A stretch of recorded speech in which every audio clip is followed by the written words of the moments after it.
Chapter 1. Lin Hao, a senior student majoring in computer science at Hucking University, was on the verge of graduation yet had not secured a suitable job. Hailing from northeast China, Lin Hao carried with him the heavy burden of history, as the region had been a launch pad for Japanese invaders before liberation, causing profound suffering that lingered in the collective memory of its people. From a young age, Lin Hao had listened to the elders recount tales of how the Japanese had ravaged his homeland, fostering a deep-seated national resentment within him. While he recognized that not all Japanese individuals were worthy of such disdain, he often fantasized about possessing the supernatural abilities found in novels, envisioning a day when he could exact retribution upon the island nation. Due to a childhood steeped in patriotic education, Lin Hao harbored a profound sense of national pride. A devoted follower of the news, he took immense pride in witnessing the steady rise of his motherland. Throughout his academic journey, Lin Hao consistently excelled, culminating in his acceptance into the prestigious Hucking University. Before university, Lin Hao had seldom ventured online, as his time was devoted to his studies, and his family lacked a computer. However, once enrolled, he found himself in a dormitory where well-off classmates readily purchased computers, allowing him to explore the internet. In his free time, Lin Hao engaged in tutoring and various work-study programs, ultimately purchasing his own computer in the latter half of his freshman year. Consequently, his online presence grew, and with the absence of information censorship at that time, he encountered an array of content that incited a burgeoning sense of indignation within him as a post-ADS Northeast student raised on patriotic ideals. With the proliferation of the internet, previously concealed aspects of societal darkness began to surface. Reports of corrupt officials, embezzlement, and forced demolitions flooded the news, provoking outrage. However, these revelations did not significantly affect Lin Hao. What truly angered him was witnessing those who had enjoyed improved circumstances forget the painful lessons of history, succumbing to a trend of sycophancy towards foreign cultures. The perceived weakness of a nation's diplomacy further wounded his nationalistic sentiments. One day, an embassy was bombed, and the matter was resolved with monetary compensation. The next, a small nation like the Philippines brazenly occupied territorial waters in the South China Sea. Meanwhile, India flaunted its military might at the borders, and Vietnam displayed aggressive posturing. In theory, securing a job should have been straightforward for a top-tier student from a prestigious university. Yet, Lin Hao frequently found himself participating in protests against certain island nations and various patriotic movements, which hampered his academic performance. His exam scores consistently placed him among the lower ranks, and he even accumulated a negative record due to his involvement in organizing protests.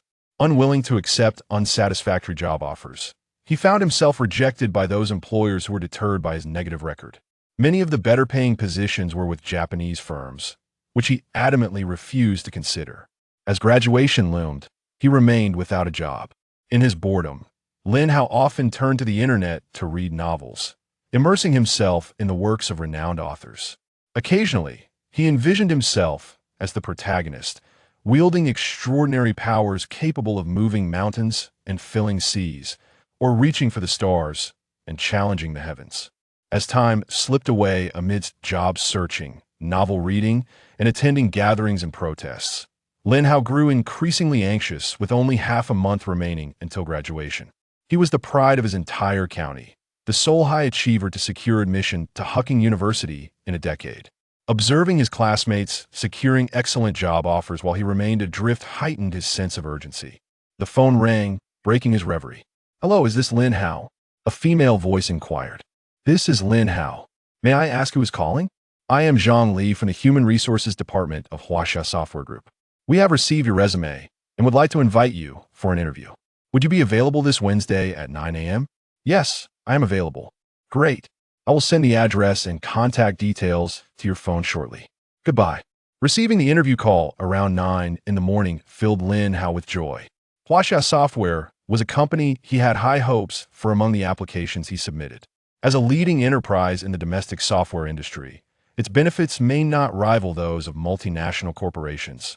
But for Lin Hao, who was reluctant to work for foreign firms, this was not a concern. In an instant, Lin Hao felt despondent. The world lost a university student named Lin Hao, only to gain a labor reform prisoner identified as number 9981. Though hailing from northeast China, Lin Hao did not fit the typical mold of his region.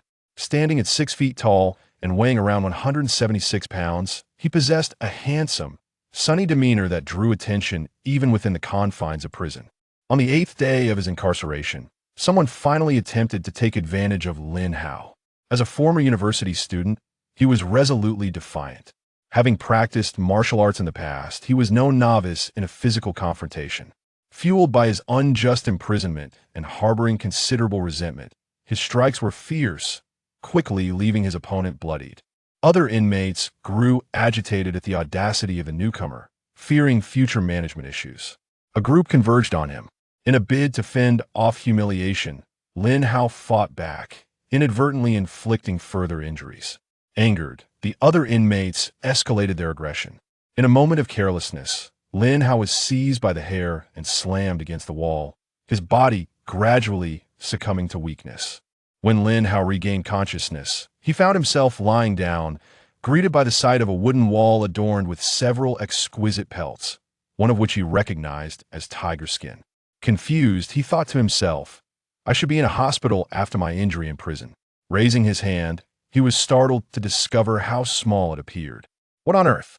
Am I dreaming?" He pinched himself, feeling pain. Could it be that I hit my head and died, only to be reborn or transported to another world? Chapter 2.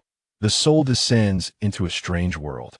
After his rebirth, Lin Hao found himself inhabiting the body of a 4.5-year-old boy named Age. Age's father had once been a 9th-tier high-ranking swordsman who established a mercenary group called Blood and Fire within the Empire of Shenan, headquartered in the small town of Shinza, where Age resided. His mother was an 8th-tier water mage, serving alongside another 8th-tier fire mage named Noxie as the 2 vice-captains of the mercenary group. Due to the formidable strength of the captain and his 2 vice-captains, coupled with the mercenary group's considerable size of several hundred members, Blood and Fire was a well-known rank mercenary group within the Empire of Shenan. A few days prior, Age's parents and Noxie had led the main force of the mercenary group on a mission. Unfortunately, due to unforeseen circumstances, Age's father sacrificed himself to ensure the safe retreat of others. Later, upon realizing her team members remained in peril and knowing her husband had perished, Age's mother made the same decision. She entrusted Noxie with her husband's martial skills to care for Age before meeting her end. Noxie returned with the surviving members to the town and delivered the devastating news to Age.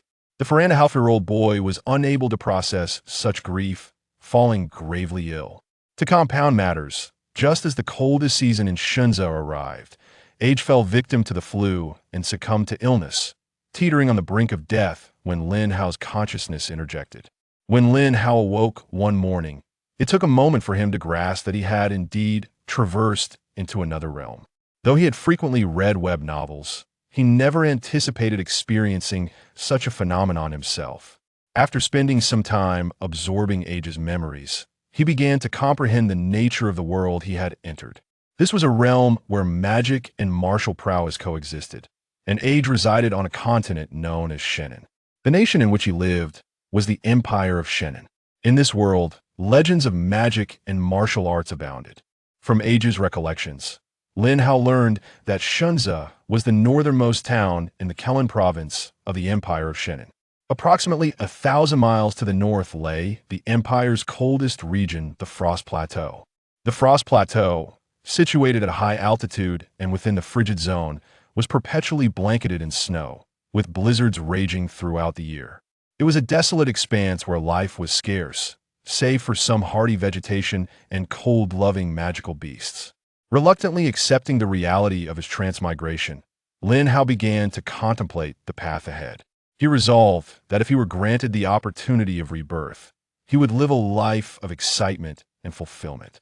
In his past life, he had been a disillusioned youth, frustrated by the perceived cowardice of his country.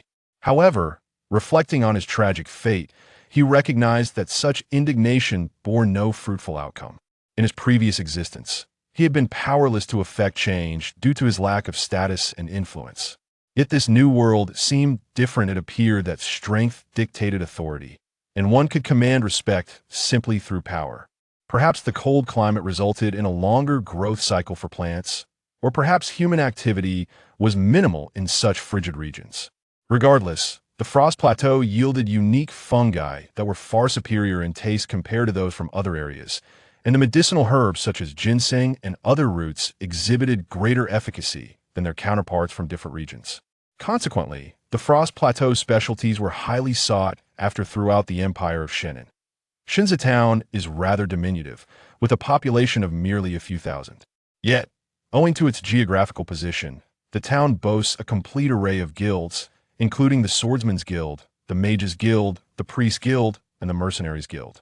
While the membership of these guilds consists of only a handful of individuals, they are adequately capable of meeting the daily needs of the townsfolk, such as assisting novice swordsmen, mages, and priests in assessing their levels, advancing their ranks, evaluating personal attributes, and issuing simple mercenary tasks. Nestled in a remote area, one would naturally assume that the guild members employed here would not enjoy particularly favorable benefits. They are likely to be individuals who, having grown weary of the bustling life in large cities, seek a tranquil existence in this secluded locale. Or perhaps they are those whose potential has been stifled, unable to achieve significant advancement in their careers, and thus compelled to take up residence here. However, this is a misconception. Shinza town holds a position of considerable importance on the continent. Long ago, the vicinity of the town was desolate and uninhabited. Yet, over 900 years ago, a teleportation portal emerged nearby, for which a multitude of undead entities emerged. Due to its secluded location and lack of habitation, this area became a gathering point for a vast number of undead, attracting attention only when they began to expand their reach across the continent. Unfortunately, the initial gatherings went unnoticed, and the true magnitude of the undead horde remained unknown. The early conflicts resulted in complete failure for the Divine Grace Empire. Many warriors perished in battle, their bodies left unrest, transformed into undead. As the tide of the undead surged, every nation and race on the continent joined the fray. After vanquishing the undead across the land, the final battle erupted at the very site of the teleportation portal. This climactic confrontation saw heavy casualties among the high-ranking swordsmen, mages, priests, and knights, while the low-ranking fighters suffered near-total annihilation, ultimately leading to the eradication of all undead present on the continent. The few surviving Archmage warlocks expended their entire magical energy and life force to collaboratively cast a forbidden spell, Eternal Seal, sealing the dimensional portal. Numerous participants from that era chose to settle in the vicinity, both to monitor the seal and to honor their fallen comrades. Many ordinary individuals also relocated here to commemorate the defense of the continent. Since everyone drew upon divine powers for enhancement during the war, this place subsequently became known as Shinza Town. Over the course of 9 centuries, many inhabitants of the continent have forgotten this history, and even most of those who moved here to commemorate the war have lost sight of their ancestors' original intentions. The townsfolk generally lead ordinary lives, and those high-ranking swordsmen, mages, and priests seldom reveal their powers before the commoners. Upon returning home, Noxie had already brought age into his abode. When Lin Hao awakened, Noxie was filled with joy, relieved that he did not have to witness Age's demise after being rescued by Age's parents. Age, death is irrevocable. You must find solace in your grief. From now on, follow your grandfather, and I shall ensure you become a formidable individual. Noxie, as the president of the Mages Guild, outwardly possessed only third-tier strength, yet this was already considerable for a remote town. Noxie, Grandpa, you only informed me that my parents sacrificed themselves, but you have not disclosed how they met their end. Please, tell me how my father and mother died. Lin Hao, compelled by Age's identity, inquired earnestly.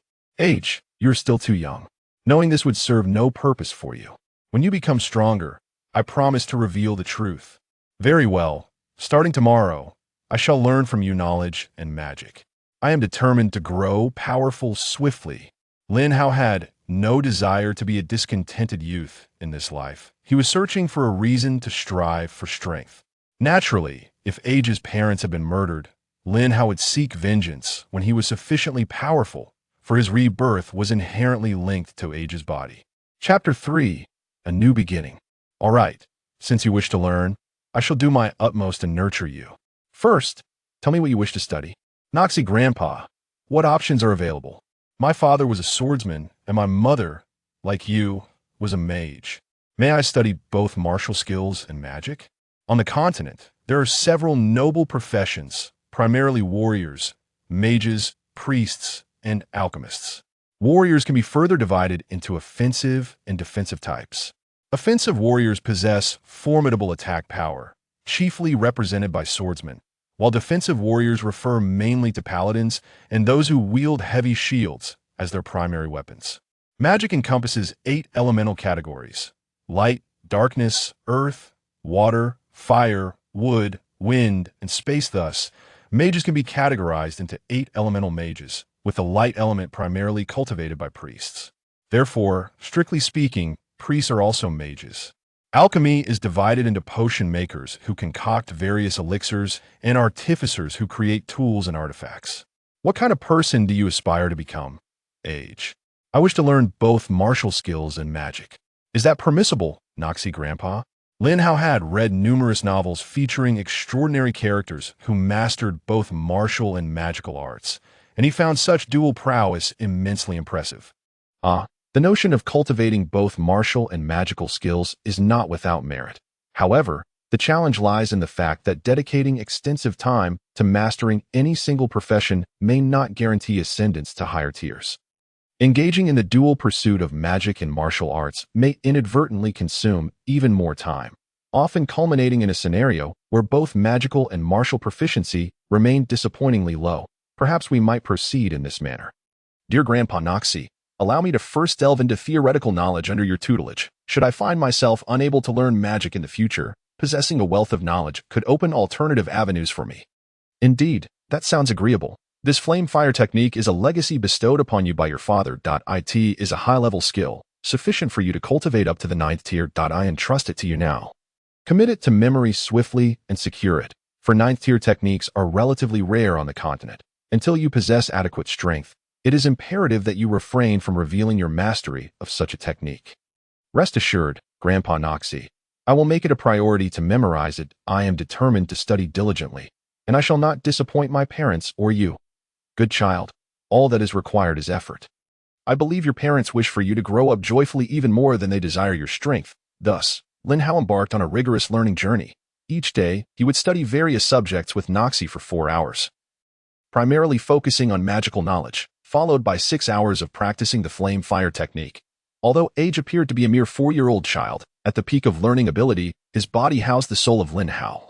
A university student in his 20s, acquiring new knowledge was not a trivial endeavor. Fortunately, Lin Hao's high intelligence, which had enabled him to gain admission to Hucking University in his past life, had significantly improved his memory and learning capacity upon his rebirth.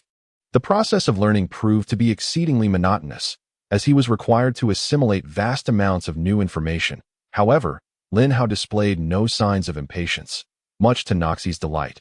Unbeknownst to Noxie, as a university student of the 21st century, Lin Hao fully comprehended the value of knowledge. From the moment of his rebirth, Lin Hao vowed to himself that he would live a life of significance, resolutely refusing to remain a mere youthful rebel venting his frustrations. What troubled Lin Hao is that in his previous life, he had studied computer science. Designing a web page or developing a program would have been a trivial task. Yet, in this unfamiliar world, he found himself lacking the skills to create firearms or concoct soaps and perfumes, and he had not brought along any remarkable cultivation techniques, despite having read numerous novels. He found writing them to be rather challenging. In order to thrive in this new world, he had no choice but to start from scratch and learn everything anew. To surpass others, he would need to endure greater hardships. For as the saying goes, one must endure the bitterest of hardships to ascend to greatness. Following the sacrifice of Age's parents, Noxie devoted much of his time to nurturing Age, neglecting the management of the mercenary group. The once vibrant Blood and Fire mercenary group had lost its former glory, as many mercenaries who had come to this remote town for Age's parents had since departed.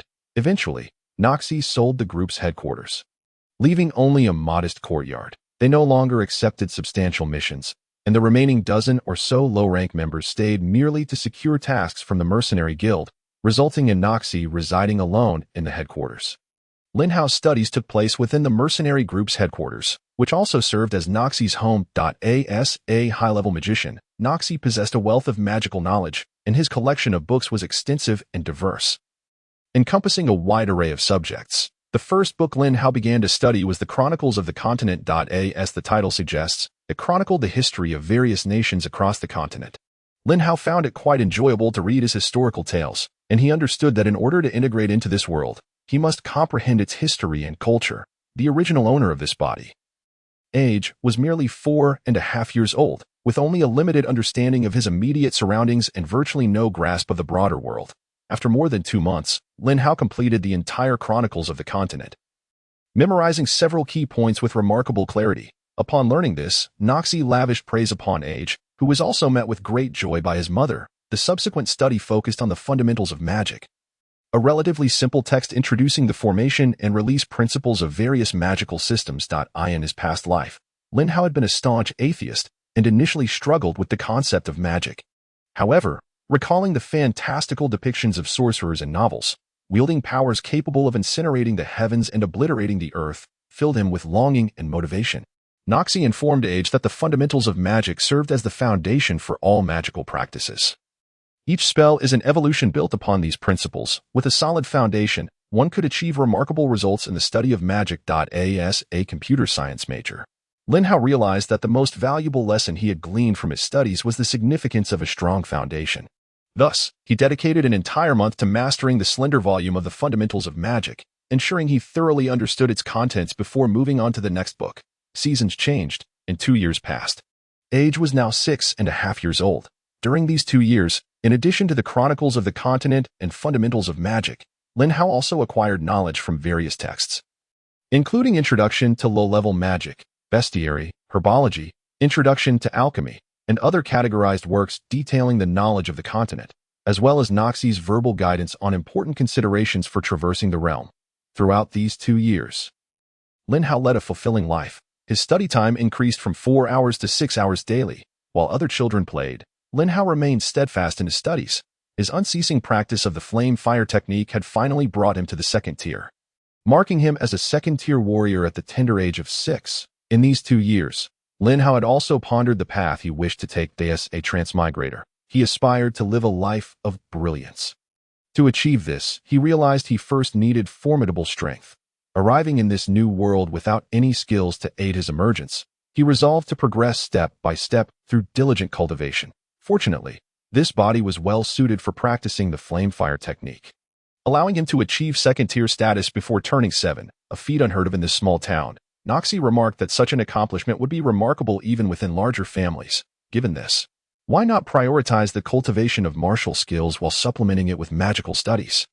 The ideal scenario would be to excel in both. However, if that were unfeasible, at least martial training would not be neglected. Noxie explained that magicians typically possess weaker physiques, often described as frail. If Lin Hao could indeed learn magic, a robust body would enhance his ability to study it effectively. For the past 2 years, Lin Hao had focused solely on the foundations of magic, having yet to learn even a single 1st-tier spell. Now, he was ready to begin. At the age of 6, he had already tested his magical aptitude, a magical perception score of 90 and a mental strength score of 92. These scores far exceeded the norm, indicating his potential to become a magician. A magical perception score above 60 qualifies one to learn 1st-tier spells, while a score exceeding 180 permits the learning of 2nd-tier spells. Magical perception reflects one's ability to sense magical elements. The stronger the perception, the easier it is to detect the presence of magical elements, thus facilitating spellcasting.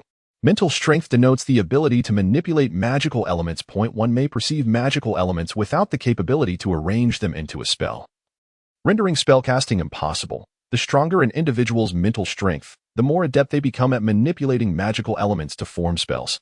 Even if one possesses weak perception, strong mental strength can still enable successful spellcasting, provided they can sense the magical elements. Lin Hao is now prepared to learn the 1st-tier water magic, water blade technique. 1st-tier magic can be considered introductory magic, with the water blade technique involving the manipulation of perceived magical elements into a sword-like form, ultimately creating a genuine blade made of water. With Lin Hao's perception of 90 and mental strength of 92, he swiftly formed a water blade, though its appearance was not particularly impressive.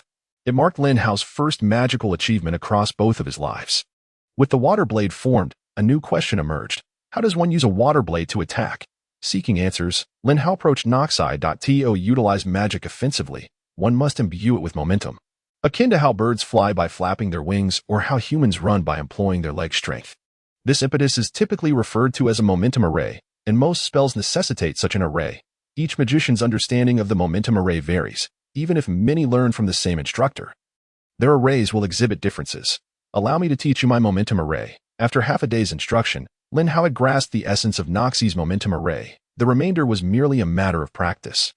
Magic requires a guarantee of 100% success. Otherwise, casting water blade technique without the necessary momentum would be nothing short of a laughingstock. In the ensuing days of relentless practice, Lin Hao achieved a 100% success rate.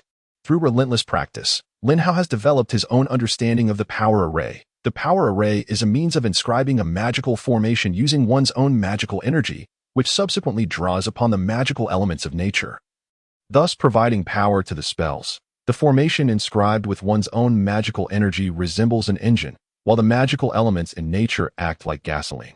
Once ignited with his own magic, it fuels the spells, accelerating their attack on the target.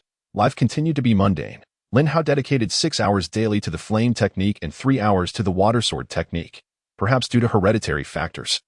With his father practicing the flame technique and his mother specializing in water magic, the body of age was particularly suited for training in fire-based martial arts and water magic, which proved to be a significant advantage for Lin Hao.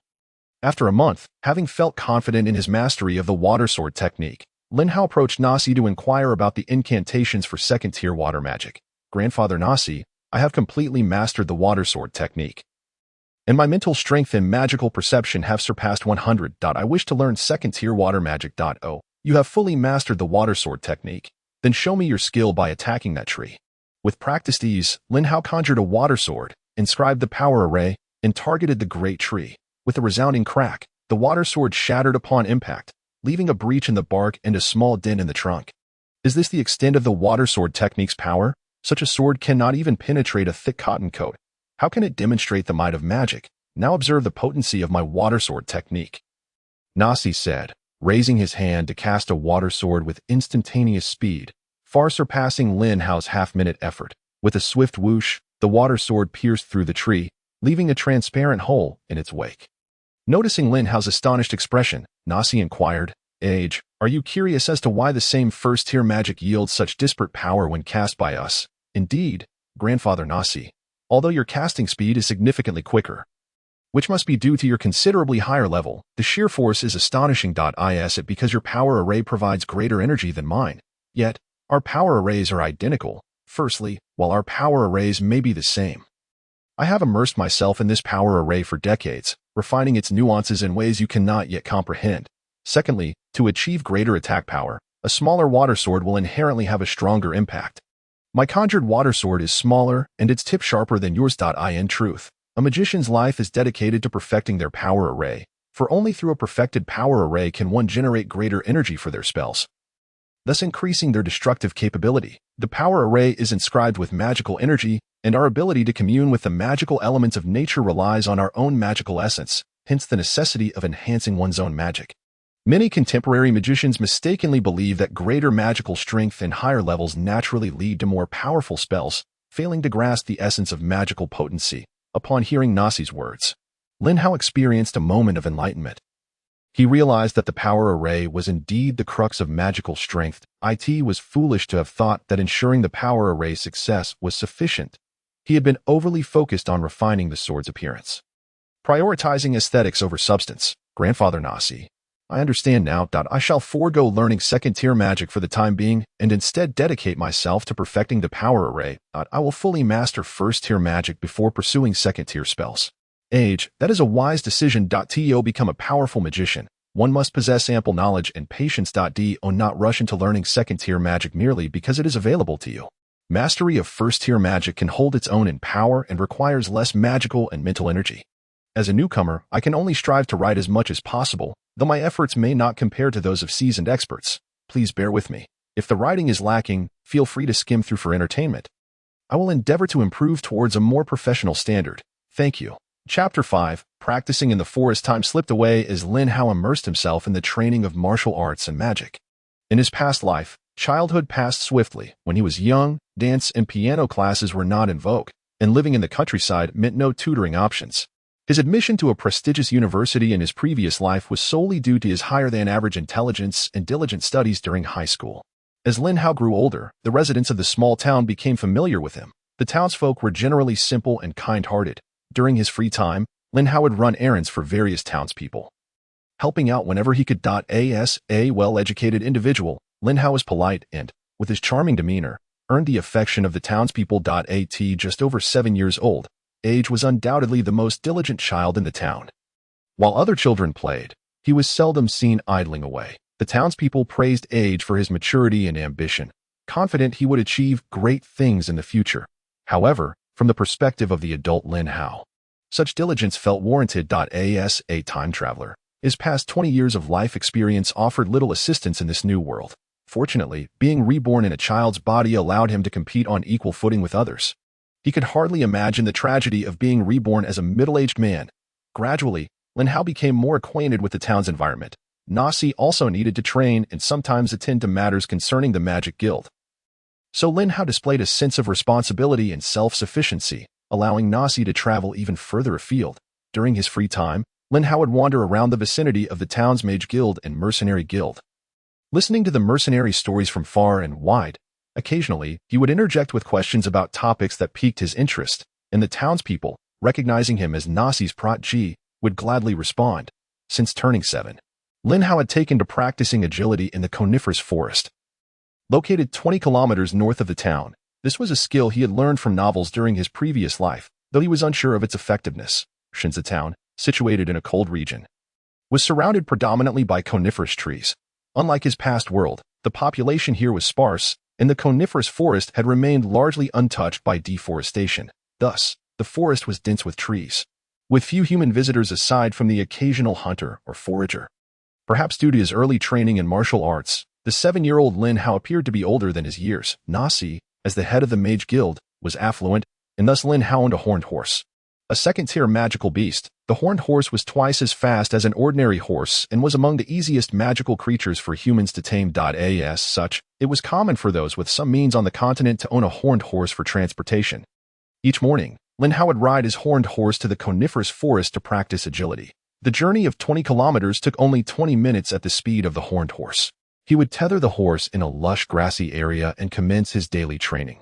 Recalling the novels he had read, he endeavored to weave through the dense foliage while minimizing contact with the sharp needles of the trees. It was early July, the peak of warmth for Shinza town. Lin Hao shed his upper garments and began practicing in the forest, discovering that his initial attempts yielded unsatisfactory results. Upon closer observation, he realized that he needed to move against the direction in which the pine needles grew to avoid being pricked. Despite being over 20 in actual age, Age's body was undeniably that of a 7-year-old, with tender flesh that made the training feel more like suffering than practice. Nevertheless, Lin Hao was resolute in his ambition to excel and thrive. He persevered, recognizing that his initial practice would require patience, moving slowly to allow his body to evade the needle-like pine needles. As he endured more pricks, he hoped to cultivate a sense of awareness regarding potential dangers, allowing his body to instinctively avoid them. After enduring a myriad of pinpricks, Lin Hao finally identified the most suitable route to take and continued practicing for 2 more hours until he was utterly exhausted. Around 10 o'clock, he found a stone to sit on, resting momentarily before resuming his practice of the water sword technique. Practicing the water sword technique did not drain his physical energy. He could sit while honing his skills, thus making efficient use of his time. For the next period, Lin Hao tirelessly conjured water swords and inscribed the power array. Conjuring the water sword required no magical energy. It simply involved controlling the magical elements using mental strength. Inscribing the power array, however, necessitated constructing the formation with his own magical energy, drawing upon the natural magical elements. This process required only a small amount of mental energy to ensure the successful formation of the array, after which he could continuously expend magical energy. After an hour of magical practice, Lin Hao found that his magical energy had been nearly depleted, and his mental strength was similarly exhausted. At noon, Lin Hao consumed some provisions he had brought along and took a brief nap. As his magical and mental energies did not replenish swiftly, he resumed practicing his agility after awakening. Once he felt fatigued, he would take a moment to rest and contemplate the application of magic before continuing his agility practice. After tiring himself once more, he found that his magical and mental energies had nearly recovered, allowing him to engage in water swordsmanship again. Thus, each day, Lin Hao tirelessly improved himself in the forest, experiencing an unprecedented sense of fulfillment, feeling as though he was continuously advancing on the path to strength. 2 months later, in September, the weather had turned cool, and the townsfolk had donned long robes and coats. Lin Hao, as per his routine, ventured into the coniferous forest to practice his agility and magic. After more than 2 months of diligent training, he perceived a marked enhancement in his agility, with significantly fewer instances of being pricked, and a substantial increase in the attack power of his water swordsmanship. Though he could not yet pierce through tree trunks like Noxie, he could now penetrate halfway through, which served as a considerable motivation for Lin Hao. Additionally, he sensed an improvement in his magical and mental energies, the most notable being an increase in the duration he could sustain practicing water swordsmanship by 10 minutes compared to before. Today, to test the limits of his capabilities, Lin Hao decided to practice water swordsmanship one last time without reserving any mental or magical energy. He continued to condense water swords even after depleting his magical energy. Previously, he had condensed 85 water swords. This time, he aimed to see how many he could manage. 86, 88, 90, 93, come on. Lin Hao continually encouraged himself in his mind. I will surely condense 100, 96, 97, and as he approached 98, he felt himself teetering on the brink of collapse, yet he gritted his teeth and persevered. 99, 100. Success. He had achieved his goal. Yet he did not fall. 101. Thud. Lin Hao, pale and drenched in cold sweat, collapsed onto the ground. It is said that a typical person would fall gravely ill after exhausting their mental energy. However, no one truly knows the consequences for a magician in such a state. Lin Hao, too, had no time to ponder this, as he fell into a deep slumber right there on the ground, just as one might typically manage 80 push-ups, with a personal best of 90. Lin Hao had aimed for a lofty target of 100, initially doubtful of his ability to achieve it. He found himself surpassing his expectations, though the final few were achieved through sheer determination. Upon reaching his mental target, any ordinary person would release a sigh of relief. However, once he relaxed, all remaining strength dissipated.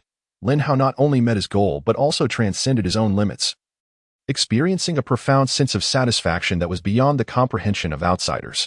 Chapter 6, An Oddity. When Lin Hao woke, it was already past 9 in the evening. He had slept for nearly 4 hours.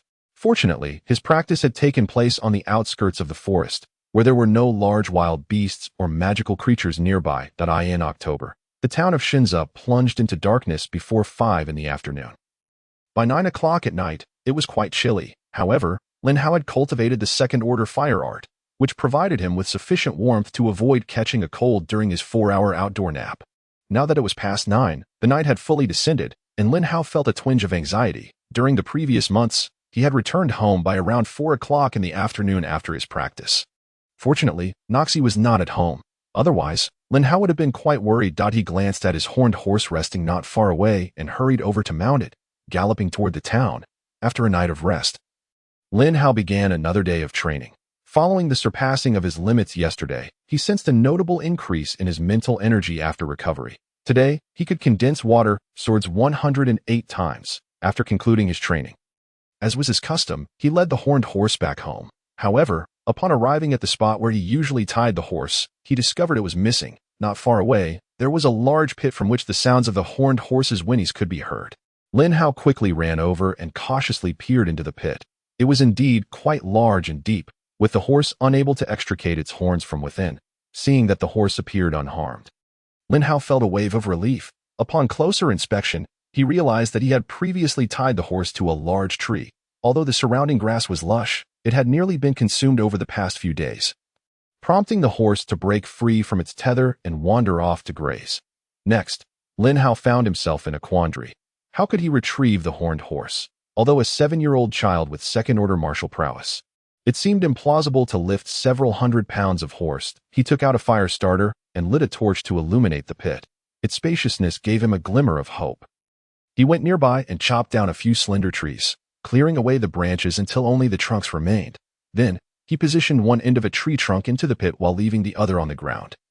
creating a ramp. After securing the trunk in place, Lin Hao descended into the pit, torch in hand, ensuring there were no dangers present. The horned horse appeared uninjured, and he followed the contours of the pit. Having lived in a modern city in his past life, Lin Hao had never encountered such adventurous outdoor activities, and he found the experience quite thrilling, despite having over 20 years of life experience. It had all been within the confines of student life. This seemingly safe pit provided Lin Hao with a hint of adventure. Although the pit was quite large, Lin Hao quickly discovered that there was nothing else inside. It was dry, seemingly a natural formation that had collapsed under the horse's weight. As he picked up the reins, the torchlight revealed an oval object beneath the horse. Picking it up, he exclaimed, "Oh, it's an egg." This was rather peculiar, an inexplicable large pit, devoid of anything. Yet here lay an egg, truly bizarre. It was roughly the size of a goose egg, grayish in hue, lacking any distinguishing features or descriptions in the magical beast compendium. Regardless, I shall take it back and inquire with Noxie. Upon returning home, Lin Hao hurriedly approached Noxie, exclaiming, "Grandpa Noxie, look what I found today in the coniferous forest. It's not mentioned in the magical beast compendium. Can you help me identify it? Is it a magical beast's egg?" Noxie took the egg, furrowing his brow. "Eggy, I am uncertain what kind of egg this is. In my many years of experience, I have never encountered such an egg. There are many types of magical beast eggs the size of a goose egg, yet this grayish one is entirely unfamiliar to me. There are no magical beasts in the outskirts of the coniferous forest. Perhaps it is an ordinary bird's egg. If you wish to know what it is, you must hatch it. But how do I hatch it?" Lin Hao inquired. "Ordinary birds, snakes, and reptiles rely on heat to incubate their eggs. And magical beast eggs follow suit. As long as one provides sufficient energy, they will hatch. However, the energy must not be excessive, or the egg will cook. You can use magical energy to provide energy for hatching. Or you can use your fire art to generate heat for incubation. I recommend using the fire art, as the energy from martial training is relatively stable and less likely to result in mishaps during hatching." "All right, then I shall keep this egg close to my heart while practicing the fire art. In the following days, Lin Hao made it a point to keep the egg close to him whenever he practiced the fire art. However, this egg was indeed strange. Lin Hao was aware that a chicken egg typically hatches in about 20 days. Despite providing energy for this egg for 3 months, it still showed no signs of hatching. Were it not for the fact that he could feel some of his energy being absorbed by the peculiar egg during practice, Lin Hao might have thought it was a worthless egg. Given its capacity to absorb energy, it must surely be capable of hatching, and Lin Hao was curious about what this mysterious egg, which had inexplicably appeared in the pit, would eventually produce. Thus, Lin Hao continued to embrace the strange egg during his daily training, diligently practicing magic, and this incubation extended for over a year. Now, at 9 years old, Lin Hao had been consistently providing energy to the egg during his fire art training, which had resulted in the strange egg absorbing increasingly more energy over time. Consequently, his martial prowess had not significantly progressed. However, his mental energy and magical perception had steadily improved, reaching a level of 330. Once he reached 360, he would be able to learn third-order magic at the age of 9. Being a second-order martial artist and a second-order magician was indeed a remarkable achievement, as many martial artists on the continent never managed to break through to third order and become intermediate warriors. Over the past year, Lin Hao had diligently practiced other water-type magic. Having grasped the principles of water swordsmanship, he was able to similarly cast water spear techniques, water shield techniques, and other water-based magic. The water spear technique wielded greater power than the water sword technique. However, due to its larger size, the condensation time was longer, and the accompanying propulsion array required more energy, resulting in a longer casting time, making it suitable for attacking larger or slower-moving targets. The water shield technique was simpler. One merely needed to control the water elements to form a shield and place it in front of the target. Chapter 7.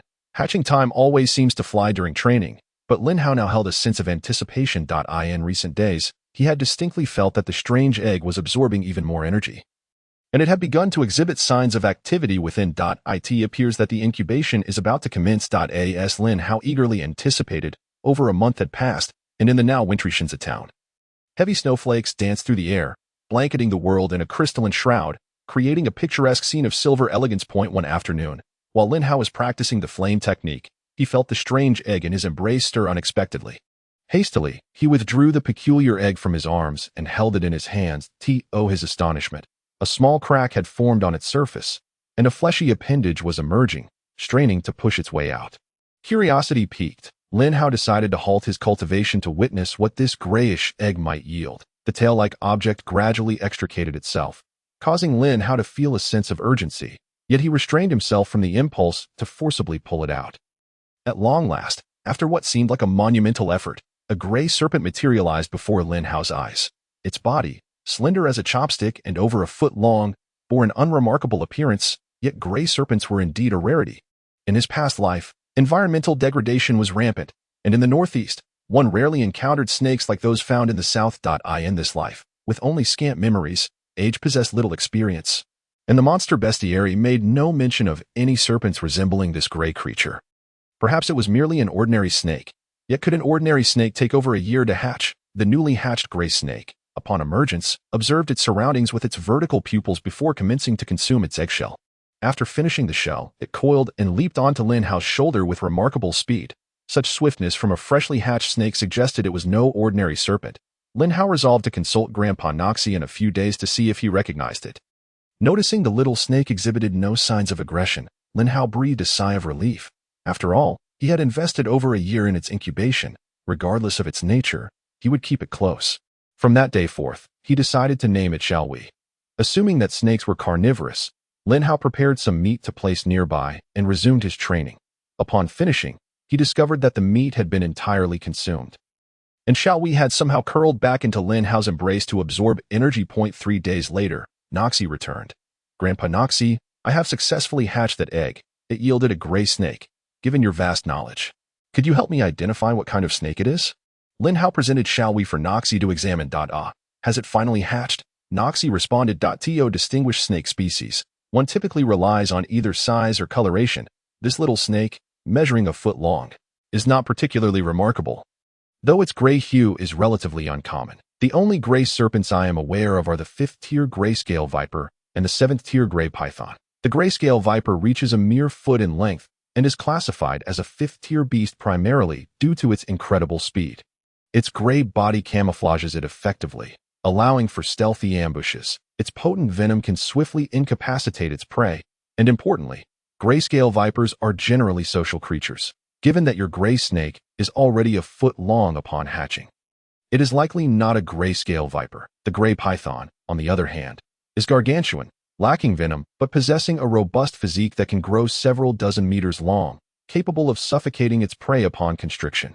However, gray pythons typically inhabit warmer climates and would not be found in the frigid Shinzatown. So you do not know what Shall We is either. Could it be an ordinary snake? Yet, would an ordinary snake take over a year to hatch? Furthermore, Shall We's speed is astonishing. If it were to attack me, I might not even have time to evade. It is possible it could be a beast unknown to me. After all, the empire of Shenzhen is vast, and I have not explored it entirely, not to mention there are 2 other empires on the Shenzhen continent.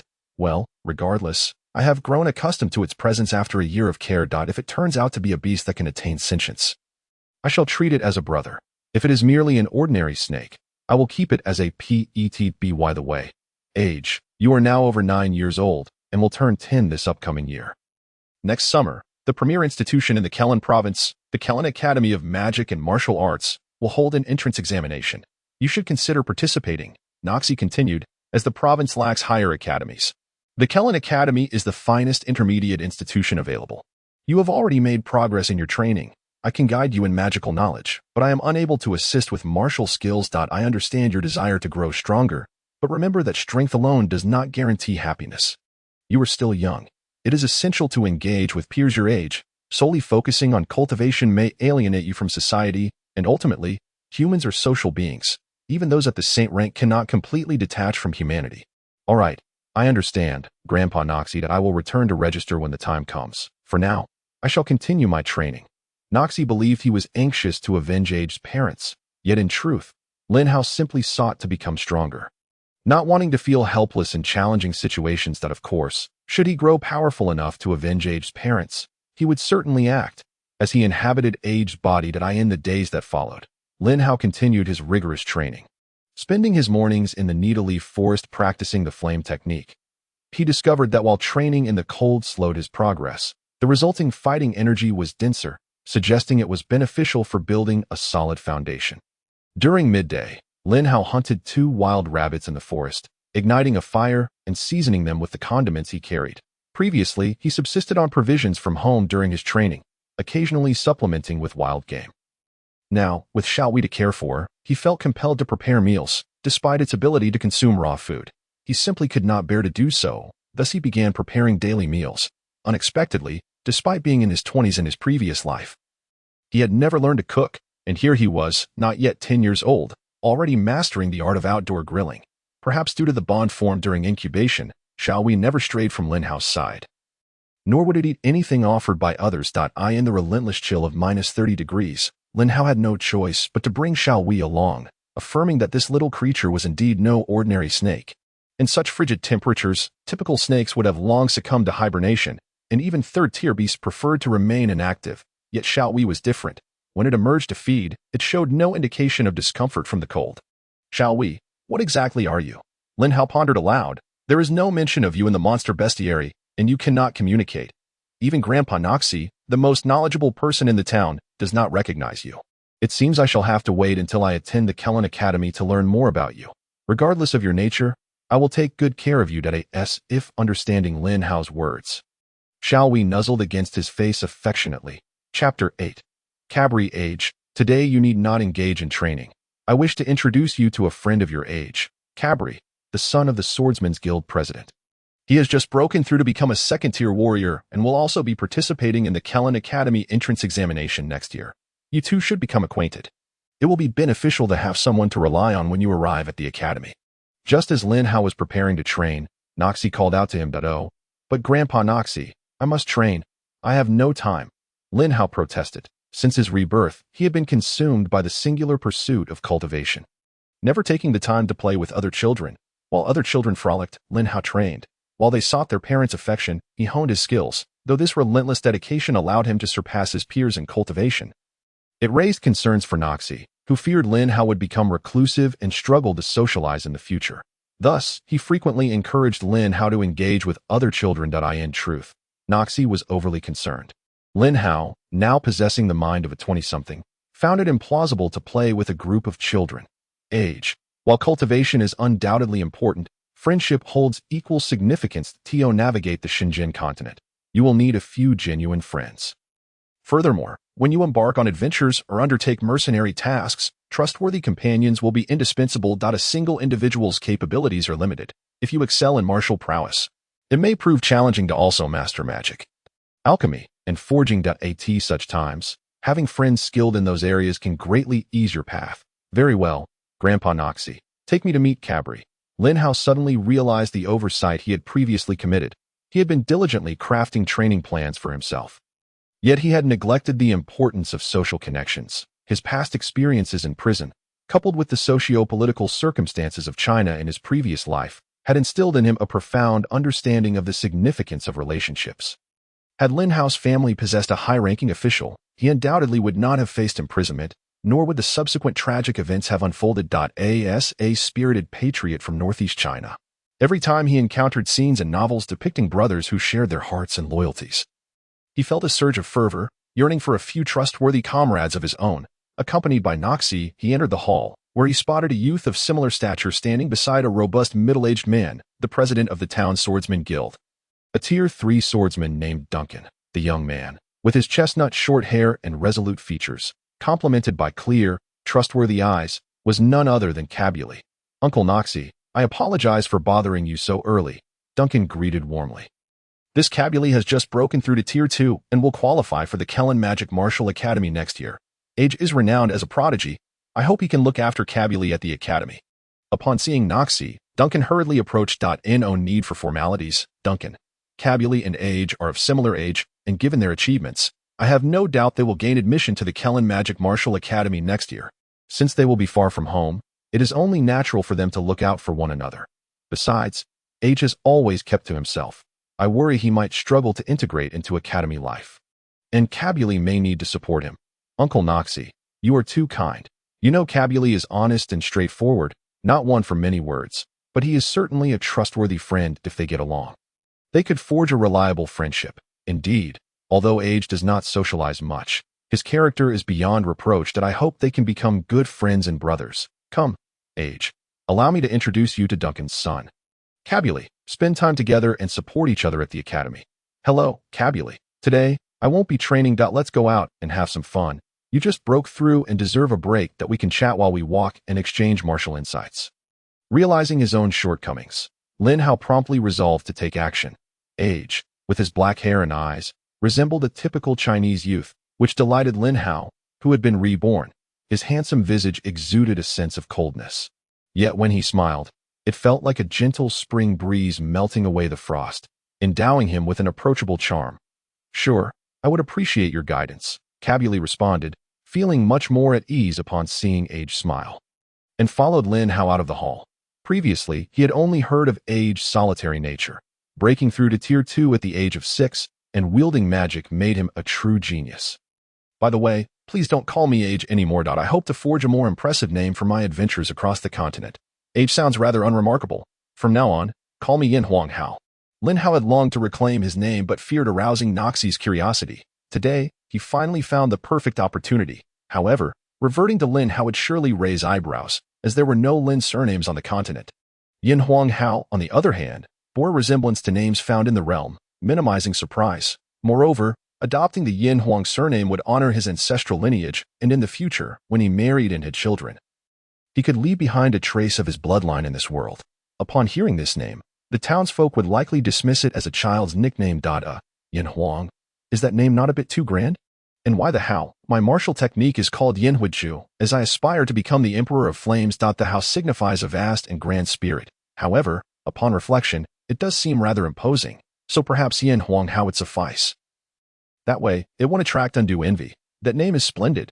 It embodies lofty ambitions and sounds both resounding and majestic. By the way, what school of martial arts do you practice? Yin Huang Hao inquired. From now on, he would be known as Yin Huang Hao, at last reclaiming his name. Earth-based mid-tier Ho-Tu-Ju. Cabuli replied. The earth element is characterized by its weightiness, focusing on powerful, forceful attacks. Its defensive capabilities truly represent the essence of earth. What are your future aspirations? My goal is to become a swordsman or knight with a focus on defense, Cabuli answered. I see. Defensively minded swordsmen and knights are noble figures, sacrificing their offensive capabilities to provide protection for their comrades. They are always the first to stand in front of danger and cover their teammates during retreats. They are indeed admirable warriors. Indeed, I hope to become such a warrior. However, my Ho-Tu-Ju is too low tier. I can only cultivate up to Tier 6. Do not fret. Tier 6 is still quite distant. By the time we reach it, we should be able to apply for the Advanced Magic Martial Academy, where we can learn many advanced techniques, Yin Huang Hao reassured Cabuli. Indeed, Tier 6 is still far off. I only just broke through to Tier 2 at the age of 9. Future breakthroughs will surely slow down. Perhaps we could form a mercenary group to embark on adventures and continuously improve through practical experience. Upon hearing Cabuli's words, Yin Huang Hao's eyes lit up. Yes, since he desired a vibrant life, he could gather a few like-minded friends to establish a mercenary group, venturing across the continent to broaden their horizons and enhance their skills. Let's head to the Mercenary Guild right now to establish our group.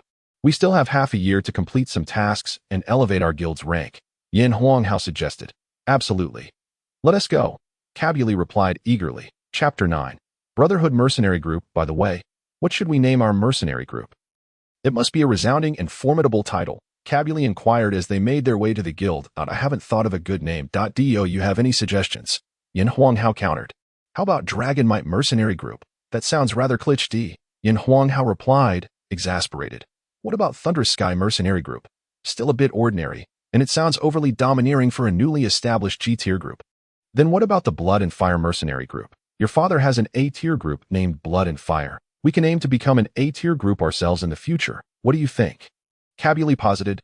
Good. That name is quite fitting. It embodies the passion we young people should possess. Let's go with Blood and Fire Mercenary Group. As they conversed, they arrived at the Mercenary Guild and explained their intentions to the staff. I'm sorry, but the name Blood and Fire Mercenary Group has already been taken.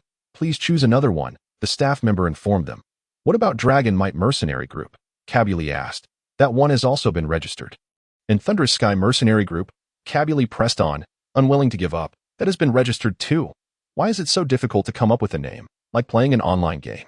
Are there really more people registering groups on the Divine Grace continent than there are players in China? Typically, only adults registered mercenary groups, so the staff found it quite unusual to see two youngsters in their early teens attempting to do so. They suggested, "You might want to come up with several names and ask together. That would be more efficient. Also, try to think of names that aren't too common, as most ordinary names have already been registered. Cabuli, since our mercenary group currently consists of just the two of us. And when it expands, it will still primarily revolve around us. How about naming it Brotherhood Mercenary Group? That title should be unique, and it carries the meaning of unity. As we grow, we should prioritize character over numbers, ensuring all members are trustworthy brothers. Yes, that name is quite nice, far better than the Klitsch D ones I thought of. May I inquire if Brotherhood Mercenary Group is already registered?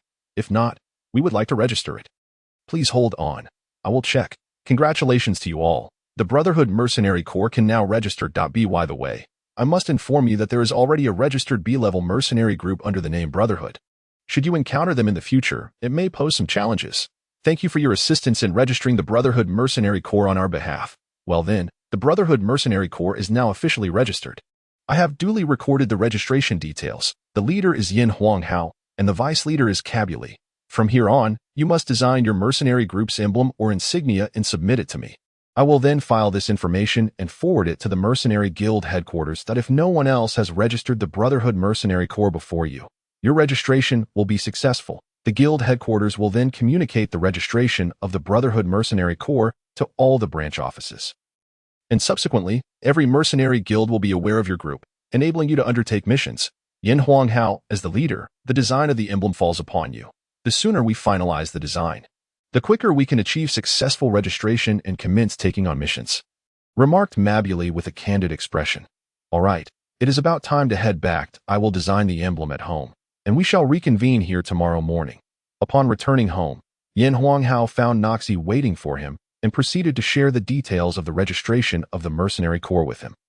"AIG, young man, it is commendable that you are venturing forth. This is indeed a good thing. That I was worried you might not connect well with the other children. That it is rare to see your courage in establishing a mercenary group. Initially, I intended to pass the Blood and Fire Mercenary Corps to you, but since you have already formed your own group, I encourage you to strive forward. Grandpa Noxie, you are overthinking it. That I was simply preoccupied with my training and had little time for play. After listening to your words during the day, I realized that merely training alone is not sufficient. If I do not engage with others, I risk becoming an oddity, and others will distance themselves from me.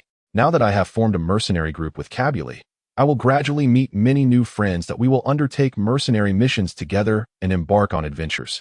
AIG, your perspective brings me comfort. By the way, Grandpa Noxie, I have come up with a grand moniker for my future escapades across the continent.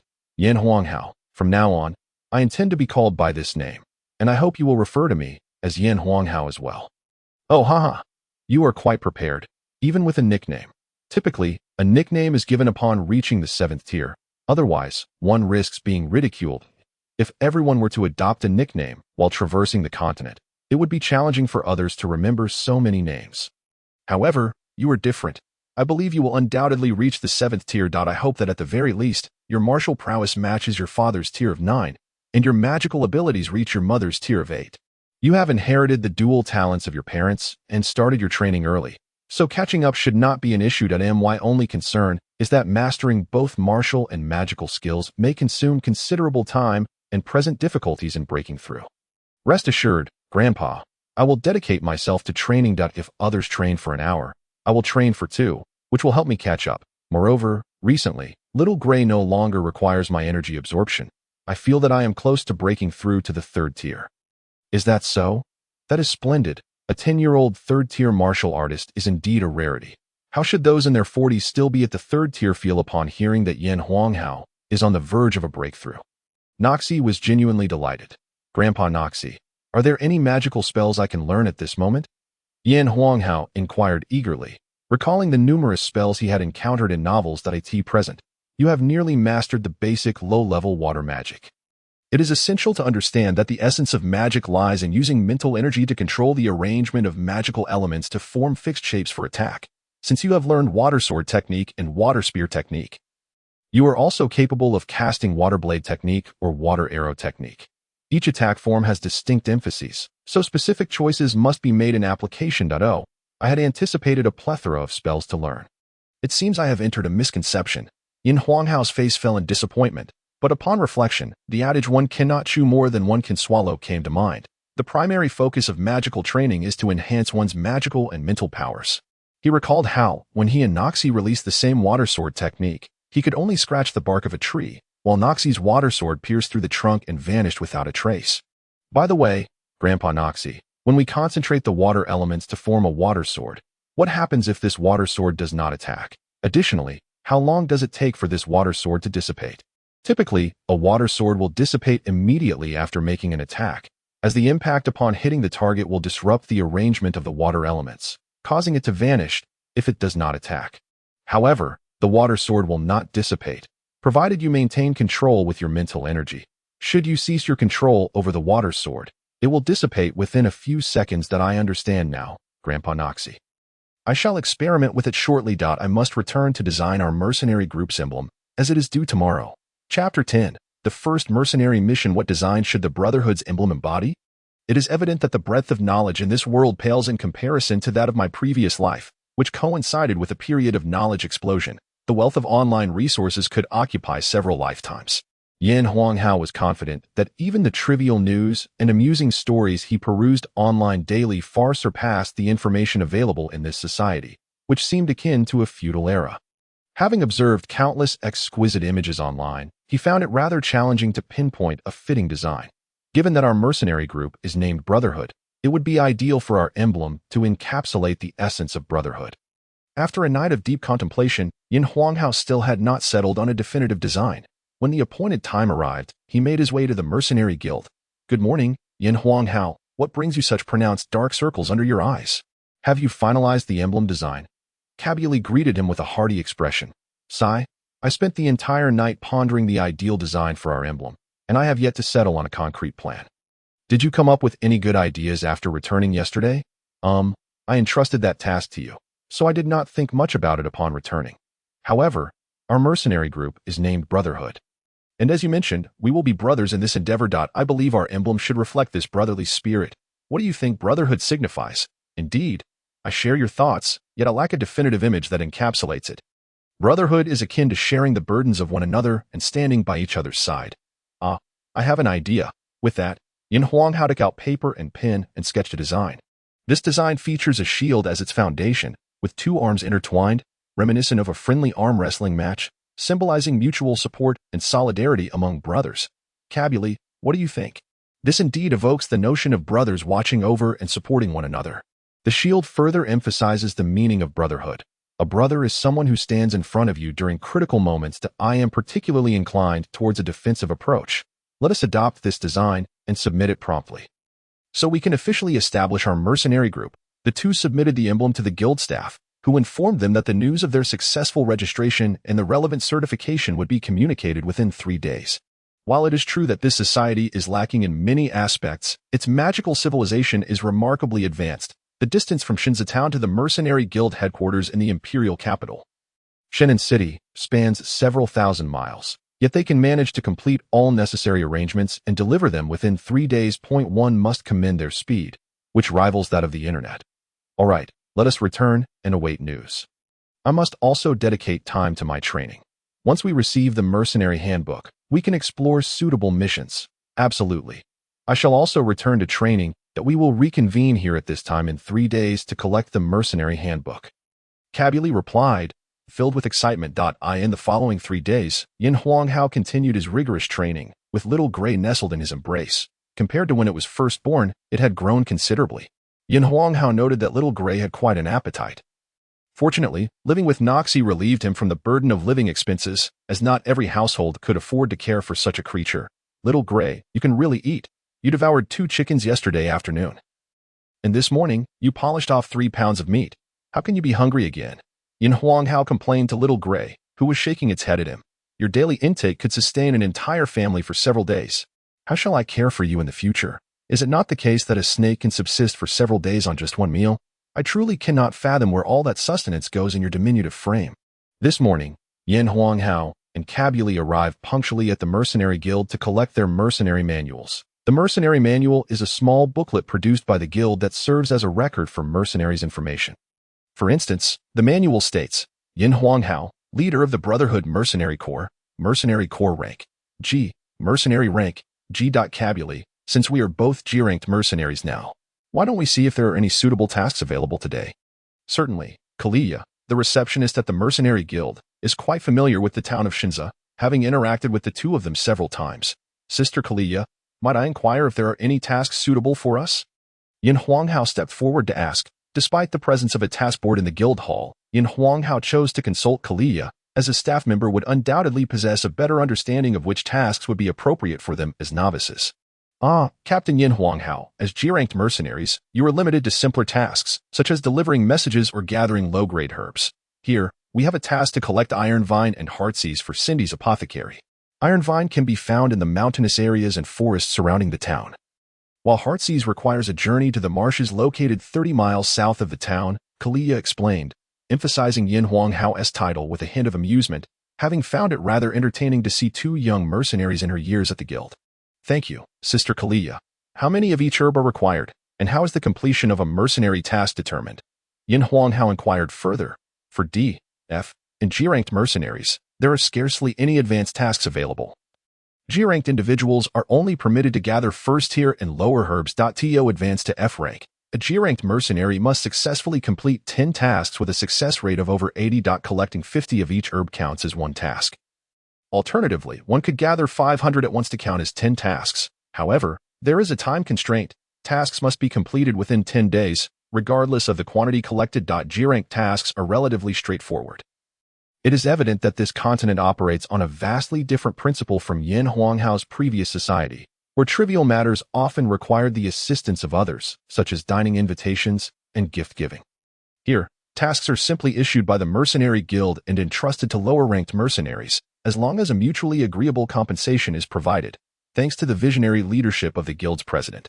Mercenaries are now willing to stake their lives to uphold their reputation, which has undoubtedly established the Mercenary Guild as the preeminent organization on the continent and one of the wealthiest entities. Furthermore, it has conferred upon mercenaries a distinct status on the Divine Grace continent, where even the most trivial matters to significant issues like urban security or national warfare often involve hiring mercenaries. For low-ranked mercenaries, the objective is to undertake tasks, earn a modest income, sustain their livelihoods, and, when possible, enhance their abilities to take on more advanced tasks. B-ranked mercenaries enjoy a considerable reputation on the continent, while higher-ranked mercenaries are highly respected individuals who risk their lives to fulfill their employer's objectives, keeping their promises above all else.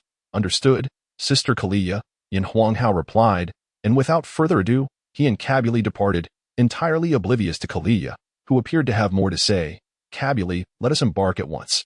I am well acquainted with the Needle-Leaf Forest, where I have seen iron vine before. I shall gather it there, and you can handle the heartsease. Agreed. Let us each complete our tasks and strive to attain F rank as soon as possible. The manual states that if over 70% of the team members achieve a rank upgrade, the Mercenary Corps will level up as well. Since it is just the two of us, we must both reach F rank for the Brotherhood to elevate to F rank as a Mercenary Corps. Indeed, let us exert ourselves for the swift attainment of A-ranked Mercenary Corps status. Be cautious on the road, brother. Chapter 11. Gathering Iron Vine, Yin Hao rode his steed to the Needle-Leaf Forest. Given that it is summer, Iron Vine is relatively easy to locate, although gathering it is not without its challenges. Iron Vine, as its name suggests, is a vine that is as resilient as iron. It is a commonly used medicinal herb, and when dried and ground into powder, it serves as an auxiliary material for many remedies. The primary obstacle in collecting Iron Vine lies in the cutting process. Yin Hao had not brought a knife or axe with him. However, he had already devised a plan, for he was proficient in water sword techniques. Surely he could conjure a water axe technique? One must always apply their knowledge practically. Upon finding a length of iron vine, he concentrated his mental energy to manipulate the water element into the form of an axe, inscribing the necessary dynamics on the array, and struck at the base of the iron vine. With a satisfying crunch, he managed to create a notch at the root. The water axe dissipated, revealing that severing a single strand of iron vine would require 5 to 6 strikes, all aimed at the same spot. After 10 attempts with the water axe technique, Yin Hao successfully severed one length of iron vine. To gather 50 strands would thus necessitate 500 strikes. And for 500 strands, 5,000 strikes. When he was at the first tier, he could only cast the water sword technique 100 times at once. Now, at the second tier, his magical capacity had doubled. This means he could perform approximately 200 water axe techniques at a time, effectively cutting through 20 strands in one session. With his current mana recovery rate and the time required for casting spells, he could restore his magic 3 times in a single day, allowing him to sever 60 strands of Iron Vine in that time frame. Assuming no other distractions arose, and he did not require excessive time to search for Iron Vine. After exhausting his mana for the first time, Yin Huanghao had successfully severed 23 strands, with a few extra due to fortunate strikes landing accurately, seizing the moment while his mana was depleted. He gathered the cut Iron Vine, binding them together before releasing Xiaohui. Xiaohui, I shall be occupied with this task for the next few days. Please feel free to hunt for yourself. Xiaohui blinked its large eyes and nodded, darting swiftly into the depths of the forest. With a speed that even Yin Huanghao could scarcely comprehend, Xiaohui would likely find it easy to hunt within the woods. After meditating to restore his magical energy, Yin Huanghao resumed cutting the Iron Vine. Several hours passed before his mana was depleted once more, this time yielding 25 strands. As he continued casting spells, Yin Huanghao became increasingly proficient in shaping water elements into axes, resulting in a more efficient and realistic process. The frequent use of the same spell led to a quicker release of his water axe technique. Along with improved accuracy. By the third depletion of mana, he had successfully severed 30 strands of Iron Vine. As for accuracy, it could not be improved further. His current accuracy was already at 100%. The success of magical attacks largely depended on mental energy to lock onto targets. Thus, larger targets are inherently easier to lock onto and strike. In his earlier practice, Yin Huanghao typically targeted large trees or the ground, never needing to aim specifically at anything. However, this time was different. He had to consistently aim for the initial notch he had created. Nevertheless, as the target was inanimate, he could now ensure that each strike was precise. Through the continuous practice of casting spells, Yin Huanghao discovered that magical proficiency requires incessant training to enhance casting speed. In competitive or combative scenarios, slow casting often leads to failure or even death. By the end of the day, he had gathered a total of 78 strands, proving to be much quicker than anticipated. If he continued to improve, he might complete the task in just 4 days. He pondered how Cabuli was faring. As dusk approached, Xiaohui returned to Yin Huanghao, its gray belly betraying no signs of its recent feasting, though its expression radiated satisfaction. Yin Huanghao secured the bound Iron Vine onto the back of his steed and led the horned horse back home. With Noxie absent once more, Yin Huanghao returned home, dined, and began his training with the flame art. Meanwhile, Xiaohui nestled in Yin Huanghao's embrace, motionless and content. The following day, at the break of dawn, Yin Huanghao mounted his horned horse and set off for the Needle-Leaf Forest once more, resuming his tasks for the day. Again, he set Xiaohui free to hunt at will while he continuously cast the water axe technique. This process was rather monotonous. One could hardly expect a 10-year-old child to possess the patience for such an endeavor. However, Yin Huanghao was different. At over 20 years of age, he understood the significance of strength in this world and grasped the truth that one must endure hardship to attain greatness. Upon exhausting his mana for the first time, he noted his progress. His water axe technique had gained a slight increase in power, as he had severed 32 strands this time. The summer Needle-Leaf Forest still attracted a few townsfolk seeking mushrooms or firewood, as well as hunters venturing deep into the woods. Lin Hao gathered the Iron Vine in a secluded area of the forest, where the trees were sparse, creating an ideal environment for the growth of vines.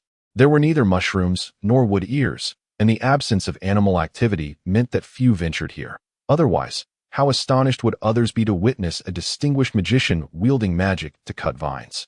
Even if he was merely a novice sorcerer, in this land, magicians were a rare breed, which elevated their status considerably. It goes without saying that mid to high-level magicians who could unleash area of effect spells were held in high regard, while even low-level magicians were treated with great honor by certain nobles, for no one could predict when a low-level magician might ascend to intermediate or even advanced ranks.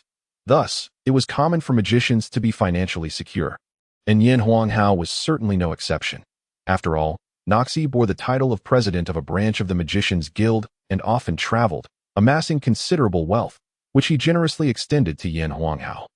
Low-level magicians typically had few expenses. Firstly, low-level spells did not require special materials for crafting spell books, as ordinary paper sufficed, rendering low-level spell books quite affordable.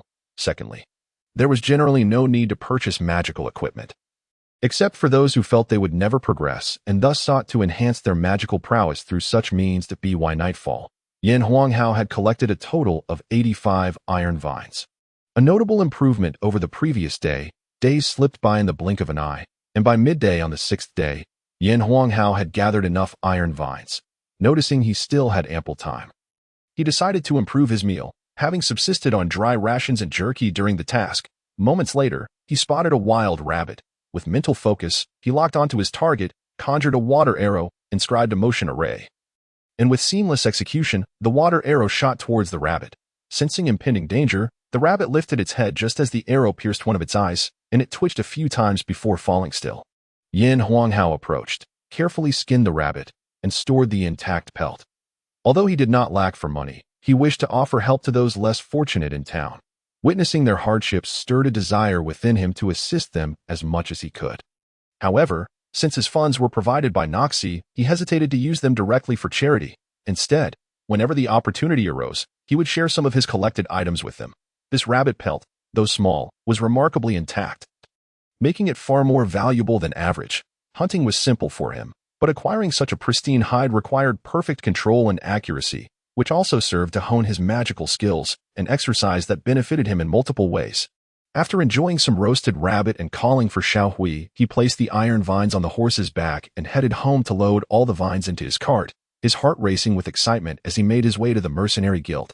Chapter 12. Promotion of the Mercenary Group. Yin Huanghao arrived at the Mercenary Guild brimming with excitement, presenting the iron vines to Kalia. After inspecting them, Kalia picked up Yin Huanghao's mercenary handbook and upgraded his rank from G to F, stamping it with the official seal of the guild's branch in Shinza Town. Sister Kalia, now that I am an F-level mercenary, does this news need to be relayed to the headquarters? Yin Huanghao asked eagerly, feeling much like a child yearning for recognition after achieving a milestone. Not at all, Captain Yin Huanghao, Kalia replied, her tone notably emphasized when addressing him as captain, due to the ease of low-level mercenary tasks. Many wealthy youths simply pay to complete them. For instance, you could have purchased 500 iron vines and handed them to me, and that would still count as completing your task. Therefore, changes in rank for mercenaries below D level do not require notification to the headquarters. A stamp from the branch suffices for others to recognize your rank.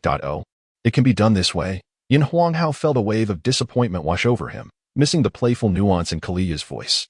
He had anticipated that his promotion would be officially recorded by the guild headquarters and communicated to the various branches across the continent, only to discover it was merely a matter of a stamp at the branch. Indeed, there are still many D-level mercenaries on the continent, typically low-level warriors or mages, and even ordinary civilians who take on mercenary work as a means of livelihood. Their range of activities rarely extends beyond a single province. Given the sheer volume of such mercenaries, the guild headquarters simply lacks the time and resources to document each one individually. C-level mercenaries, however, are different. Achieving C rank usually requires surpassing the 3rd tier. Such mercenaries, whether warriors or mages, can at least attain the rank of sergeant if they enlist in the army. The transition from D to C level, which involves breaking through from Tier 3 to Tier 4, presents a significant hurdle that most cannot overcome. Perhaps only 10 out of 100 will ever achieve intermediate status, Kalia patiently explained. Well, at least I am now an F-level mercenary. I still have youth on my side. By the way, I haven't seen Cabri these past few days. How is he faring with his task? He usually brings me the collected items daily. The day before yesterday, he was still short of 100 heart-piercing lotuses. The difficulty of gathering heart-piercing lotuses is comparable to that of iron vines, so perhaps he was delayed yesterday. All right, I will check on him. Since purchasing them counts as completing the task, my assistance should be recognized as well.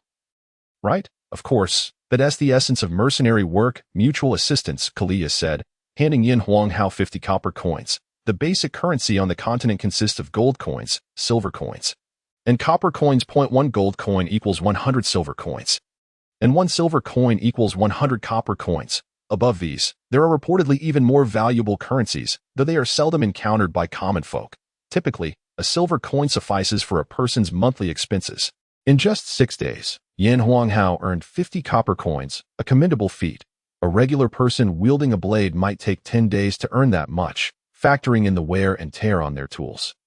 Yin Huanghao pocketed the silver coins and mounted his horned horse, galloping toward the marsh. From a distance, he spotted Cabri engaged in combat with a wolf near the marsh's edge.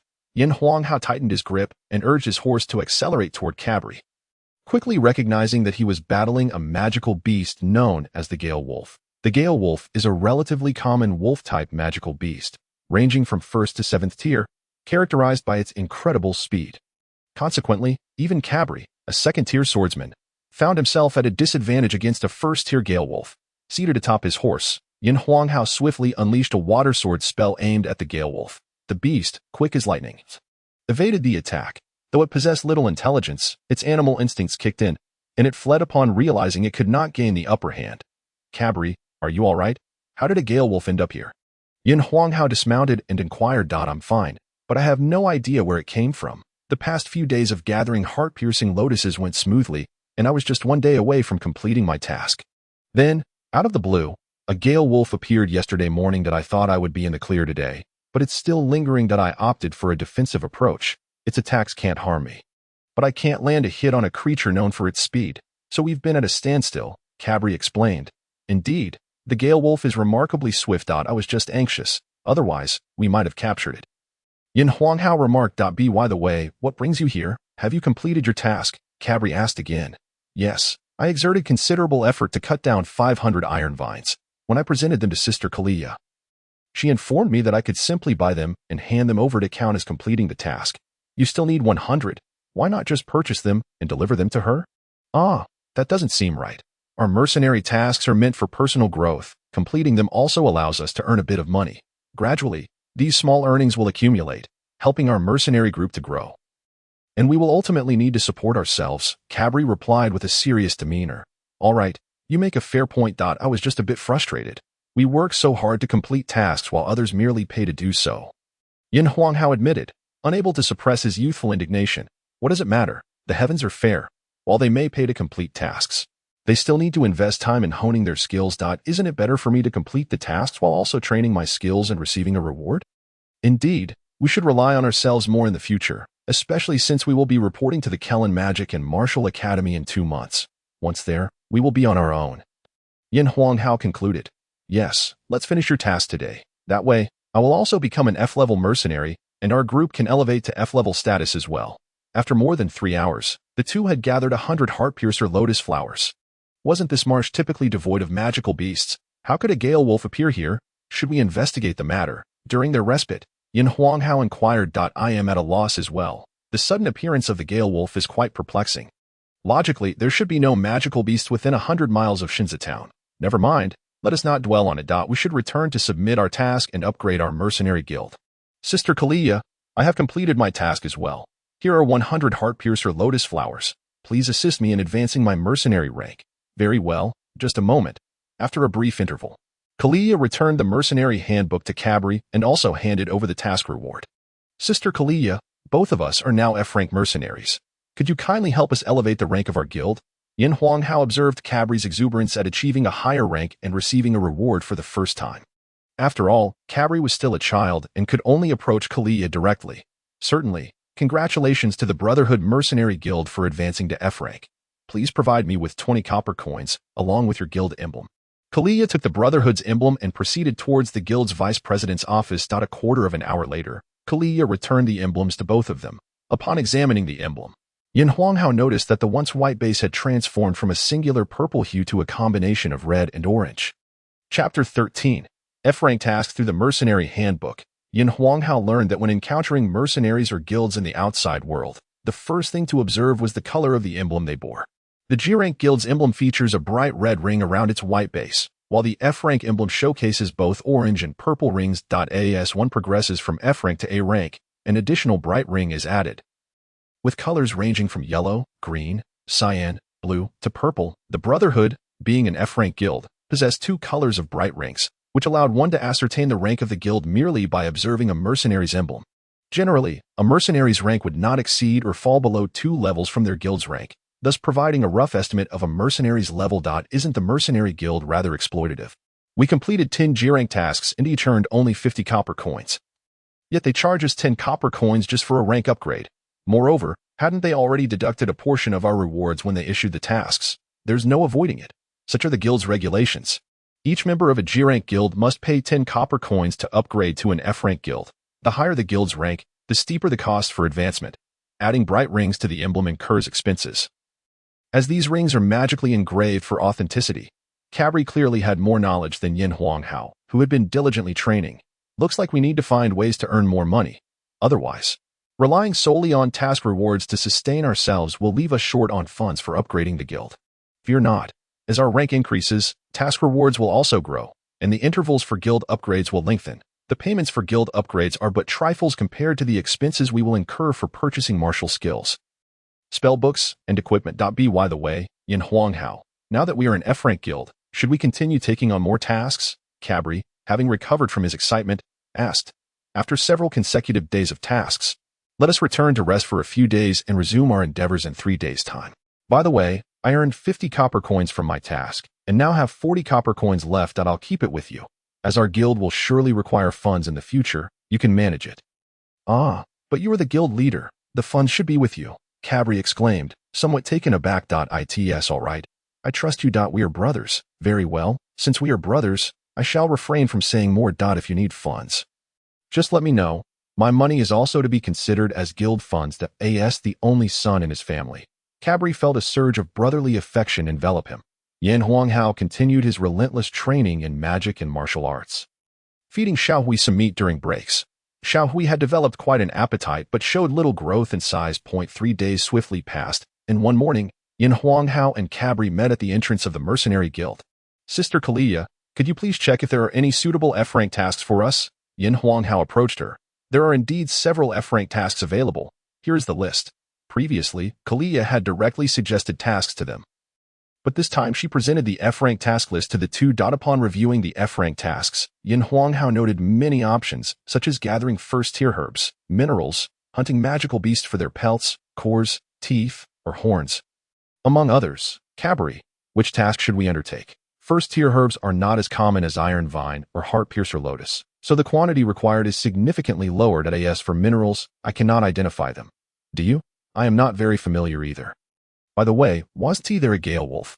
Let us first accept the task to gather 3-leaf grass. We can search for it in the hills near the marsh while looking for that gale wolf. If we find it, slaying it would count as completing a task for each of us. Excellent. Sister Kalia, we shall each accept a task to collect 3-leaf grass. Lin Hao added, by the way, if we were to slay the magical beast first and then return to accept the task, would that be permissible? Indeed. For D-rank tasks and below, as long as you meet the quantity requirement, any method is acceptable. For instance, if you purchase a large quantity of magical beast pelts or cores and then return to accept the task, that is also allowed, Kalia replied. This time, Lin Hao was prudent and clarified this matter up front. If it was permissible, there would be no need to rush into accepting the magical beast task, as failing to complete it could affect their success rate. As the only son of the guild president, Cabri also possessed a horned horse. The two rode swiftly to the location where they previously encountered the gale wolf, yet found no trace of it. It may have departed. Let's proceed to the hills to search for the 3-leaf grass, Cabri suggested. In order to improve efficiency, let us split up, but not too far apart. This way, we can support each other in case of danger. Lin Hao advised. Gathering 3-leaf grass was a rather tedious task. It primarily grew on decaying wood or cliff edges, requiring careful searching before being unearthed. Unfortunately, this process did not allow for simultaneous practice of martial arts or magic. F-rank tasks were evidently more challenging than G-rank ones, but fortunately, only 10 were required to complete a task. At last, Lin Hao discovered his first 3-leaf grass. Feeling elated, he had previously perused relevant materials and recognized its appearance. But he wondered if Cabri had found any. By the end of the day, Lin Hao had only managed to find 2, unlike during the earlier task of collecting iron vine, where his progress accelerated alongside his growing magical prowess due to the abundance of the vines. However, the 3-leaf grass required considerable time to locate, and its scarcity increased as they continued to gather.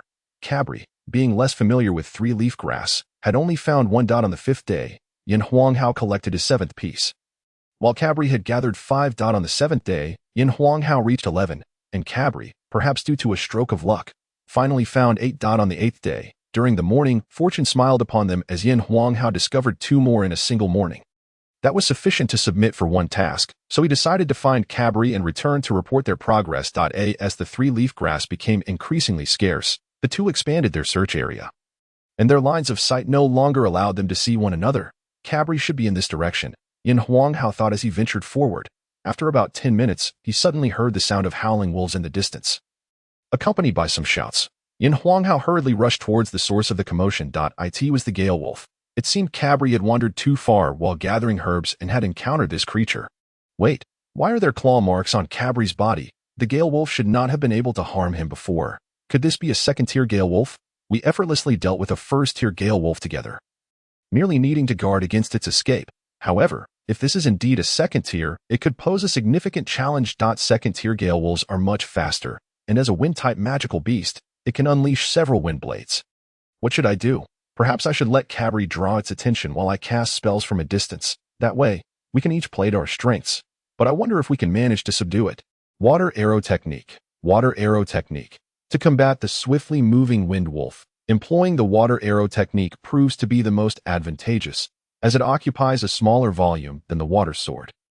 Given an identical energy array, the velocity of the water arrow technique surpasses that of the water sword significantly. In my previous desperate circumstance, I failed to contemplate these aspects thoroughly, leading me to utilize the water sword, which I am most accustomed to. Otherwise, I might have successfully subdued it. Nevertheless, this time, the Windwolf managed to evade all our attempts, indicating that it is indeed a second-tier Windwolf. Cabri, how are you holding up? Can you endure? For the moment, I am fine. The scars on my body are merely from the wolf's claws as I attempted to evade its wind blades. I wonder how another second-tier Windwolf has appeared here? I was initially focused on capturing that first-tier one, Cabri said. A look of frustration etched across his face. Do you possess any skills that might slow its speed? I do not. My only option is to observe for any openings to inflict damage, thereby preventing its escape. Fear not. With two second-tier combatants, it is illogical for us to be unable to overpower a single second-tier beast. Once we find the opportunity to strike with a water arrow, it will not escape. Chapter 14. Confrontation with the Wind Wolf. The battle had persisted for over 10 minutes, yet Yin Huanghao's water arrows had failed to strike the Wind Wolf even once, while Cabri had also been unable to deliver a lethal or debilitating blow. Perhaps the Wind Wolf, weary of being unable to vanquish the persistent young man, grew increasingly agitated by the magical assaults from the nearby mage. In an instant, the Wind Wolf deftly dodged Cabri's attack and lunged toward Yin Huanghao. Despite Yin Huanghao's attempts to distance himself, he was merely a few dozen meters from the Wind Wolf, which, with its speed, closed the gap in mere breaths. In desperation, Yin Huanghao abandoned his magical attacks and resorted to his unrefined martial skills. His training in the flame arts had focused solely on the techniques, and he had little experience in actual combat. Within mere dodges, he found himself marked by several claw wounds. At that moment, Cabri arrived, brandishing his short sword and aiming for the wolf's back. As a young boy aspiring to be a formidable defensive warrior, Cabri never parted with his shield, for he understood that he might need to step forward at any moment. The Wind Wolf, being a second-tier beast, possessed instincts far superior to those of ordinary humans. Before the short sword could make contact with its fur, the wolf sensed the impending attack and swiftly retreated, evading Cabri's strike. Cabri's assault provided Yin Huanghao, who had been struggling against the Wind Wolf's relentless onslaught, a brief respite. He quickly retreated from the wolf's range and unleashed a water arrow toward it. This time, the battle had reached a tense stalemate lasting nearly half an hour, exhausted from the prolonged engagement. The Wind Wolf, realizing it was unable to overcome these two vexing humans, sought to flee. As it had primarily targeted Cabri, the latter had been forced into a defensive stance with his shield. Suddenly, the Wind Wolf evaded Yin Huanghao's water arrow and darted toward the left side of the forest. Yin Huanghao had previously noted that the wolf's attacks were not as fierce as before, and its speed had noticeably diminished. As it bolted toward the woods, he swiftly conjured a water shield to obstruct its path. The water shield, controlled by his mental energy to coalesce the water elements, required no elaborate energy array, allowing for rapid casting. Following this, he charged a water arrow and aimed it at the water shield, knowing that the outcome hinged on this decisive moment. Having fought the Wind Wolf for half an hour, Yin Huanghao had gained some understanding of its movements. In a moment of foresight, he unleashed a preemptive spell, catching the Wind Wolf off guard as it collided with the water shield. Although the water shield, composed of water and less formidable than a metallic barrier, shattered upon impact, it effectively halted the wolf's escape, causing it to stumble. The subsequent water arrow struck the Wind Wolf squarely in the abdomen. At last, Yin Huanghao's water arrow technique had successfully hit the Wind Wolf for the first time. The arrowhead, meticulously sharpened by Yin Huanghao, shattered upon impact, releasing a spray of blood that blossomed from the wolf's belly, gradually staining it crimson. The Windwolf staggered to its feet and began to trot toward the forest. Cabri, are you all right? Are you hurt? I'm fine. What about you? Did the Windwolf injure you? I'm unscathed. Do not forget, I am not only a second-tier mage but also a second-tier warrior. That's good to hear. The Windwolf is injured and one escaped far. Let us pursue. Onward. We chase. With that, the two of them dashed toward the forest. It is worth noting that the martial spirit in this world is indeed robust, allowing even a child like Cabri, barely 9 years old, to engage a second-tier beast. In the previous world, urban dwellers would have had no such opportunity. Only those in the mountains could encounter wild beasts, and even then, only hunters armed with firearms would dare to confront them. Having lived for 20 years in his previous life and now nurtured by several years of experience in this one, Lin Hao found his legs steady in battle against the beast for the first time. In contrast, Cabri exhibited no signs of fear, having already engaged the Windwolf with fervor. The two followed the trail left by the Windwolf, and after a few minutes, they found it struggling on the ground. They approached, and Cabri bent down to ascertain whether the Windwolf was alive or dead. Suddenly, the Windwolf opened its eyes, launching a wind blade toward Cabri. Cabri, be careful, Lin Hao cried, pushing Cabri aside. He had already been on guard, recalling similar scenes from television and films in his past life, and knowing that wolves can be quite cunning. In the nick of time, he managed to shove Cabri out of harm's way, narrowly avoiding the Windwolf's final attack. However, he could not completely evade it. The wind blade grazed his left arm, tearing away a layer of flesh and causing blood to pour forth. Seeing Lin Hao injured, while saving him filled Cabri with a surge of emotion. His face flushed as tears welled in his eyes. He picked up his iron shield and began to strike the Windwolf in a frenzy. Cabri, stop. It should be dead by now. You'll ruin it. Lin Hao, how are you? Is your wound serious? Upon hearing Lin Hao's voice, Cabri regained his composure and turned to assess his friend. I should be fine. It's just a scratch from the wind blade. A bit of blood is all. Do you have any healing ointment? I just need to stop the bleeding.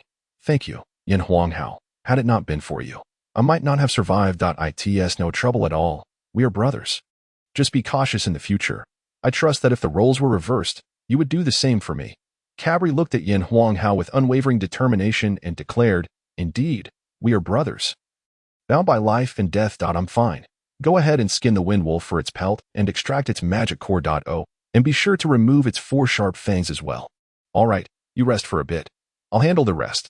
Cabri skillfully used his short sword to completely skin the Windwolf, extracting its 4 fangs before cleaving open its skull to retrieve the magic core. This is indeed a second-tier Windwolf, Cabri exclaimed, observing the magic core adorned with red and orange luminescent stripes. Aside from the fixed types that are identifiable as specific tiers, discerning the tier of other beasts based solely on appearance can be quite challenging. With creatures like the Windwolf, which can range from 1st to 7th tier, one can only make a rough assessment based on their appearance. To accurately determine their tier, one must acquire their magic core and analyze the luminescence to ascertain its level. Magic cores from 1st to 7th tier beasts exhibit 7 distinct colors of luminescence: red, orange, yellow, green, cyan, blue, and purple. 8th tier beasts add a silvery hue, while 9th tier beasts feature a golden glow. As for the appearance of a saint tier magic core, that remains a mystery. The insignia of the Mercenary Guild is, in fact, designed to mirror the varying colors of magic cores. Chapter 15, The Water Nurturing Technique. How wonderful! A second-tier beast is valued at the equivalent of 3 first-tier ones. This implies that a single second-tier beast can fulfill 3 F-tier task requirements. I have already completed my task of gathering 3-leaf ginseng, which means I have successfully accomplished a total of 4 tasks. Such rapid progress. It seems that slaying beasts is indeed the swiftest way to advance, Cabri chimed in. Indeed, when calculated this way, the efficiency of completing tasks by hunting beast rivals that of G-tier tasks.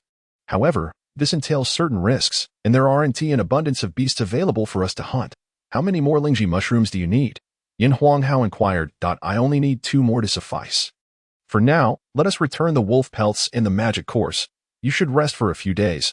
I will handle things tomorrow, Capri replied with concern. Indeed, let us head back, they agreed.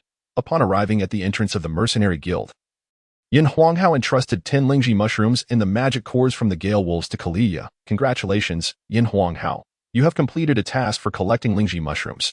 Additionally, this second-tier magic core can be counted as completion for 3 tasks of collecting Lingji mushrooms. If you so wish, Kalia stated, her tone inquisitive. Although a second-tier magic core could indeed be counted as 3 F-grade tasks, most individuals hesitated to offer magic cores as task items due to their considerable value. Typically, the worth of a magic core far exceeded the rewards provided for such tasks. For many low-tier mercenaries who relied on low-level tasks for their livelihood, selling the magic cores would yield far greater financial gain. For instance, this second-tier magic core could fetch 10 silver coins in the market, while handing it over to the mercenary guild would only be equivalent to completing 3 F-grade mercenary tasks. With a mere reward of 3 silver coins, affluent individuals often prefer to purchase 10 first-tier magic cores outright to facilitate their advancement, rather than hunting down 10 magical beasts themselves. Magic cores also serve various other purposes, the most common being grinding them into powder to create magical scrolls and equipment, or absorbing the magic within to aid in cultivation. The Mercenary Guild does not impose mandatory promotions for mercenaries or guild levels. Thus, many low-tier mercenaries and guilds perpetually engage in low-level tasks to secure their daily sustenance. Very well, let us proceed on that basis. I have now completed 4 tasks, Lin Hao remarked after contemplation. Following suit, Capri also presented the Gale wolf pelts and fangs to Kalia, thereby completing 3 more tasks. As they exited the Mercenary Guild, dusk had gradually enveloped the surroundings. Lin Hao, please take care and rest well. I will continue my tasks tomorrow, Capri reiterated his concern. Rest assured, my injuries are merely superficial. I shall resume my tasks once I feel better, Lin Hao reassured him. Upon arriving home, Noxie noticed Lin Hao bandaging his arm and inquired anxiously, "What happened? Is your arm injured?" Lin Hao recounted the day's events to Noxie and further questioned, "Grandpa Noxie, do mages often find themselves unable to strike their enemies? Throughout my encounter, I never managed to hit the Gale wolf. Had I not successfully anticipated its escape route at the last moment, it would have eluded me. Indeed, generally speaking, it is quite challenging for magic to hit an opponent of the same tier, as adversaries seldom remain stationary for you to attack. Moreover, different enemies possess varying speeds, and the casting speeds of different types of magic differ as well, so it cannot be generalized. For instance, wind-type magic is relatively swift. Thus, if attacking a soil-type beast, hitting it is usually not a problem. However, the challenge arises because soil-type beasts typically have strong defenses, resulting in lower damage from magical attacks. In contrast, soil-type magic is generally heavier and possesses formidable power. Yet its casting and attack speeds are slower. Therefore, using soil-type magic against wind-type beasts, while the attacking power is considerable, it is indeed difficult to land a hit, Noxie explained. It seems the world of magic is far more complex than I had imagined. I had thought that mages merely needed to stand still and unleash their spells to showcase their power. I never realized that magical attacks could be so monotonous, Lin Hao reflected. Previously, he had believed that magical attacks functioned similarly to those in online games, where one simply targeted and attacked without further consideration. Little did he know that magical attacks operated differently. After all, physical close combat attacks also involve a back-and-forth exchange, and unless there is a significant disparity between both parties, hitting the opponent is not so easily accomplished. Whether physical or magical attacks, as long as they connect, they generally inflict substantial damage and can determine the outcome of the battle. He had previously underestimated the complexity involved. Noxie smiled at Lin Hao and remarked, "Indeed, for low-tier mages, combat tends to be rather simplistic, often resulting in a single decisive blow. However, as a mage's level increases, the variety of spells they can wield also expands. Eventually, they will be able to employ area of effect spells and defensive magic, rendering battles no longer a matter of a single strike." Then, Grandpa Noxie, what about battles between mages and warriors? Lin Hao inquired further. Since the topic of combat had arisen, he wished to gain a deeper understanding, as learning magic or martial skills would ultimately be for the purpose of battle. This world is not the peaceful one of his past life. Conflicts between individuals are quite prevalent, and in the future, whether for survival or strength, conflicts with others are inevitable. The acquisition of resources relies heavily on formidable power. The battle between mages and warriors can be simplified. It involves maintaining distance from the warrior and bombarding them with magic. Low-tier warriors cannot project their vital energy outward, making mages virtually invincible from a distance of 10 meters. However, once warriors reach the intermediate tier, the situation becomes more complicated. They may acquire powerful skills or rapidly close the distance to the mage. At that point, one must exercise caution. Having a magical shield is essential, and one must carefully observe the opponent's movements as long as one avoids close combat. A warrior cannot pose a threat to you. The realms of magic and martial arts are ever-changing, and one must adapt their strategies based on the circumstances. I can only provide you with a general overview of the situations we have encountered. The rest must be grasped and developed through your own understanding. Noxie imparted his knowledge of various combat scenarios to Lin Hao. Thank you, Grandpa Noxie. Learning so much from you has greatly broadened my horizons. I will no longer feel so lost when facing battles in the future. Lin Hao sincerely expressed his gratitude after absorbing Noxie's insights. There's no need for thanks. It brings me joy to see you grow stronger. Your parents would be equally proud. Tomorrow, I will take you to the priest guild to seek a priest for your healing. While water-type magic also possesses healing and restorative properties, its effects are not as effective as those of light-type magic. Certainly, I have always watched others visit the priest guild for healing. Now I have the opportunity myself. By the way, Grandpa Noxie, please teach me the water-type healing spell as well. That way, I can address my injuries myself in the future. Lin Hao replied. Noxie chuckled at Lin Hao's enthusiasm, saying, You seem quite eager to seek healing, as if you were looking forward to getting hurt just to receive treatment. Very well, I will first teach you the water-nourishing technique. This spell utilizes the power of water to nurture all things and heal injuries. While its effects may not be as potent as those of light-type magic, it works quite well when combined with trauma potions. O great water deity, I beseech you to lend your nurturing power to mend my wounds. Cypress. Lin Hao recited the incantation for the spell and immediately cast the water-nourishing technique upon himself. But after waiting for a while, he did not perceive any effects. He thus continued to seek guidance from Noxie. Grandpa Noxie, why do I not feel the effects of the water-nourishing technique? Noxie explained, casting the water-nourishing technique differs from other water-type spells. For other spells, you simply need to control the condensation of magical elements through your mental energy and draw upon your own magical power. However, the water-nourishing technique requires you to channel your mental energy, pray to the water deity in your heart, and then focus your mental energy on your target. The water-nourishing technique proved to be a significant challenge for Lin Hao. As a graduate of a prestigious university, he had always adhered to atheistic beliefs. As a youth raised in the New China, deeply rooted in ideological teachings, suddenly being asked to pray devoutly to a deity was indeed perplexing. Anyone can pray, but sincerity is the difficult part. For a nation that has largely lost its faith, the general belief among the Huaxia people tends to be, when in need and with purpose. Typically, one does not worship the Buddha regularly but turns to them in times of need, seeking blessings for prosperity, the birth of sons, academic success, thriving businesses, or the health of parents. It seems that mastering the water-nourishing technique is beyond my grasp for now. I shall focus on my cultivation instead. Chapter 16. Initial encounter with the priest. After a night of silence, the following day, Lin Hao and Noxie arrived at the priest guild early in the morning. Like other guilds, the priest guild was sparsely populated, since priests generally remain within the guild and seldom venture out. Lin Hao had little prior exposure to them and felt a sense of curiosity about their reputed miraculous healing abilities, which seemed quite incredible from a modern perspective. At long last, an opportunity has arisen for me to witness the miraculous healing techniques of the priest. Noxie directly escorted Lin Hao to the office of the president of the priest guild. What brings you here today? Inquired an elderly gentleman with a head of white hair, gentle eyes, and a sprightly demeanor, seated comfortably in his chair. It's nothing of great consequence, Noxie replied with a smile. Lin Hao sustained an injury during a mercenary mission yesterday. He has already applied some ointment, but I fear the recovery might be prolonged. So I sought your assistance for treatment. It was evident that the two were quite familiar with one another. This is hardly surprising, as the residents of Shinza town are exceptionally simple and genuine, and with only a handful of guilds, it would indeed be strange if the guild leaders were not acquainted. The president of the priest guild remarked, "Oh, let me take a look."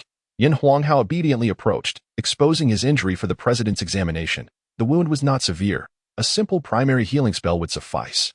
With a wave of his hand, a radiant light enveloped Lin Hao's injury. Instantly, he felt the pain dissipate, replaced by a soothing warmth that gradually morphed into a tingling sensation. This tingling felt reminiscent of the healing process. And the power of light magic truly astounded him, as it had facilitated his recovery in such a brief span of time. Gratefully, Lin Hao expressed his thanks to the guild president. "Thank you, esteemed president." The president responded with a smile. "Do be cautious in the wilderness next time. On this occasion, I shall waive the fee due to Noxie's presence, but should you seek my services again, I must insist on a payment of 1 silver coin for each primary healing." "Understood. I may indeed trouble you again in the future," Lin Hao replied. "You may return home now, as I wish to catch up with an old friend." Noxie said. Upon returning home, Yin Hao noticed that the tingling sensation had vanished. Curiosity piqued, he unwrapped the bandage, only to find that the wound had completely healed, and fresh, tender flesh had formed, likely leaving no scar in due time. What a miraculous manifestation of light magic. Noxie had mentioned that one must earnestly pray to the deity while casting the water healing technique, indicating that water-based healing magic requires divine power. Is it not the case that light magic, being inherently healing in nature, also necessitates prayer to the divine? The priest-president had cast his spell with such swiftness that he had not uttered any incantations. Perhaps his elevated rank allowed him to instantaneously unleash low-level spells. Cably had since resumed his tasks, and I had completed 4 F-level missions. I shall focus on my cultivation at home for now. I feel that my flame art is on the verge of breaking through to the 3rd tier, so I shall diligently practice. Just as I settled into a meditative position, Xiaohui nestled into my embrace. Observing the unchanged form of Xiaohui, I found myself in a quandary. Xiaohui, are you truly a magical beast? If not, how can you eat so voraciously? Yet, when we battled the Gale Wolf before, you failed to attack. I mused aloud. Hearing my complaints, Xiaohui emerged from my arms, blinking its adorable eyes at me, dissipating any lingering resentment I held. Flame energy surged from my dantian, coursing through the designated meridians of the flame art. Completing a full cycle, the cultivation of fighting energy primarily aims to augment the quantity of energy within the dantian. Generally, one may consume rare treasures to dramatically increase their energy in a short period, or take medicinal pills to expedite their training. Beyond that, one must rely on diligent practice. With each full cycle, fighting energy absorbs a trace of spiritual essence from the environment to enhance its own. The efficacy of a cultivation technique is reflected in the amount of spiritual essence it can draw. Higher-tier techniques extract more, thus accelerating the training process, while lower-tier techniques draw less, resulting in a comparatively slower progression. Each cycle also gradually enhances the strength of one's meridians, adapting them to the current intensity of one's fighting energy. Typically, more powerful techniques consume greater amounts of energy in one go, necessitating stronger meridians to sustain the demand. Consuming gentler treasures may temporarily boost one's energy significantly, yet those with more potent properties can test the limits of one's meridians. If the strength of the meridians is insufficient, one risks rupturing them from the overwhelming potency, rendering further cultivation impossible. Currently, I am cultivating the advanced flame art, requiring roughly 2 minutes to complete a full cycle, and I generally perform 36 cycles. Totaling just over an hour. As I am still at the 2nd tier. I can only achieve external manifestation of fighting energy upon reaching the intermediate stage, or 4th tier. My current fighting technique is rather rudimentary, the flame palm. Although termed a flame technique, no flames are visible upon my palm. Only upon striking a target does my energy inflict damage. After an hour of performing 36 cycles, I concluded my practice, feeling a modest increase in my fighting energy, yet still falling short of a breakthrough to the 3rd tier.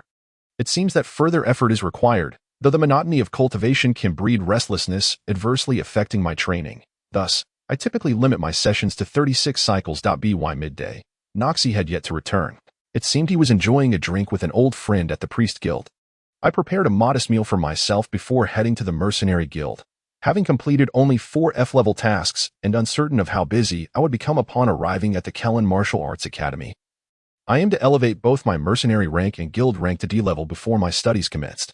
Sister Kalia, might I trouble you to see what tasks are currently suitable for me? I asked. What type of task are you seeking? Kalia inquired. I politely responded. I wish to expedite my task completion and thus elevate my mercenary rank. Given your vast experience, could you kindly recommend some options? The quickest way to complete a task is to procure the necessary items and deliver them directly to me, Kalia suggested. I sighed. I would prefer to complete the tasks independently, as I hope to gain experience and improve myself through the process. In that case, Kalia pondered, the herb gathering task will only enhance your knowledge of plants, albeit at a slower pace. Hunting magical beasts should be quicker, though it does come with certain risks. I interjected. Sister Kalia, I understand that hunting magical beasts is faster, but where might I find enough beasts to hunt? If you head south from the town for about 100 miles, you will encounter a vast mountain range known as Tsongmeng Mountain. It is the only mountain range within a 500-mile radius of Shinza town. Due to its height, it blocks the cold air from the frost high pressure, resulting in the southern slopes being rich in low-tier herbs. And even some mid-tier ones. Low-tier magical beasts frequently roam there. If you wish to hunt, that would be the ideal location. However, I advise you to hunt only on the outskirts of Tsongmeng Mountain. As deeper within, mid-tier magical beasts may pose a formidable challenge. A spark of realization ignited within me.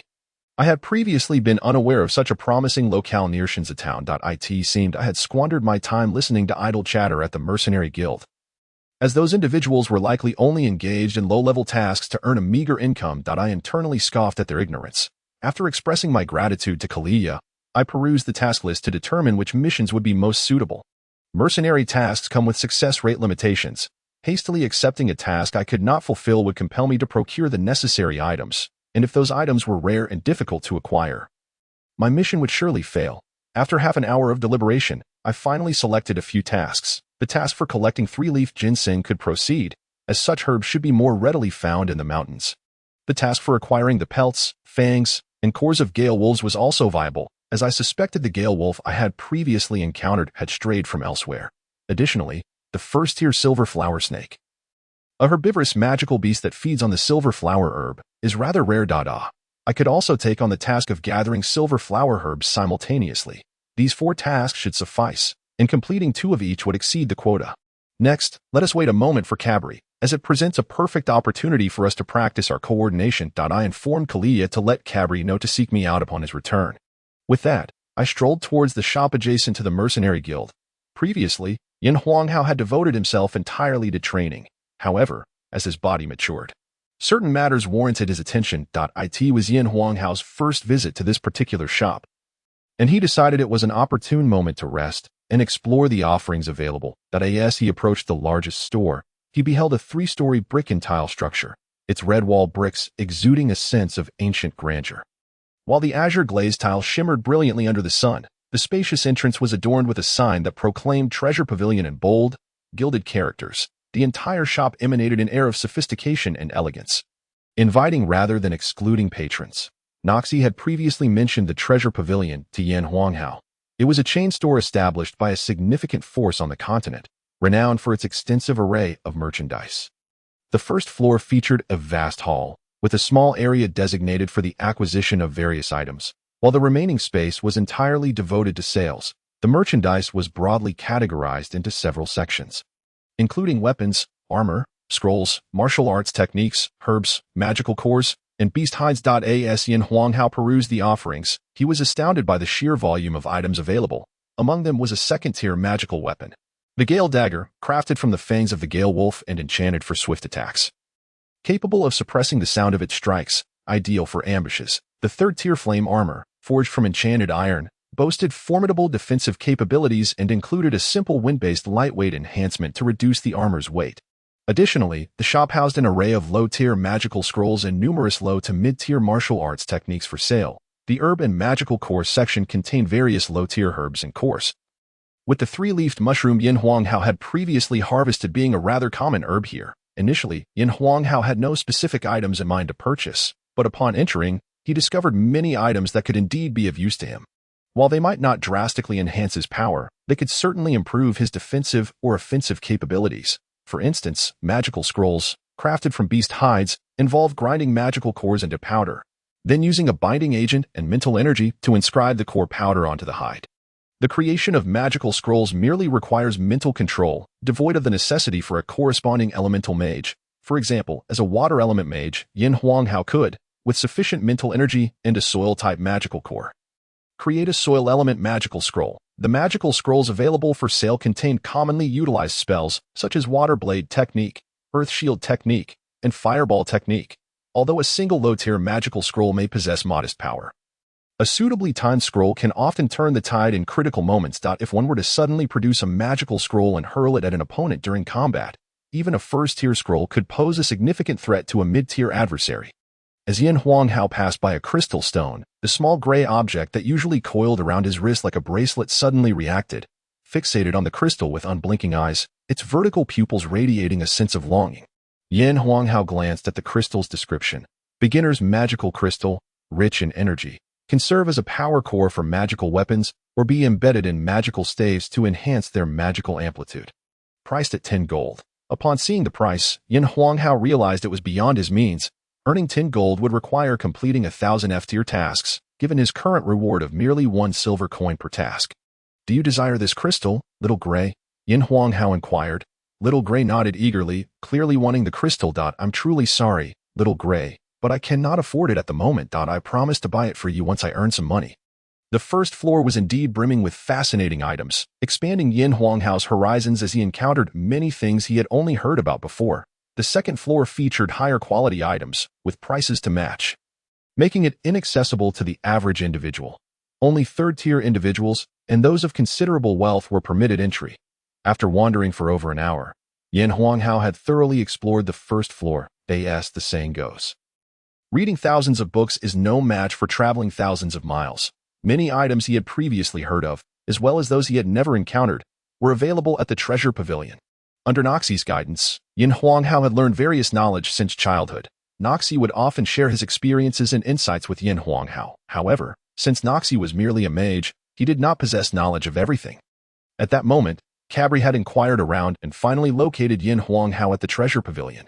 Yin Huanghao, Kalia mentioned you were looking for me. Is there something you need? Oh, your injury is healed. Cabri exclaimed in surprise upon noticing the bandages had been removed. Yes, Grandpa Noxie took me to the priest guild to see the president for treatment. The healing effects of the light element are truly remarkable. My wounds healed almost instantly. Yin Huanghao replied. Cabri's expression turned serious as he remarked.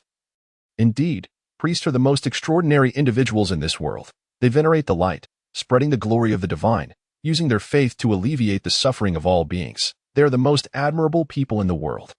Yin Huanghao smiled.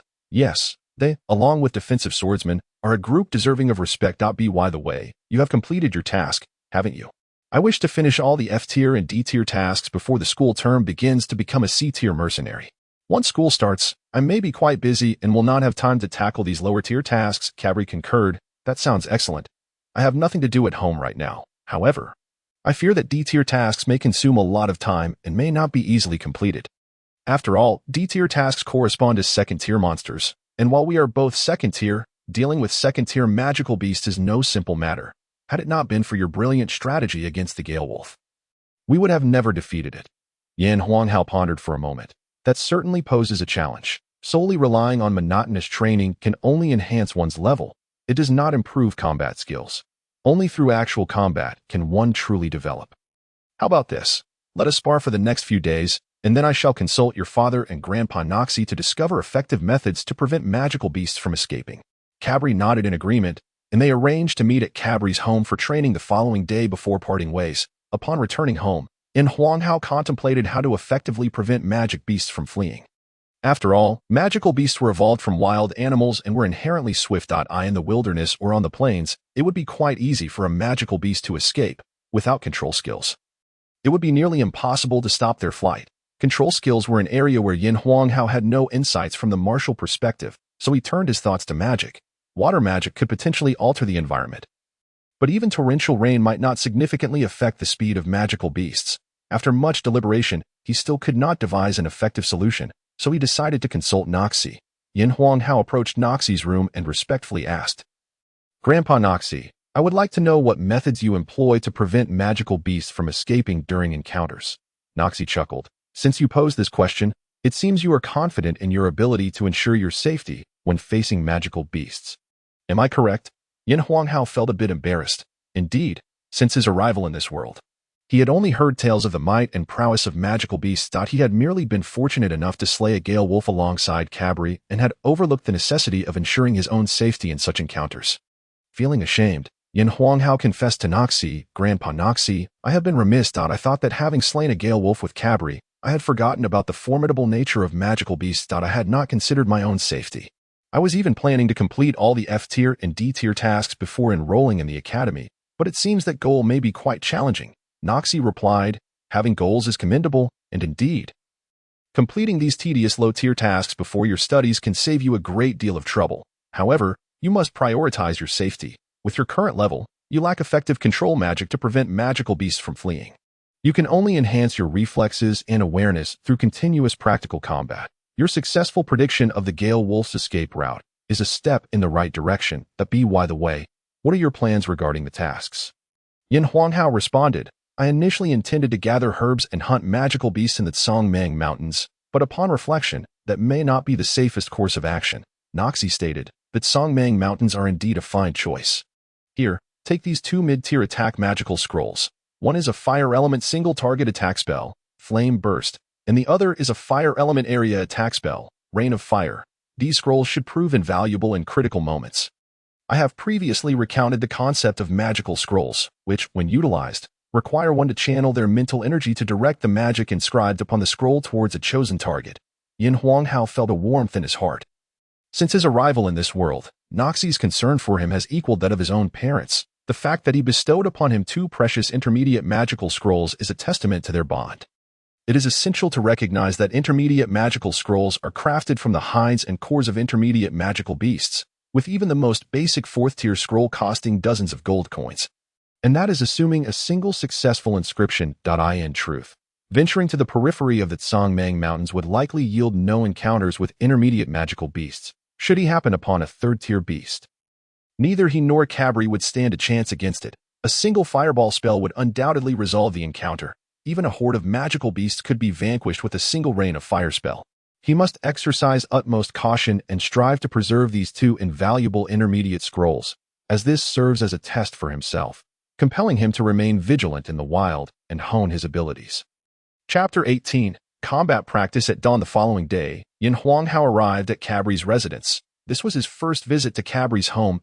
In front of Cabri's house stood the Swordsman Guild, with the backyard leading to Cabri's abode. As Yin Huanghao approached, he fortuitously encountered Cabri's father. "Good morning, Uncle Duncan," Yin Huanghao greeted. "I have come to train with Cabri." Seeing the camaraderie between Cabri and Yin Huanghao brought joy to Duncan, who remarked, "Ever since Cabri met you, her dedication to training has greatly intensified. I truly owe you my gratitude. I hear you also practice martial skills. Should you have any queries regarding your training, do not hesitate to ask me. Although I am merely one tier above you, my years at the Swordsman Guild have endowed me with considerable experience that you might find beneficial." "Thank you, Uncle," Yin Huanghao replied politely. "I shall certainly seek your guidance if any questions arise." Cabri, having overheard the exchange, emerged to greet Yin Huanghao. "You've arrived. Come, let us head to the Swordsman Guild for our training. There is a suitable area available." She then turned to Duncan. "Father, I am taking Yin Huanghao with me." In a secluded square within the Swordsman Guild, two figures engaged in an animated bout. At this juncture, Yin Huanghao assumed the role of the attacker, while Cabri defended deftly, lacking formal training in martial arts. Yin Huanghao relied solely on his agile movements to spar with Cabri. Despite his speed, every strike he attempted was thwarted by Cabri's shield, rendering him incapable of inflicting any harm. In contrast to Yin Huanghao, Cabri, as a swordsman, had systematically studied both offensive and defensive techniques under Duncan's tutelage. Holding a shield in her left hand and a short sword in her right, she effortlessly parried Yin Huanghao's assaults, occasionally retaliating with her short sword, thereby constraining him considerably. From Cabri's perspective, Yin Huanghao's half-hearted attempts at attack posed no threat whatsoever. After half an hour of exhausting effort, both combatants were drenched in sweat. Yin Huanghao, breathing heavily, remarked, "Cabri, I must say, your defensive skills are quite formidable. Each of my attacks is effortlessly blocked by your shield. With you as my defensive swordsman, I need not worry about my safety in the future." Cabri, perspiring profusely from the additional burden of wielding a shield, responded, "I am not like you. Your identity as a martial artist is merely a secondary pursuit. Focus primarily on enhancing your cultivation without engaging in real combat. Magic is your primary vocation. You have dedicated significantly more time to mastering magic, while I have devoted myself entirely to practicing the defensive techniques of a swordsman. I often engage in sparring sessions with my father, which has honed my defensive capabilities to a level that even ordinary second-tier warriors struggle to breach. Thus, your attacks fail to harm me. I firmly believe that with your talent, should you commit to mastering a single discipline, I would stand no chance against you. However, you are correct in asserting that as long as I am present, I shall ensure your safety." Yin Huanghao, touched by her words, replied, "I will also guarantee your protection. Let us take a brief respite, and then we shall test how you fare against my magical attacks. I trust you have never encountered such situations before, and given that we will face various challenges ahead, it is prudent to prepare ourselves." After half an hour of rest, the two regained their strength. Yin Huanghao positioned himself at one corner of the square, while Cabri stood at the opposite end. Upon Cabri's cue to begin, Yin Huanghao deftly unleashed a water arrow spell directed at her. Cabri, already attuned to the moment, recognized his intent to cast magic as he raised his hand, shield in hand. She accurately anticipated the trajectory of the incoming spell and raised her shield to defend herself. The sound of a splash echoed as the water arrow collided with the shield, shattering upon impact, yet leaving the shield unscathed.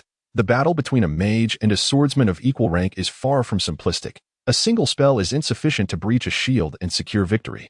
A mage typically aims to overwhelm a swordsman with a barrage of spells, and should the swordsman falter in their defense, they face imminent defeat. Yet, swordsmen are not without means of retaliation, should they seize the opportunity to close the distance to a mage.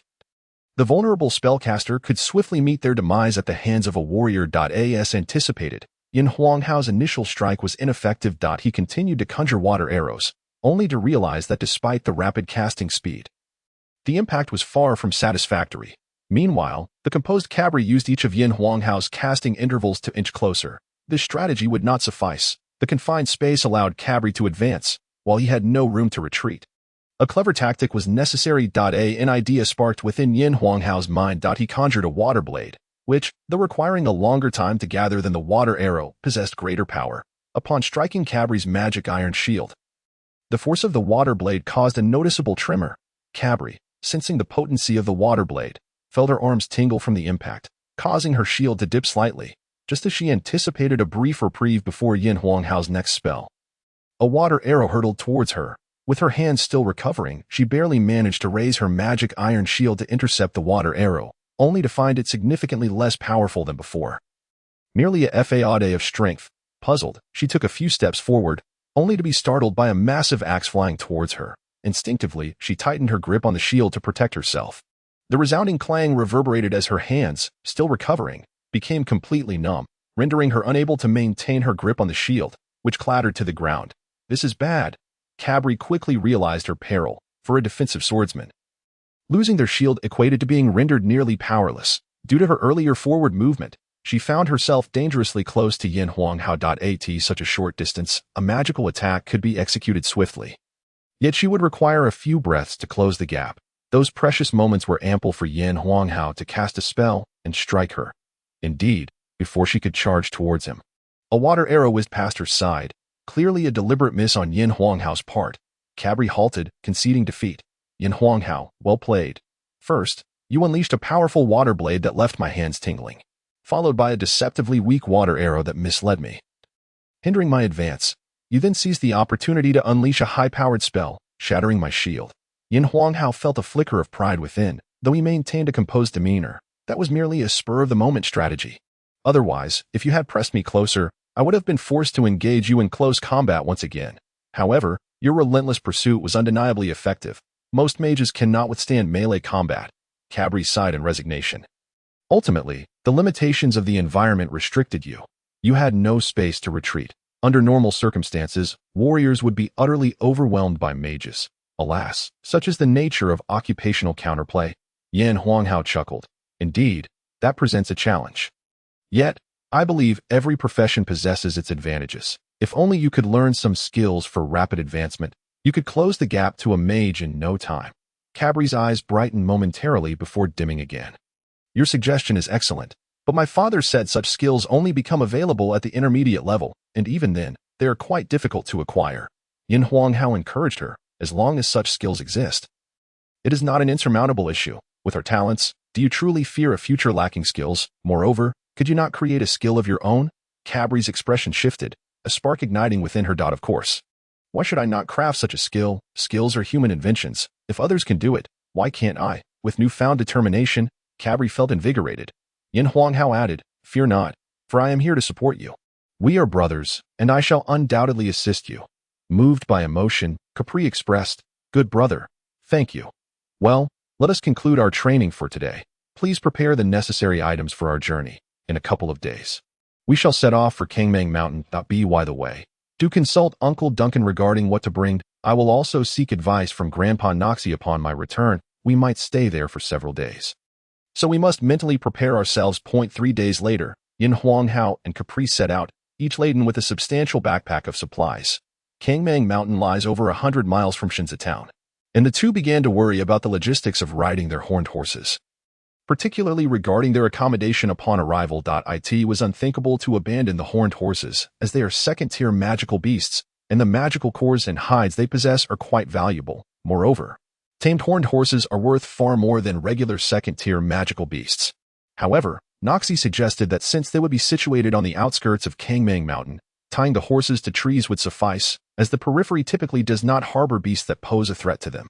Yin Huanghao concurred, recognizing that formidable beasts above the second tier are scarce in the mountain's outskirts. As they would not be resting on the mountain at night, it was sufficient to care for the horned horses when exiting the mountain in the evening. They departed at 6 o'clock, and by 8 o'clock, they could already see Kangmang Mountain in the distance. Yet, it took nearly another hour to reach the mountain's outskirts. As the saying goes, a distant view of the mountain can tire the horse. And the two were relieved that they had ridden rather than walked. Before them rose a lush green peak, the trees differing from those encountered in their previous life. The northern side of the mountain was predominantly populated by coniferous or narrow-leaved trees. Their mission was to gather medicinal herbs and hunt magical beasts, and due to the cold climate on the northern side, they spent half the day navigating around to the southern side of the mountain. The southern face of the mountain was entirely dissimilar to the northern aspect. The latter, influenced by cold air throughout the year, was home to cold-resistant flora, whereas the southern side, shielded from the cold, boasted a temperature approximately 10 degrees warmer. Here, broadleaf trees flourished, and numerous blossoms were in full bloom. Kangmang Mountain is the only mountain near Shinza town, and occasionally, individuals venture here in search of rare mountain delicacies or to hunt.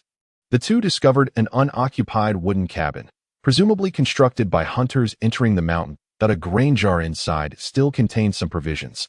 The people of Shinza town are known for their simplicity, and every hunter venturing into the mountains would leave behind some food for future visitors. Over time, every individual entering the mountains would contribute non-perishable, durable food to the cabin. After taking a short rest, they stored some of their surplus food and medicinal supplies in the cabin, ensuring they only carried enough for a day's needs. They then kindled a fire to cook some of their dried meat, preparing a hearty meal of staples and soup. After satisfying their hunger, Yin Huanghao remarked, "It is already past noon, and we may not have enough time to delve deep into the mountain. Perhaps we should first explore the outskirts to familiarize ourselves with the terrain." Capri agreed, stating, "Indeed, it is unsafe in the mountains at night. Let us venture a little deeper, but we should separate to cover more ground. We can return before darkness falls." As they aimed to gather information, they chose not to ride, securing their horned horses beside the cabin and providing them with ample fodder before setting off. The cabin was not built against the mountainside for safety reasons. After half an hour, Yin Huanghao and Capri reached the base of Kangmang Mountain, but they found no valuable herbs along the way. Yin Huanghao veered left, marking their path with a distinctive fork-shaped symbol, which they had previously agreed upon. This mark was simple and easily recognizable, resembling the intertwined arms of a brotherhood emblem. As they ventured further, herbs such as iron vine and other low-tier plants became increasingly common, and they occasionally spotted first-tier herbs. Yin Huanghao collected every first-tier herb he encountered, knowing that even the legs of a mosquito can be considered meat, and that he and his mercenary group would soon require funds. "Here lies some silverflower grass," he exclaimed upon discovering a small patch of the herb. Silverflower grass is a slender, pale green plant about a foot in length, its color transitioning to a silvery hue towards the top, making it easily identifiable. Both the leaves and flowers are medicinal, although the flowers possess significantly greater efficacy. Silverflower grass typically grows in clusters of 3, 5, or 7 where silverflower grass is found. One can often encounter silverflower snakes. This patch contains 6 stems, a stroke of luck, as the flowers were just budding, indicating they would soon bloom, rather than hastily harvesting them. He decided to wait until the flowers opened to guard against the snakes. Considering the day's progress, it was evident that the flowers would not bloom today, so he marked the location and continued forward. As he delved deeper, Yin Huanghao grew increasingly cautious. The further he ventured into the mountain, the greater the chance of encountering magical beasts, necessitating vigilance against ambushes. The small gray snake, coiled around his wrist, had since leapt down to hunt for itself. Initially, Yin Huanghao felt a twinge of concern but quickly reassured himself that, given the speed of the small gray snake, it would likely face no threats from magical beasts on the mountain's outskirts. As he walked, he suddenly sensed a fluctuation of water-based magical energy, a water mage. Yin Huanghao was particularly attuned to the ebb and flow of water elements, utilizing his superior mental acuity.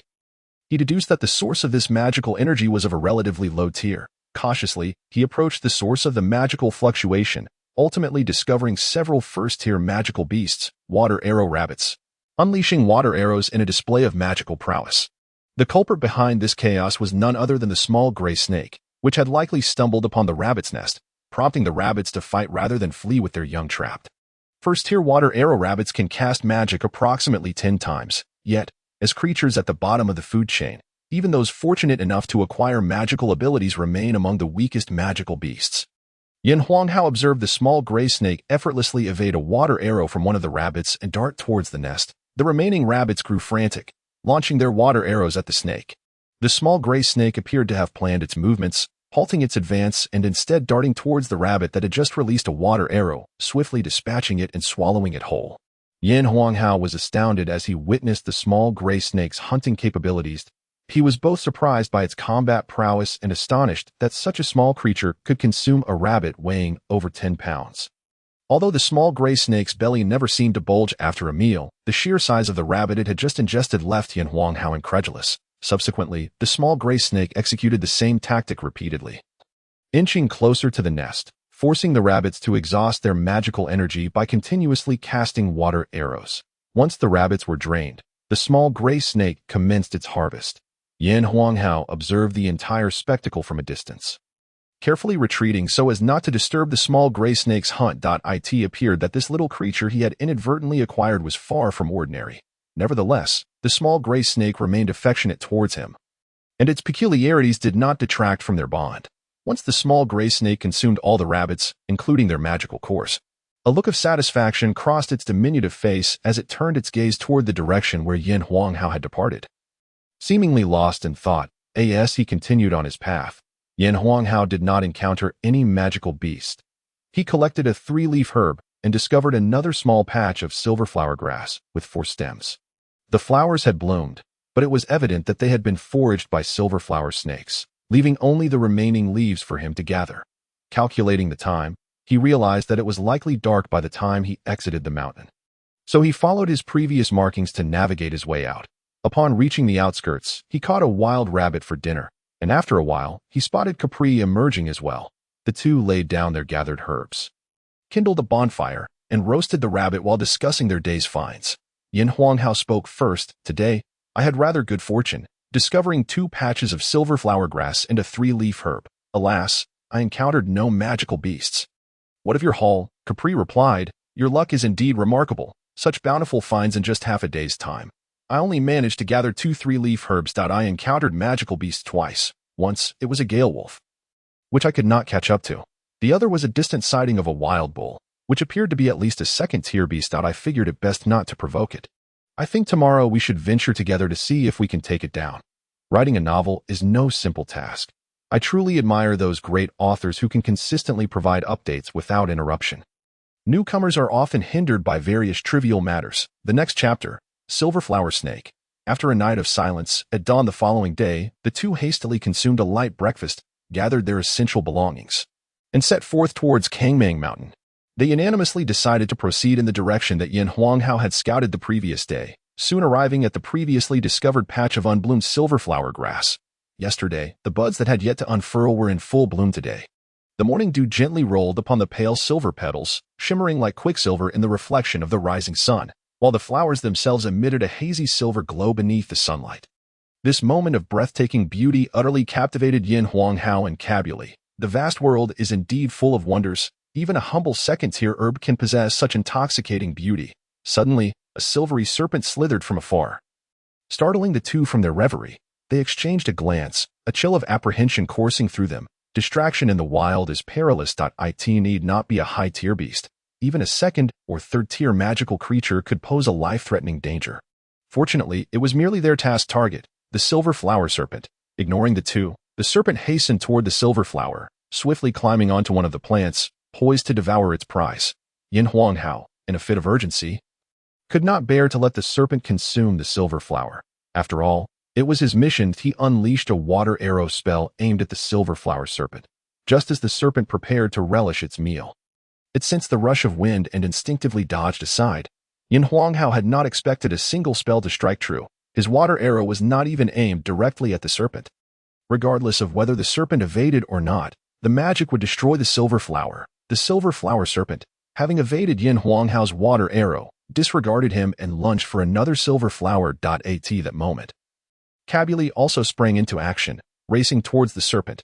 Yin Huanghao cast another water arrow, but the serpent, too close, had no choice but to abandon its meal and evade once more. Cabuli, undeterred, approached the serpent, thrusting his dagger at it. Realizing its chances of feasting were dwindling, the serpent turned its attention towards Yin Huanghao. Seeing the serpent charge at him, Yin Huanghao quickly retreated, and after a few minutes of pursuit, he and the serpent had strayed far from the silver flowers. Once sufficiently distanced from the plants to ensure they would not be damaged during the ensuing scuffle, Yin Huanghao felt a sense of relief and unleashed a series of water arrows. Typically, silver flower serpents are first-tier beasts, small in stature and comparable to the diminutive gray serpent. While magic can lock onto magical creatures through mental focus, they are always in motion. Serpentine beasts, with their elongated bodies, excel at evading attacks, making it particularly challenging for spells to connect. After several attempts, not only did he fail to land a hit on the serpent, but it also drew closer. As the serpent neared Yin Huanghao, Cabuli, with a serious expression, stood protectively in front of him, shield in hand. Yin Huanghao, feeling increasingly frustrated, realized that magic was not as formidable as he had once imagined. In the novels he read in his previous life, magic was depicted as overwhelmingly powerful, yet now, his spells lacked both impact and accuracy, leaving him feeling somewhat disheartened. Despite his dissatisfaction, Yin Huanghao maintained his focus on the silver flower serpent, continuing his assault with a steady output of water arrows. The serpent finally closed in, attempting to strike Yin Huanghao several times, but Cabuli consistently thwarted its efforts with his shield. While the serpent's venom was not lethal, a bite could cause prolonged paralysis. A dangerous predicament in a wilderness teeming with potential threats. Lacking other means of attack, the first-tier silver flower serpent resorted to lunging in an attempt to bite. However, with the composed Cabuli present, the serpent had no opportunity to succeed. After a series of skirmishes, the serpent's energy began to wane. It coiled its body, gathering strength for a final leap toward Yin Huanghao, clearly intent on a last-ditch effort. Knowing it could still escape if unsuccessful, Cabuli, witnessing the serpent breach his defenses, gasped, "Yin Huanghao, be careful." Yet Yin Huanghao, having his mental focus firmly locked on the serpent, was already poised for action. As the serpent lunged toward him, he remained calm despite his surprise. Water shield. Just as the serpent was about to collide with him, Yin Huanghao conjured a water shield before him. The serpent crashed into the shield with a soft thud, shattering it and continuing its trajectory toward him. The water shield's power, already limited, was further diminished by its hasty conjuration, but it at least provided some distraction, slowing the serpent's advance. Having surged past Cabuli and broken through the water shield, the serpent found itself in midair, its strength spent, its speed drastically reduced by inertia. Yin Huanghao pondered whether serpents in this world had a vulnerable spot. Regardless, the serpent was now powerless to evade. He reached out, grasping for the serpent's vulnerable area. The silver flower serpent, sensing his approach, instinctively attempted to dodge, but in midair, it had no leverage to escape. It could only open its mouth and twist its head to bite at Yin Huanghao's hand. As a second-tier warrior, he found it trivial to subdue a first-tier magical creature that could not resist. Yin Huanghao seized the serpent's vulnerable spot, and despite its struggles, it could neither bite him nor coil its small body around him to inflict harm. With a firm grip, he squeezed the serpent until it lay lifeless. Both Cabuli and Yin Huanghao exhaled in relief. Their inexperience was glaringly evident, as it took two second-tier individuals to subdue a first-tier silver flower serpent only after it had exhausted its strength. Nonetheless, they were grateful that experience could be gained through practice, and their journey to the Tsangmang Mountains served to hone their skills. Well, although the battle was rather frustrating, we have successfully captured a silver flower serpent. Let's gather the silver flowers, Yin Huanghao remarked, catching his breath. Cabuli replied, "All right, once we collect these silver flowers, we can venture further in. If we find nothing, we can return to the area I explored yesterday and see if the Gale Wolf is still roaming nearby." After gathering the silver flowers with care, the two continued deeper into the wilderness. "Yin Huanghao, when will you be able to master area spells? That way, we won't struggle so much against magical beasts." Cabuli inquired after a few minutes of walking without any further finds. Yin Huanghao, feeling somewhat helpless, replied, "I too wish to learn area spells, but only intermediate mages can learn and cast them." Cabuli pressed further, "But why must it be exclusively intermediate mages who can wield such magic?" Yin Huanghao paused, pondering the question. Indeed, why must it be that only intermediate mages could learn and employ area magic? Was it that only those with sufficient magical and mental power could grasp and utilize such spells? He recalled hearing Noxie mention this, but had never delved deeper into the matter. Even after having traversed into this world and lived for several years, the remnants of his previous life's mindset lingered, despite becoming more rebellious. The constraints of a decade's worth of exam-oriented education and obedient upbringing could not be shed overnight. Cabuli, thank you. Yin Huanghao embraced Cabuli tightly. Huh. Cabuli was taken aback, scratching his head in confusion. Yin Huanghao offered no explanation as they pressed onward. Half an hour later, aside from gathering 2 3-leaf herbs, they had little else to show for their efforts. Yin Huanghao suggested, "Let us retrace the route you took yesterday." Chapter 21. Reaping the benefits, the two retraced their steps down the mountain, which was significantly easier than the ascent. By midday, they had returned to the foot of the mountain. Snacking on some rice cakes and jerky before heading toward the direction Cabuli had scouted the day before, within an hour of walking, they collected a few first-tier herbs outside of their task, including a second-tier herb. Yin Huanghao, having studied the compendiums of low-tier herbs and magical beasts from a young age, recognized more plants than Cabuli, who did not identify the second-tier herb, the snakebone herb. Herbs gathered outside of their tasks could be exchanged for those they needed, and the entrance of the mercenary guild often had individuals trading, as foraging in the wild could yield unexpected wealth. This second-tier herb could be considered equivalent to 3 F-tier tasks or 1 D-tier task. They would decide how to handle it upon their return. As they walked, a wolf's howl echoed in the distance. "Be cautious, something's amiss," they both exclaimed in unison. With heightened alertness, they controlled their steps, crouching low as they advanced cautiously. As he traversed a thicket, the scene before Yin Huanghao was nothing short of breathtaking. 4 gale wolves were besieging a blue-eyed savage bull. These 4 gale wolves appeared to be somewhat smaller than the one previously slain by the 2 individuals, likely belonging to the first tier. In contrast, the blue-eyed savage bull, judging by its size, was of the second tier. Typically, blue-eyed savage bulls are born as first-tier beasts, reach adulthood as second tier, and some may attain the third tier, though few manage to ascend to the 4th tier and become intermediate magical beasts. Wolves, indeed, are remarkable hunters. Having observed nature documentaries in the past, it was evident that wolves exhibit a level of coordination far superior to that of other animals. They advance and retreat with purpose, daring to encircle creatures significantly larger than themselves, and they often succeed. These 4 first-tier gale wolves were audacious enough to hunt a beast of at least the second tier. It is worth noting that a single horn thrust from the blue-eyed savage bull could easily slay one of the gale wolves, and a single kick could crush one much smaller than itself. At this moment, 1 gale wolf stood at the forefront, launching the primary assault, while 2 others flanked the bull on either side to restrain it. And the 4th remained poised at the bull's rear, waiting for an opportunity. The blue-eyed savage bull found itself surrounded, lacking any advantage in speed. Should it attempt to flee, it would surely be outpaced by the gale wolves, leaving it with no choice but to fight back against its assailants. The blue-eyed savage bull, standing on 3 legs, scraped the ground with its right front hoof, let out a powerful snort, and charged forward. Weighing approximately 2,000 kilograms, despite its considerable bulk, its speed was not to be underestimated. Albeit it was slower than the gale wolves, the bull's massive weight lent an impressive force to its charge.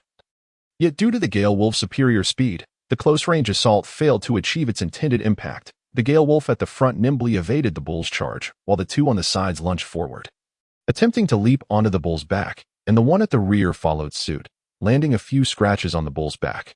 Fortunately, the bull's thick hide meant that the wolf's claws only resulted in superficial wounds, with a trickle of blood seeping forth. In a sudden twist, the blue-eyed savage bull violently shook off the 2 gale wolves on either side. The situation reverted to its previous state, with the 4 gale wolves resuming their encirclement of the bull. Yin Huanghao and Cabuli watched with bated breath, exhilaration coursing through them, though they knew they must suppress their excitement. At such a close distance, any noise could easily attract the attention of the gale wolves. The coordination among the wolves was impeccable. When the blue-eyed savage bull attacked to the left, the wolves on the right and front would hold it in check, and when it struck forward, the wolves on the sides would counterattack. Meanwhile, the wolf at the back continued to inflict damage, albeit minor, but incessantly. The blue-eyed savage bull had yet to employ any magic, which was unusual, as it was expected to possess such abilities. It seemed likely that if it could not break free from the encirclement soon, it might be forced to resort to magic. Indeed, not long after, the blue-eyed savage bull, feeling the pressure of being surrounded by lower-tier magical beasts, began to lose its composure. Its azure eyes narrowed intensely, causing the gale wolf directly in front of it to stumble unexpectedly. Seizing the moment, the bull charged forward, its horns piercing the wolf's abdomen. The bull had unleashed its innate ability, a mental shock. If the wolf's mental fortitude was not equal to that of the bull, it would suffer excruciating pain and disorientation. As the Gale wolf's abdomen was impaled, it was clear that it would not survive.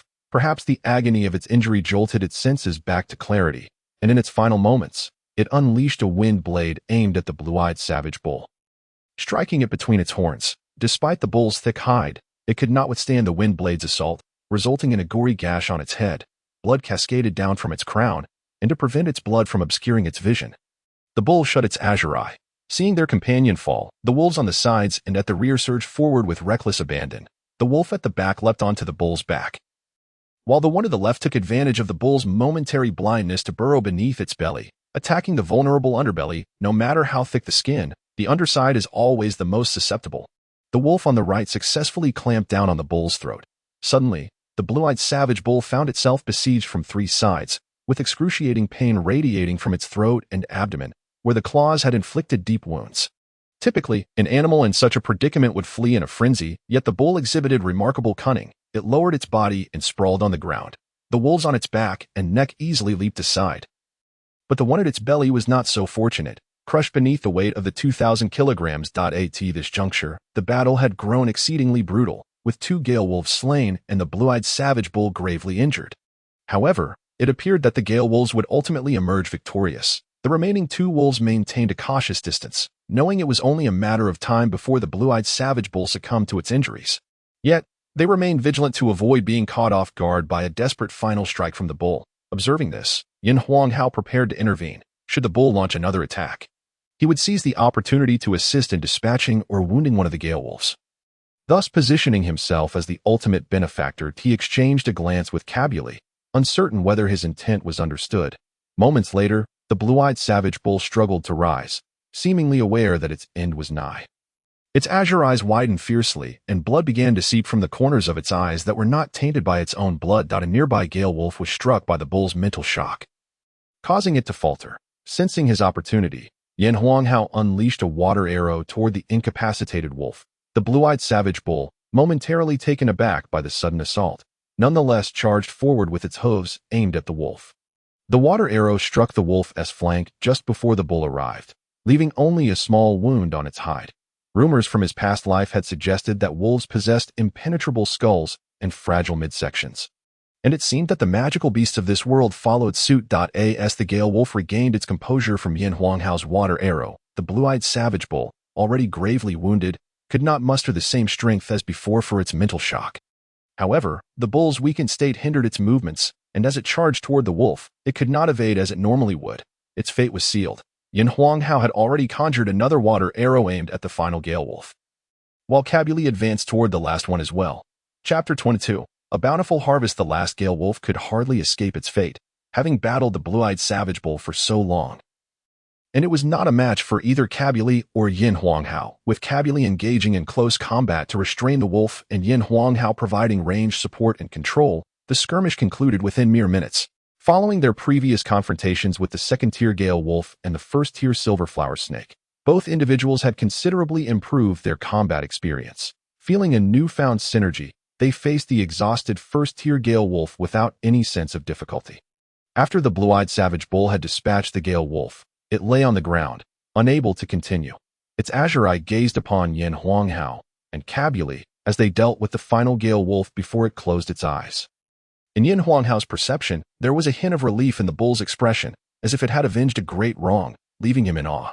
Next came the moment of reward, the most delightful of times. Before venturing out, Lin Hao had brought along a dagger for the purpose of harvesting magical beasts, which proved fortuitous now. Moved by the expression in the bull's final gaze, he felt a twinge of reluctance to skin it and break open its skull for the magic core. Thus, he took it upon himself to handle the 3 Gale wolves, while Cabuli would attend to the blue-eyed savage bull and the Gale wolf that would accompany it in death. Lin Hao felt no such hesitation toward the Gale wolves.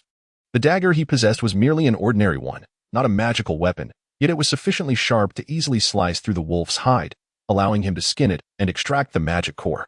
During his initial attempt, Lin Hao was somewhat clumsy, but as the saying goes, practice makes perfect.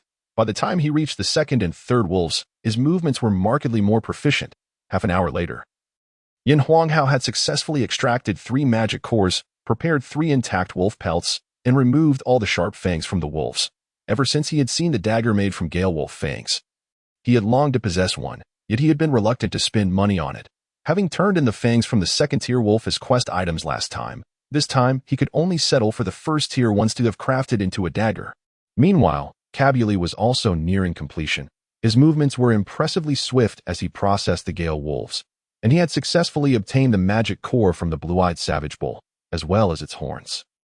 However, handling the cowhide proved to be an arduous task. Its considerable weight rendered them incapable of even rolling it over. Capri called upon Yin Huanghao for assistance, yet even with their combined prowess as second-tier warriors, they found it impossible to move the 4,000-odd pounds of the azurite barbarian bull. Ultimately, it was Yin Huanghao who devised a solution, employing the principle of leverage to successfully strip the entire hide from the beast. Once the battlefield was cleared, the prudent Capri suggested, "We should descend the mountain with these spoils without delay." Firstly, the overwhelming stench of blood here could easily attract other ferocious beasts, and secondly, carrying such a heavy load would hinder our mobility, making it ill-suited for further endeavors. Upon seeing the wisdom in Capri's words, Yin Huanghao nodded in agreement. Just the single hide was already exceedingly cumbersome, not to mention the 4 wolf pelts and 2 bull horns, which collectively constituted a significant burden that could not simply be discarded. Ironically, the most valuable magic cores were the lightest and least cumbersome. Thus, Yin Huanghao remarked, "Very well, it is indeed too much to carry. Let us descend the mountain. We have already achieved a bountiful harvest today. A brief respite is in order before we continue our efforts tomorrow." The more robust Capri bore the cowhide and horns, while Yin Huanghao shouldered the 4 wolf pelts and fangs, with all magic cores secured in his backpack. By early afternoon, before the onset of dusk, the two returned to their wooden cabin. After organizing their haul and resting briefly, Yin Huanghao cheerfully exclaimed, "Today has been fortuitous indeed. We have acquired a first-tier silverflower serpent, 6 silverflower herbs, 3 leaf fungus, several other first-tier herbs, a second-tier snakebone herb for first-tier swiftwind wolves, and 1 second-tier azurite barbarian bull. If every day brings such bounty, we could ascend to D rank within a month." Capri chuckled amiably. Indeed, adventure is a dance of risks and rewards. However, serendipitous finds like this are seldom encountered. Our good fortune upon entering the mountains is unlikely to repeat any time soon. Yin Huanghao's lips quivered slightly as he feared Capri's admonition might continue, prompting him to hastily shift the subject. "I merely jest. Since we have some time, why not engage in further sparring practice? As the leader and vice leader of our group, we must diligently enhance our skills." This mindset of Yin Huanghao, akin to the common attitude in 21st century China, reflected a desire for overnight success, a yearning for wealth without toil. Although the influence of the divine grace of this continent had gradually altered his perspective, such a fundamental change could not occur overnight. Now it was Capri's turn to show signs of strain on his typically stoic visage. He was no match for Yin Huanghao, for mages inherently counter warriors, and it is rare for an ordinary warrior to close the distance to a mage. At least, there was currently no opportunity for him to breach Yin Huanghao's defenses. Even if he were to fortuitously approach, Yin Huanghao was no frail mage. He had advanced to the second tier before Capri. Nevertheless, Capri had no intention of declining the challenge, as in this land. To refuse a duel would invite scorn. Furthermore, as a denizen of the frigid wasteland, their resolve had been tempered from a young age, akin to the steadfast pine amidst snow. Their practice commenced with Yin Huanghao launching magical assaults, while Capri adopted a defensive stance, seeking an opportunity to counterattack. However, the open space outside the cabin afforded Yin Huanghao ample room to retreat at any moment. Despite several attempts to close the gap, Capri found himself unable to bridge the distance between them. While he successfully defended against Yin Huanghao's magic each time, the impact upon his shield left his left arm increasingly numb. At this juncture, Yin Huanghao began to revel in the thrill, embodying the essence of a mage. A mobile artillery unit unleashing relentless firepower upon his target, true to the mage's nature. Although he had previously employed tactics to win a bout against Capri at the Swordsman Guild's arena, he had since been forced to rely on martial skills to fend off Capri's advances. An ordinary mage would have succumbed long before. The sparring finally concluded when Yin Huanghao shattered Capri's shield. Though Capri still possessed the strength to continue, it was clear he was no match for Yin Huanghao, and he promptly conceded. Once both men had sufficiently recovered, Yin Huanghao initiated another offensive, this time employing martial techniques. The two engaged in a back-and-forth battle for half an hour, with Yin Huanghao unable to breach Capri's defenses until they both found themselves utterly exhausted. They lay sprawled on the grass outside the cabin, entirely devoid of dignity, as September's chill began to settle in. After a brief respite, Yin Huanghao declared, "I shall procure some game. Today's bounty warrants a hearty meal." Capri grinned. "Excellent. I will gather some branches to kindle a fire. It is nearing dusk, so do not wander too far." In no time, Yin Huanghao returned with 2 wild rabbits, while Capri had already ignited the fire. The distance from the mountain ensured they were safe from attracting any beasts. Having frequently trained in the coniferous forest, Yin Huanghao was adept at preparing game. The 2 rabbits were skewered on branches and placed over the fire. Yin Huanghao sprinkled them with salt, rotating them slowly. The autumn rabbits were quite plump, each weighing around 10 pounds, and the roasted golden brown meat exuded an irresistible aroma. Xiao Hui, having ventured out to hunt independently during the day, returned punctually to the cabin each evening. At this moment, it coiled beside the fire, its vertical pupils fixated on the roasting rabbits, its tongue flickering in anticipation. After a while, the rabbits were ready, and Yin Huanghao and Capri shared one, while Xiao Hui devoured the other. Following their meal, the trio returned to the cabin to rest and prepare for the next day's endeavors. Yin Huanghao did not interrupt his training of the flame arts. He sensed that a breakthrough to become a third-tier warrior was imminent. In accordance with the circulation of the flame arts meridians, Yin Huanghao circulated his fighting spirit for 36 cycles, feeling a slight amplification in the energy within his dantian. However, the sensation of fullness remained elusive. It appeared that the time was not yet ripe, and thus he concluded his training for the day. Since embarking on his mercenary tasks, his training time had dwindled considerably. In the past, he would train for hours, while now he barely managed a little over 1 hour. Fortunately, this was merely a temporary phase.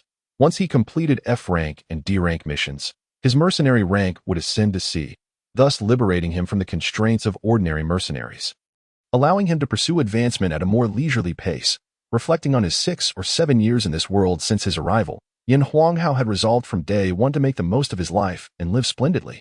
Since his arrival, aside from discovering his formidable mental acuity, he had not excelled in other areas. The strength of his mental faculties might be attributed to the fusion of 2 souls, or perhaps to the extensive, albeit often futile, education he had received in his previous life, or even his background in computer software development, which had honed his mental capabilities. He believed that the first and last reasons were the most probable.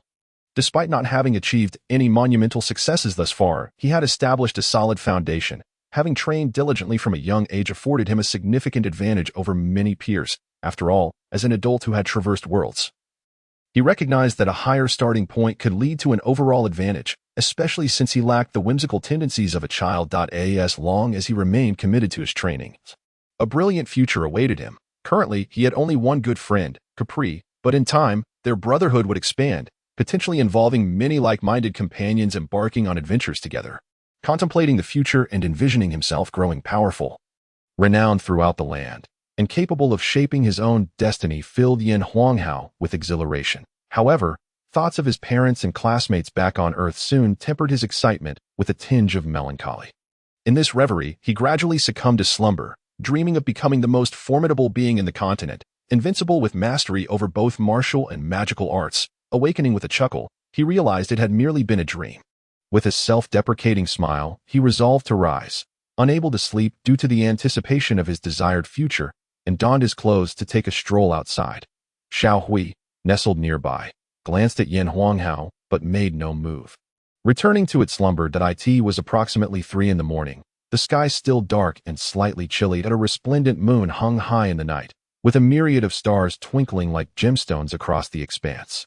Yin Huanghao found himself entranced by the celestial display, reflecting on the severe pollution of his past life in China, where the urban night sky revealed but a few stars. In contrast, this world, under clear skies, offered a breathtaking view of countless stars. The world he had left behind and this realm of martial prowess and magic were starkly different. He pondered which was truly superior, Earth, with its relentless pursuit of technological advancement, or the divine grace of this continent. He mused that if he were to cast aside the familial bonds of Earth, perhaps life in this world would indeed prove more comfortable. In this world, let there be more warmth among people, more camaraderie and righteousness, and greater fairness and equality. Thoughts drifted further away, Yin Huanghao was abruptly awakened by the mournful howl of a wolf emanating from the distant mountains, perhaps a demon wolf howling at the moon.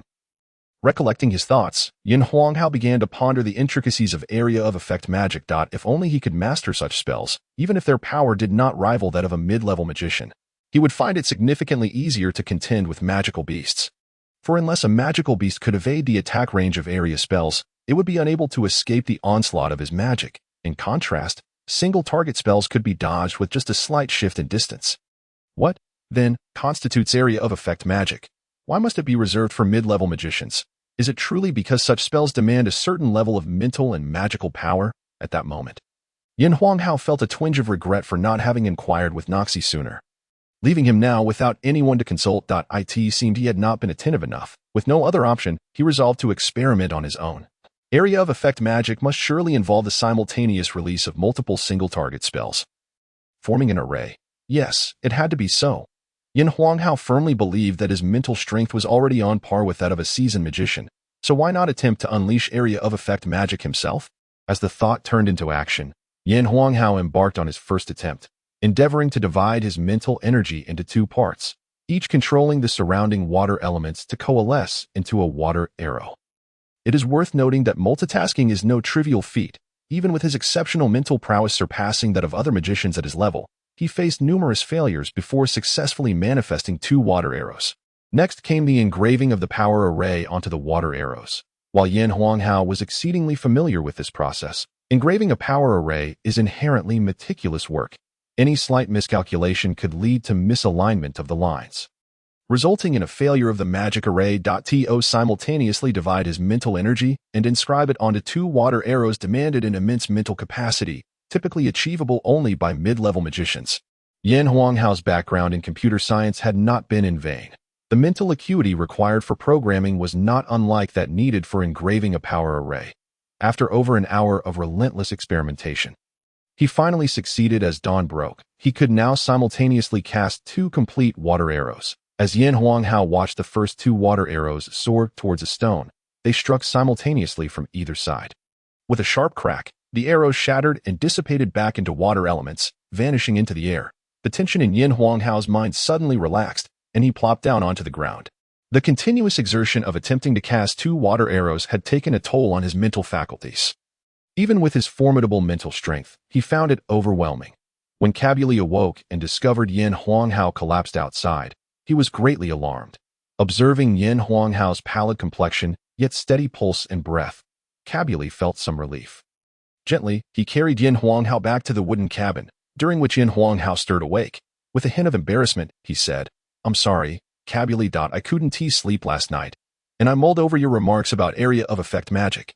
I attempted it on my own, but it seems I overexerted my mental energy. My head feels as if it's being pricked with needles." Cabuli, with concern, asked, "Are you all right? Perhaps you should rest today. We need not venture up the mountain." Yin Huanghao shook his head. "Do not worry. It's merely a headache. Once my mental energy recuperates a bit, I shall be fine. However, it seems we cannot ascend the mountain today. I apologize for causing you to miss out." Cabuli chuckled. "What are you saying? We are good brothers. Besides, it would be perilous for me to go up the mountain alone if you do not." Warmth filled Yin Huanghao's heart. As a second-tier defensive swordsman, Cabuli would face little danger gathering herbs alone on the outskirts. His concern stemmed from wanting to spare Yin Huanghao's feelings. Nevertheless, Yin Huanghao refrained from voicing this, and simply replied, "Very well then, since that is the case, let us practice here. We must not squander our time." Cabuli prepared some food, and the two began their training. The recovery of mental energy was a slow process. Unlike fighting spirit or magical energy, which could be replenished relatively quickly through practice, mental energy could only be restored gradually over time. Generally, magicians would avoid overexerting their mental energy, as it could be perilous. Complete depletion could lead to a state of idiocy. However, during his childhood in the Needle-leaf Forest, Yin Huanghao often depleted both his mental and magical energy simultaneously, driven only by a relentless desire to train. Oblivious to the dangers of mental exhaustion, something Noxie assumed he was aware of, that he had been fortunate. Since his first experience of mental depletion, he noticed a slight increase in his mental capacity. Each subsequent time his mental energy was exhausted, the recovery rate improved marginally. so Yan Huanghao was never fearful of depleting his mental energy. Chapter 24. Breakthrough to Tier 3 Warrior. Since his mental energy was spent, he could not engage in other activities, so he decided to practice the fiery art.by afternoon. His mental energy had nearly restored, and after a hasty lunch, he said to Cabuli, "Since we have no pressing matters, shall we continue our combat practice?" Although Cabuli typically focused on defense and endured many blows, he did not mind. Such endurance seemed unfathomable in Yan Huanghao's previous world, where no one wished to play a supporting role or endure hardship for prolonged periods. Even with the knowledge that perseverance in a task would inevitably lead to success, the two engaged in sparring, with Yan Huanghao taking the offensive and Cabuli defending. Practical experience in combat proved invaluable. Irrespective of how formidable one might be against magical beasts, in a world inhabited by humans, one would invariably face human adversaries, though the training felt monotonous and tedious. Their continuous practice allowed them to devise unexpected techniques in the heat of battle. "Behold the might of my area of effect magic," Yan Huanghao exclaimed, unexpectedly unleashing his version of area of effect magic. Two water arrows shot forth simultaneously, angled 30 degrees toward Cabuli. Taken aback, Cabuli was relieved that the arrows did not approach him directly from either side. Otherwise, he would have had no choice but to evade. The two arrows, launched at a 30-degree angle from Yan Huanghao, could only strike their target simultaneously, rendering Cabuli unable to defend against both sides. It was not that Yan Huanghao wished to launch the arrows from entirely different directions to catch Cabuli off guard. The release of magic required substantial mental strength to perceive magical elements and manipulate them. While Yan Huanghao possessed formidable mental energy, his awareness of magical elements extended only within a 1-meter radius. In essence, he could only sense and control the magical elements in that confined space. As a magician's rank increases, so does their range of perception and the number of magical elements they can manipulate, enhancing their magical power. Magic need not be conjured only within close proximity. It could be unleashed from considerable distances. Cabuli braced himself against the impact of the two water arrows, anticipating their significant power. Gripping his shield tightly, he still felt a jolt shoot through his hands. "Wow, is this your area of effect magic? I've never heard of such a spell before." Indeed, area of effect magic typically involved attacks in a broader range. Yet, Yan Huanghao's mental strength was not sufficient for such feats. Nor did he possess magical scrolls for study. Generally, mid-level magic required either a teacher's guidance or the use of magical scrolls for learning. There were two types of magical scrolls. One-time use scrolls that could cast a single spell and others akin to martial technique scrolls that impart skills inscribed by others. With a triumphant grin, Yan Huanghao replied, "Hee. While this may not fully qualify as area of effect magic, it is undoubtedly a nascent form of it. This is the fruit of my efforts from last night's mental exhaustion.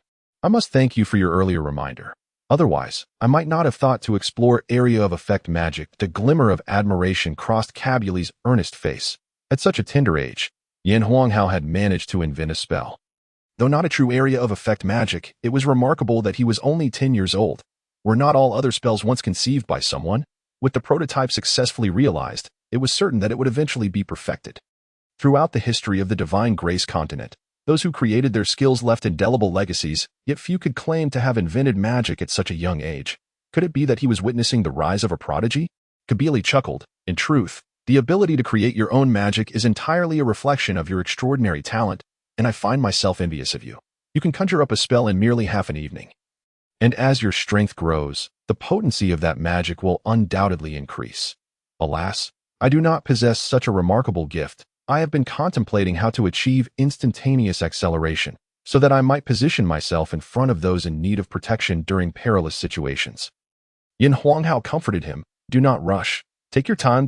My magic can only manage so much for the moment. I believe you will be capable of achieving it as well." As he spoke, Yan Huanghao recalled the lightness techniques from the martial arts novels of his past life, which relied on the internal energy circulating through the legs. An idea struck him. "Have you considered channeling your fighting spirit into the meridians of your legs? Perhaps it could enhance your speed." Cabuli's expression brightened.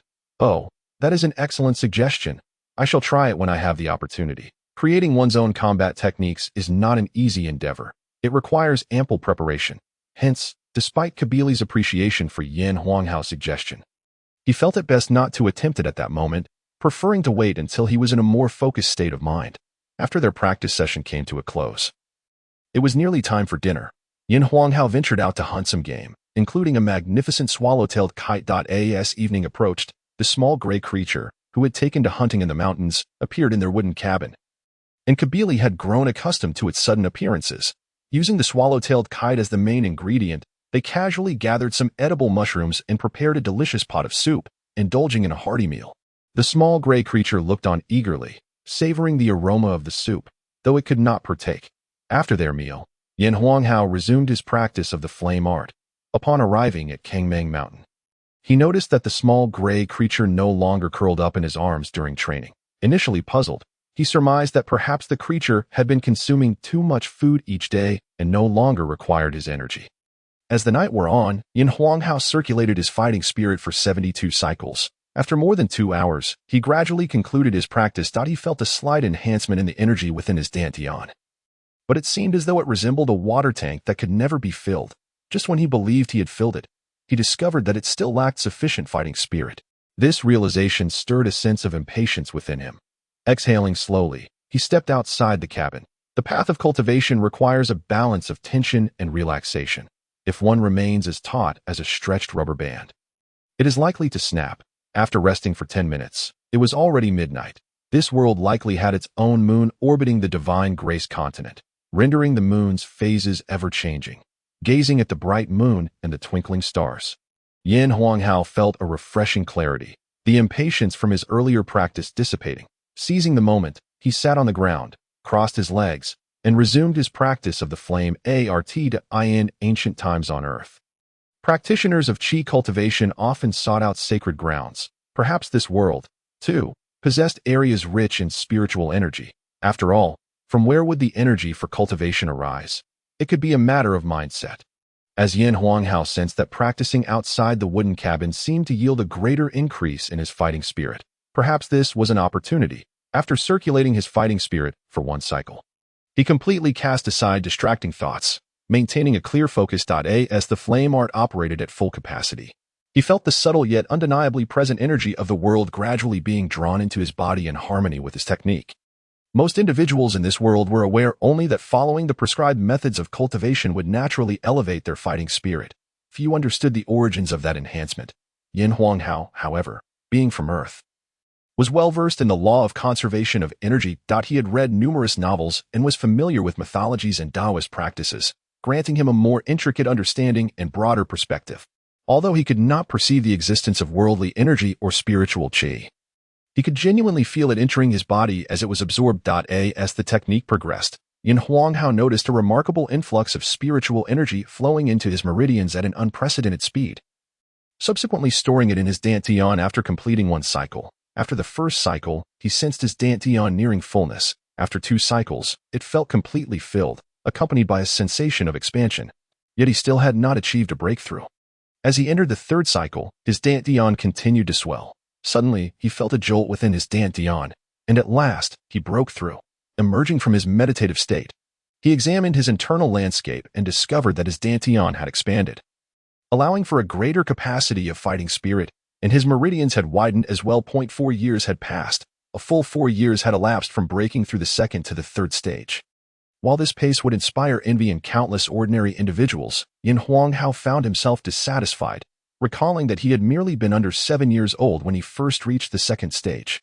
Although his progress had slowed somewhat due to the presence of the small gray creature, he remained unfulfilled.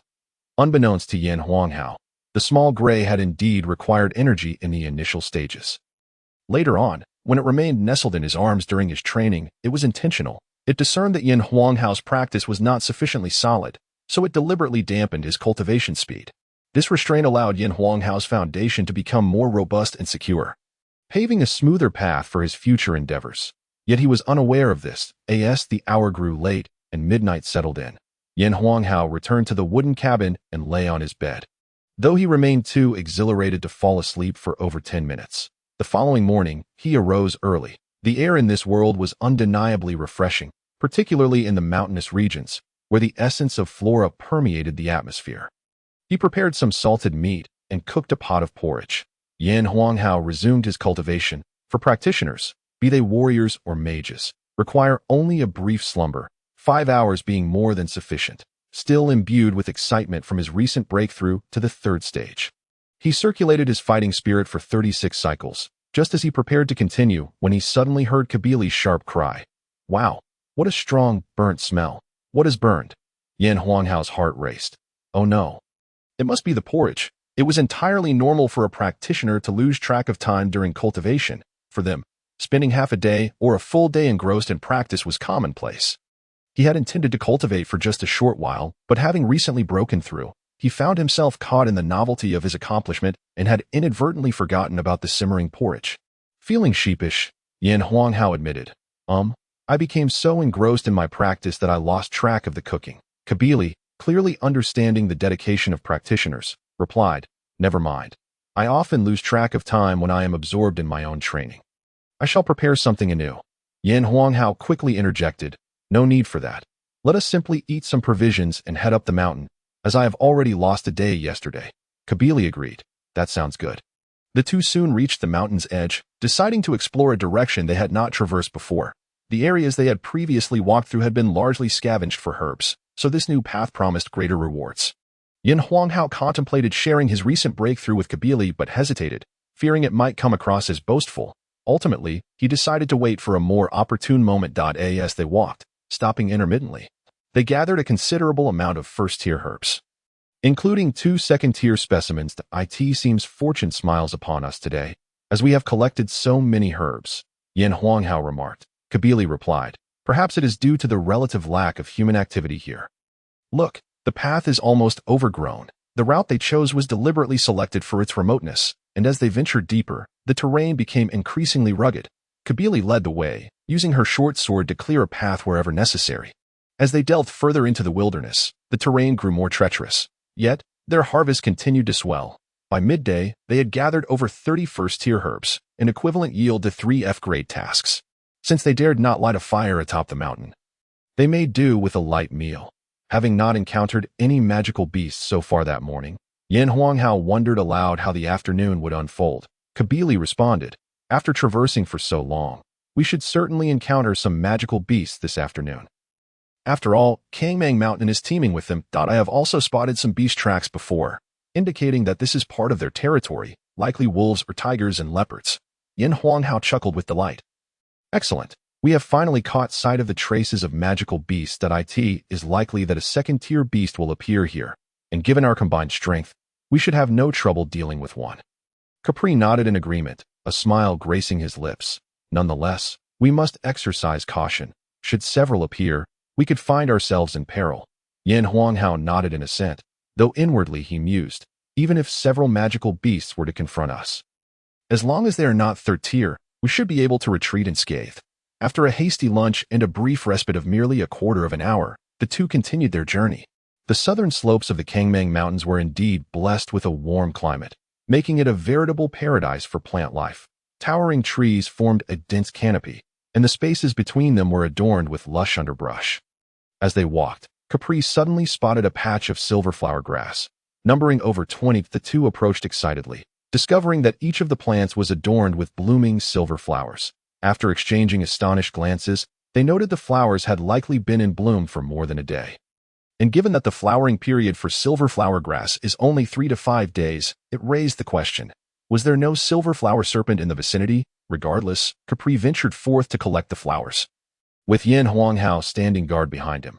After Capri had gathered 3 plants, Yan Huanghao still detected no anomalies. How peculiar, he thought. Such a large cluster of silverflower grass should surely harbor silverflower serpents. Just as he was pondering this, a silver streak descended from a tree, darting directly toward Capri, who was busy gathering the flowers. Watch out on your right, Yan Huanghao shouted, conjuring a water shield to protect Capri. Unaware of the impending attack from the silverflower serpent, Capri, as a defensive swordsman, reacted swiftly. He rolled aside just in time to evade the serpent's strike, rising to his feet with a shield now in hand. The silverflower serpent, thwarted in its attack, crashed into the water shield, which only momentarily slowed it down before it broke through and landed on the ground. Frustrated by its failed ambush, it opened its maw, revealing a crimson tongue that flicked menacingly. At that moment, the two had a chance to observe the silverflower serpent clearly. It was approximately 2 meters long and as thick as a forearm. This specimen was indeed larger than the one they had encountered previously, indicative of its second-tier status. It made sense, as the last encounter had occurred at the periphery. This serpent resided deeper within a habitat abundant with food such as silverflower grass, allowing it to ascend to the second tier. Noticing that the two did not retreat, the serpent lunged at Capri once more. Capri secured his short sword at his waist, gripping his shield with both hands, brandishing the second-tier magic iron shield with vigor. Meanwhile, Lin Hao, stationed at a distance, continuously unleashed water arrows. Perhaps due to a recent breakthrough in his martial prowess, he felt his magical abilities had also seen a modest enhancement, likely a consequence of his elevated spiritual energy. However, the water arrows still failed to strike the elusive silverflower serpent. The first-tier serpent had already exhibited remarkable speed, and this second-tier serpent was undeniably swifter. After several minutes of fruitless attempts to penetrate Capri's defenses, the serpent grew increasingly agitated. Concerned that Capri might falter under the strain of defense, Lin Hao resorted to his self-created spell, launching 2 water arrows simultaneously. The serpent, having grown accustomed to the previous rhythm, was unprepared for the dual assault. Evading one arrow was simple, but dodging both proved more challenging. Although the serpent managed to avoid both arrows, its pace noticeably slackened. Seizing this opportunity, Capri delivered a powerful blow with his iron shield to the serpent's neck, just as Lin Hao's water arrows converged upon it. The remainder of the encounter unfolded seamlessly. Capri dispatched the silverflower serpent, extracting its magic core, which indeed confirmed its classification as a second-tier beast, adorned with distinct red and orange markings. Once they had gathered all the silverflower grass, the two sat down to rest. Lin Hao remarked, "It seems our combat techniques have significantly improved. Previously, we struggled to defeat a first-tier silverflower serpent, yet we dispatched this second-tier one with relative ease." Capri nodded in agreement. "Indeed, we have made considerable progress. However, the key factor was your 2 powerful magical arrows." Lin Hao humbly replied, "Those arrows were merely a distraction. The true credit lies in your impeccable timing in exploiting its weakness. By the way, it's about time we head back. I'll carry this silverflower serpent with me. We can prepare a delicious snake stew." At the mention of the stew, Capri's stomach growled in anticipation. Indeed, the flesh of magical beasts was far more delectable than that of ordinary animals. Many fine establishments crafted exquisite dishes featuring magical meats, though their prices were often exorbitant. As dusk began to fall, Lin Hao and Capri returned to their wooden cabin, where Xiaohui had also arrived promptly. Lin Hao ignited a fire, boiling water and adding a pinch of salt along with a unique herb resembling chopped green onions found on the continent. He skinned the silverflower serpent, removing its innards and slicing it in half to place in the pot. Meanwhile, Capri tallied their day's bounty: 58 first-tier herbs, 4 second-tier herbs, and 1 second-tier silverflower serpent. In total, they had effectively completed approximately 7 F-grade tasks. With a broad smile, Capri declared, "Today's haul is quite commendable, almost surpassing the bounty from the day before. We are nearly on the verge of advancing to D-level mercenaries." Lin Hao chuckled. "Indeed, it appears that ascending to D-level is quite achievable. However, it is only due to our presence in the Kangming Mountains that we have been able to gather such a substantial amount of herbs and even hunt magical beasts." Capri added, "Precisely. Had we not traversed a route seldom traveled, our rewards would not have been so plentiful. Let us continue our exploration tomorrow." Lin Hao concurred. "Yes, we shall delve deeper along today's path. There should be an abundance of herbs further in. However, we must remain vigilant, for formidable magical beasts may lurk within. As they savored the sumptuous silverflower serpent soup, Xiaohui, enticed by the rich aroma, could not resist the temptation to partake. Lin Hao pondered. Bemused, Xiaohui is a serpent as well. Do serpents consume one another? Although he was aware that some snakes, like the king cobra, indeed preyed upon their kin, witnessing Xiaohui feasting on the cooked serpent meat felt rather peculiar. After dinner, Lin Hao resumed his training. Following his breakthrough to the 3rd tier in the flame art, he anticipated a temporary plateau in his progress. He focused his energies on honing his magical skills, repeatedly employing his self-created spell, Twin Water Arrows, as named by Capri, until he had depleted his magical and spiritual energies, before proceeding to cultivate the flame art over 2 complete cycles. Once his energies replenished, he resumed magical training, and thus, 5 hours slipped by before it was time for rest. For a martial artist, a night's sleep typically amounted to only a few hours. The following morning, after breakfast, The two set forth along a route that closely mirrored yesterday's path, maintaining a distance of several dozen meters from the previous trail, continuing along the same track, even with a slightly accelerated pace. They would not cover much more ground before nightfall, thus limiting their potential harvest. Remaining in proximity to yesterday's route also indicated it was less frequented, resulting in another bountiful day. Before noon, they had gathered 37 first-tier herbs. Though none of the second-tier variety, suddenly, Lin Hao exclaimed, "Ah, here lies a third-tier herb." He approached eagerly to collect it. Just as he bent down to gather the herb, Capri shouted, "Watch out on your right." Startled, Lin Hao looked up to see a gale wolf charging toward him. This beast was as large as a calf, significantly larger than the second-tier gale wolves they had encountered previously. Oh no. Could it be a third-tier gale wolf? Lin Hao's heart raced, but he acted swiftly. Halting his crouch and rising to retreat, he moved quickly, but the gale wolf was even faster. Before Lin Hao could take more than a few steps back, the wolf lunged directly at him. With no other choice, Lin Hao braced himself defensively. The gale wolf's massive jaws snapped at him, revealing its crimson tongue. In that critical moment, Capri dashed in from the side, colliding with the gale wolf just inches away from Lin Hao. Be careful. That must be a third-tier gale wolf. We may not stand a chance against it. I will try to hold it off. You attack from a distance and do your best to drive it away. After Kaburi collided with the gale wolf, he immediately shouted towards Lin Hao, yet his gaze remained fixated on the beast.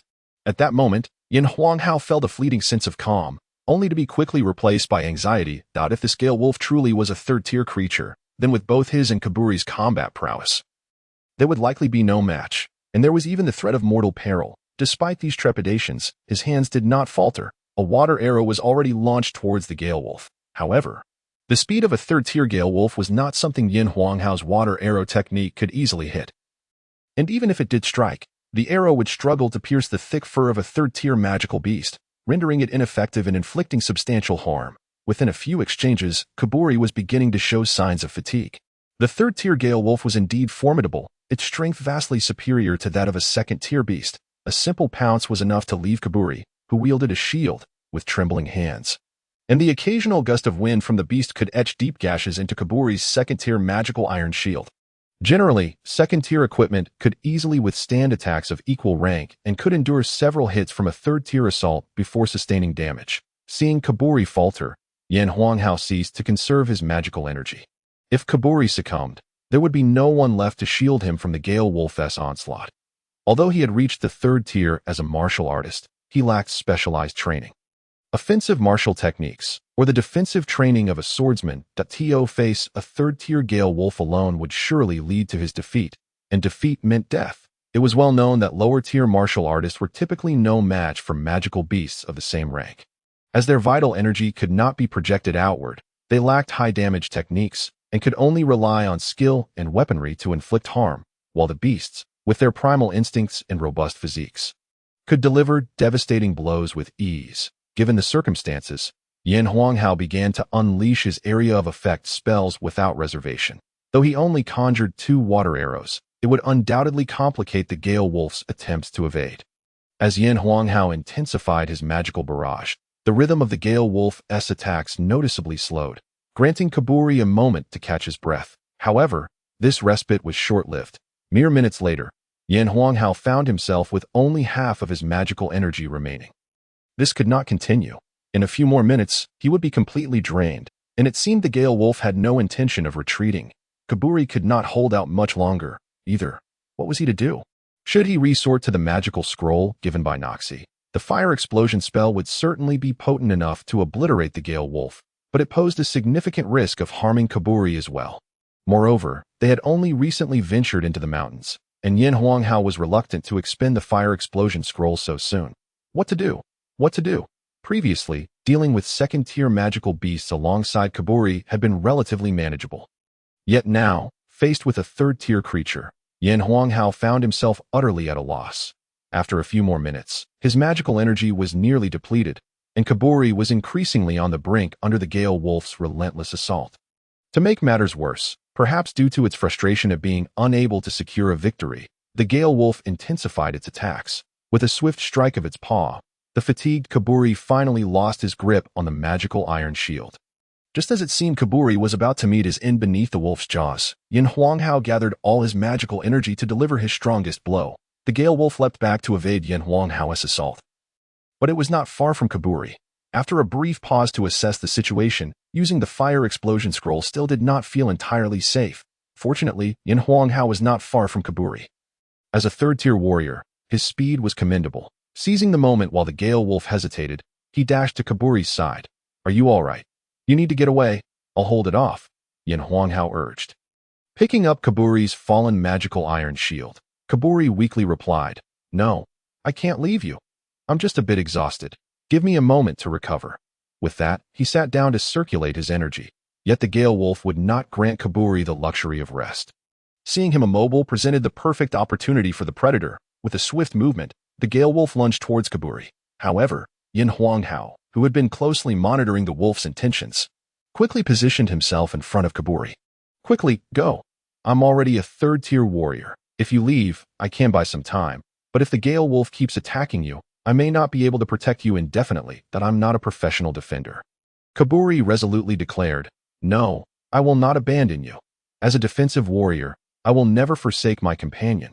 Seeing Kaburi safely retreat, Yin Huanghao felt a wave of relief wash over him. At least he no longer had to split his focus between attacking and protecting Kaburi. With his magical energy expended, he was left to rely solely on his fighting spirit to wear down the Gale Wolf. As the Gale Wolf lunged, Yin Huanghao raised his shield with his left hand just in time to deflect the wolf's paw, while his right hand wielded a dagger aimed at the creature's abdomen. However, the Gale Wolf deftly avoided the strike. Kaburi's magical iron shield was now battered and on the verge of breaking. The Gale Wolf's paw strikes were manageable, but the true threat lay in its wind blade technique. The power of the third-tier Gale Wolf's wind blades was overwhelming. The Gale Wolf, growing agitated by the prolonged struggle, momentarily withdrew. It seemed that after a sustained assault, it needed to catch its breath. Yin Huanghao, whose stamina was less depleted than the wolf's, seized the opportunity to rest. This moment also presented a prime chance to use the fire explosion spell. Yet Yin Huanghao was reluctant to employ it unless absolutely necessary. Third-tier magical beasts were rare encounters. He wished to seize this opportunity for practical experience. Though he had ascended to the third tier, he still lacked combat experience. This was a chance for him to hone his skills. After all, as long as the Gale Wolf refrained from using wind blades, the shield could hold up for a while longer. After a brief respite, the Gale Wolf charged once more, and Yin Huanghao gradually adapted to its rhythm, his movements becoming increasingly streamlined and effective. "Perhaps I do possess the potential to be a defensive warrior," he thought, feeling a tinge of pride that as his movements grew more adept, he occasionally managed to inflict minor wounds on the Gale Wolf with his dagger. Just moments ago, Yin Huanghao had anticipated the wolf's pounce, preemptively thrusting his magical iron shield forward. It was crucial to note that there was a significant difference in impact between fully extending a fist to strike and only partially extending it. In this instance, Yin Huanghao had successfully intercepted the Gale Wolf's attack before it had fully committed, thus mitigating the force he had to withstand. This maneuver caught the Gale Wolf off guard, allowing Yin Huanghao's dagger to pierce its abdomen, leaving a gash from which crimson blood flowed. The pain ignited the Gale Wolf's fury, and after a lengthy period of unsuccessful assaults, it unleashed a flurry of wind blades in retaliation. Typically, magical beasts do not employ magic lightly. They rely on their formidable physical strength. After casting spells, their recovery is slow and can impact their bodies. Magical beasts primarily rely on their physical prowess.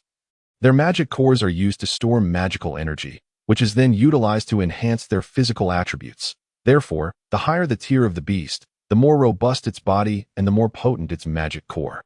The wind blade struck Yin Huanghao's shield, which was already battered, and soon it could bear no more strain. One of the wind blades pierced through the magical iron shield, though fortunately, it dissipated after breaching the shield, likely striking a pre-existing wound. At this juncture, Yin Huanghao could only adopt a defensive stance. He had regained a modicum of magical energy, but the water arrow technique would not deliver significant damage to the Gale Wolf. It would be better to forego it entirely. The Gale Wolf unleashed several more wind blades, finally shattering the magical iron shield into two pieces. Yin Huanghao narrowly evaded the ensuing barrage of wind blades, but his shoulder was grazed, causing blood to stream forth. With the shield compromised, the Gale Wolf abandoned its wind blades and lunged at Yin Huanghao, without the protection of his shield. He recognized he was no match for the beast and could only evade while retaliating. Fortunately, the dense vines in the area provided cover. Yin Huanghao's smaller frame allowed him to weave through them more easily, while the bulky Gale Wolf struggled to navigate the same terrain. Granting Yin Huanghao a chance to escape, given his smaller stature, he could exploit the geographical advantages of the area. Otherwise, fleeing to an open space would expose him to the Gale Wolf's lethal assaults. Upon this realization, Yin Huanghao delved deeper into the thicket of entwined vines. The speed of the Gale Wolf diminished gradually, creating some distance between itself and Yin Huanghao, who finally seized the opportunity to extract a hemostatic potion to tend to his wounds. At that moment, Little Gray was nowhere to be found. Otherwise, with its swiftness and agility, it could have provided considerable distraction to the Gale Wolf. Continuously fleeing forward, the dense vines began to thin out, revealing that he was nearing the edge of this area, that he was running in the direction of the mountain, where the likelihood of encountering higher-tier magical beasts increased. The third-tier Gale Wolf was already a formidable adversary. Should he encounter a fourth-tier beast, it was uncertain whether his magical scrolls would suffice to ensure his survival. As the Gale Wolf closed in on him, Yin Huanghao's eyes lit up unexpectedly. He had entirely exited the dense vine-covered region, and a lake now lay before him. This lake appeared to have formed from volcanic sediment, surrounded by towering mountains, with only the side he approached being slightly lower. This was dire. Ahead was a lake, and behind him, the Gale Wolf pursued relentlessly. What should he do? Was it time to resort to his magical scrolls? This might indeed be an opportune moment. For the Gale Wolf was obstructed by the thick vines and would likely be unable to evade the fire explosion spell. After all, mid-tier magic was inherently swift. At this juncture, Yin Huanghao was also utterly exhausted. His magical energy scarcely replenished. The vast lake obstructed his path, leaving him with no escape routes. He could either leap into the lake, uncertain of the powerful beasts that lurked within, or retreat into the vine thicket to confront the Gale Wolf once more, or he could utilize his magical scrolls. Yin Huanghao, steeling himself, gritted his teeth and glared at the approaching Gale Wolf, declaring, "I refuse to yield. We are both third tier. I shall exhaust you, beast." He unleashed a water arrow towards the Gale Wolf, intending to vent his frustrations before bolting towards another section of the vines. The Gale Wolf, with no avenue for evasion and unwilling to let the water arrow strike unopposed, unleashed a blade of wind in retaliation. The two spells collided, resulting in the water arrow dissipating while the blade of wind surged forward until it plunged into the lake. Yin Huanghao's eyes brightened. Was this feasible? The Gale Wolf's blade of wind evidently had greater potency than his water arrow, suggesting it lacked control over its magical output. To test his hypothesis, Yin Huanghao cast another water arrow, this one possessing only first-tier strength. As anticipated, the Gale Wolf retaliated with another blade of wind, shattering Yin Huanghao's water arrow before it too vanished into the lake. Observing this development, Yin Huanghao halted his retreat, standing firm as he repeatedly unleashed first-tier water arrows. In the dense vines, the Gale Wolf lacked sufficient room to evade, forced into a passive confrontation. Several blades of wind shattered the water arrows, yet all were evaded by Yin Huanghao, crashing into the lake instead. He noted that with each blade of wind the Gale Wolf expelled, it seemed to grow weaker. With this in mind, he accelerated the casting of his first-tier water arrows, effectively trapping the Gale Wolf in its current position. As the Gale Wolf released more and more blades of wind, it became increasingly enervated, ultimately reaching a point where it could no longer muster the strength to cast. Gradually, a water arrow struck the Gale Wolf squarely on the head, shattering upon impact, yet it remained unscathed, merely swaying slightly from the force. It appeared that the beast was faltering, its once proud posture visibly weakened. After all, with his magical energy only partially restored, Yin Huanghao could still unleash 100 first-tier water arrows. With such a stationary target, he unleashed a relentless barrage. At last, the Gale Wolf, battered by the first-tier water arrows, wobbled and collapsed to the ground. Yin Huanghao, still wary, cast a few more water arrows, but the Gale Wolf showed no further signs of life. Observing its stillness, Yin Huanghao bravely approached, clutching his dagger tightly. When he was but 5 steps away, the Gale Wolf suddenly leapt toward him with a fierce pounce. At such a close range, evasion was impossible. However, Yin Huanghao had anticipated this feigned death from previous encounters. He crouched down, raising his dagger high, crimson blood cascading like rain as it fell upon him. The Gale Wolf had finally perished. Yin Huanghao exhaled a sigh of relief to think he had outlasted a third-tier Gale Wolf in this manner. He knew he would never have matched it in a direct confrontation. Evidently, the terrain played a crucial role. Intelligence was equally vital. Exhausted, he sank to the ground, the Gale Wolf now lifeless, and he felt no urgency to collect his spoils just yet.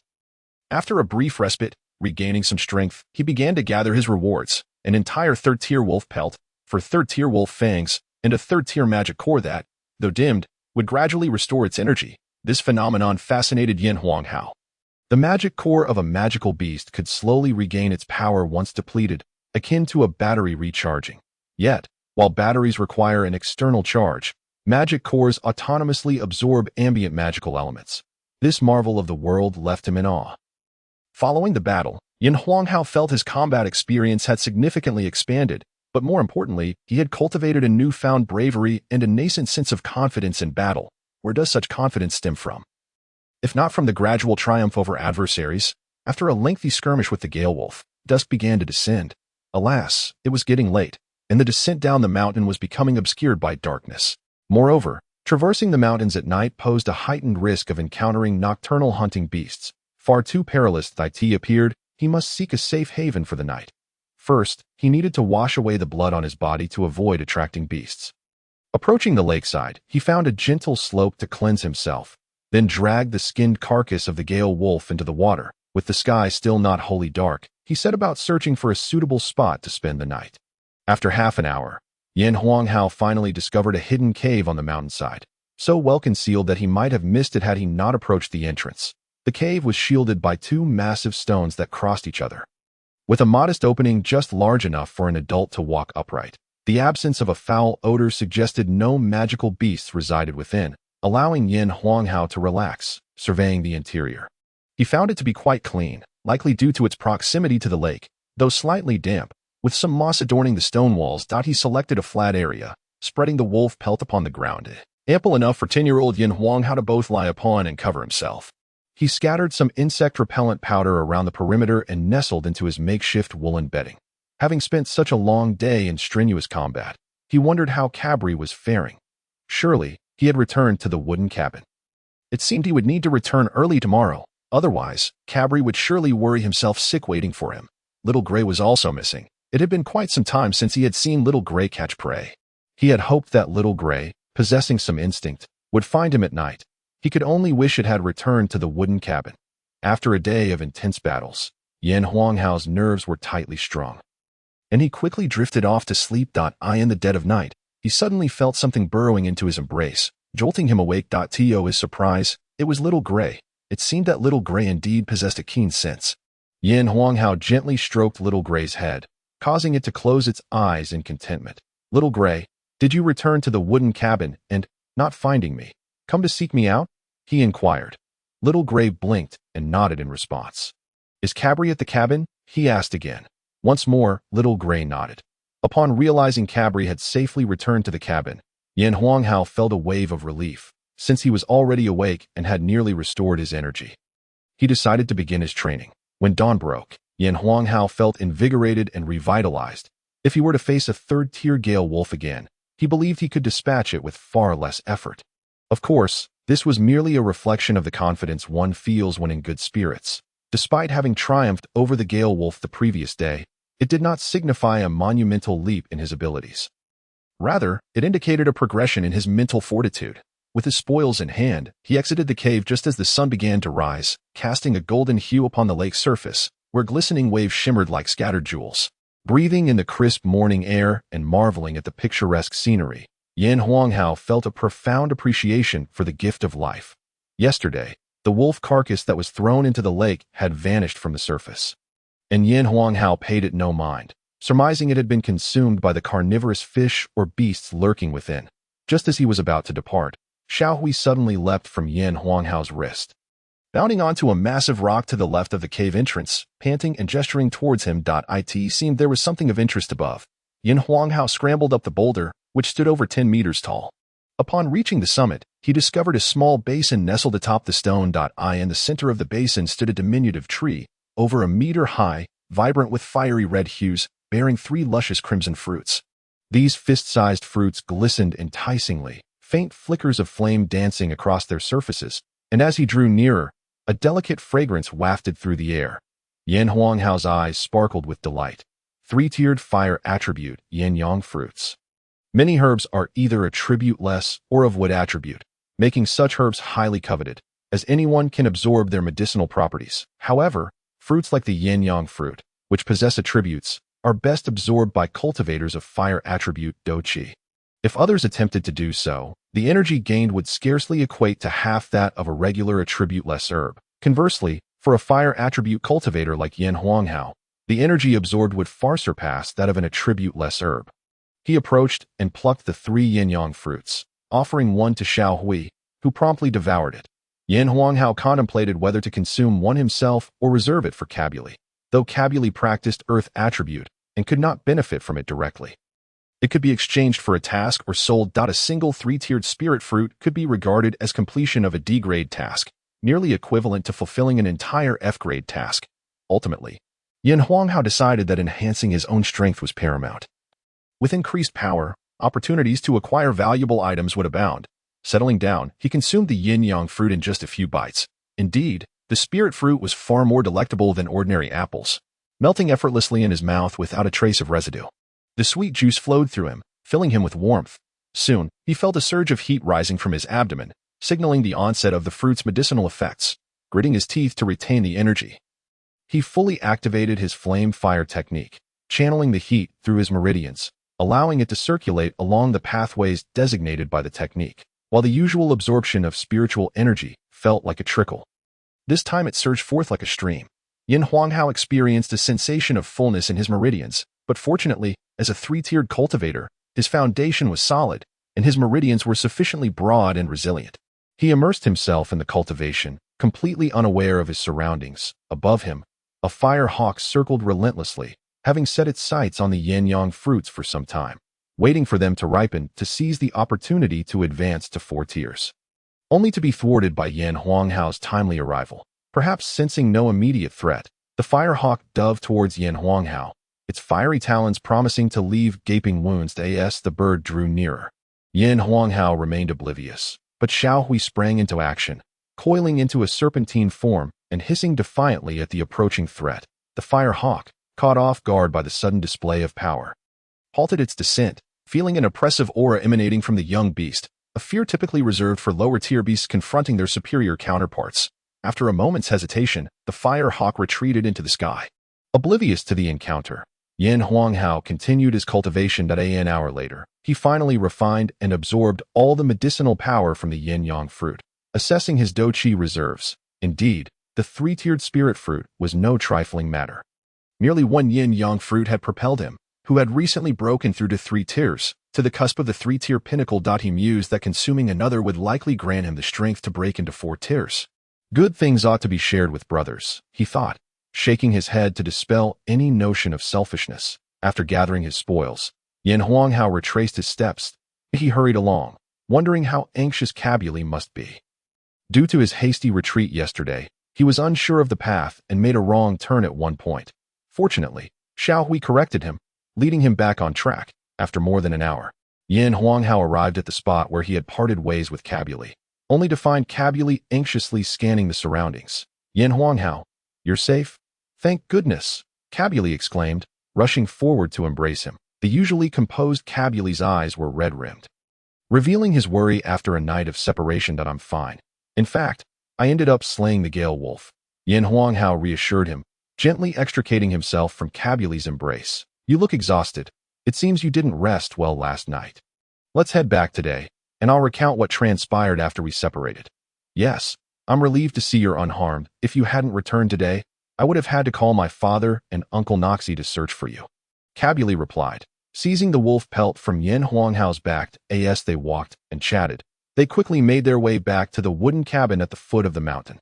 Yan Huanghao retrieved the yin-yang fruit he had reserved for Cabuli, saying, this fruit was discovered by Xiao Hui.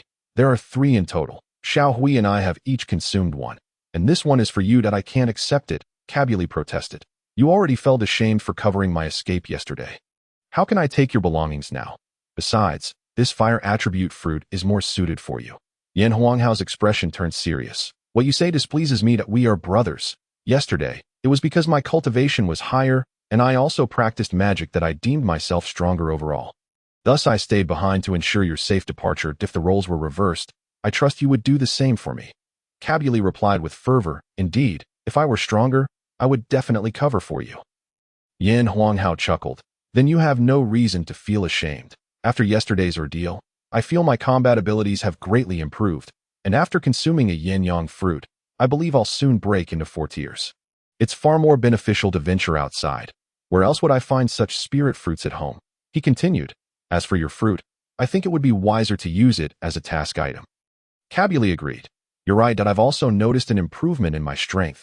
Though I haven't leveled up, I'm certainly stronger than before. Now let's take a short break, and then continue our training. The two sorted through the spoils they had collected over the past few days.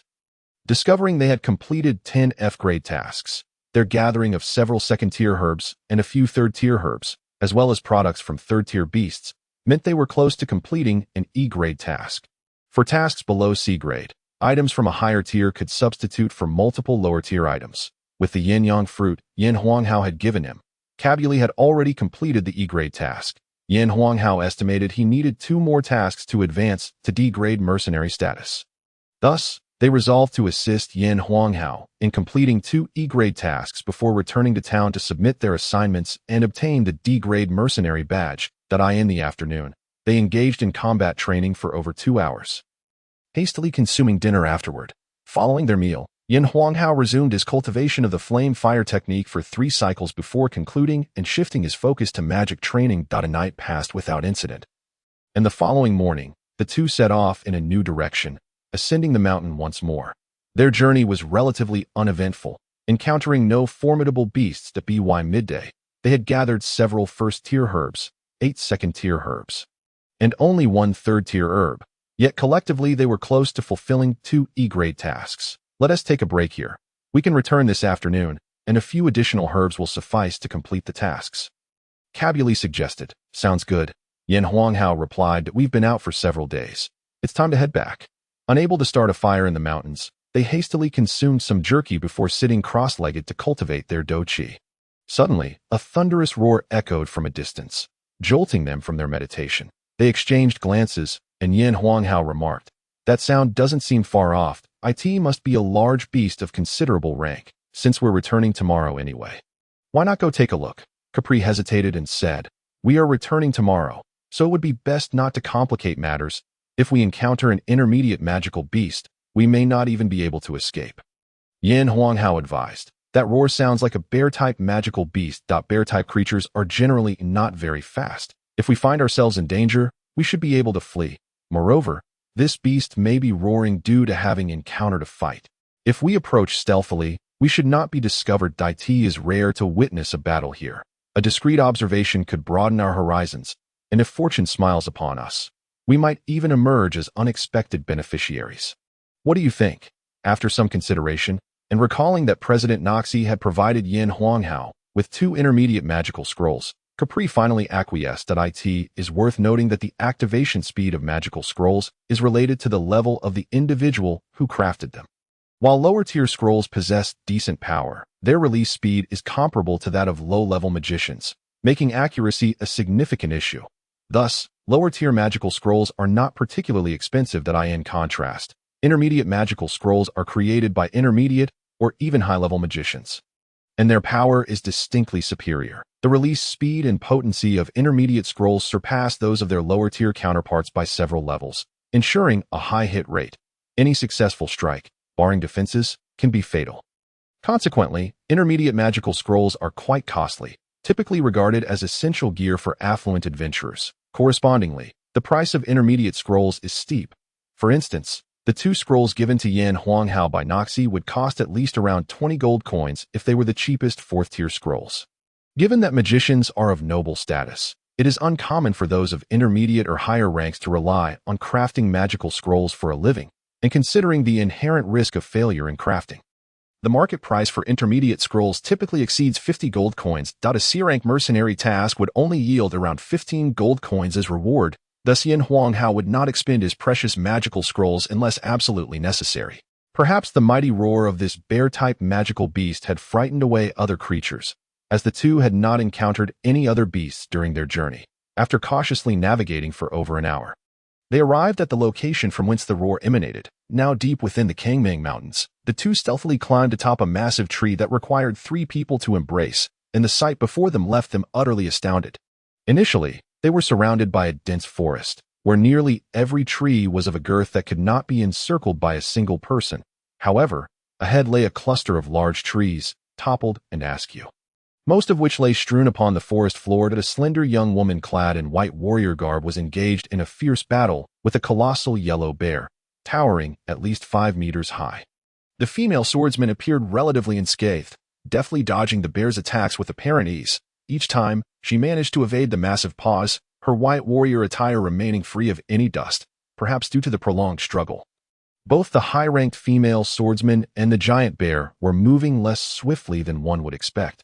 Yan Huanghao leaned closer to Capri and whispered, "It seems this earth bear has reached maturity."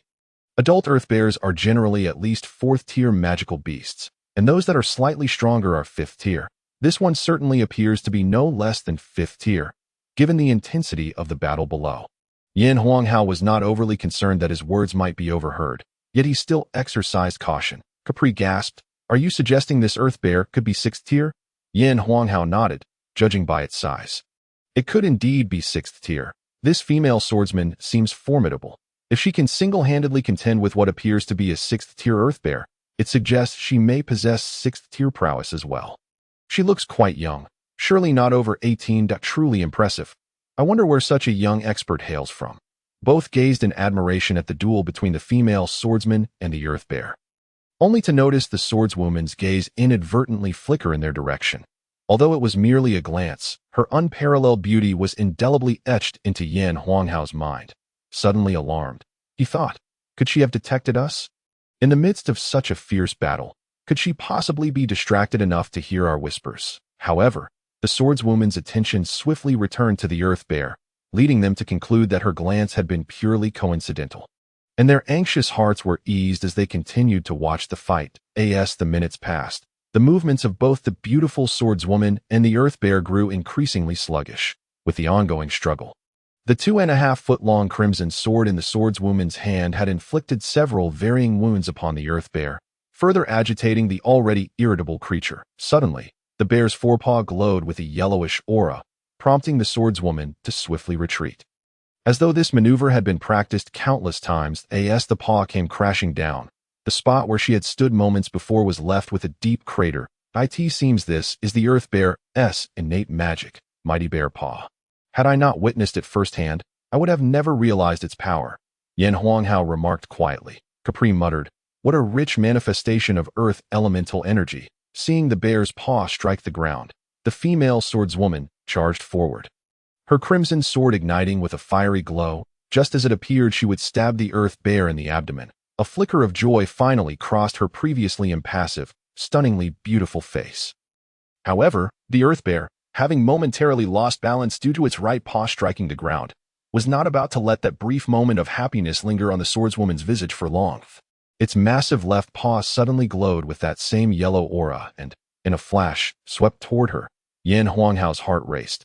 He shouted, "Beware your right," the swordswoman, having sensed the imminent danger even before Yan Huanghao's warning, withdrew her sword from the bear's abdomen and positioned it defensively at her side. Although the sword shielded her just in time, the tremendous force still sent both the sword and her flying. The swordswoman was propelled several steps back. While she had avoided a direct hit from the bear's paw, the sheer shockwave left her fair face pale, and she coughed up a mouthful of blood. The earth bear, emboldened by its advantage, relentlessly pursued her. The swordswoman, Belinda, steeled herself, suppressing her injuries as her fighting spirit surged. With a sigh, she thought to herself, "I had merely set out to hunt a 5th-tier earth magical beast. Yet here I find myself facing a peak 6th-tier creature. My recently attained 6th-tier fighting spirit has allowed me to last this long against such a formidable opponent, thanks to the high-level techniques I have practiced.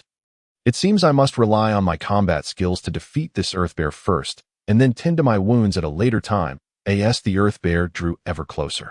Belinda resolved to unleash her yet fully mastered combat technique, the true fire sword. Drawing a deep breath, she channeled her fighting spirit into her 7th-tier sword. Allowing the fire-type energy she cultivated to envelop the crimson blade in swirling purple flames.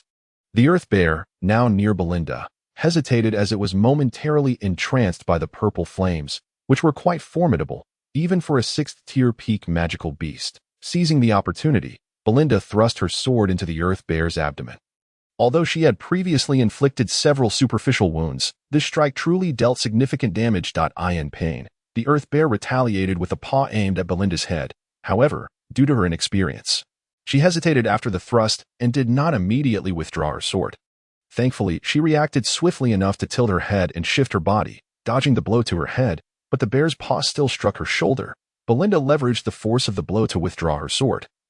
But her already injured body sustained further harm, causing her steps to falter. The Earth Bear, now enraged from the severe injury, roared and charged at Belinda without regard for the blood pouring from its abdomen.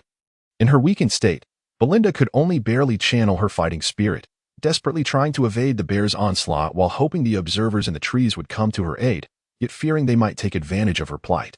Belinda lamented her misfortune, recalling her reputation as a prodigy from the Karen Martial Arts Academy. She had merely come to visit family and accepted a mercenary task, with relatives residing nearby. And given that only the Kangmang Mountains harbored intermediate magical beasts, it was no wonder she found herself here. As she staggered away from several of the Earth Bear's attacks, her movements became increasingly arduous, and the injuries she had suppressed began to resurface. Anxiety washed over her. Lin Hao and Capri, witnessing the perilous situation the beautiful swordswoman found herself in, realized that despite the Earth Bear's grievous wounds, it was still very much capable of killing her. At that moment, they could no longer remain passive observers. Both leapt from the tree, and Lin Hao hurled a water axe spell towards the Earth Bear from a distance. Simultaneously, a reassuring cry was uttered. "Do not worry. We are here to assist you." They swiftly closed the distance and continued casting spells. Belinda, upon witnessing the two young individuals come to her aid, initially felt a surge of joy, but her heart sank when she realized they were merely children. Around 10 years old. Do not approach. This is a peak 6th-tier magical beast, far beyond your capabilities. You must leave at once. Belinda could not bear the thought of these two children perishing alongside her. She reasoned that even if they had trained in some martial techniques, they could not possibly exceed the 3rd tier, and their presence here was likely due to herbal foraging. Kabili, in his naive earnestness, replied, "Sister, fret not. We are merely here to aid your escape, not to slay it. Moreover, we are mercenaries. We cannot stand idly by and watch you fall victim to this beast." Kabili rushed towards the beautiful swordswoman, not with the intention of defending her from the Earth Bear, for his 2nd-tier prowess was insufficient to withstand even a single strike from it, especially since his magical iron shield had already shattered. His sole purpose was to help the beautiful swordswoman flee more swiftly. Lin Hao halted approximately 80 meters from the Earth Bear and unleashed a barrage of water-based spells: Water Arrow, Water Axe, Water Spear, and Water Sword, all aimed at the colossal creature. The 5-meter-tall Earth Bear stood as an unmistakable target, rendering concerns about missing it utterly unfounded. The Water Arrow, though the fastest, possessed the least power. Striking the Earth Bear's fur proved utterly ineffective, and the Water Sword fared little better. The Water Axe and Water Spear managed to inflict minor wounds, causing a trickle of blood to seep from the Earth Bear's hide. Lin Hao felt disheartened. It was impossible to exhaust the Earth Bear with such meager blood loss. It seemed his magical tier was too low, as the Earth Bear could withstand his attacks without faltering. Fortunately, his task was merely to delay the Earth Bear's advance, providing Kabili and the beautiful swordswoman an opportunity to retreat. Although his magic could slow the Earth Bear somewhat, it was still faster than Kabili and the swordswoman. He needed to devise a strategy. Observing the wounds left by the beautiful swordswoman on the Earth Bear, Lin Hao had an idea. He resolved to direct his magic specifically at the wounds, which, though they had begun to staunch, now bled anew. The already enraged Earth Bear grew increasingly frenzied, ultimately abandoning its pursuit of Kabili and the beautiful swordswoman, turning instead towards Lin Hao. Seeing the Earth Bear charge in his direction, Lin Hao swiftly turned to flee. Despite being a 3rd-tier swordsman, he ran faster than Kabili and the injured swordswoman, yet he still could not outpace the Earth Bear. Kabili, supporting the beautiful swordswoman, managed to evade the Earth Bear thanks to Lin Hao's interference, which slowed the beast down. They could not confront the Earth Bear head-on. they had no choice but to weave around the towering trees nearby. Fortunately, the area was dotted with numerous trees thick enough for a single person to embrace, many of which stood tall despite having been knocked down by the earth bear. Yin Huanghao darted around one massive tree before veering towards another. The earth bear let out furious roars. But for the moment, it could not capture Yin Huanghao. However, the distance between them was gradually closing. Yin Huanghao saw that Kabili and the beautiful swordswoman were temporarily safe, but he realized he could very well perish beneath the bear's paws. Reflecting on his past life, where only corrupt officials and wealthy elites could afford bear paws, he thought, am I truly to perish beneath one in this life? No, absolutely not. With no other options left, he resolved to use the magical scroll that Noxie had gifted him. Without hesitation, Yin Huanghao channeled his energy into his legs, temporarily enhancing his speed, and rushed towards the enormous tree where he and Kabili had sought refuge. If he could climb this colossal tree, the injured earth bear would likely be unable to topple it for some time. Surely, it could not climb trees. If given a few seconds, he could successfully manifest the mid-tier fire explosion spell inscribed on the scroll. As Yin Huanghao ascended the tree, the earth bear arrived at its base. Fortunately, the earth bear indeed could not climb trees. However, its 5-meter bulk caused the giant tree to sway violently with a powerful shove. Yin Huanghao found a stable position and focused his mental energy on the scroll, guiding his magical power to unlock the seal. The fire explosion spell was activated, unleashing a formidable force from the scroll in his hands. The earth bear sensed the threat and, gathering its remaining magical energy, summoned a yellowish aura around its paws, crashing them against the massive tree. The tree trembled violently, but did not fall. Yin Huanghao himself swayed perilously. Nearly dropping the scroll, steadying himself, he began to lock his mental energy onto the earth bear, unleashing the activated fire explosion spell upon it. Realizing the imminent danger, the earth bear attempted to flee. But it was too late. With a thunderous roar, an explosion erupted, sending shockwaves and flames in all directions, and Yin Huanghao was hurled from the tree, landing 10 meters away.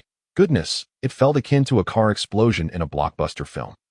At least I'm a third-tier martial artist, not at the epicenter of the blast. Otherwise, I would be in grave danger.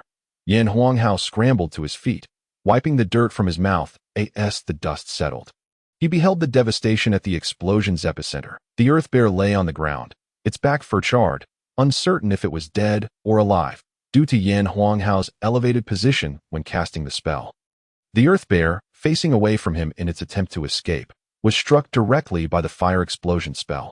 Although the ground was soft, the damage it sustained was far more severe than if it had been hit horizontally. It was akin to swatting a fly. The same force would kill it instantly against a wall or the ground, while a fly in flight would be much harder to kill than eye in the distance.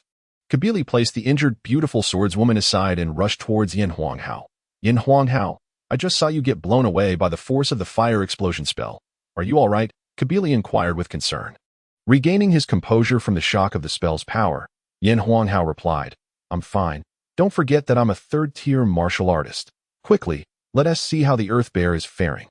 Yin Huanghao thought to himself, the power of this fire explosion spell is astonishing, rivaling that of a small missile. It seems that Noxie truly provided me with a 6th-tier fire explosion scroll. Kabili cautiously approached the earth bear, tossing a couple of stones in its direction. The earth bear remained unresponsive. Kabili reached the creature's neck and struck down with his blade. The earth bear still did not react. Confirming its death. It's dead. It seems the fire explosion spell indeed finished it off. The power of that spell is remarkable. I must start saving for magical scrolls for future contingencies, Kabili exclaimed with a smile. Yin Huanghao chuckled, that will take quite some time. Low-tier magical scrolls are of little use, and how many tasks will we need to complete to afford mid-tier scrolls? But rest assured, when I am capable of crafting mid-tier magical scrolls, I will certainly provide you with a variety of them. Kabili nodded. All right then. It's settled. You are the leader, and I will rely on you. Yin Huanghao added. Now, quickly attend to the earth bear's remains. It is a 6th-tier magical beast, brimming with valuable resources that we must recoup the cost of the fire explosion scroll. As Kabili began to process the earth bear's carcass, Yin Huanghao approached the beautiful swordswoman. Since Kabili usually charged into battle, he had taken most of the supplies, leaving Yin Huanghao to select the best healing potion from his collection. He offered it to the beautiful swordswoman. Sister, this is the best healing potion I have. Your injuries appear quite severe. Please take it promptly. Yin Huanghao felt a twinge of discomfort. Although he was older than this beauty, considering her 10-year-old form, he felt it inappropriate to address her as little sister or young lady.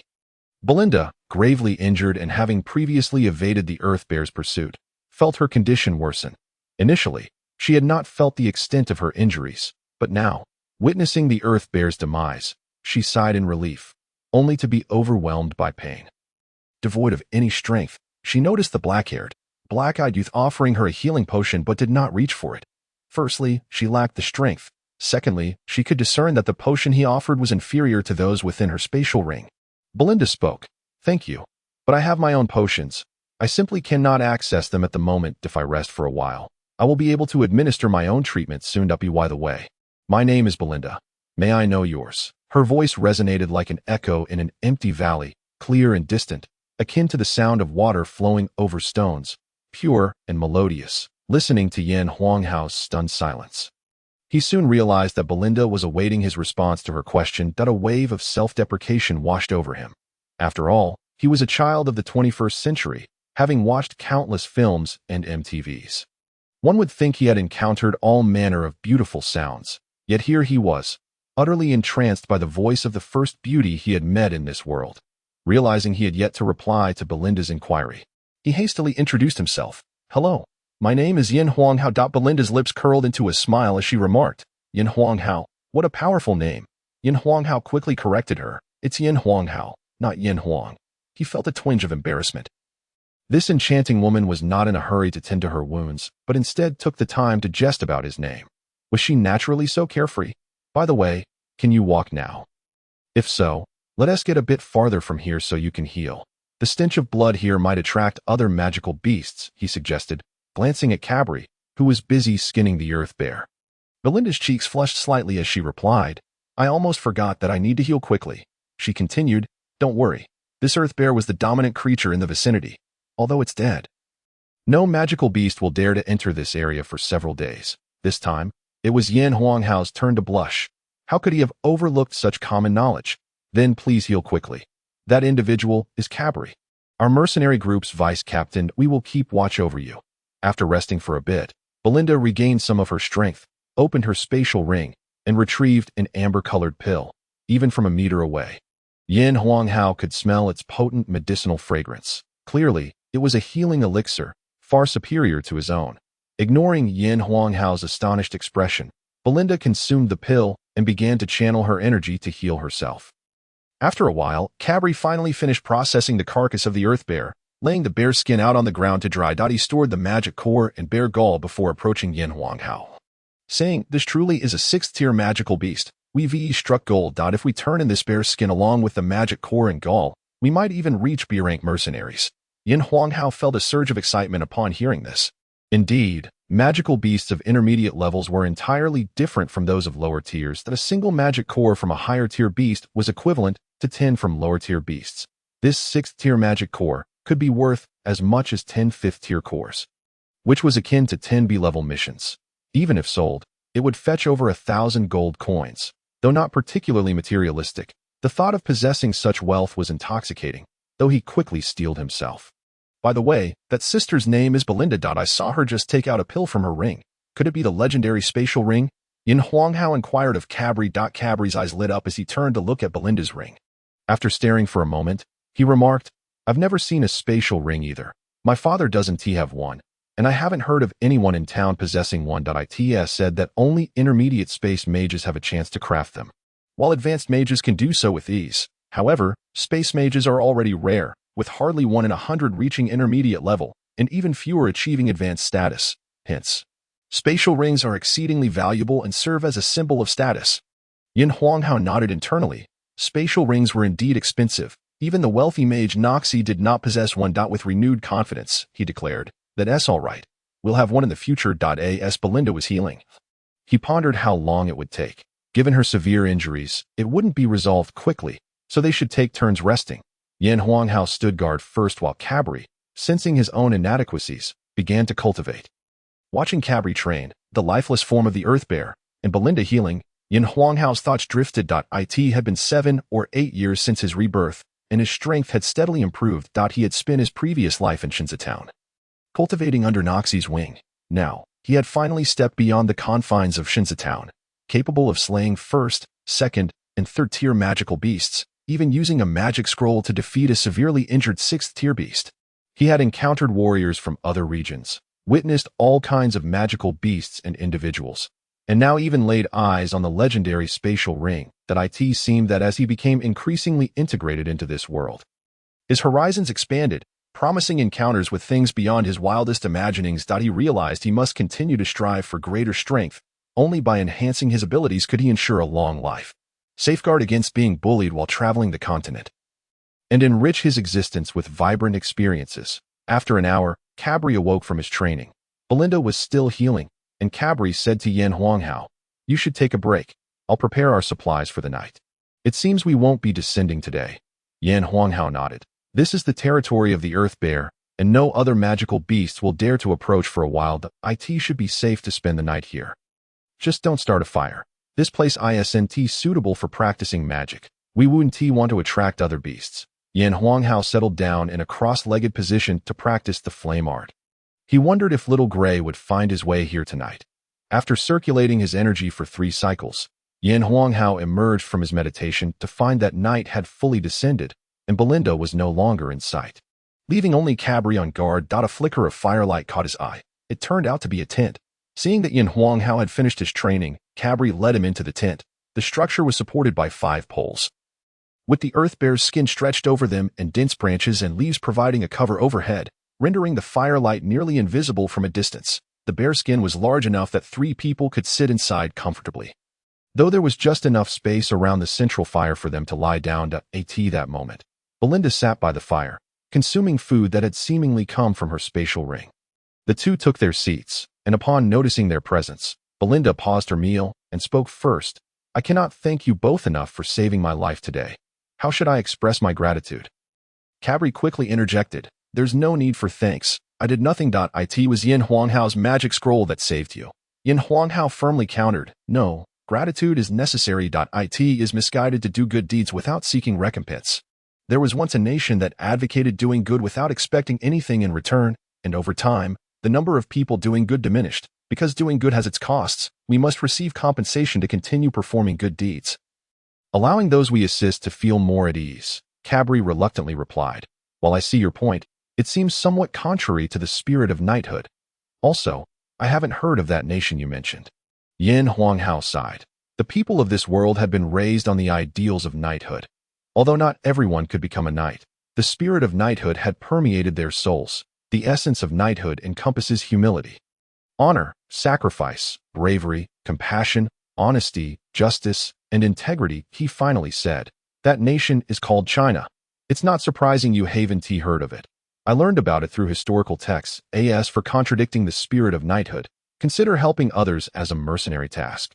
Tasks typically require compensation, so you need not fear compromising your principles." Cabri scratched his head. "Now that you mention it, it does seem to make sense. All right, I'll go along with your reasoning. At this juncture, Belinda seized the opportunity to speak. "You both seem to be mercenaries. While I am truly grateful, I came here specifically for the Earth Bear's magic core. You killed the bear, and you saved my life. I only hope you can allow me to have the magic core, and I will provide appropriate compensation. How does that sound?" Yin Huanghao contemplated for a moment before decisively saying, "Belinda, please do not misunderstand. When I spoke of seeking recompense, it was not to imply we do not wish to help. On the contrary, we merely wish for our good deeds to be rewarded so we may continue to do good. Of course, we can give you the magic core. You can tell us the market price, and we'll give it to you at half price." Belinda shook her head. "As long as you are willing to part with the magic core, it's fine. The market price for the Earth Bear's magic core is around 1,000 to 1,100 gold coins. Since this is a peak 6th tier one, I will offer you 1,200 gold coins." Yin Huanghao insisted, "No, this Earth Bear was already significantly weakened by you. Otherwise, I might not have been able to defeat it with my magic scroll, but if you want it, 500 gold coins will suffice." Belinda observed Yin Huanghao's unwavering determination and hesitated for a moment before nodding in agreement. She thought to herself that with such remarkable talents as theirs, they would undoubtedly attend the Kryn Demon Martial Academy. At that time, she could extend her care to them, thus repaying this kindness. Seeing that Belinda had relinquished her insistence, Yin Huanghao felt a sense of relief. reflecting on his desire to perform good deeds while also seeking recompense. He felt slightly out of sorts. However, in his previous life as a fervent youth, he had often stated that good deeds should come with returns, yet the societal environment at that time did not accept such notions.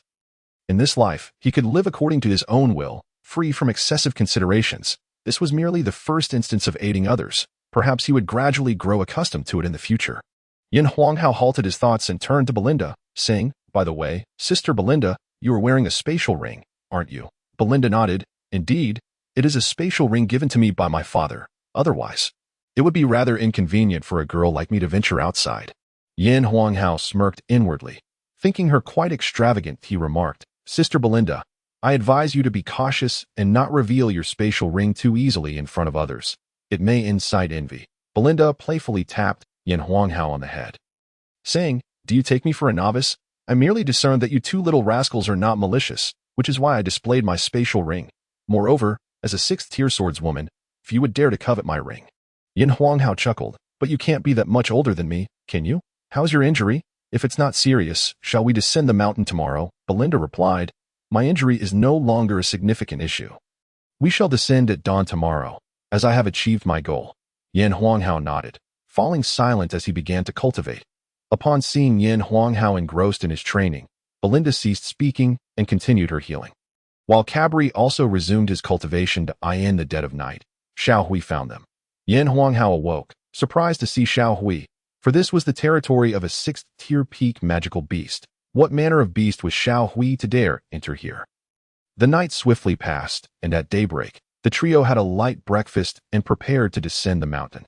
Thanks to Belinda's presence, their descent was remarkably smooth, and within an hour, they had reached the outskirts of the Kangmang Mountain. At this juncture, Belinda had to part ways with the two, as her direction diverged from that of Shinza Town. With a smile, she said to them, "You two little brothers, be diligent in your training. We shall have the chance to meet again." The two were left perplexed by her parting words, shaking their heads as they continued towards the mountain's edge, after spending a day together, watching Belinda's figure grow ever distant. Yin Huanghao felt a twinge of melancholy. It was only natural. Who wouldn't feel a sense of loss upon parting with such a beautiful and graceful woman? Yet, he lamented his youth, unable to express his feelings openly. He resolved to grow stronger and more mature, so that when they met again, he could pursue her properly. As they descended, they encountered several first-tier herbs along the way. After gathering a few, Yin Huanghao was finally halted by Cabri. Initially surprised, Yin Huanghao felt deeply moved by Cabri's words. Cabri stated, "The herbs we have collected are sufficient to complete our task, and upon our return, we will at least advance to C-rank mercenaries. Such first-tier herbs hold little significance for us now that we should leave them behind to allow them to continue growing. The few coins we would gain from harvesting them are trivial, whereas leaving them will enable their efficacy to improve, benefiting those F-rank mercenaries who can only gather first-tier herbs." Yin Huanghao, upon hearing this, felt a mix of shame and joy that he was ashamed to realize that he had once adhered to the narrow-minded mentality of his previous life, that of exploiting every opportunity. Yet he was elated to see his good friend possess such a noble mindset. A child of merely over 10 years had such magnanimity. He would undoubtedly become a trustworthy ally. "You are indeed correct. First-tier herbs are of little use to us. I had thought that even the smallest gain is worthwhile, but your words have illuminated my narrow perspective. From now on, we shall refrain from collecting items that hold little value for us." Cabri was pleased to see Yin Huanghao readily accepting his viewpoint. "It is wonderful that you can think this way. By the way, you're saying that even a mosquito's leg is meat is quite intriguing. I have never heard such a phrase before, yet I can easily grasp your meaning." Yin Huanghao, feeling a bit sheepish, scratched his head and replied, That was merely a fleeting thought of mine. We have arrived. Let us sort out the herbs. This evening will be our last night in this wooden cabin. We should rest well, for by this time tomorrow, we will be in our own homes." C-rank mercenary Cabri. Cabri, thrilled at the prospect of becoming a C-rank mercenary the following day, teased Yin Huanghao with a touch of Kalia's bravery. "You two will be a C-rank mercenary tomorrow, Captain Yin Huanghao." The two shared a light-hearted moment before resuming their training. Yin Huanghao first focused on honing his magical skills, exhausting his magical energy before continuing to practice the flame technique. He was currently at the pinnacle of third-tier fighting energy. One more breakthrough would elevate him to an intermediate swordsman, thereby enabling him to study combat techniques. When Noxie bestowed the flame technique upon him, it was accompanied by a book of combat techniques. The fire cloud palm was a technique left to Amy by her father. It seemed that having the identity of a wealthy second-generation individual was indeed advantageous. Having traversed into this world, the father of this body had already prepared techniques and combat skills for him. The fire cloud palm was noted in its introduction to be an advanced combat technique, and Yin Huanghao felt fortunate to have been reborn as a wealthy offspring, with both techniques and combat skills of superior quality.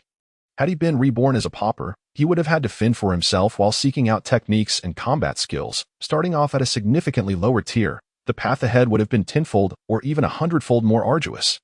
The night gradually passed in cultivation. At daybreak, the two could hardly contain their excitement as they secured all their belongings onto the horned horse, due to the abundance of magical beast pelts taking up space. They had no choice but to lead the horned horse towards Shinza town. They were grateful they had ridden the horned horse here, for otherwise, carrying all these magical beast pelts would have been quite burdensome. After a long day, they finally returned to Shinza town. Although it is said that a man's aspirations lie beyond the horizon and that men must eventually venture out into the world, the two were still young and had never been so far from home. Returning home felt incredibly warm and familiar. Having arrived in this foreign realm, Yin Huanghao's activities had been confined to the small town of Shinza and its surrounding areas. Over time, he had developed feelings for Shinza town. With daylight still lingering, the two decided to visit the mercenary guild to submit their collected items and promptly receive their high-ranking mercenary badges. Bursting with excitement, they presented their findings at the guild, particularly stunning Kalia with the 6th-tier bear pelt. Kalia stared in disbelief at the items in their possession, exclaiming, "What incredible luck you must have had to find such high-tier magical beast carcasses." Yin Huanghao and Cabri exchanged exasperated glances. "What do you mean by luck?" This earth bear was personally slain by Yin Huanghao. Yin Huanghao blushed and nodded, affirming that he had indeed slain it. Though it was also true that he had been exceptionally fortunate. Had he solely relied on a fire burst scroll against an earth bear, he would have surely been the one to perish. Kalia stammered, "Yin Huanghao personally killed it. By the heavens." Others in the vicinity sensed Kalia's astonishment and gathered around. Though they were all mercenaries of varying ranks, they possessed an eye for quality. By the heavens. Only a mid-tier magical beast would yield such fur. Look at the luster and resilience of this pelt, and its size. They lamented the few wounds on the high-quality magical beast pelt. What a pity. Even if we cut this large piece at the wounds and treated it, it would suffice for several sets of leather armor. Yin Huanghao ignored the awe of those around him and inquired of Kalia. "Sister Kalia, we have gathered all our materials and herbs here. Do you think we can advance to B-rank mercenaries?" Kalia was taken aback. It had only been a short while since they had just advanced to F-rank mercenaries. How could they possibly be eligible to become B-rank mercenaries so soon?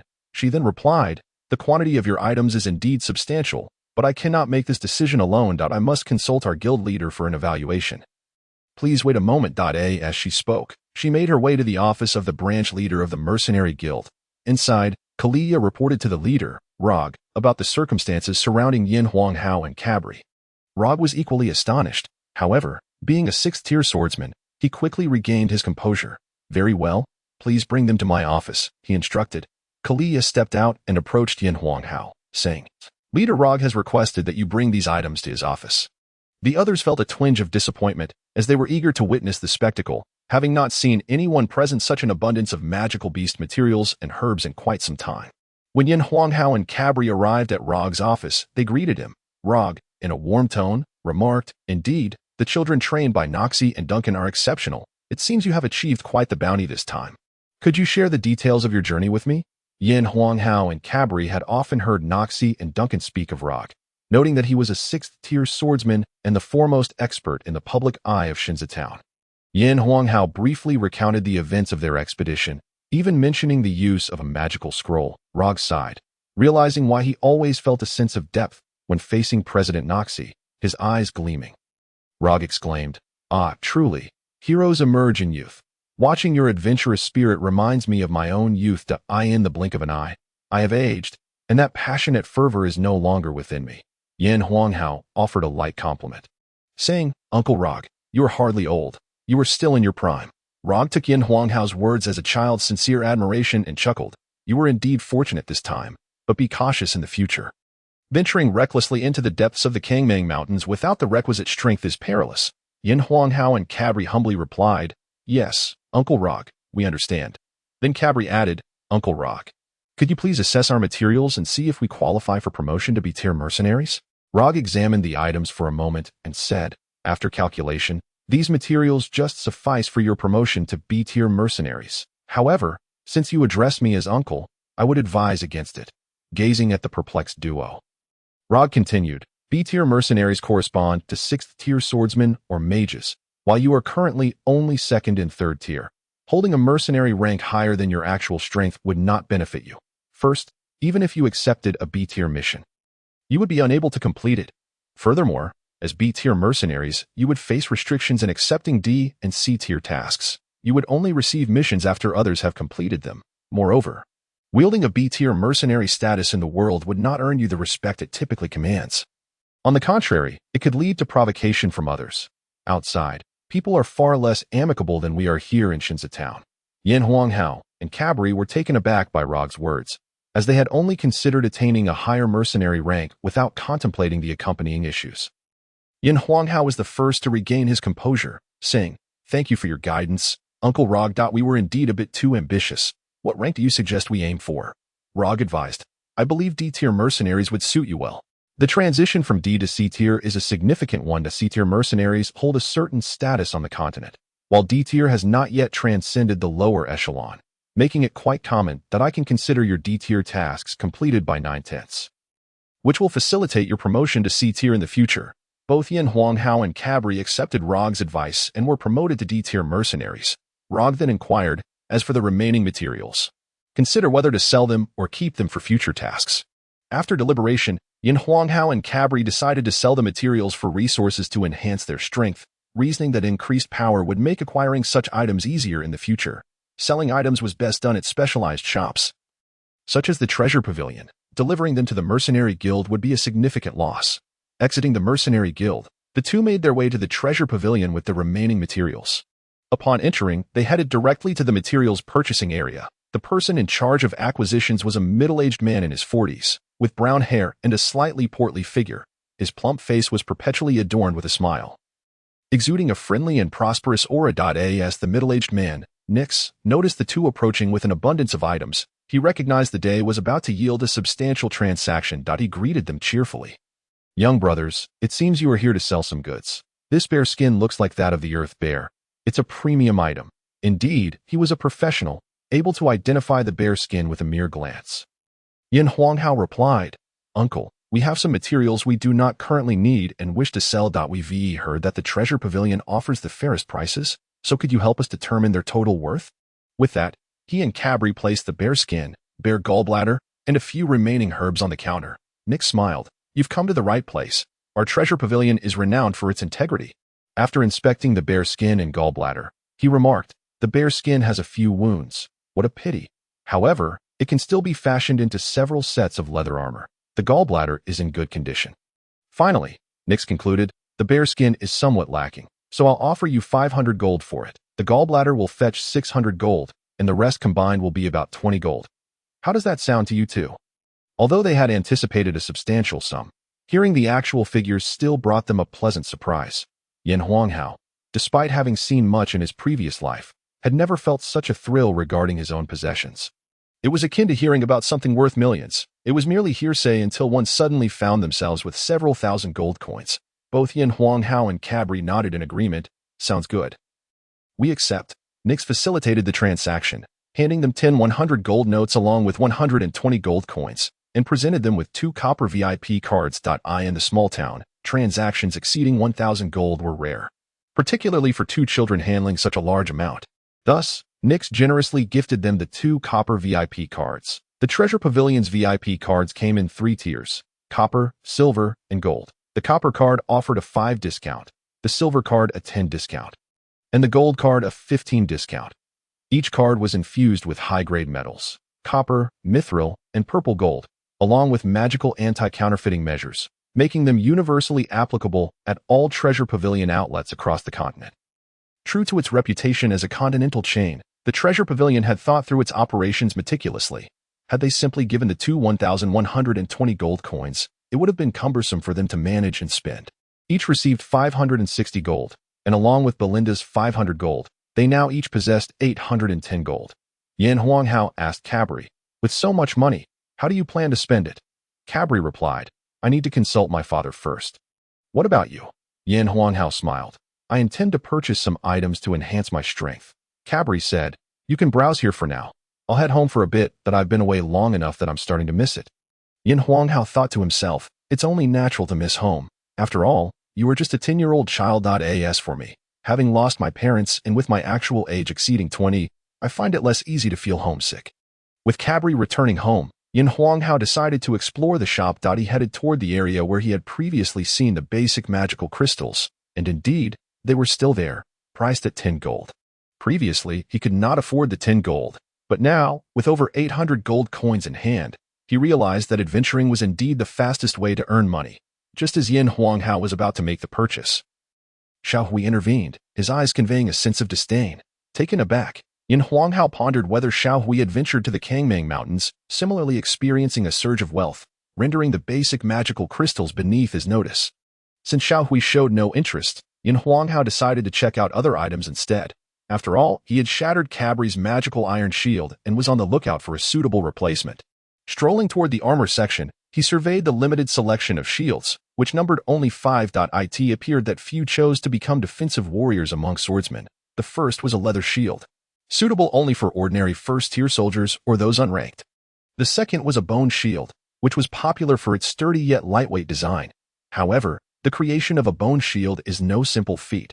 It requires the grinding of entire bones from colossal magical beasts. This particular bone shield is merely a small specimen, seemingly crafted from ordinary bones. Firstly, the quality of the bones is rather low, rendering them insufficiently sturdy.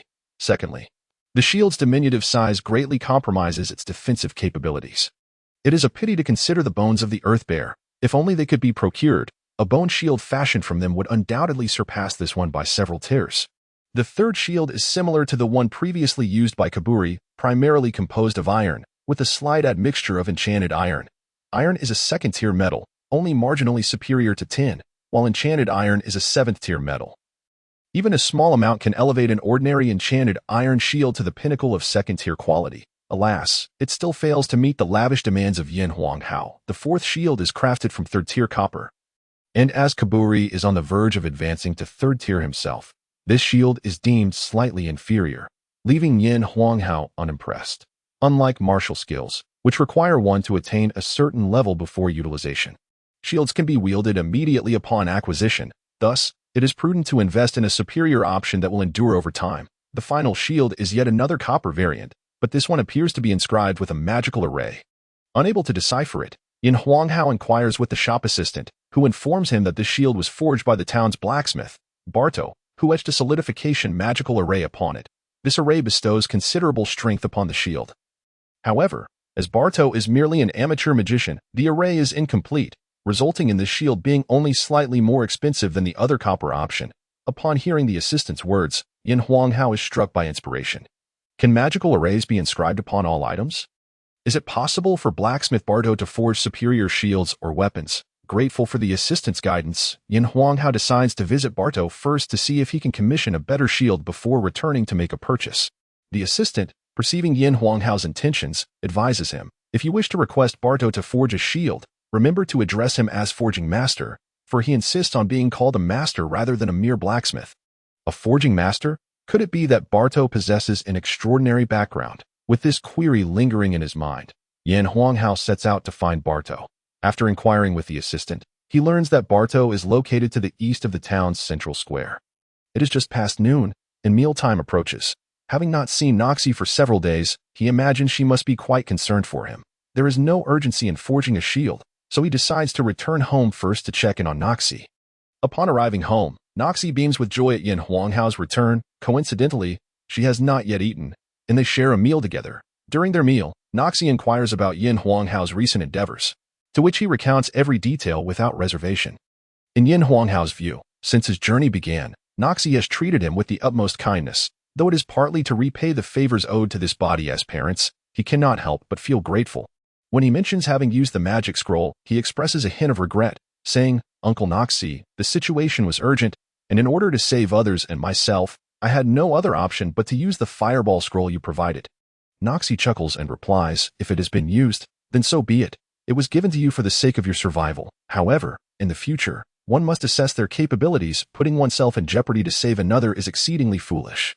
Yin Huanghao reflects, I had not intended to use the scroll lightly, yet it was expended on my very first adventure. He then asks, by the way, Uncle Noxie, can I craft magic scrolls myself? Noxie responds, your current level of second-tier magic allows you to create magic scrolls, though their potency will be limited to that of second-tier spells. That I almost forgot to mention that while the scrolls you create may not hold great significance, the process will enhance your magical perception and control, which will be beneficial for your future spellcasting. Yin Huanghao has long desired to create magic scrolls, especially since Kaburi previously mentioned the need for him to provide magic scrolls in the future. Though it was said in jest, should his mercenary group grow, it would be prudent for him, as the leader, to supply his comrades with powerful scrolls to ensure their safety, upon learning of the additional benefits of crafting scrolls. Yin Huanghao eagerly inquires, what is the specific process for creating magic scrolls? Noxie's expression turns serious as he states, to create a magic scroll, the first step is to select the foundational material for the magic to adhere to, which is the scroll itself.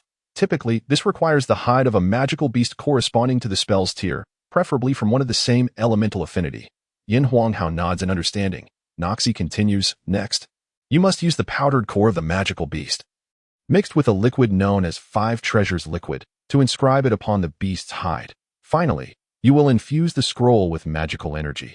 Yin Huanghao knows that the powdered core serves as both the source of magical energy and a means to draw upon the magical elements in the environment.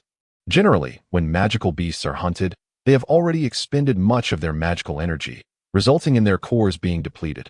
Although the cores can absorb ambient magical energy to replenish themselves, shops that sell cores typically isolate them to prevent excessive absorption of magical elements, which could lead to chaos in their magical energy. Thus, the potency of the magic scroll primarily depends on the magical energy infused by the creator, as well as the density of magical elements in the environment at the time of use.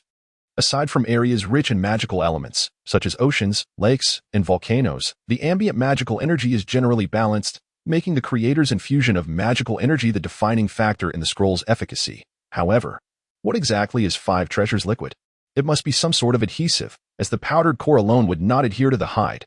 Yin Huanghao, curious, asks, Uncle Noxie, what is 5 treasures liquid and where can I find it? Noxie replies, 5 treasures liquid is simply a mixture of 5 common materials, combined into a juice that serves to bond and fix the components together. All 5 materials are either non-tier or first tier, inexpensive and readily available at most shops. Yin Huanghao understands and realizes that he now has another avenue for honing his skills in crafting magic scrolls. After a lunch filled with insightful dialogue, he comprehensively grasps the method of scroll creation. All that remains is diligent practice. He decides to set aside the scroll making for now and head to forge the shield. After finishing his meal, Yin Huanghao strides directly toward Bardo's workshop. The town of Shinza is not particularly large, and within 10 minutes, he arrives at his destination. Bardo's shop resembles a typical blacksmith's, matching the descriptions found in books. A wide door adorned with a sign depicting a hammer and an anvil welcomes him. Upon entering, he is met with a haze of smoke that fills the room, where a robust man with graying hair, evidently of considerable age, is vigorously hammering an iron piece shaped like a shield. This must be Barto. Despite appearing to be in his 50s, he is still well-muscled and sinewy, beads of sweat trickling down the crevices between his bulging muscles.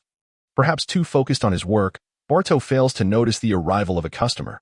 Yin Huanghao observes for a moment, but when it becomes apparent that Barto has no intention of pausing, he clears his throat. Finally, Barto acknowledges Yin Huanghao, setting down the massive iron hammer and, noticing the youth before him, speaks with a hint of impatience. Kid, I'm busy. Make it quick. Yin Huanghao, feeling a bit frustrated yet maintaining his politeness, replies, excuse me, are you Master Bardo? I have heard you are the finest blacksmith in town, and I have come to request your assistance in forging a shield. Upon hearing Yin Huanghao's words, a smile breaks across Bardo's bronzed face. Ah, this child knows I am the best and recognizes me as a forging master, he thinks to himself. Bardo responds with enthusiasm. No problem. What kind of shield do you wish to forge? Yin Huanghao explains. You see, during a recent mercenary mission in the wilderness, my comrade's shield was damaged. He aspires to become a defensive warrior, so I wish to create a better shield for him. Bardo replies. I see. Pure defensive warriors are quite rare nowadays. Since you've chosen defense, the shield must be solid and durable. Unfortunately, I can currently forge only up to a 5th-tier magical gold shield and cannot inscribe a magical array upon it. Lin Hao, puzzled, asks, Master Barto, I previously saw a shield of yours in the treasure chamber that bore a magical array. I have also encountered other weapons and armor with similar inscriptions. Just how significant is the effect of inscribing a magical array? Barto scoffs. With your skills, you might as well only take a look at the 1st tier. The equipment sold there is all common fare, or perhaps with a mere hint of a magical array. Including my shield, the material of a piece of equipment is undoubtedly significant. However, the intricately inscribed magical array upon it holds equal importance that a well-crafted magical array can elevate the value of an ordinary item exponentially, even possessing the extraordinary ability to transform the mundane into the miraculous. Lin Hao remarked, so the magical array on the equipment has such substantial influence. Is this array akin to the ones used by us mages? Given that Lin Hao seldom donned the robes of a mage, Bartis's eyes brightened at his words. Are you a mage? Lin Hao nodded. Bartis's excitement was palpable as he inquired. What rank of mage are you? What is your name? A 1st-tier mage. Lin Hao, slightly bewildered but recognizing his need for assistance, replied earnestly, My name is Lin Hao, and I am a 2nd-tier mage. Bartis's enthusiasm surged further as he continued, How old are you this year? Lin Hao responded, I am almost 11. Bartis, practically glowing with excitement, repeatedly nodded and exclaimed, Excellent, excellent. Lin Hao, feeling somewhat perplexed, decided to shift the conversation back to the matter of crafting a shield. Master Bartis, you mentioned earlier that you can only forge a shield of up to 5th tier, but without the possibility of inscribing a magical array that a 5th-tier shield would suffice for Cabuli for quite some time. And it could function without a magical array as well. May I inquire about the cost of your assistance in crafting it? Bartis, suppressing his elation, spoke with gravity. Lin Hao, you must understand that my insistence on being addressed as a smith is not without reason. A common blacksmith can forge equipment devoid of magical arrays, whereas a smith has the capability to inscribe magical arrays onto the crafted equipment. This process is commonly referred to as enchanting.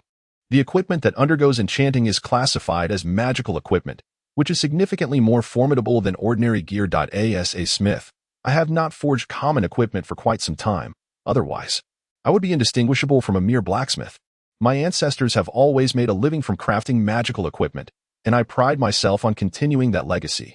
However, in recent times, starting with my father, he has been unable to entirely succeed in creating magical equipment. In his later years, he was merely a 2nd-tier mage, and I currently possess only the skills of a 1st-tier mage. As a new citizen of a reformed nation, Lin Hao could not fully comprehend the sense of honor derived from a family craft that spans generations. Nonetheless, he held a degree of respect for Bartis's enduring legacy. He then asked, Is your inability to fully forge magical equipment due to insufficient magical rank?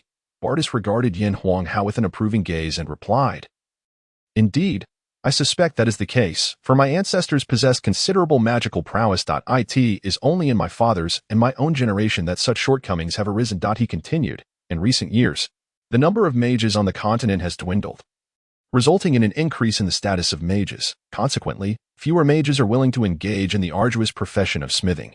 Although there are still many magical items available, their quality has notably declined compared to those of centuries past. Thankfully, the destruction rate of typical magical equipment is low, so they do not appear particularly scarce in the current market. However, in a few years, or perhaps decades, or in the event of war, the demand for magical equipment may soon outstrip supply. Upon hearing this, Lin Hao gained a general understanding of the situation surrounding magical equipment. However, he was there to solicit Bartis's assistance in crafting a shield, and it seemed Bartis was reluctant to help. After contemplating for a moment, Lin Hao said, Master Bartis, I recognize that requesting you to forge a common shield may tarnish your identity as a smith, yet my brother truly requires such a shield. You are the finest master in town, and if you do not assist me, there is no one else who can. Bartis replied, In truth, it is not impossible for me to aid you in crafting a common shield. But you must agree to one condition. Lin Hao inquired. What condition? Bartis stated, It is not a difficult condition. I simply wish for you to become my apprentice and help me preserve my ancestral craft. I have no descendants, and I cannot allow my heritage to die with me. Lin Hao was taken aback. What was this situation? Was this an unexpected opportunity? Surely, a technique passed down for generations could not be lacking in merit. Ancient Chinese novels often proclaim that knowledge is never burdensome, Mastering an additional skill opens another path. However, since his rebirth, he had aspired to live a remarkable life, no longer as a discontented youth. A life of distinction necessitates formidable strength, which in turn demands relentless training. He was not an unparalleled genius who could afford to dedicate time to learning the art of smithing. Seeing Lin Hao lost in thought, Bardis assumed he was about to refuse. It was understandable, with the elevated status of mages, and given that Lin Hao is merely 11 yet already a second-tier mage, his future was undoubtedly bright. While Bardis viewed himself as a smith, others merely regarded him as a blacksmith, and it was improbable that Lin Hao, a noble mage, would wish to associate with a lowly blacksmith after a while. As Lin Hao remained deep in contemplation, Bardis grew anxious. It was a rare opportunity to encounter such a young and promising mage, and he genuinely wished to pass on his ancestral skills. Despite his urgency, Bardis maintained his composure and said, "Lin Hao, do you have any questions regarding becoming my apprentice?" Lin Hao replied, "Master Bardis, my aspiration is to become an extraordinarily powerful individual, capable of shaping my own destiny. Thus, I devote all my time to training to enhance my strength. While I harbor an interest in smithing, I am concerned that diverting my focus to that craft would significantly impede my progress." Bardis was initially taken aback by Lin Hao's words, but then he chuckled and said, "I initially thought you hesitated due to the perceived lowly status of smiths. This reminds me of the various societal ills of my past life, where materialism and the pursuit of status permeated the environment. In such a society, the most lucrative professions were deemed noble, while those that were not profitable, even if they were inherently honorable, like medicine and teaching, received little respect." Lin Hao hastily responded, "How could you think that? One's character may vary in rank, but professions should not be deemed noble or ignoble. Moreover, it is said that in every field, excellence can be achieved. I believe that with dedication, any profession can yield remarkable accomplishments." Though Bardis had never heard the saying about every profession yielding success, he grasped the essence of Lin Hao's heartfelt words. Inspired by Lin Hao's conviction, Bardis proclaimed with fervor, "Fear not, young Lin Hao. While the forging techniques I inherited primarily emphasize crafting, they also possess the ability to aid in cultivation. That is why many of my ancestors attained high ranks in magic, only to stumble in reaching the mid-tier due to our family's magical aptitude." Lin Hao's eyes sparkled with interest. "Oh, the forging techniques can also assist in cultivation." Bardis nodded and explained. The forging process consists of two phases. The first phase is a task that any ordinary blacksmith can perform, crafting common equipment. This stage requires incessant hammering of the raw materials to enhance their density, necessitating a robust physique and substantial fighting spirit. The second phase involves inscribing magical arrays onto the completed ordinary equipment. A finished piece of ordinary equipment has only one opportunity for enchantment. Thus, before inscribing the magical array, one must engage in relentless practice to improve the chances of success. As is well known, the frequent inscribing of magical arrays is an effective means of enhancing magical abilities. Upon hearing this, Lin Hao felt a surge of interest. The forging process not only aided his cultivation, enhancing his fighting spirit and magical prowess, but also allowed him to learn a seemingly promising skill. Though it appeared that smiths were not in high demand at present, as Bardis had stated, the value of a smith would become evident once the market faced a shortage of magical equipment. Since his arrival in this new world, he had never encountered such a fortuitous opportunity. It is said that those who do not seize opportunities may face dire consequences. After careful consideration, Lin Hao ultimately decided to learn the art of smithing from Bardis. Bowing 3 times to Bardis, Lin Hao declared, "Master, I, Lin Hao, shall study the art of smithing under your guidance from this day forth. I vow to diligently learn and restore the glory of your ancestors." Bardis's sunburnt face, a testament to years spent near the forge, broke into a radiant smile. At last, he had found a mage to whom he could pass down his ancestral skills, and a promising young mage at that.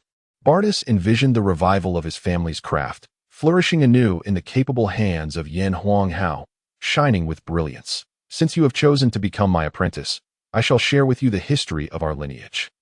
Wardo remarked, "The crafting of magical equipment can be categorized into distinct schools based on various forging techniques. My ancestors excelled at inscribing magical arrays upon ordinary equipment during the forging process. The advantage of this method lies in its high efficiency. The magical equipment produced in this manner tends to exhibit superior quality due to the harmonious integration of the magical arrays with the ordinary materials. Our lineage traces back to a master known as Angris. Thus we are collectively referred to as the Angris school." Lin Hao inquired, Are there other schools as well? Bartow continued. Indeed, there are several other lineages, but they have gradually faded from public consciousness over time. Currently, only one school remains prominent, founded by a master named Douglas, hence it is known as the Douglas School. Their approach involves first having blacksmiths forge standard equipment, after which mages inscribe magical arrays onto these items. In the early days of the Douglas lineage, the quality of their magical equipment was vastly inferior to that of our Angris school. Lin Hao pondered. Why then has our Angris lineage declined while the Douglas lineage has risen to prominence? Bartow explained. This is attributed to the passage of time. Disregarding the elite level, the status of ordinary blacksmiths has diminished while that of mages has ascended. Consequently, an increasing number of mages have become reluctant to engage in the blacksmithing profession. They have begun to train blacksmiths to assist them in crafting equipment, allowing them to inscribe magical arrays themselves. This way, they can avoid the menial labor associated with blacksmithing while still producing magical equipment and saving time. Lin Hao reflected. So it is indeed due to the elevated status of mages that they disdain such humble tasks. It seems that the mages in this society bear a resemblance to officials in my previous life. They do not engage in production, yet enjoy a lofty status, emerging from the masses, yet looking down upon them, harboring contempt for the lowly tasks that provide them with income. Lin Hao, feeling indignant, resolved to be wary of such arrogance, recognizing that in this world, the common folk, apart from slaves, would not be easily oppressed or exploited. He vowed not to emulate the haughty mages, lest he incite resentment. Unbeknownst to Bartow, who assumed Lin Hao was simply contemplating matters related to forging, he remarked, "The history of our lineage and the current state of forging is as I have described. Given that Shinza Town is a small locality, some information may be less accurate. You will undoubtedly venture beyond these confines in the future. It is best for you to seek knowledge for yourself."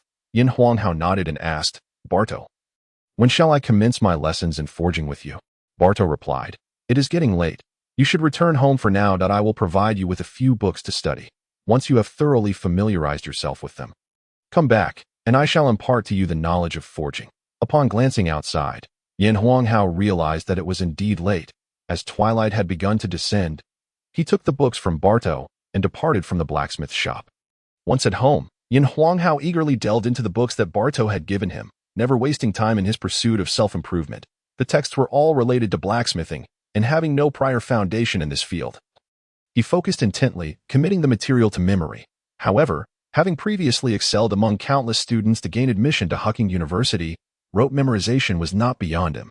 Coupled with the inexplicable enhancement of his mental faculties after his transmigration, Lin Hao found himself swiftly absorbing the knowledge of blacksmithing. 2 hours swiftly passed, marking the time for practice. Lin Hao set aside the books, seated himself cross-legged, and began to circulate his energy along the path of the yin fire technique. After another 2 hours, he awoke from his meditation.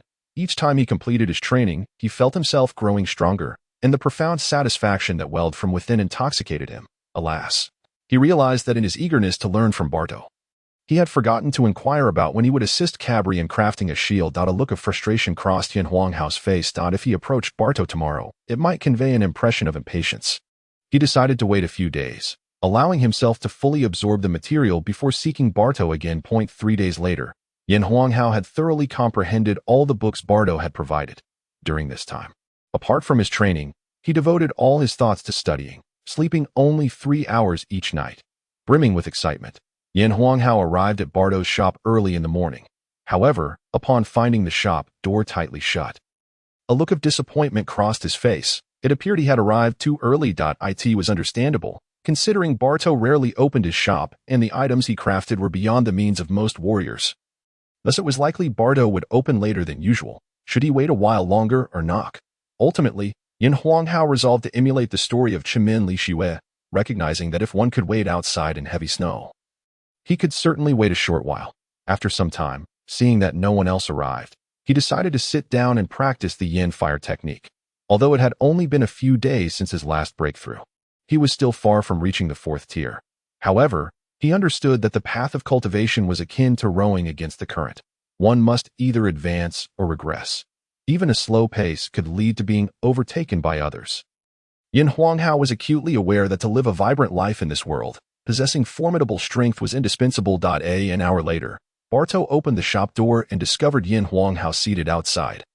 Engrossed in his practice, Barto quickly grasped the situation and nodded in approval that a young person who could seize the moment to diligently cultivate would undoubtedly achieve remarkable accomplishments. It seemed he had chosen a truly discerning disciple. Not wishing to disturb Yin Huanghao, Barto returned inside. Though engaged in practice, Yin Huanghao was not deeply immersed, and upon sensing Barto's shop door had opened, he gradually withdrew his energy back to his dantian. Seeing Yin Huanghao cease his training, Barto inquired, "Yin Huanghao, have you finished the books I gave you a few days ago?" Yin Huanghao nodded. "Barto, I just completed them yesterday and came straight here this morning, only to find your shop closed, so I practiced outside for a bit." Barto replied, "I noticed that I in the future try to practice in a safer location. While Shinza town is relatively peaceful, any sudden disturbances from children or other distractions could be troublesome during your training." Yin Huanghao initially wanted to respond that he was well aware of this. But upon seeing the deep concern in Barto's eyes, he swallowed his words and nodded. "Understood, Barto." Barto continued, "Were there any parts of the books you found difficult to comprehend?" Yin Huanghao shook his head. "I understood all the content and have memorized the basic hammering techniques. I just need to practice now." "Very well. From today onward, you shall come here daily to practice forging ordinary equipment. Within a month, I hope you will be able to craft ordinary Tier 2 or even Tier 3 equipment." Yin Huanghao felt a surge of excitement. After all the theoretical learning, the opportunity to finally apply his knowledge in practice was exhilarating. However, recalling that Cabri's shield still needed to be addressed, he brought it up with Barto. Barto chuckled. "Since the day you pledged to be my disciple, I have been preparing for it. Here you go." Yin Huanghao watched as Barto conjured a golden shield seemingly from thin AI. It stood taller than half an adult, measuring around 80 centimeters in width. The shield, gleaming in gold, featured two dark tiger heads at the top, with a subtly concave design that conformed to the curve of the neck. The structure, slightly protruding from top to bottom towards the front, effectively enhanced its defensive capabilities. The overall golden surface of the shield shimmered with the illusion of flowing water, while the fierce tiger heads further amplified its imposing presence at first glance. The shield exuded an extraordinary aura. Although it bore no magical array, its intrinsic brilliance could not be concealed. Yin Huanghao shifted his gaze from the shield to Barto, asking, "Teacher, this shield appears remarkable. Does it have a name?" Barto, brimming with pride, replied, "This shield is primarily forged from 5th-tier metal, gold, while the two tiger heads are infused with 6th-tier magic iron. I haven't crafted ordinary equipment in years, but upon your request, I undertook the task. Without the need to consider enchantments during the forging process, I unexpectedly exceeded my usual standards. I can assure you that the shield's defensive capabilities are undoubtedly at the pinnacle of the 5th tier. Alas, without enchantments, it remains merely an ordinary shield." He sighed as he concluded. Yin Huanghao, unfazed, responded, "Teacher, I am more than satisfied with this. Have you named the shield?" Barto shook his head. "Since the shield is for your friend's request, you may name it as you wish." Yin Huanghao said, "Then I shall entrust this right to Yin Huanghao. By the way, Master, since you cannot inscribe the magic array during the forging process, why not inscribe it after the item is completed, just as the Douglas lineage does now?" Bartus's expression turned serious as he replied, "We have our own heritage. We must not forsake the skills of our ancestors. Nor can we change our allegiance. If you wish to become my disciple, you must adhere to the customs of our lineage. Otherwise, you will be expelled from the sect, and your skills will be reclaimed." With a heavy sigh, Bartus continued, "In truth, the restrictions between schools have diminished considerably. Apart from the flourishing Douglas lineage, other schools have largely faded into obscurity. Should you ever wish to learn the enchanting methods of the Douglas lineage, I will not obstruct you, but remember that you will always belong to the Anglus lineage. At this point, Bartus's demeanor grew increasingly melancholic. Seeing Bartus's dejection, Yin Huanghao felt a pang of discomfort.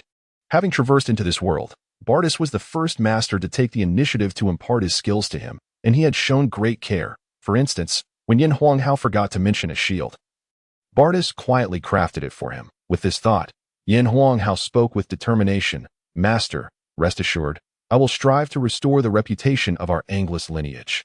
Even if I learn the forging methods of other schools, I shall remain your disciple." The following day, Yin Huanghao presented the shield to Cabri. Cabri gazed at the exquisite shield with excitement, exclaiming, "Is this truly for me?" Yin Huanghao chuckled, "Of course it is. This is a gift from my new master to commemorate our meeting. I have no use for it, so naturally it is yours." The generous Yin Hao refrained from mentioning that this was a condition of his apprenticeship. Cabri replied, "The moment I laid eyes on this shield, I fell in love with it. Just look at its magnificent design, paired with the noble gold. It is simply stunning. By the way, what is its name?" Yin Hao smiled. "I was just about to ask you to name it." Cabri, filled with excitement, suggested, "Since we are good brothers, and this shield is your gift to me, let us name it the Shield of Brotherhood." Yin Hao sincerely praised, "What a splendid name. My dear brother, you may use the Shield of Brotherhood for now, and when I am able to forge magical equipment in the future, I shall make you an even better magical shield." Though Cabri was youthful and spirited, he remained relatively composed. He quickly calmed down and inquired, "Earlier, you mentioned that you had taken on a master and that you would be able to create magical equipment in the future. What kind of master did you take?" Yin Hao recounted the process of becoming Bardis's apprentice, omitting the reason for seeking him out. Cabri responded with an "oh," then continued, "Yin Hao, it is not that I do not trust you, but you are already adept in both magic and martial arts, which requires considerable time to master at higher levels. Now you wish to learn forging, which appears to be another time-consuming skill. I am concerned that you may be spreading yourself too thin and will struggle to excel in any one area." Yin Hao confidently assured him, "Do not worry, I will prioritize accordingly. By the way, for the time being, I will be learning forging from my master, so I may be here until school starts. That I won't be able to accompany you on your tasks, so be careful on your own." Cabri smiled and said, "Go ahead and focus on your work. With the Shield of Brotherhood, my strength has more than doubled, so you need not worry about me." Yin Hao thought about it. After all, Cabri was a defensive swordsman, and a good shield would indeed greatly enhance his strength. The two chatted for a while before Cabri went off to practice with his Shield of Brotherhood. Yin Hao then made his way to Bardis's workshop. "Master Bardis, I have arrived," he announced. Bardis replied, "From today onward, I will first teach you how to forge ordinary equipment. The crafting of ordinary equipment is foundational. The more exquisite the ordinary equipment you forge, the easier it will be to enchant. Especially with equipment you have forged yourself, your familiarity with it will significantly increase the success rate of enchantment." Yin Hao nodded in understanding. Recognizing that great achievements stem from humble beginnings, Bardis continued, "Although I refer to myself as a master forger, I have often had to create ordinary equipment to make a living, as my successes in crafting magical items have been few. However, in recent years, I have developed a new understanding of enchantment, which has improved my success rate. Thus, apart from the shield I gave you yesterday, I have not crafted ordinary equipment in quite some time." Yin Hao expressed his deep gratitude to Bardis. He then asked, "Master Bardis, since you are capable of forging 5th-tier shields, why do you still create lower-tier magical equipment? Even the highest quality lower-tier magical equipment cannot compare to higher-tier ordinary equipment, can it?" Bardis replied, "Generally speaking, unless one can inscribe the highest-tier magic arrays onto the equipment, lower-tier magical equipment is indeed inferior to higher-tier ordinary equipment. As to why I insist on crafting magical equipment, it is out of pride as a forger, and additionally, continuing to create magical items helps improve my own skills." Yin Hao held even greater admiration for Bardis. He understood that in his previous life, many people rushed to pursue any means of making money, which made it rare for someone to appreciate the legacy of a foreign bakery that had endured for over a century. He deeply respected Bardis's dedication and commitment. In the following days, Yin Hao became quite busy, dedicating 3 hours each day to practice equipment forging with Bardis while relentlessly honing his martial and magical skills. Before long, a month had passed, leaving only 3 months until the enrollment at the Karen Magic and Martial Academy. During this month, Yin Hao had achieved a high success rate in crafting 1st-tier equipment and had a 50% success rate for 2nd-tier equipment. He had also learned Bardis's ancestral forging techniques, though he still needed to refine his skills. One day, Bardis halted Yin Hao as he was about to forge a sword. "Yin Hao, you have been crafting ordinary equipment for a month. It is time for you to learn about enchantment. I have a few simple magic arrays for you to study. Tomorrow, I will demonstrate how to enchant." Yin Hao took the paper with the magic arrays and studied it diligently. Magic arrays are closely guarded secrets for every mage, and thus far, Yin Hao had only learned a propulsion array from Noxie. While the magic arrays for forging may not be applicable in combat, they remained valuable. Aside from being passed down from masters, no forger would easily share them with others. The paper contained 3 magic arrays. One was relatively simple, called lightness. Lightness was an effect Yin Hao had seen on an item in the treasure vault, allowing for a reduction in weight. This array was likely not commonly used. only applied to particularly heavy metal equipment or for items meant for the physically weaker, such as young women. The most complex magic array was Fortitude. Fortitude enhances the defensive capabilities of equipment. In the Divine Grace continent, most individuals face danger or adventures, making defensive equipment the most valuable, and magical equipment with the Fortitude effect is significantly more expensive than ordinary equipment of the same tier. The Fortitude array must be inscribed across the entire defensive equipment, resulting in it having the most intricate patterns. The third magic array was Sharpness, although Yin Huanghao had not encountered this one before. It likely enhances the sharpness of weaponry. The design of this magic array was not overly complicated, but to Yin Huanghao's discerning eye, it seemed to exude a sense of lethality. With the foundation of Noxie's propulsion array and his own status as a second-tier mage, Yin Huanghao learned all three magic arrays within a few hours. While the sky was still bright, he noticed the first-tier iron material beside him and felt inspired. He first placed the tin material into the furnace to melt it. Once the temperature was sufficient, the tin began to liquefy. After removing the impurities, he poured the molten iron into a mold for a regular shield. Once cooled, he heated the shield until it became soft and red, then hammered it to smooth out any uneven areas before quenching the finished shield in cold water. After quenching, a simple ordinary first-tier shield was completed. However, as the saying goes, practice makes perfect, and while the shield was made, he had forgotten to inscribe the magic array during the process and did not know how to enchant it afterward. Glancing outside, he saw that night had fully fallen, and fortunately, Bartis had already gone to rest. He decided to start over. Once again, he poured the molten tin into the mold, and while the tin was cooling but not completely solidified, Yin Huanghao inscribed the prepared magic core powder according to the pattern of the lightness magic array into the still soft tin. As the tin solidified, without any further processing, Yin Huanghao picked up the shield to gauge its weight. The weight of the iron was approximately 25 pounds. While the finished shield weighed only 18 pounds. It seemed that he had successfully enchanted it for the first time. Since he had succeeded, he could proceed to the next step. Yin Huanghao heated the shield until it glowed red, then proceeded to hammer and reshape it. After the final quenching, the shield was finally complete. He admired the shield he had crafted with his own hands, feeling a deep sense of satisfaction. However, as he lifted it, his expression shifted to one of concern. Why had the shield become so heavy? After much contemplation, Yin Huanghao discovered the reason. Although the magic core powder was resistant to high temperatures, the process of hammering and reshaping had caused some deformation, altering the intricate patterns of the engraved magical array, thereby rendering it ineffective. Reluctantly, he weighed the shield again. To his surprise, it registered at 22 pounds. How could the magical array fail, yet the weight decrease? Was it possible that the array had not completely failed, with some remnants still functioning? Determined to try again, Yin Huanghao glanced at the time and realized it was already late at night. Back at home, his thoughts remained fixated on the art of forging. It is no wonder. Everyone possesses a natural curiosity and a sense of novelty. When encountering something new, many become immersed in it due to their intrigue.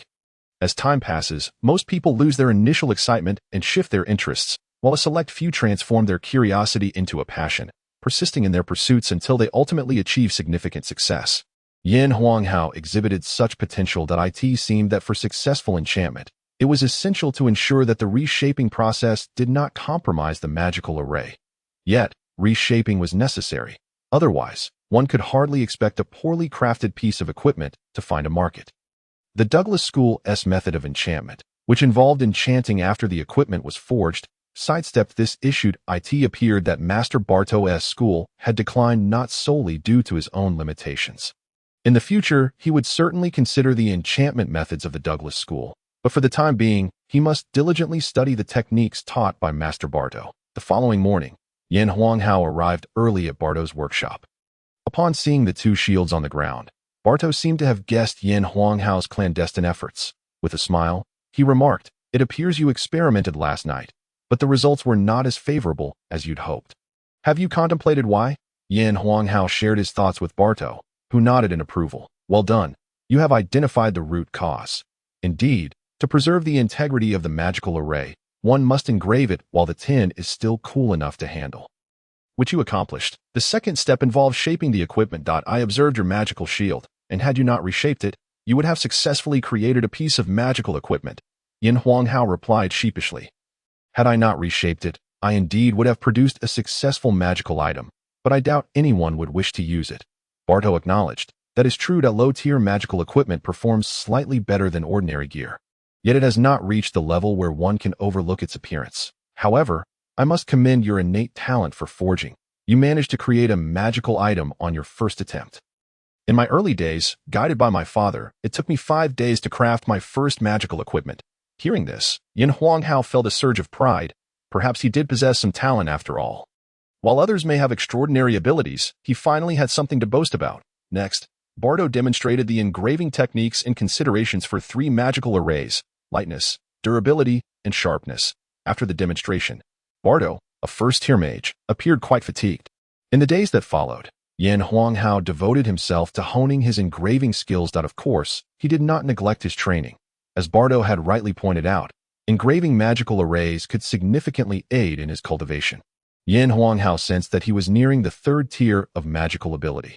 Half a month later, Yin Huanghao achieved a 50% success rate in engraving the 3 magical arrays. A month later, his success rate climbed to 80%. 2 months later, he consistently achieved a 100% success rate. This remarkable success was due to his relentless practice and his remarkably superior mental acuity, allowing him to forge items that were essentially complete on the first attempt. With the magical arrays properly engraved, there was no need for significant reshaping, thus ensuring their integrity remained intact. With just a month left before he was to report to the Kellen Magic and Martial Academy, Yin Huanghao had successfully attained the status of a 3rd-tier mage through his enchantment endeavors. One day, Cabri came to visit Yin Huanghao. The two had not seen each other for nearly 2 months. Upon first laying eyes on Cabri, Yin Huanghao felt a sense of admiration akin to the saying, "A soldier's absence makes the heart grow fonder."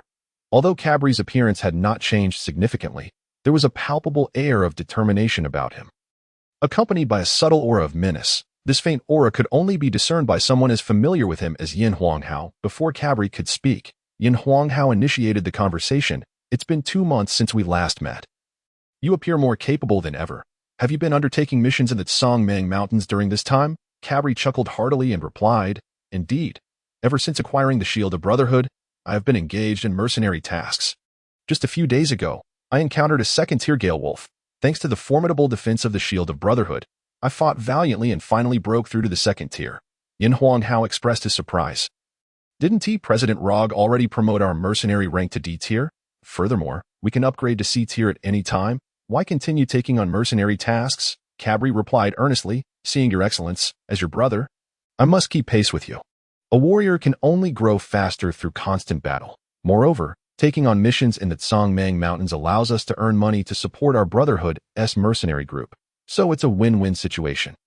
"Wouldn't you agree?"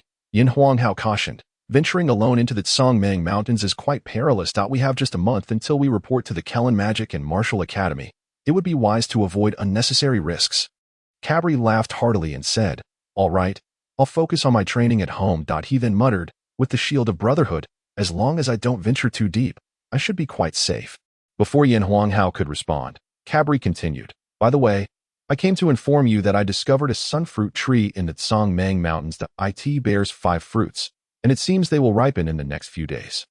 However, there's a suspected 3rd-tier 5-step serpent guarding it, making it impossible for me to harvest the fruits alone. Oh, another 5 sunfruits," Yin Huanghao exclaimed, feeling tempted. Yet, after a moment's reflection, he realized he had already consumed 1 sunfruit. Taking another might not yield significant benefits. Furthermore, advancing too rapidly in cultivation could lead to instability in his foundation, complicating future breakthroughs. Thus, acquiring the sunfruits would only add to his wealth. While wealth is necessary, an overabundance holds little significance for him. He had never been materialistic in his past life. Sufficiency was enough. With this in mind, he decided it would be wiser to practice forging under Master Barto's guidance, gaining invaluable experience. After all, once he arrived at the Kellen Magic and Martial Academy, he would have to rely solely on himself, without any mentors to guide him, and it was unlikely he would encounter another teacher like Barto, who was so dedicated to imparting knowledge. Therefore, Yin Huanghao told Cabri, "Let us skip it. That we'll be reporting in a month, and we don't need those few fruits. I'd prefer to stay here and practice with Master Barto to gain experience." Cabri recognized the validity of Yin Huanghao's reasoning and ceased to press the issue of the Tsongmang Mountains. "Very well, I'll focus on my training too. I can't afford to fall too far behind you," he replied. Yin Huanghao could guarantee an 80% success rate in his enchanting endeavors. To Barto, this was nothing short of astounding, with his years of experience. He could barely achieve a 70% success rate for first-tier equipment enchantments. However, for Yin Huanghao, this was not entirely surprising, as his mental prowess now rivaled that of a peak third-tier mage. Nearing the fourth tier, Barto remarked to Yin Huanghao, "Your enchanting skills have now surpassed mine. I have little left to teach you, and the path ahead is yours to forge. I recognize that your ambition is to become a formidable warrior, yet I hope you do not abandon the identity of a blacksmith." Yin Huanghao nodded earnestly. "Rest assured, Master, that I will continue to study enchantment and will not disappoint your expectations. I aim to help you restore your esteemed reputation." Bardo chuckled. "As long as you have that spirit. You are well on your way. You are now ready to forge second-tier magical equipment. The enchantments of second-tier magical equipment are fundamentally akin to those of the first tier, albeit with a heightened degree of complexity." Yin Huanghao shook his head, indicating his lack of comprehension. Bardo elucidated. "Take, for instance, the second-tier magical iron shield. The tier of magical iron surpasses that of magical tin by 1 level, resulting in a more arduous enchanting process. First and foremost, the superior material necessitates a greater mental fortitude to inscribe the magic circle with the same precision. Furthermore, the magical effects of higher-tier equipment undoubtedly exceed those of lower-tier counterparts, thus requiring more advanced magical core powder, which imposes stricter demands on the blacksmith." Yin Huanghao expressed his understanding. The primary reason the enchantment of higher-tier magical equipment is more challenging lies in the superior quality of the materials, rendering the operation more intricate. In the days that followed, Yin Huanghao dedicated himself to the forging of second-tier magical equipment. The relentless crafting and continuous enchanting augmented his experience, and with 5 days remaining before reporting, his success rate for enchanting second-tier equipment had already reached 70%. This achievement left Bardo somewhat abashed, as his own success rate for second-tier enchantments, being a first-tier mage, was merely 40%. With only 5 days until his departure, and considering that lower-tier magical equipment was not significantly more expensive than ordinary equipment, with marginally noticeable magical effects yielding little profit, Yin Huanghao aimed to forge higher-tier magical equipment as much as possible. After a day of organizing, he resolved to attempt the forging of third-tier magical equipment over the next 4 days. Although Yin Huanghao had recently ascended to the rank of third-tier mage, his mental fortitude rivaled that of a peak third-tier or even a fourth-tier mage, a crucial asset for enchanting. He stoked the fire and placed third-tier magical copper into the furnace. After a while, the magical copper began to melt slowly into molten copper. Alas, the process of melting metal is rather protracted. This is merely third-tier metal, and one wonders how long it would take to melt fifth or sixth-tier metals in the future. It is said that powerful blacksmiths can rapidly melt metals using their cultivated fire-type fighting spirit. One wonders when they might achieve such proficiency, as it would greatly facilitate the process. He poured the molten copper into a dagger mold, and while the copper was still cooling, he inscribed a third-tier magical beast core powder as a medium onto the dagger that was about to take shape. In recent days, Yin Huanghao had primarily focused on defensive equipment, such as shields and armor. Indeed, the enchantment of third-tier equipment proved to be significantly more challenging than that of first and second tiers. Inscribing the magic circle consumed a substantial portion of Yin Huanghao's mental energy. Had it been anyone else, they might have found it quite difficult to adapt. However, Yin Huanghao had endured the depletion of mental energy during his magical practice. Once the molten copper had fully cooled, a dagger with a bluish tint lay quietly within the mold. Yin Huanghao picked up the dagger. It was of a suitable weight. Typically, a first-tier warrior would wield such a dagger with ease. He enchanted this dagger with the quality of sharpness. Although it had yet to be sharpened, a coolness already emanated from its edge. The enchantment was successful, excellent, a triumph at first attempt. Next came the refinement. Unlike shields and armor, the adjustments for a dagger were minimal and would not affect the magic circle. Yin Huanghao intended to keep this dagger for personal use. After over an hour of repeated forging and polishing, a dagger glimmering with a cold light was born. Being adept in both magic and martial arts, he felt a sense of incongruity when wielding a large sword. A dagger felt far more fitting. Given that magical copper was not particularly hard, he had mixed in a certain amount of tin, significantly enhancing the dagger's hardness. He truly admired the ancient Chinese swordsmiths, who, despite the technological limitations of their time, perfectly mastered the proportions of copper and tin, crafting swords that remained sharp even after thousands of years. This dagger was his first self-forged magical equipment, and since he would be using it himself, he decided to name it Wolf Fang. Bardo, upon witnessing Yin Huanghao's successful forging of the Wolf Fang dagger, felt a profound sense of relief. It appeared that Yin Huanghao possessed exceptional talent in the art of forging, destined to shine brightly in the future. Before long, for days had swiftly elapsed. One afternoon, Bardo called out to Yin Huanghao. Yin Huanghao, Bardo said, seeing your remarkable talent in forging brings me great joy. As you prepare to report to the provincial capital, I have a few words of advice for you. Yin Huanghao's expression turned serious as he replied, Teacher, please go ahead. Bardo continued, upon your arrival in the provincial capital, exercise caution. The world beyond our town is not as tranquil. Strive to avoid unnecessary conflicts, but do not neglect your forging. You will be leaving the day after tomorrow, and I have no grand gifts to bestow upon you. But this book contains the accumulated wisdom of my forebears in the craft of forging. Take it with you. Yin Huanghao was taken aback, exclaiming, Teacher, how can this be? This is your most precious treasure. I cannot accept it. Bardo chuckled. These things will serve no purpose if left with me.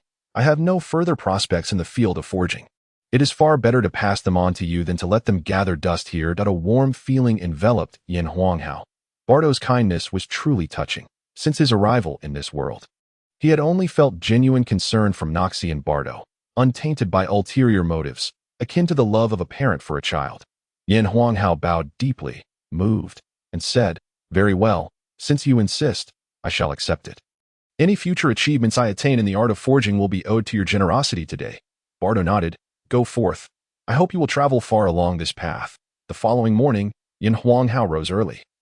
Today marked his last day in Shinza town, as he would set off tomorrow, necessitating some organization.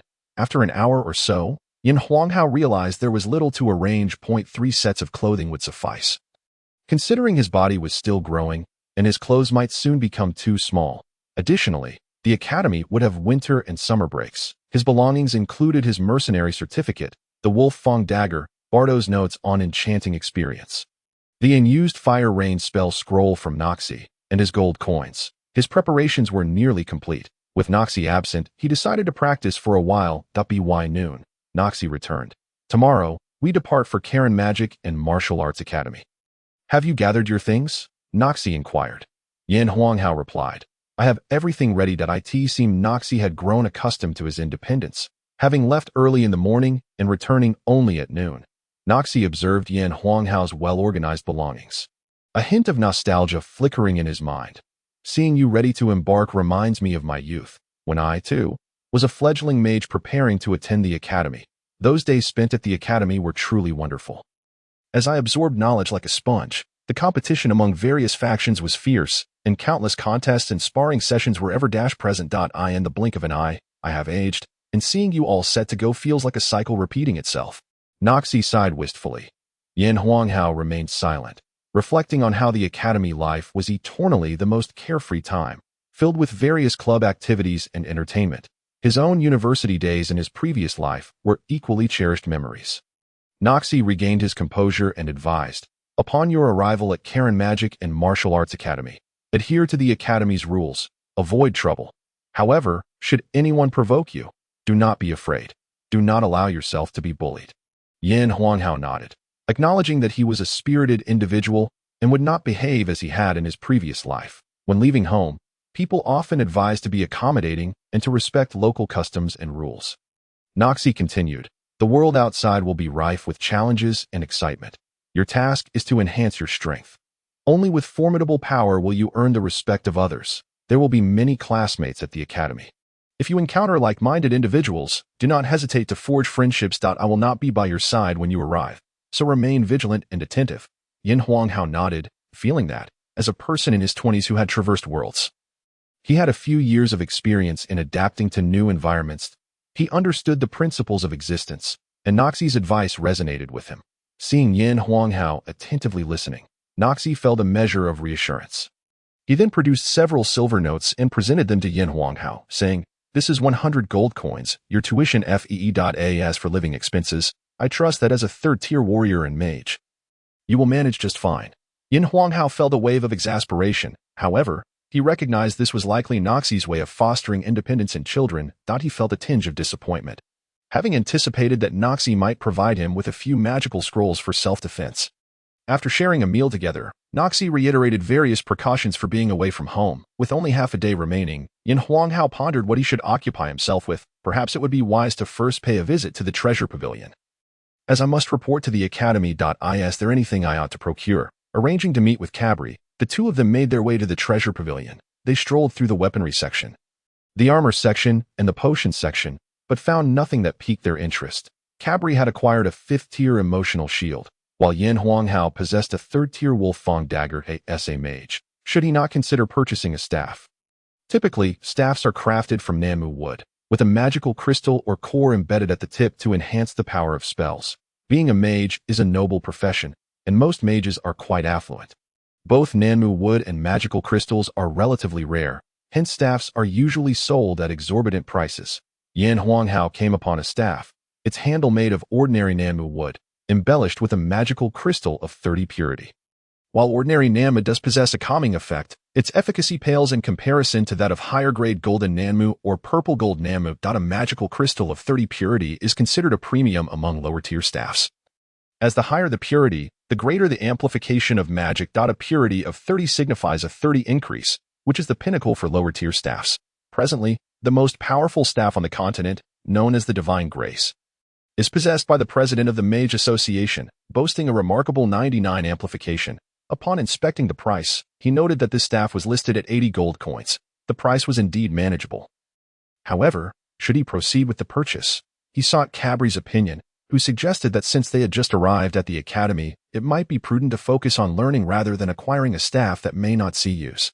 Yin Huanghao contemplated this, reasoning that Shinza Town, being a small settlement, would likely have fewer resources than the capital of Karen Province, where prices might be more reasonable. Cabri, on the other hand, should consider acquiring a short dagger. But upon seeing Yin Huanghao's Wolf-Fang dagger, expressed a fondness for it. Thus, Yin Huanghao returned to Barto to assist Cabri in crafting one. While also bidding farewell to Barto as dusk fell, Yin Huanghao returned home.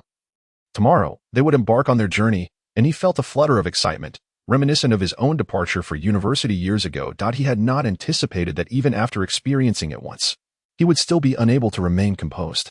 It was time to train. As he practiced the flame art, Yin Huanghao sensed the vital energy in the air gradually entering his body, circulating with his battle chi, with each complete cycle through his meridians.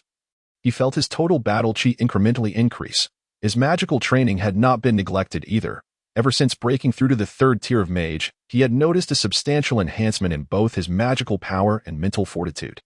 The most evident change was his ability to cast 4 water arrows simultaneously, a significant upgrade from the previous 2. After a night passed, the eastern sky gradually revealed a pale dawn, signaling the arrival of day.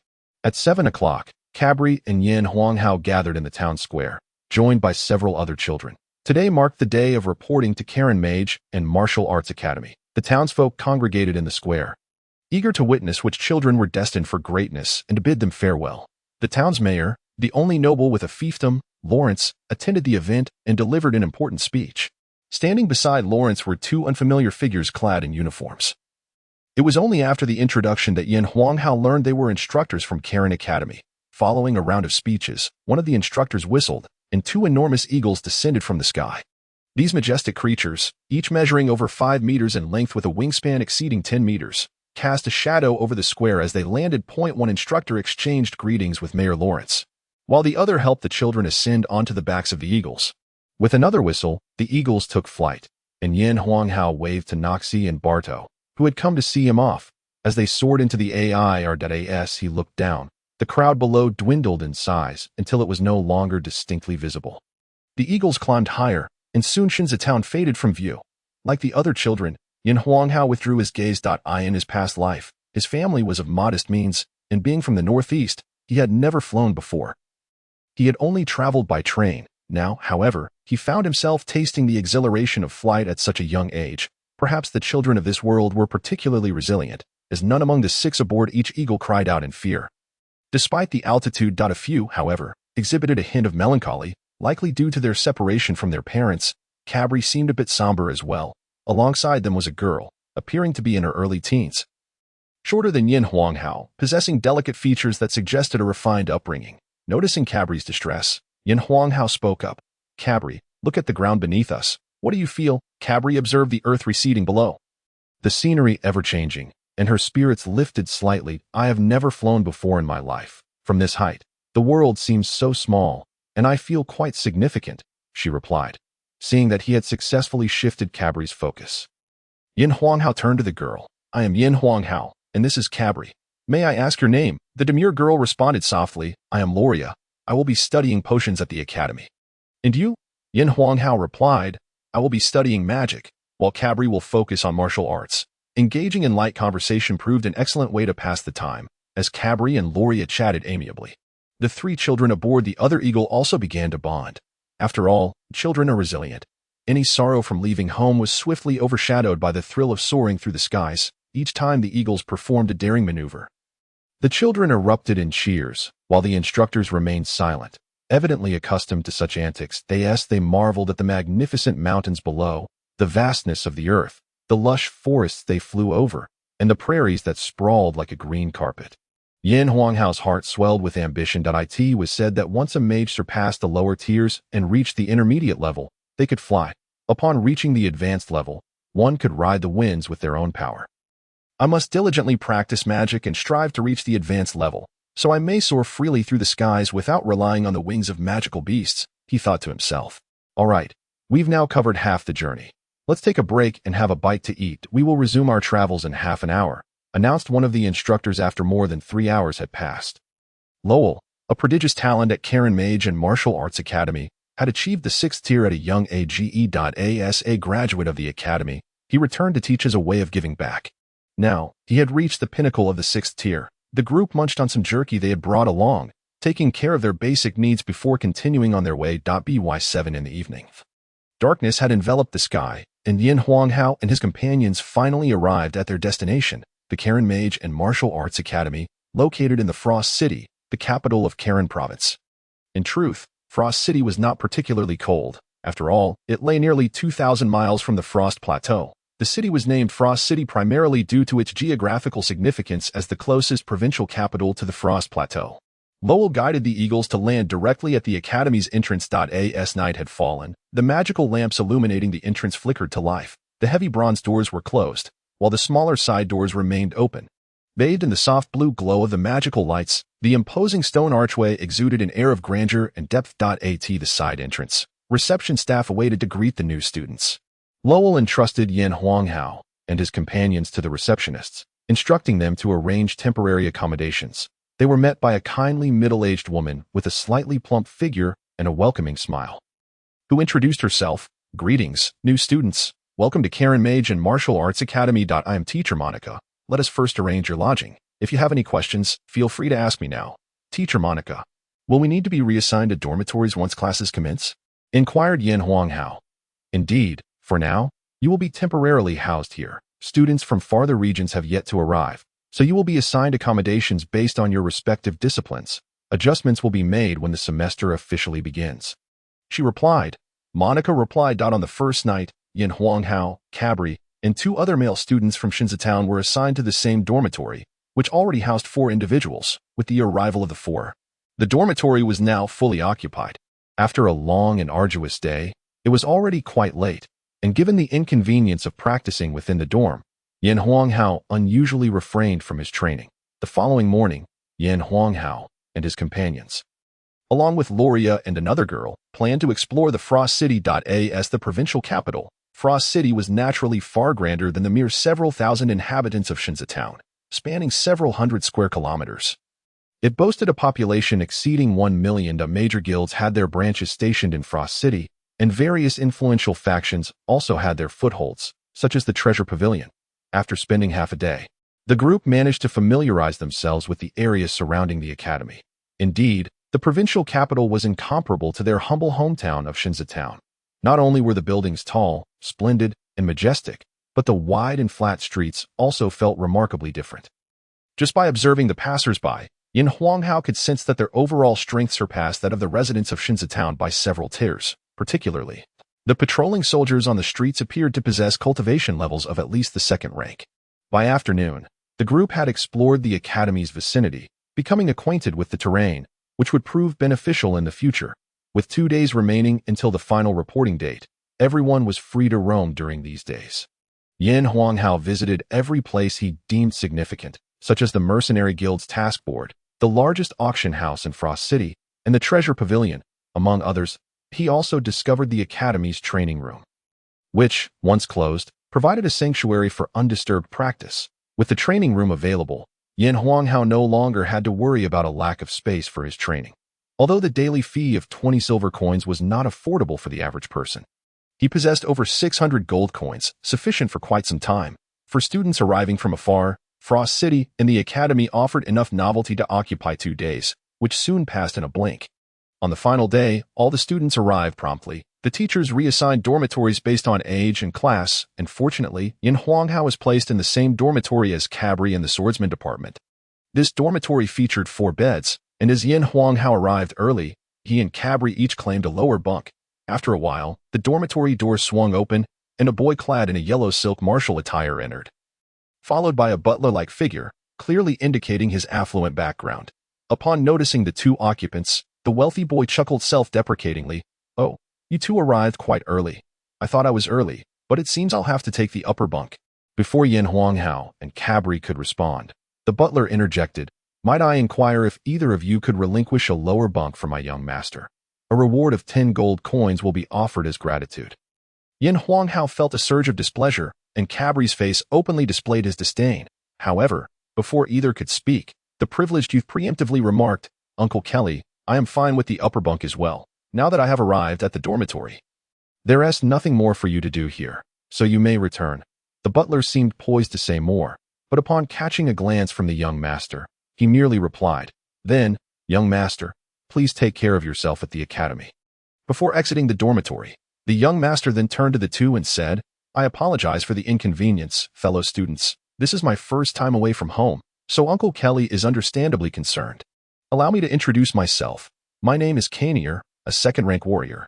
May I ask for your names?" Seeing Kanier's sincere demeanor, which contrasted sharply with the usual arrogance of wealthy offspring, Yin Huanghao and Cabri felt inclined to relax their expressions. Yin Huanghao spoke up. "I am Yin Huanghao, a third-rank warrior. This is my brother, Cabri, who, like you, is a second-rank warrior." Yin Huanghao chose not to don the robes of a mage, as claiming to be a magician might come across as boastful. Thus, he simply identified himself as a warrior. Kanier smiled and remarked, "It seems we are all classmates. I hope you will look out for me in the future." Yin Huanghao returned the smile, saying, "We are both from a small town, so we'll be relying on you for guidance as well." The 3 engaged in light conversation when the dormitory door opened once more. A robust boy, even more muscular than Cabri, entered and greeted. "Hello, I am Edson." The boys exchanged introductions, and Edson, too, was a second-rank warrior. They found each other quite agreeable. Kanier was the son of a wealthy merchant whose family resided in Frost City, while Edson hailed from outside the region. They casually discussed the customs and interesting anecdotes from various places until nightfall enveloped them. After a night's rest, the following morning heralded the commencement of classes. As a mage, Yin Huanghao held a higher status than warriors, necessitating his priority enrollment in magic lessons. The magic classroom was situated deep within the academy, flanked by towering trees on either side, beneath which symmetrical flower beds showcased meticulously pruned bonsai. Several rattan chairs along the path, paired with the serene environment, created an enchanting atmosphere. Upon reaching the magic classroom, Yin Huanghao found several classmates already present in the modestly sized room. The classroom exuded an old-world charm, devoid of the modern aesthetics found in his previous school experiences.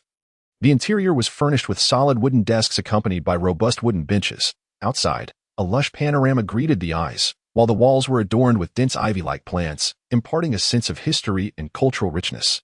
The classroom could accommodate around 100 students, and Yin Huanghao settled into a front-row seat near the center.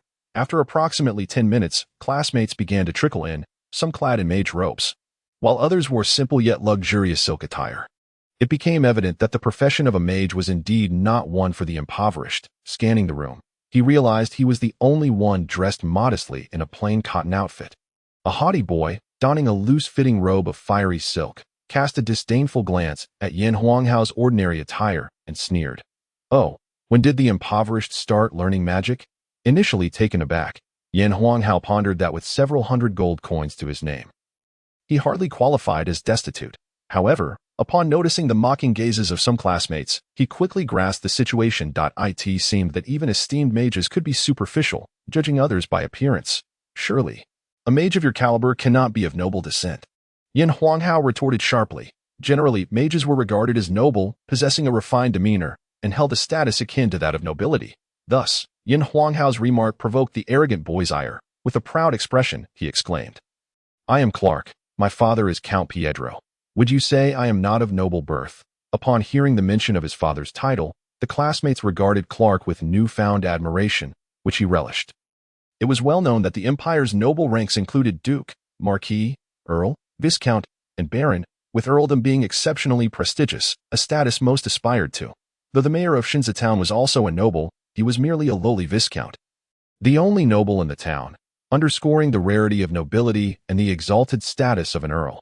Yin Huanghao felt a strong aversion towards this self-important progeny of privilege and replied, "I am Yin Huanghao. Though I lack an earl for a father, I am still a distinguished and cultured mage." His words elicited laughter from classmates of commoner backgrounds, as they recognized that he had achieved his status through his own merit rather than relying on parental connections.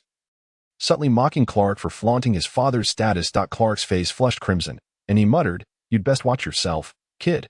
Yin Huanghao dismissed this minor altercation, and after a brief moment, the teacher arrived. A woman in her 50s, with a serious demeanor and impeccably coiffed hair, entered the room. As she entered, the students fell silent. Clearing her throat, she stated, "I am Carolyn, and, barring any unforeseen circumstances, I shall be your teacher for the next few years. Now, please introduce yourselves, after which I will conduct tests to assess your mental and magical abilities." Following the introductions of each student, Carolyn remarked, "Very well. I have memorized the names of all 76 students. Now, let us proceed to test your mental and magical prowess." Caroline led 76 students into the testing chamber, where a row of magical stones awaited them for evaluation. The magical power test was quite simple. One merely needed to continuously channel their magical energy into the stones. These magical stones are the standard across the continent for gauging one's magical capacity, and due to their reliable efficacy, they have been widely adopted since their discovery. The testing process was swift, and in no time, all the students had completed their assessments. Among them, 2 achieved the rank of third-tier mage, 59 reached the second tier, while the remaining 15 were first-tier mages. One of the third-tier mages was none other than Clark, which explained his considerable pride that it was indeed impressive to attain such a rank at such a tender age. Promising a future of immense potential, he had every reason to be proud. The mental strength test, however, was somewhat more intricate. The apparatus used for this evaluation was standardized by the Mage Guild, consisting of a transparent container divided into 2 halves, with the lower section separated from the upper yet interconnected. Inside, numerous copper balls of uniform size were suspended. Given that mages possess mental prowess far exceeding that of ordinary individuals, the testers were required to project their mental energy to lift the copper balls and transfer them to the opposite side of the container. The number of balls successfully lifted in one go would serve as a measure of their mental strength. This test took a bit longer, and Caroline conducted the assessments in order of magical tier, meaning that Yin Huanghao was tested last. When it was time to evaluate the first-tier mages, the most potent among the 15 managed to lift 8 balls. Among the second-tier mages, the strongest could lift 15. The third-tier mages were Clark and Yin Huanghao. Clark stepped forward first, confidently adjusting his opulent robe. As he projected his mental energy, 22 balls were seen rising as if pulled by an invisible hand. Once they reached the top, they wobbled precariously before tumbling down. The score of 22 elicited a wave of cheers from the audience, filling Clark with a sense of triumph, and he cast a provocative glance at Yin Huanghao. When it was finally Yin Huanghao's turn, he approached the testing apparatus and regarded Clark with a tranquil gaze. Projecting his mental energy, 23 copper balls were lifted slowly yet steadily over the central divider, before descending gently to rest at the bottom of the opposite half of the container. Clark, witnessing that Yin Huanghao had outperformed him by a single ball, felt a surge of frustration. However, he resolved to surpass Yin Huanghao next time. Determined that such a feat would secure his position as the best, little did he know that Yin Huanghao maintained a humble demeanor, deliberately refraining from showcasing his full capabilities. He controlled his mental energy, not fully exerting his potential. In Yin Huanghao's own estimation, had he gone all out, he could have lifted at least 20 balls. although he believed he had been sufficiently modest with his score of 23. The stability with which the balls ascended and descended did not escape Caroline's notice. This child, just 11 years old, exhibited a mental strength that rivaled that of the Academy's top talents, such as Andre. Caroline mused that she would need to pay closer attention to Yin Huanghao in the future. Once all the testing concluded, Caroline addressed the students. Well done, everyone. Today's evaluations are now complete. I have gained a general understanding of your abilities. And I believe that your presence at the Kralin Academy of Magic and Martial Arts is a point of pride for your respective communities. I hope that the skills you have demonstrated reflect your true capabilities, as I will be providing tailored guidance moving forward. With that, she cast a meaningful glance at Yin Huanghao. Yin Huanghao, like the others, listened attentively to Caroline's words and caught her significant look directed at him. Could it be that Caroline had discerned his concealed strength? Indeed, he must have appeared too composed, with the balls rising and falling so steadily that he resolved that if he were to hide his abilities in the future, he must do so with greater finesse. After a day of lessons came to an end, Yin Huanghao returned to his dormitory, only to find that Cabri, Kainier, and Edson had not yet arrived. He wondered why the martial arts class had taken longer than his own. They had arranged to dine together that evening as a celebration. As the three had yet to return, he decided to practice some combat energy in the meantime, about half an hour later. Around 5:30, the trio returned, chatting and laughing. Upon hearing their voices, Yin Huanghao paused his training and asked, "What took you three so long?" "I've been back for over half an hour." Among them, Cabri was the most familiar with Yin Huanghao and replied, "It was our first day, and our instructor conducted tests on each of us to gauge our abilities. With over 200 students in our class, finishing up this quickly is quite impressive." Yin Huanghao replied, "That is indeed swift. In our class of over 70, we wrapped up only a little earlier. By the way, how did your testing go?" Cabri explained, "Our test was straightforward. We had to channel combat energy into a stone-like object to measure each person's energy strength. And there were also various weights of iron blocks to see how much each individual could lift." Yin Huanghao nodded. "So, it was essentially an assessment of each person's combat energy and physical strength, which are indeed fundamental qualities for a martial artist." Now it was Cabri's turn to inquire, "What about the mages? How did you undergo your testing?" Yin Huanghao detailed the process of the mage assessments and mentioned Clark in passing. At that moment, Kainier interjected, "Ah, I know Clark. His father is Count Pedro, one of the most prominent nobles in the city. Therefore, Clark has been spoiled since childhood and does not tolerate defiance from others. However, I have not heard of him committing any heinous acts." Kainier's comment surprised Yin Huanghao.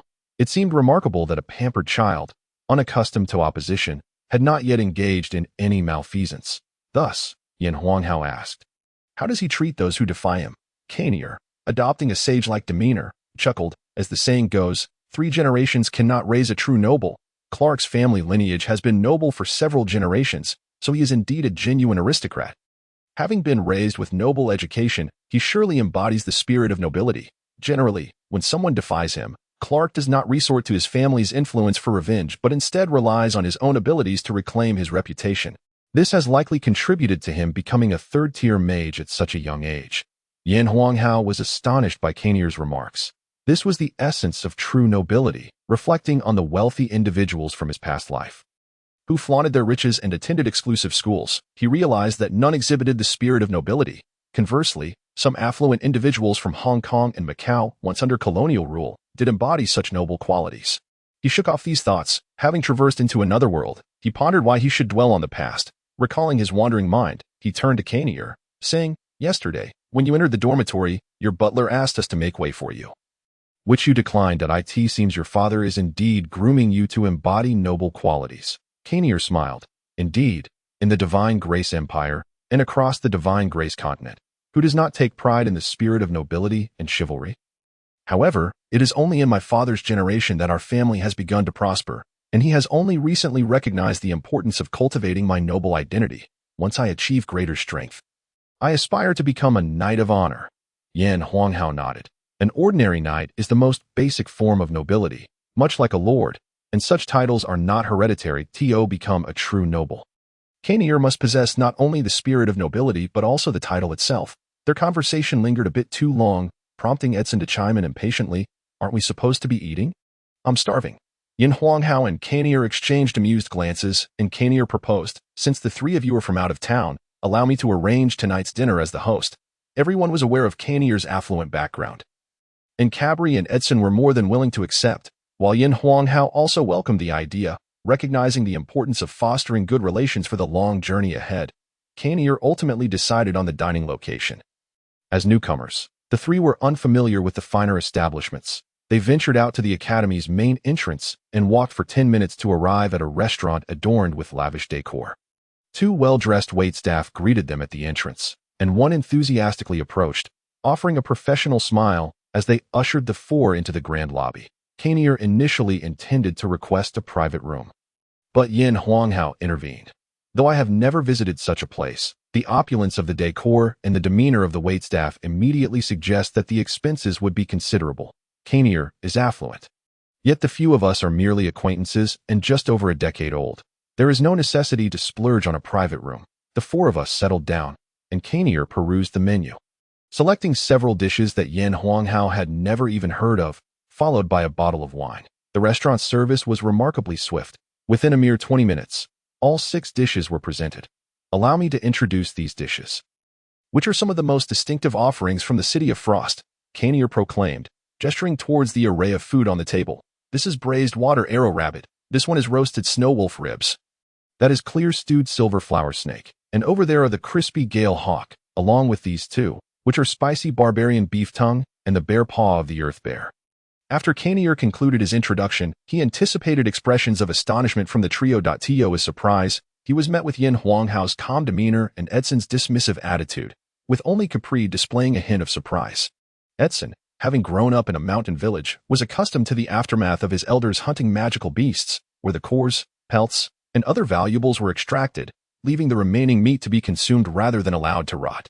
In Yin Huanghao's previous life in China, there existed no taboo regarding edibility. These dishes were child's play, simply substituting ordinary ingredients with the flesh of magical beasts. Capri, while not having much experience with dishes made from magical beast meat, had still dispatched dozens in his time, thus only slightly surprised. Disheartened, Canier had intended to broaden the horizons of his companions by ordering a few signature dishes as a gesture of hospitality.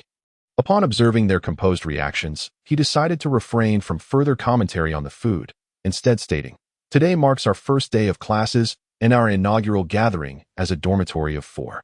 As long as we remain at Clearin' Magic and Martial Academy, we shall be roommates in the future. Let us be sure to assist one another." The trio nodded in agreement, with Yin Huanghao jesting. "In terms of mutual assistance, it seems you will be the one aiding us 3, considering you are the host." Canier chuckled. "I believe Capri and Edson when they say that, but your humility as a mage is unwarranted. Who is unaware of the esteemed status of mages on the continent? As long as you possess even a modicum of skill, upon graduating from Clearin' Magic and Martial Academy, you will undoubtedly attain the rank of intermediate mage. Intermediate mages are precisely the individuals that many nobles aspire to befriend." Yin Huanghao smiled and shifted the topic. "You just mentioned that as long as we are at the academy, we will always be roommates. Is it true that the residents of the dormitory never change?" Unfamiliar with the customs of Clearin' Magic and Martial Academy, they explained that roommates are generally not exchanged, as this fosters a bond of friendship over the years, often leading to the formation of teams. Canier continued, "Now, sample this wine. Snake gall wine.it is made from the gall bladder of the silver flower snake. As you may know, the silver flower snake primarily feeds on silver flower grass, which is a type of spiritual herb. Thus, every part of the silver flower snake is highly nutritious. While ordinary snake gall possesses medicinal properties, that of the silver flower snake is even more pronounced. Consuming this wine not only clears the liver and sharpens the eyesight but also promotes the circulation of one's combat energy, enhancing the speed of cultivation." Upon hearing this, Yin Huanghao felt a spark of interest. It seemed the meat of magical beasts had such benefits, prompting him to pay closer attention to this aspect in the future. Edson, while eating, remarked, "So it appears that consuming magical beast meat is indeed quite beneficial." Canier responded, "Even the flesh of the most basic magical beasts surpasses that of ordinary wildlife. Magical beasts derive their power from their cores, which slowly absorb the ambient magical energy, thereby enhancing themselves. This absorption process also transforms their bodies, rendering them significantly stronger than regular beasts. Although we cannot fully absorb the essence of magical beast meat, even a small amount consumed regularly will gradually lead to our own enhancement." Kanier's words served as a further reminder to Yin Huanghao that he should not waste the meat of magical beasts in future hunts. Unfortunately, much of the meat harvested was often discarded, and he pondered how convenient it would be to possess a spatial ring, as items stored within would remain fresh. However, how were these ingredients transported? After all, the hunting grounds were likely far from the city, and those who could afford spatial rings would not likely venture out to hunt magical beasts for meat. When Yin Huanghao posed this question, Kanier explained, there are several sources for these ingredients.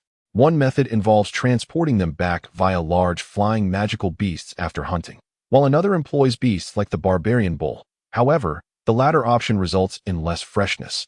Additionally, some warriors or mages venture into the mountains for prolonged cultivation, utilizing storage rings or belts to transport large quantities of magical beast carcasses in one go. As the group continued to eat and converse, the substantial amount of meat on the table quickly diminished, with Edson and Capri consuming a significant portion. Just as they were enjoying their meal, an unpleasant voice interrupted. "Doe, is that not Kanier? How is it that on the very first day of classes, you've gathered a few impoverished fellows around you? If you're going to associate, at least choose some more respectable company." Turning towards the source of the voice, they beheld a slender-faced, pale youth clad in a purple warrior's attire, flanked by three similarly dressed companions. Due to habits from his previous life, Yin Huanghao preferred warrior attire over mage robes, so he typically refrained from wearing the latter. Otherwise, his status as a mage would generally deter others from being disrespectful. Seeing that the confrontation was directed at Kanier, Yin Huanghao chose to remain silent and observe the unfolding situation. Kanier cast an apologetic glance at the trio before addressing the youth. "Tony, today I am treating my roommates to a meal. Please do not spoil my mood. We can settle our matters another day." Tony responded with a cold smirk. "You say we can settle it another day, but what about my face?" At that moment, Edson, who had been voraciously consuming food, interjected, "You are truly insufferable.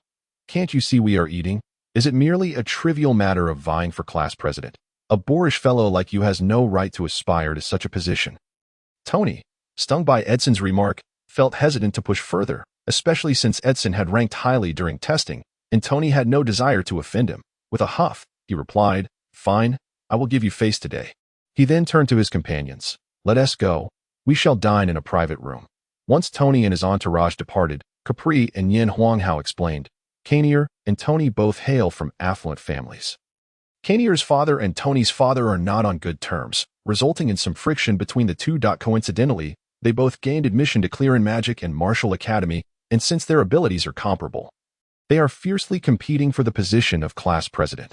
Yin Huanghao nodded in understanding, though he was curious as to why the instructor for the magic class, Miss Caroline, had not appointed a class president. The four had nearly finished their meal, but after Tony's interruption, they decided to forego the remainder and return to their dormitory after sharing a bit of snake gall wine. Upon returning to the dormitory, the four engaged in casual conversation for a while before Yin Huanghao resumed his cultivation. Seeing Yin Huanghao's relentless dedication, Capri soon joined in, while Edson and Kanier initially struggled to adapt, but eventually began to cultivate as well. Inspired by Yin Huanghao's unwavering commitment, such is the nature of humanity. Under the influence of others, individuals often find themselves motivated to unleash their own potential, especially among youth. With ages closely matched, the question arises, why should one be superior to another? Previously, the lack of understanding may have caused little concern, but now that the reasons were clear, to remain idle would only condemn one to mediocrity. After 10 days of classes, Yin Huanghao had absorbed a wealth of foundational knowledge regarding magic, including its principles, and he even attended martial arts classes during his free time. As the days passed, Kanier and Edson learned of Yin Huanghao's status as a third-tier warrior, prompting them to double their efforts in combat energy cultivation, ensuring they would not lag behind a mage. The fact that Yin Huanghao, a mage, possessed greater combat energy prowess than Edson, a genuine warrior, was simply unacceptable. Over the course of 10 days, Yin Huanghao discovered that while cultivating combat energy was feasible within the dormitory, martial skills could be enhanced by practicing with others at the training grounds. However, he found himself pondering how to effectively cultivate magic. Yin Huanghao, having undergone field training, understands that the enhancement of magical prowess cannot be achieved merely through meditation. It necessitates continuous practice to cultivate proficiency, thereby increasing both casting speed and magical power. With this query in mind, Yin Huanghao resolves to consult Professor Caroline. After a prolonged hiatus from reading due to various matters, he has finally resumed his studies and is determined not to falter again. While reading is relatively simple, he soon realizes that writing is an arduous task for a novice. Encouraged, he attends class punctually the next day. And upon its conclusion, he hastily catches up with Caroline as she departs the classroom. Upon articulating his intent, Caroline ponders for a moment before stating, "To enhance your magical proficiency within the academy is indeed a challenge. However, there are still avenues to explore. I have several suggestions, though the choice of action rests with you." Upon hearing that there are indeed solutions, Yin Huanghao expresses his heartfelt gratitude. Caroline continues, "The first method involves the creation of magical scrolls. Surely, your mentor has mentioned scrolls to you." Yin Huanghao nods in agreement. Caroline elaborates, "Crafting magical scrolls is arguably the finest means of honing magical skills outside of practical combat, as you engage in the creation of scrolls. Your comprehension of magic will deepen. In my youth, I utilized this very approach. However, contemporary sorcerers are far more delicate than in my time. Few noble magicians are willing to undertake such tasks." After expressing her discontent with the current generation of pampered sorcerers, Caroline proceeds, "The second method is to partake in practical combat. The academy hosts various mercenary groups and small factions that offer opportunities for sparring. As for the third option, it involves practicing enchanting. Though opportunities for this are scarce, as there are very few skilled enchanters available today, enchanting can also enhance your understanding of magical arrays, thereby deepening your grasp of the essence of magic." Grateful for Caroline's insights, Yin Huanghao makes his way to the Academy's common dining hall. In recent evenings, he and his companions have been dining together there. The Krun Magic and Martial Arts Academy boasts 3 dining halls: a common hall, a noble hall, and a faculty hall.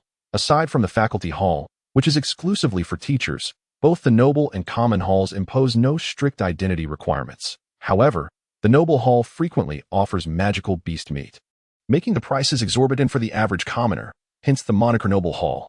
Occasionally, Yin Huanghao and his 3 friends venture to the noble hall to indulge in better fare, despite possessing several hundred gold coins. Yin Huanghao finds little time to undertake mercenary tasks at the academy, compelling him to be frugal. As he takes a seat, his companions, Cabri and the others, have yet to arrive. According to Caroline's advice, creating magical scrolls is currently the optimal method for magical cultivation, although this applies to the average individual. Given his proficiency in enchanting and the promise he has made to Bardo, he cannot afford to neglect his enchanting practice. Practical combat remains equally vital, so he must seek opportunities to spar with others, ideally both warriors and sorcerers, to enhance his overall capabilities, with a clear direction for his magical training. Yin Huanghao feels a sense of relief. After a while, Cabri and the others arrive, and during their meal, Yin Huanghao inquires of the well-versed Konio regarding shops that sell materials for crafting magical scrolls. Do you happen to know any familiar shops that sell scroll materials? Ideally, one that also buys back scrolls. Konio contemplates briefly before replying, "I don't have any personal recommendations, as you know our family is focused on martial training. However, for buying or selling anything, the Treasure Pavilion is always a reliable option." A spark of realization ignites within Yin Huanghao. Indeed, during his time in Shinzatown, Nix had gifted him a copper VIP card, which he recalls offers a 5% discount. He resolves to visit the Treasure Pavilion. The fare in the common hall merely provides the necessary nutrients for growth, lacking any additional benefits for training, thus necessitating a trip to the noble hall for a more substantial meal. Once the 4 have filled their stomachs, they return to their dormitory to practice. 5 days later, with no classes scheduled for the afternoon, Yin Huanghao hastily makes his way to the Treasure Pavilion after completing his final morning class. The pavilion is situated a considerable distance from the academy. Upon arriving, Yin Huanghao quickly realizes that this Treasure Pavilion vastly surpasses the small branch in Shinzatown. The 5-story tower stands as a landmark for miles around, its exterior shimmering with silver light, the material unknown. Amidst the gleaming silver, a ripple of magical energy can be felt, occasionally revealing a flicker of a magical array, only to vanish in the blink of an eye. Yin Huanghao muses that it appears the entire 5-story structure is enveloped in magical arrays, a grand undertaking indeed. Yet, it is hardly surprising. Anyone aware of the Treasure Pavilion knows it harbors countless valuable items. And without formidable magical protections, even the most skilled individuals would struggle to ensure its safety. From the staff, he learns that the first floor caters to low-tier items, ranging from 1st to 3rd rank.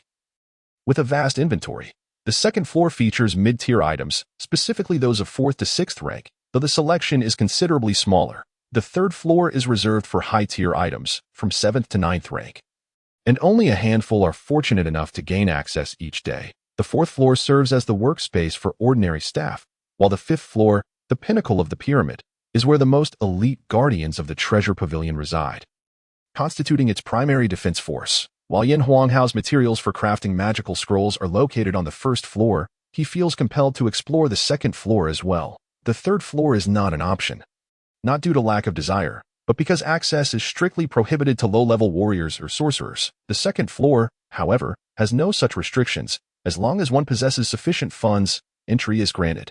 This clever strategy of the pavilion ensures that while the items on the second floor may not be the finest, they remain highly appealing to ordinary warriors and sorcerers. Naturally, the prices are often beyond their means.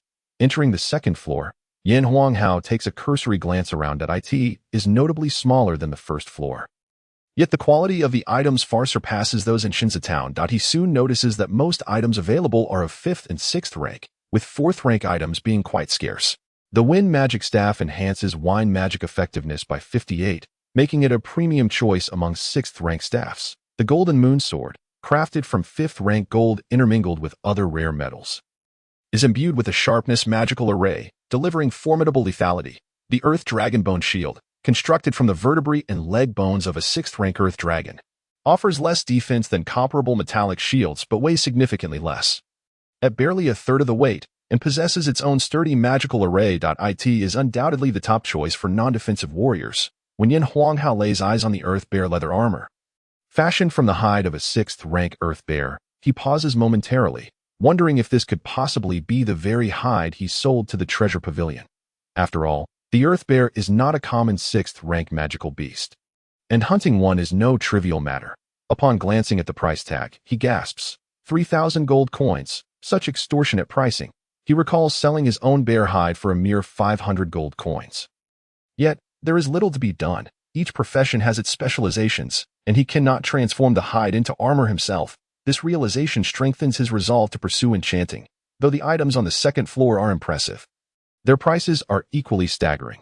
Yin Huanghao and Cabri had been fortunate to stumble upon the carcass of an earth bear previously, allowing each of them to pocket several hundred gold coins. In normal circumstances, who knows how long it would take to earn a similar sum? Several hundred gold coins may seem substantial, but here, it seems that not a single piece of equipment falls below 100 gold coins, with anything of decent quality being priced in the hundreds. If the second floor boasts such prices, one can only imagine the quality and cost of items on the third floor, having gazed upon these exquisite yet costly items. Yin Huanghao's resolve to diligently earn money and cultivate his skills has been firmly solidified. Such is the nature of any society. As one's proficiency increases, so too does one's capacity to generate wealth. In his previous life, Yin Huanghao was merely an ordinary university student, perhaps even a bit of a loser, surrounded primarily by fellow students, and had yet to be significantly tainted by the unsavory aspects of society. Thus, he held little regard for money, believing that as long as he had enough to get by, it sufficed. While affluent families enjoyed certain privileges, the common folk generally accepted such disparities in this world. However, the stakes are considerably heightened. Possessing wealth and privilege means that the fates of others can be manipulated at will. Having vowed to become powerful and take control of his destiny upon entering this realm, he resolved to take the first step towards strength today. With a determined stride, Yin Huanghao departed from the second floor. Upon arriving at the first floor of the treasure pavilion, he found it bustling with people. The sounds of haggling and item descriptions filling the air, though the cacophony was relatively subdued compared to a lively marketplace. Not wishing to be distracted by other wares, he casually inquired with the servant about the trading area for magical scroll manufacturing materials and proceeded directly there. The magical scroll trading area was also quite populated, primarily filled with those looking to purchase scrolls, for the number of mages was limited, and even fewer were skilled in the crafting of magical scrolls. Upon learning that Yin Huanghao sought materials for scroll making, the attendant promptly escorted him to a reception room. After a brief wait, a mage in his 60s or 70s entered, his face adorned with a welcoming smile.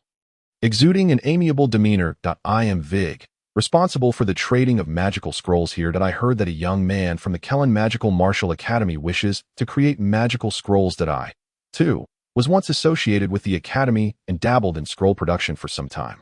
So I came to see. The elderly mage spoke cheerfully. Yin Huanghao bowed slightly, expressing his respect for the elder. Indeed, I am a new student at the Magical Martial Academy this year. I wish to create magical scrolls, both to hone my skills and to earn a bit of money. Vig nodded with understanding. What is your level of knowledge regarding magical scrolls? Yin Huanghao replied, magical scrolls are crafted using the hides of magical beasts, with the powder from their cores combined with other auxiliary materials inscribed upon the hides according to a specific magical array, correct? Vig acknowledged, you are correct in principle, but do you understand that different hides yield different types of scrolls? Have you ever crafted a magical scroll yourself? Shaking his head, Yin Huanghao said, I have not crafted one myself. All of this knowledge was imparted to me by my mentor. Vig wore a knowing expression and responded, this is another reason for my visit. Many individuals have never crafted a magical scroll yet naively believe the process to be simple. Therefore, I have a blank scroll here, along with first-tier core powder prepared. Why not give it a try? Yin Huanghao began by sketching the shape of the water arrow spell using the core powder, followed by inscribing the power array. Finally, he concentrated his magical energy and infused it into the prepared scroll. Vig, witnessing Yin Huanghao's adeptness, expressed surprise. Typically, novices encounter errors when using core powder, resulting in the need to redraw the spell and power arrays. Yet Yin Huanghao succeeded on his first attempt.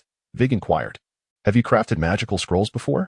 Yin Huanghao replied, I have not, but I have studied enchantment and feel that crafting magical scrolls shares many similarities with it. Vig's eyes lit up with realization. No wonder. While it is not unheard of for someone to successfully create a magical scroll on their first attempt, it is exceedingly rare for anyone to do so with such proficiency. Given your experience with enchantment, crafting some simple scrolls should pose no challenge. As a water mage, you can only create water-type magical scrolls. Have you decided which spells you would like to craft? Yin Huanghao responded, I have yet to decide. Do you have any suggestions, esteemed elder? After a moment of contemplation, Vig suggested, for low-level water mages, the most sought-after scrolls are the water moistening spell and the water arrow spell. Once intermediate water mages grasp the essence of ice, they can create a wider array of scrolls, such as Ice Spear, Ice Shield, and various others, all of which are incredibly practical. Yin Huanghao exclaimed, can a water mage also wield ice magic? I had assumed there were dedicated ice mages. Vig chuckled. Ice is merely a form of water. It is just that low-level mages lack the mental acuity to manipulate water into ice. Yin Huanghao felt elated, as he had always perceived his water magic as somewhat lacking in potency, and the lightly healing water moistening spell was unusable due to his lack of faith in deities. Vig's words illuminated a new path for him. With his mental prowess comparable to that of a fourth-tier mage, attempting to wield ice magic should certainly be feasible. After purchasing 100 hides from water arrow rabbits and an equivalent number of prepared core powder from Vig, Yin Huanghao exited the treasure pavilion. The hides from the water arrow rabbit were only suitable for crafting magical scrolls from the abdominal section, each hide valued at 50 copper coins, appropriate for low-tier water magical scrolls. The core powder preparation was priced at 150 copper coins per portion, meaning that each crafted magical scroll, regardless of success or failure, would cost 2 silver coins. Upon returning to his dormitory and setting down a large bundle, Yin Huanghao pondered where he might produce the scrolls. Realizing he could not simply choose any open space, reluctantly, he decided to seek the opinions of others. As Cabri and the others had not yet returned, Yin Huanghao took the opportunity to practice his fighting spirit. Breaking through from 3rd to 4th tier was a significant hurdle, and though he was uncertain when he might achieve it, diligent practice could only be beneficial. Since arriving at the academy, Xiao Hui had seemed somewhat lethargic, and now nestled in Yin Huanghao's embrace as he practiced. Yin Huanghao speculated that perhaps it had been a while since Xiao Hui had consumed magical cores, and thus it was likely absorbing some of the world's energy during his training. The sound of the door creaking open announced Cabri and the others' return, prompting Yin Huanghao to cease his training. Over the course of the past month and a half, the four had grown accustomed to each other, allowing for light-hearted banter. The burly Edson looked at the now still Yin Huanghao and remarked, "Truly a training fanatic, don't you ever find it tedious?" Yin Huanghao smiled. "That depends on the purpose of my training. If it empowers me, then I willingly embrace it. Thus, tedium does not enter the equation." As they chatted casually, Yin Huanghao learned that Kanier had finally been elected class president of the martial arts class by a narrow margin of 2 votes. He also gleaned from his companions where would be suitable for crafting magical scrolls. With the addition of scroll making to his daily tasks, he mused how advantageous it would be to possess a technique such as duplication. Balancing the practice of fighting spirit, magic, and enchantment was already a considerable undertaking. And now adding scroll production made for a truly busy schedule. Thankfully, with a mindset akin to one in their 20s, Yin Huanghao was not inclined to waste time on childish pursuits, reflecting on his childhood and his previous life. He recognized that his school hours had been too constricted, and weekends as well as holidays were consumed by various tutoring sessions and extracurricular activities, leaving no room for joyful play. He had truly been unaware of the purpose of those endeavors. Being compelled by his parents, which ultimately robbed him of a blissful childhood. In this life, although of similar age, his mindset had transformed. With time available for leisure, he instead voluntarily pursued various skills, finding joy in the process. This stark contrast between proactive and reactive approaches produced entirely different outcomes. In the days that followed, Yin Huanghao found himself exceedingly busy, wishing he could even forego his mealtime, while others took their respite. He immersed himself in training, while others indulged in leisure. He devoted his time to enchanting. During meals and conversations, Yin Huanghao was preoccupied with crafting magical scrolls. As the school term approached its 2-month mark, his fighting spirit remained at the 3rd tier, yet his magical abilities soared to the pinnacle of the 3rd tier. Fueled by the dual pursuits of enchanting and scroll creation, he could produce 10 water arrow scrolls in a single day, with the most affordable ones priced at 1 gold coin each, while those of superior quality could fetch 2 or 3 gold coins without difficulty. Yin Huanghao dedicated the least effort to enchanting. As suitable locations were scarce, he often frequented the blacksmith shop outside the school to forge his equipment before enchanting it. The blacksmith was more than willing to allow Yin Huanghao to enchant there, as skilled enchanters were a rarity and brought business to the shop. One day, as the class concluded, Professor Caroline announced a significant update. After 2 months of classes, the semester had reached its midpoint. In 3 days, the academy would hold a competition for new students, and those who ranked in the top 10 would receive rewards from the institution. Having delivered this news, Professor Caroline irresponsibly departed, leaving behind a throng of excited students. Karen Magical Martial Academy was modest in size, with just over 300 students across 2 major classes in magic and martial arts, complemented by a few smaller alchemy classes, totaling fewer than 400. The smaller classes, lacking combat prowess, made it quite challenging for anyone to secure a top 10 position among 300 competitors. Amidst a flurry of discussions, the students dispersed, and Yin Huanghao returned to his dormitory. Shortly thereafter, Cabuli and his companions returned as well. They dined together at the commoner's cafeteria that evening, discussing the upcoming competition for new students. Kanier cleared his throat and remarked, "Based on past experiences, achieving the 3rd tier in cultivation is generally sufficient to enter the top TEN. It is quite rare for a freshman to reach the 3rd tier, while reaching the 6th tier means graduation from the academy." Cabuli inquired, "Do you know what the rewards are?" Kanier replied with a smile, "I've gathered information. In previous years, the rewards for the top 10 included either a piece of intermediate magical equipment or a manual on intermediate martial skills or magic." Yin Huanghao mused, "It seems rather essential to secure a place in the top 10." Kanier made an exaggerated expression, exclaiming, "Essential? It's absolutely crucial. Securing a top 10 spot not only brings those rewards but, more importantly, places you on the priority training list, which greatly aids future development." Realization dawned on Yin Huanghao.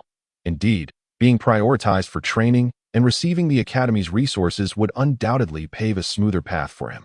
The 3 days passed swiftly as Yin Huanghao continued his relentless training, and today marked the day of the new student competition. The academy's grand square was teeming with people, as the annual competition drew countless upperclassmen eager to observe the newcomers. With available teachers also attending, the upperclassmen sought to gauge the freshmen's potential, hoping to recruit promising individuals into their organizations or mercenary groups, establishing relationships within the academy that would prove advantageous in the future. Teachers attended primarily to scout for promising talents, as any exceptional students could become their disciples, true apprentices, not merely students attending classes, but individuals to whom the teachers would impart their knowledge in full. On the main stage, an elderly man with a head full of brown hair stood to deliver a brief address. His words were typical. "You are the hope of the academy and the future of the empire." I hope you dedicate yourselves to your studies and strive to become accomplished. Once he concluded, the competition officially commenced. At a total of 220 students participated, with many first-tier students deeming it impossible to reach the top 10 and thus opting out of the competition.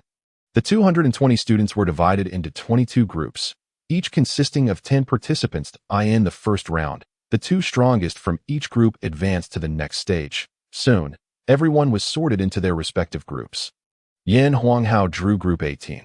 Kabuli was in Group 5, Itsun in Group 3, and Kanier in Group 8. All 22 groups began their contests simultaneously, due to the overwhelming number of participants in the first round. The supervising elder decided on a free-for-all format. The last two standing in each group would emerge as victors. By the end of the morning, all 22 groups had concluded their matches. Kabuli, leveraging his extensive practical experience and steadfast defense, remained unyielding atop the fifth group's platform, securing his advancement. Itsun, with his imposing physique and innate strength, also claimed a spot in the next round. Kanier, hailing from a wealthy merchant family and serving as class president, showcased his remarkable abilities to advance as well. Yin Huanghao, having excelled in the magical assessment, effortlessly progressed as well. Thus, all four members of Yin Huanghao's dormitory triumphed in the first round and advanced to the next. In the subsequent round, opponents were determined by a draw, with failure resulting in elimination. Yin Huanghao was fortunate to face a second-tier martial artist from the martial arts class. Anyone who could emerge victorious from the melee was undoubtedly not a weakling. The young man, clad in ordinary martial attire, introduced himself with a warrior's bow, saying, "I am Raphael. I look forward to your guidance." In the spirit of mutual respect, Yin Huanghao reciprocated the gesture and replied, "I am Yin Huanghao. I look forward to your guidance as well." Raphael practiced a rather uncommon wind-type fighting spirit, characterized by its vivacity and lightness, manifesting in one word, speed. Upon noticing Yin Huanghao was a magician, Raphael wasted no time, channeling his fighting spirit and dashing toward him. It was well known that a swordsman must close the distance with a magician in battle, otherwise they would merely become a target. Raphael was swift, but Yin Huanghao, seasoned by numerous battles, was swifter still. Before Raphael could cover a few meters, a water arrow spell was already unleashed by Yin Huanghao. Raphael was taken aback by Yin Huanghao's rapid casting speed. However, as a wind-type swordsman, speed was his forte. Before the water arrow could reach him, Raphael deftly sidestepped, evading the attack and continuing his advance toward Yin Huanghao. Yin Huanghao understood that defeating a second-tier swordsman with a single water arrow was far from easy. Without waiting to see if the first arrow struck Raphael, he launched another water arrow in the direction Raphael was advancing. Raphael was alarmed. Having just evaded one water arrow, another was already on its way.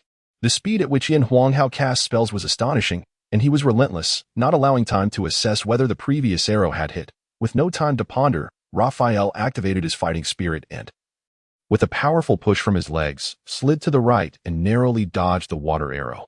This was the advantage of being a wind-type swordsman. Had it been any other swordsman, their reaction speed would have surely faltered. To Yin Huanghao's surprise, Raphael managed to evade the next water arrow as well, for at Yin Huanghao's current casting speed, Kabuli would have been unable to dodge the second arrow, despite his wealth of practical experience. As Yin Huanghao slowed his pace, he inadvertently gave Raphael an opportunity. With renewed vigor, Raphael lunged forward, believing he could close the distance to Yin Huanghao. He anticipated that Yin Huanghao would retreat, allowing him to swiftly catch up with the fleeing magician. A fleeing magician posed no real threat. However, to Raphael's astonishment, Yin Huanghao stood his ground, motionless. As Raphael's hand was poised to strike Yin Huanghao, he felt confident that the frail magician would not withstand his blow, leading to an inevitable defeat. Though he could not become a magician himself, Raphael retained a sensitivity to the fluctuations of water elements, sensing a surge of rich water energy before Yin Huanghao. Suddenly, a deep blue water shield materialized between them. Having not utilized the water shield technique in quite some time, Yin Huanghao was aware of its limitations in defense. However, his enhanced mental strength had significantly fortified his water shield. Previously only a faint blue, it now shimmered deeply. The deeper the color of the water shield, the stronger its defense. Raphael's palm collided with the water shield, resulting in a resounding explosion. The shield shattered, scattering droplets everywhere. While Raphael's force had nearly depleted as well. A powerful bow cannot breach a sturdy wall. As Raphael prepared to strike with his left hand, he suddenly discovered that a water arrow had come to rest at his throat. It turned out that Yin Huanghao had not retreated because, after the water shield had coalesced, the water arrow technique had manifested instantaneously. Although this water arrow lacked substantial power, its proximity was sufficient to pierce Raphael's throat. Thus, Raphael was defeated. He lowered his hands as the referee announced Yin Huanghao's victory. Raphael remarked to Yin Huanghao, "Impressive technique. Your adept use of water magic is commendable, that I hope to have the opportunity to learn from you in the future." Yin Huanghao was favorably impressed by Raphael and recognized that mutual sparring could enhance his own experience, thus he did not decline. With Yin Huanghao's triumph over Raphael, he advanced to the next round. While Raphael faced elimination, this round did not commence simultaneously but was conducted separately. Since Yin Huanghao was the first to compete, he enjoyed a lengthy respite after his victory, having exerted minimal effort to defeat Raphael. He felt no need for rest and instead seized the opportunity to observe the other matches. Continuous learning is essential for rapid advancement. In this contest, a fire element swordsman faced off against a fire element magician, with a distance of 20 meters separating them. Essentially, as long as the swordsman could close the distance to the magician, the odds were stacked against the latter, barring exceptional cases like Yin Huanghao, who excelled in both martial and magical disciplines. The match commenced with the fire element swordsman pitted against the fire element magician. Fire magic is widely acknowledged for its explosive power and destructive capability, with the fireball spell being the most practical for novice fire mages. Yin Huanghao recalled a second-tier mage named Taya, who was regarded as above average in their class. The casting speed of the fireball spell was notably swift. Before the swordsman had covered even a few meters, Taya had already released the first fireball. The swordsman, appearing quite experienced, anticipated Taya's gesture and deftly altered his course, executing an arc to successfully evade the initial fireball while continuing his advance. Taya, unperturbed by the swordsman's evasion, quickly began to coalesce a second fireball. Seizing the moment as Taya concentrated on her spell, the swordsman accelerated towards her. In an instant, their distance had dwindled to under 10 meters, and Taya's second fireball was ready. Regardless of whether it hit, Taya hastily retreated to create distance from the swordsman. Taking advantage of the swordsman's attempt to dodge the fireball, Taya managed to widen the gap to approximately 12 meters. The swordsman, having evaded the second fireball, continued his relentless approach. Taya, realizing she could not outrun the swordsman, decided to stand her ground. The swordsman, seizing the opportunity, charged towards Taya. However, Taya did not remain passive. She began to unleash fireballs in rapid succession. When a magician focuses intently on casting spells, their speed of execution increases. The swordsman drew closer. Evading Taya's fireballs became increasingly difficult. With only 3 meters separating them, the swordsman ultimately failed to dodge a fireball, which struck him squarely in the chest. Fortunately, all competitors were outfitted in protective attire prior to the match. Otherwise, a single fireball could have proven fatal. Although the swordsman emerged relatively unscathed, he nonetheless lost the contest. In the subsequent match, 2 swordsmen faced off, one a earth element swordsman and the other a water element chi swordsman. Perhaps due to the inherent heft of earth element warriors, every earth practitioner Yin Huanghao had encountered appeared robustly built. The earth element swordsman displayed an aggressive fighting style, showcasing the formidable weight and force characteristic of his element. The water element swordsman was overwhelmed and succumbed within mere minutes. In the fourth bout, it was Cabrini's turn. Facing another second-tier magician. Generally, magicians maintain a victory rate exceeding 90% against warriors, with instances of warriors overcoming magicians being exceedingly rare, save for those exceptionally gifted individuals with unparalleled combat acumen. Typically, warriors experience a degree of tension when confronting magicians of equal rank, yet Cabrini exhibited none of this anxiety. Having frequently sparred with Yin Huanghao, Cabrini possessed ample experience battling magicians. As the match began, Cabrini advanced slowly yet menacingly towards the magician, shield in hand. The 5th-tier shield of camaraderie was not permitted in the competition. Observing Cabrini's approach, the magician could not suppress a smile, thinking him an easy target. The 2nd-tier wind element magician, Haug, launched a wind blade towards Cabrini. Unfazed, Cabrini held his shield aloft, and with a resonating clang, the wind blade left a mark on the shield before disintegrating into nothingness. Seeing his wind blade thwarted, Haug unleashed another, quickly conjuring a third. Cabrini took advantage of this moment to step forward and deflect the second wind blade with his shield, realizing his wind blades were ineffective against Cabrini's defense. Haug hastened his casting speed, sacrificing some power for rapid deployment. Although smaller, these wind blades still posed a threat to fragile bodies. far exceeding the diminished power of the water arrow technique. If fire magic is renowned for its explosive force, then wind magic reigns supreme in its cutting prowess. Lin Hao, proficient in water magic, recognized that, aside from minor slowing effects, its destructive capability paled in comparison to fire and wind magic. Hao's decision to compromise the might of his spells for swiftness created a significant threat for Cabrini. Fortunately, Cabrini's battlefield experience proved invaluable. His second-tier shield, wielded with impressive skill, successfully blocked all of Hao's wind blades while steadily closing the gap between them. As the distance shrank to 5 meters, Cabrini continued to deflect Hao's attacks, leading to Hao's growing frustration. Initially, he had perceived Cabrini as a mere target for his magical practice. To his astonishment, this target was adept at neutralizing his wind blades entirely. With determination, Hao concentrated all his remaining magical and mental energy to coalesce a colossal wind blade, the sheer size of which was astonishing. After releasing this formidable spell, Hao appeared pale, struggling to maintain his stance. Recognizing Hao's resolve to make this decisive move, Cabrini halted his advance. There was no evading this massive wind blade. And as a defensive warrior, Cabrini would not choose to flee. Channeling all his energy into his arms, Cabrini's hands took on an earthy hue, his arms enlarging as he steadied his shield before his chest. With a thunderous crash, the gigantic wind blade collided with the second-tier shield, which ultimately succumbed to the force and shattered in two. In the instant the shield fractured, Cabrini shielded his chest with his arms, and the residual force of the wind blade struck his forearms. Vivid crimson blood began to seep from Cabrini's arms, flowing forth steadily, though the intensity of the wind blade's residual energy had diminished. The audience erupted in a flurry of excitement, as this marked the first instance of bloodshed in the competition. Not a single spectator recoiled in fear. Rather, their spirits soared, a testament to the fervent martial culture of the Divine Grace continent. Hao, observing Cabrini's injuries yet sensing his continued fighting spirit, begrudgingly conceded, "I surrender." Upon hearing Hao's admission of defeat, Cabrini flashed a smile towards Lin Hao in the audience, as a priest ascended the stage to administer a healing spell to Cabrini's injured arms. A gentle, radiant glow enveloped Cabrini's forearms, exuding an aura of sanctity that remained visible even under the blazing sun. Lin Hao was astonished to witness Cabrini's wounds healing at a visibly accelerated pace beneath the luminous glow. Though he had previously encountered the marvels of light magic in Shinzatown, witnessing a practitioner of markedly superior healing magic left him in awe. Cabrini joined Lin Hao in the audience, observing the ensuing matches, confident that his injured arms would fully recover within half a day, ensuring no detriment to his next bout. In the fifth match, a female magician faced off against a warrior, a second-tier fire element magician against a second-tier fire element warrior. The young female magician appeared to be around 11 years of age, adorned in an opulent robe befitting one of noble lineage. The warrior donned standard martial attire, displaying a lack of confidence against a magician of equal rank. Yet he still offered a courteous greeting. The female magician, exuding an air of aloofness, merely inclined her head in acknowledgement.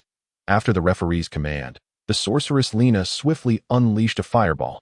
The further the warrior stood from the sorceress, the easier it was for him to evade her magic. That a second-tier warrior effortlessly dodged Lina's fireball and advanced 3 meters. Unperturbed, Lina cast her second fireball and began to conjure a third.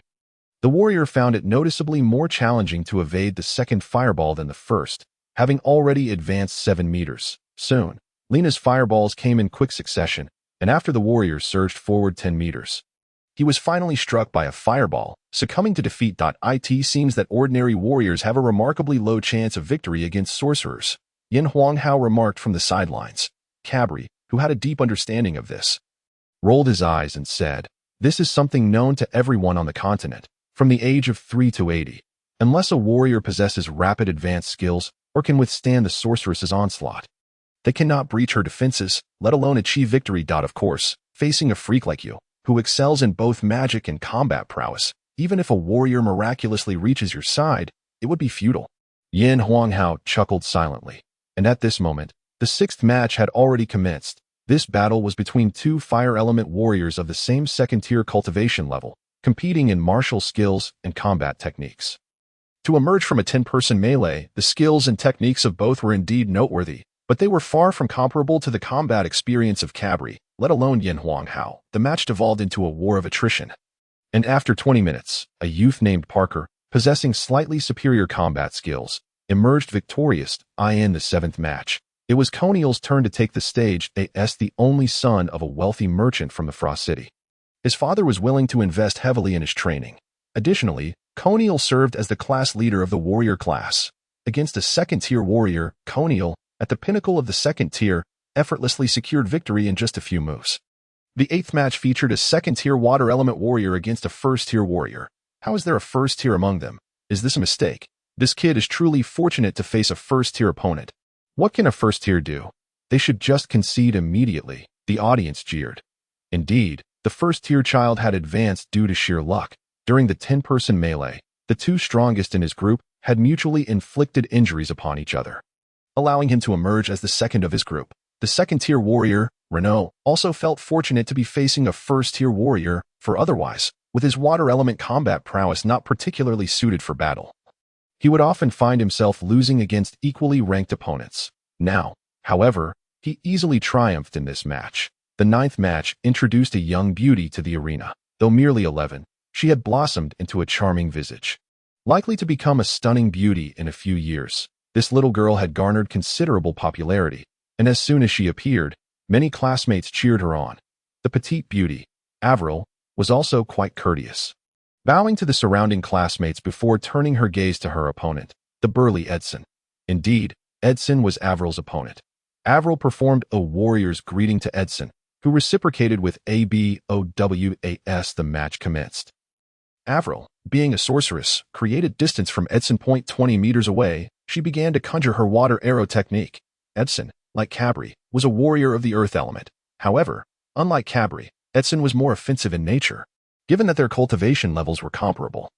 Earth elements generally held an advantage over water elements. Yet, Edson clearly faltered, as his earth element combat energy could not be projected outward, rendering it ineffective against the water element. As Avril launched her first water arrow, Edson had already advanced 3 meters. The first water arrow aimed at Edson's chest, but he quickly raised his right fist, infused with earth element energy, to block it. Edson successfully deflected Avril's water arrow, seizing the opportunity to close the distance while she conjured her second arrow.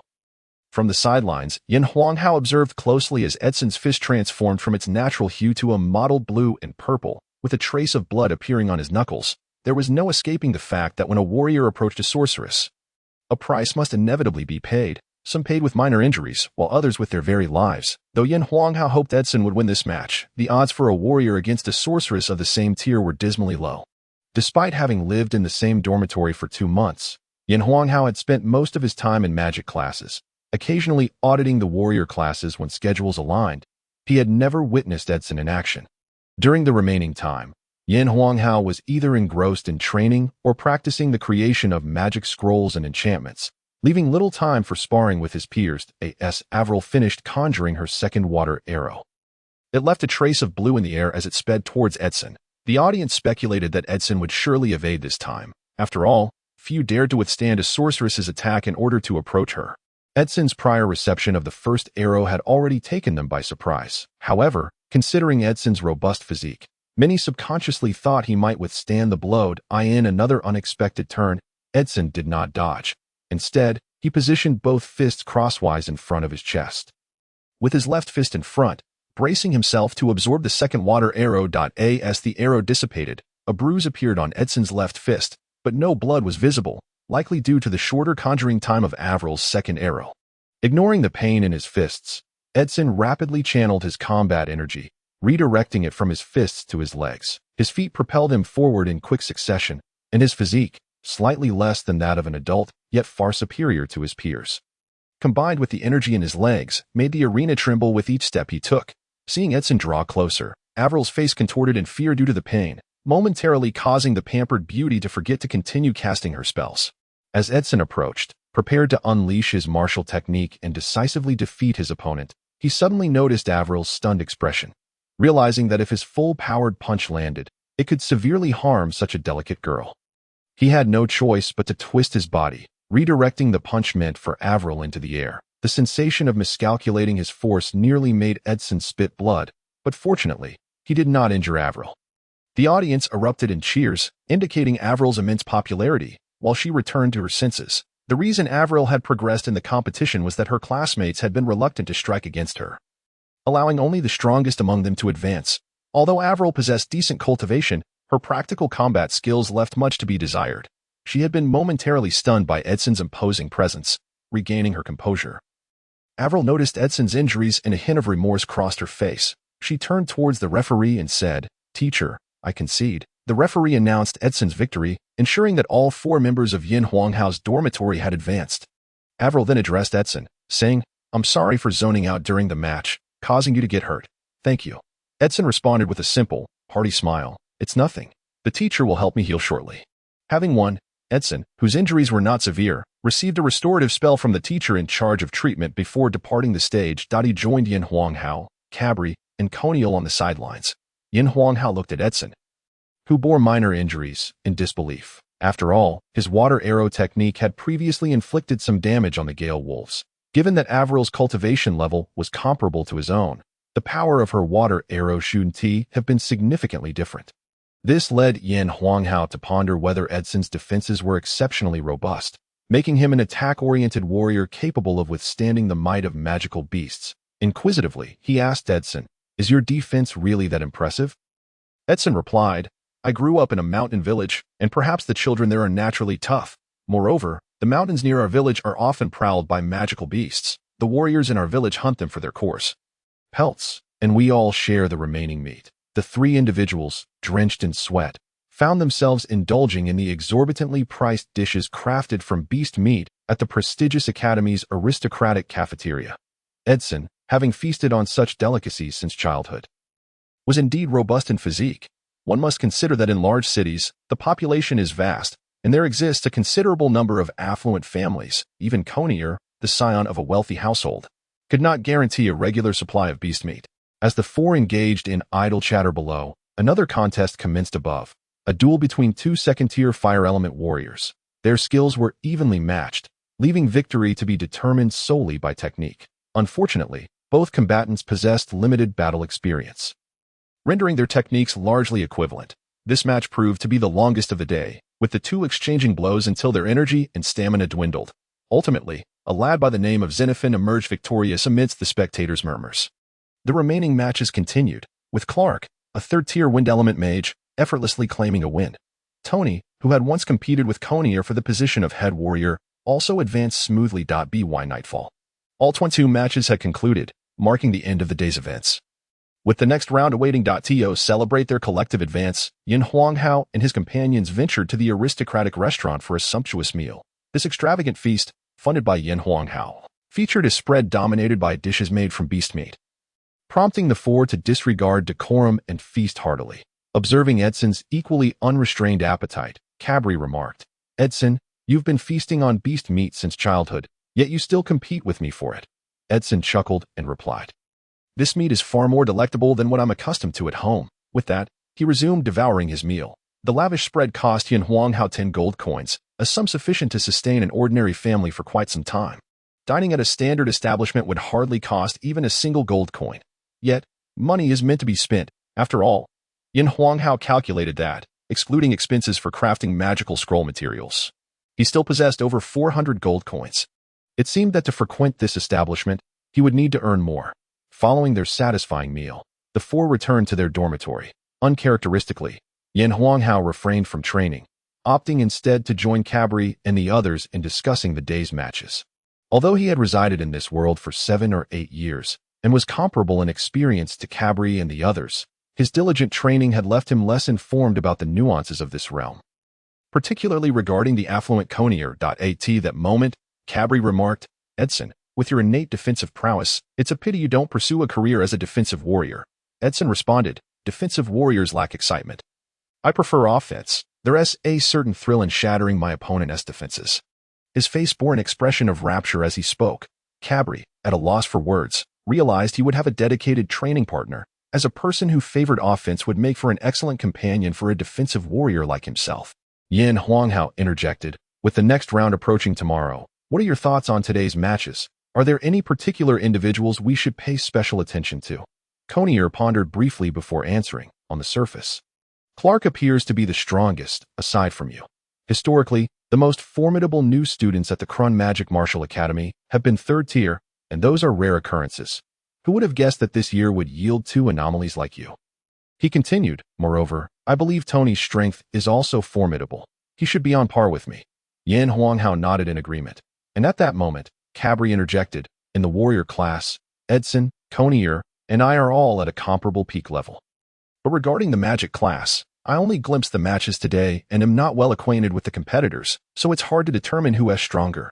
Lin Hao added, in truth, all the second-tier mages who advanced today are exceptionally talented, such as Tia and Lina, who are both outstanding. After some discussion, Lin Hao resumed his cultivation of fighting spirit. Once his training concluded, it was already late into the night that he lay in bed. He replayed the day's matches in his mind, strategizing how he would confront each opponent. The following day, at the break of dawn, the four gathered at the Academy's plaza, thanks to the minimal injuries sustained during yesterday's contests. They had all fully recovered under the teacher's care, and this did not hinder today's matches. The continuation of the contest saw the 22 victors from yesterday drawing lots to determine their opponents, ultimately selecting 11 winners. Success in today's matches would nearly guarantee a spot in the top 10, where rewards awaited. Having reached this stage, every participant exerted their utmost effort, hoping to secure a position in the top 10 and earn recognition from the Academy's faculty and higher-ups. The audience in the plaza today was even larger than the previous day, with individuals from outside the Academy arriving to witness the events, although the Academy had closed its gates to outsiders during the competition. Certain privileged individuals always found a way to breach such restrictions. This phenomenon is universal. With the number of competitors reduced, today's matches were conducted one at a time, leaving a single platform. This platform, measuring approximately 30 meters in diameter, was slightly larger than the previous days. It was likely that the students' capabilities today surpassed those of yesterday, necessitating greater distance for the mage's fairness. Lin Hao speculated as he observed the platform, which bore traces of magical formations, its surface meticulously laid with blocks of azure steel, drawing the crowd's attention. The instructor overseeing today's matches seemed significantly more powerful than the previous days.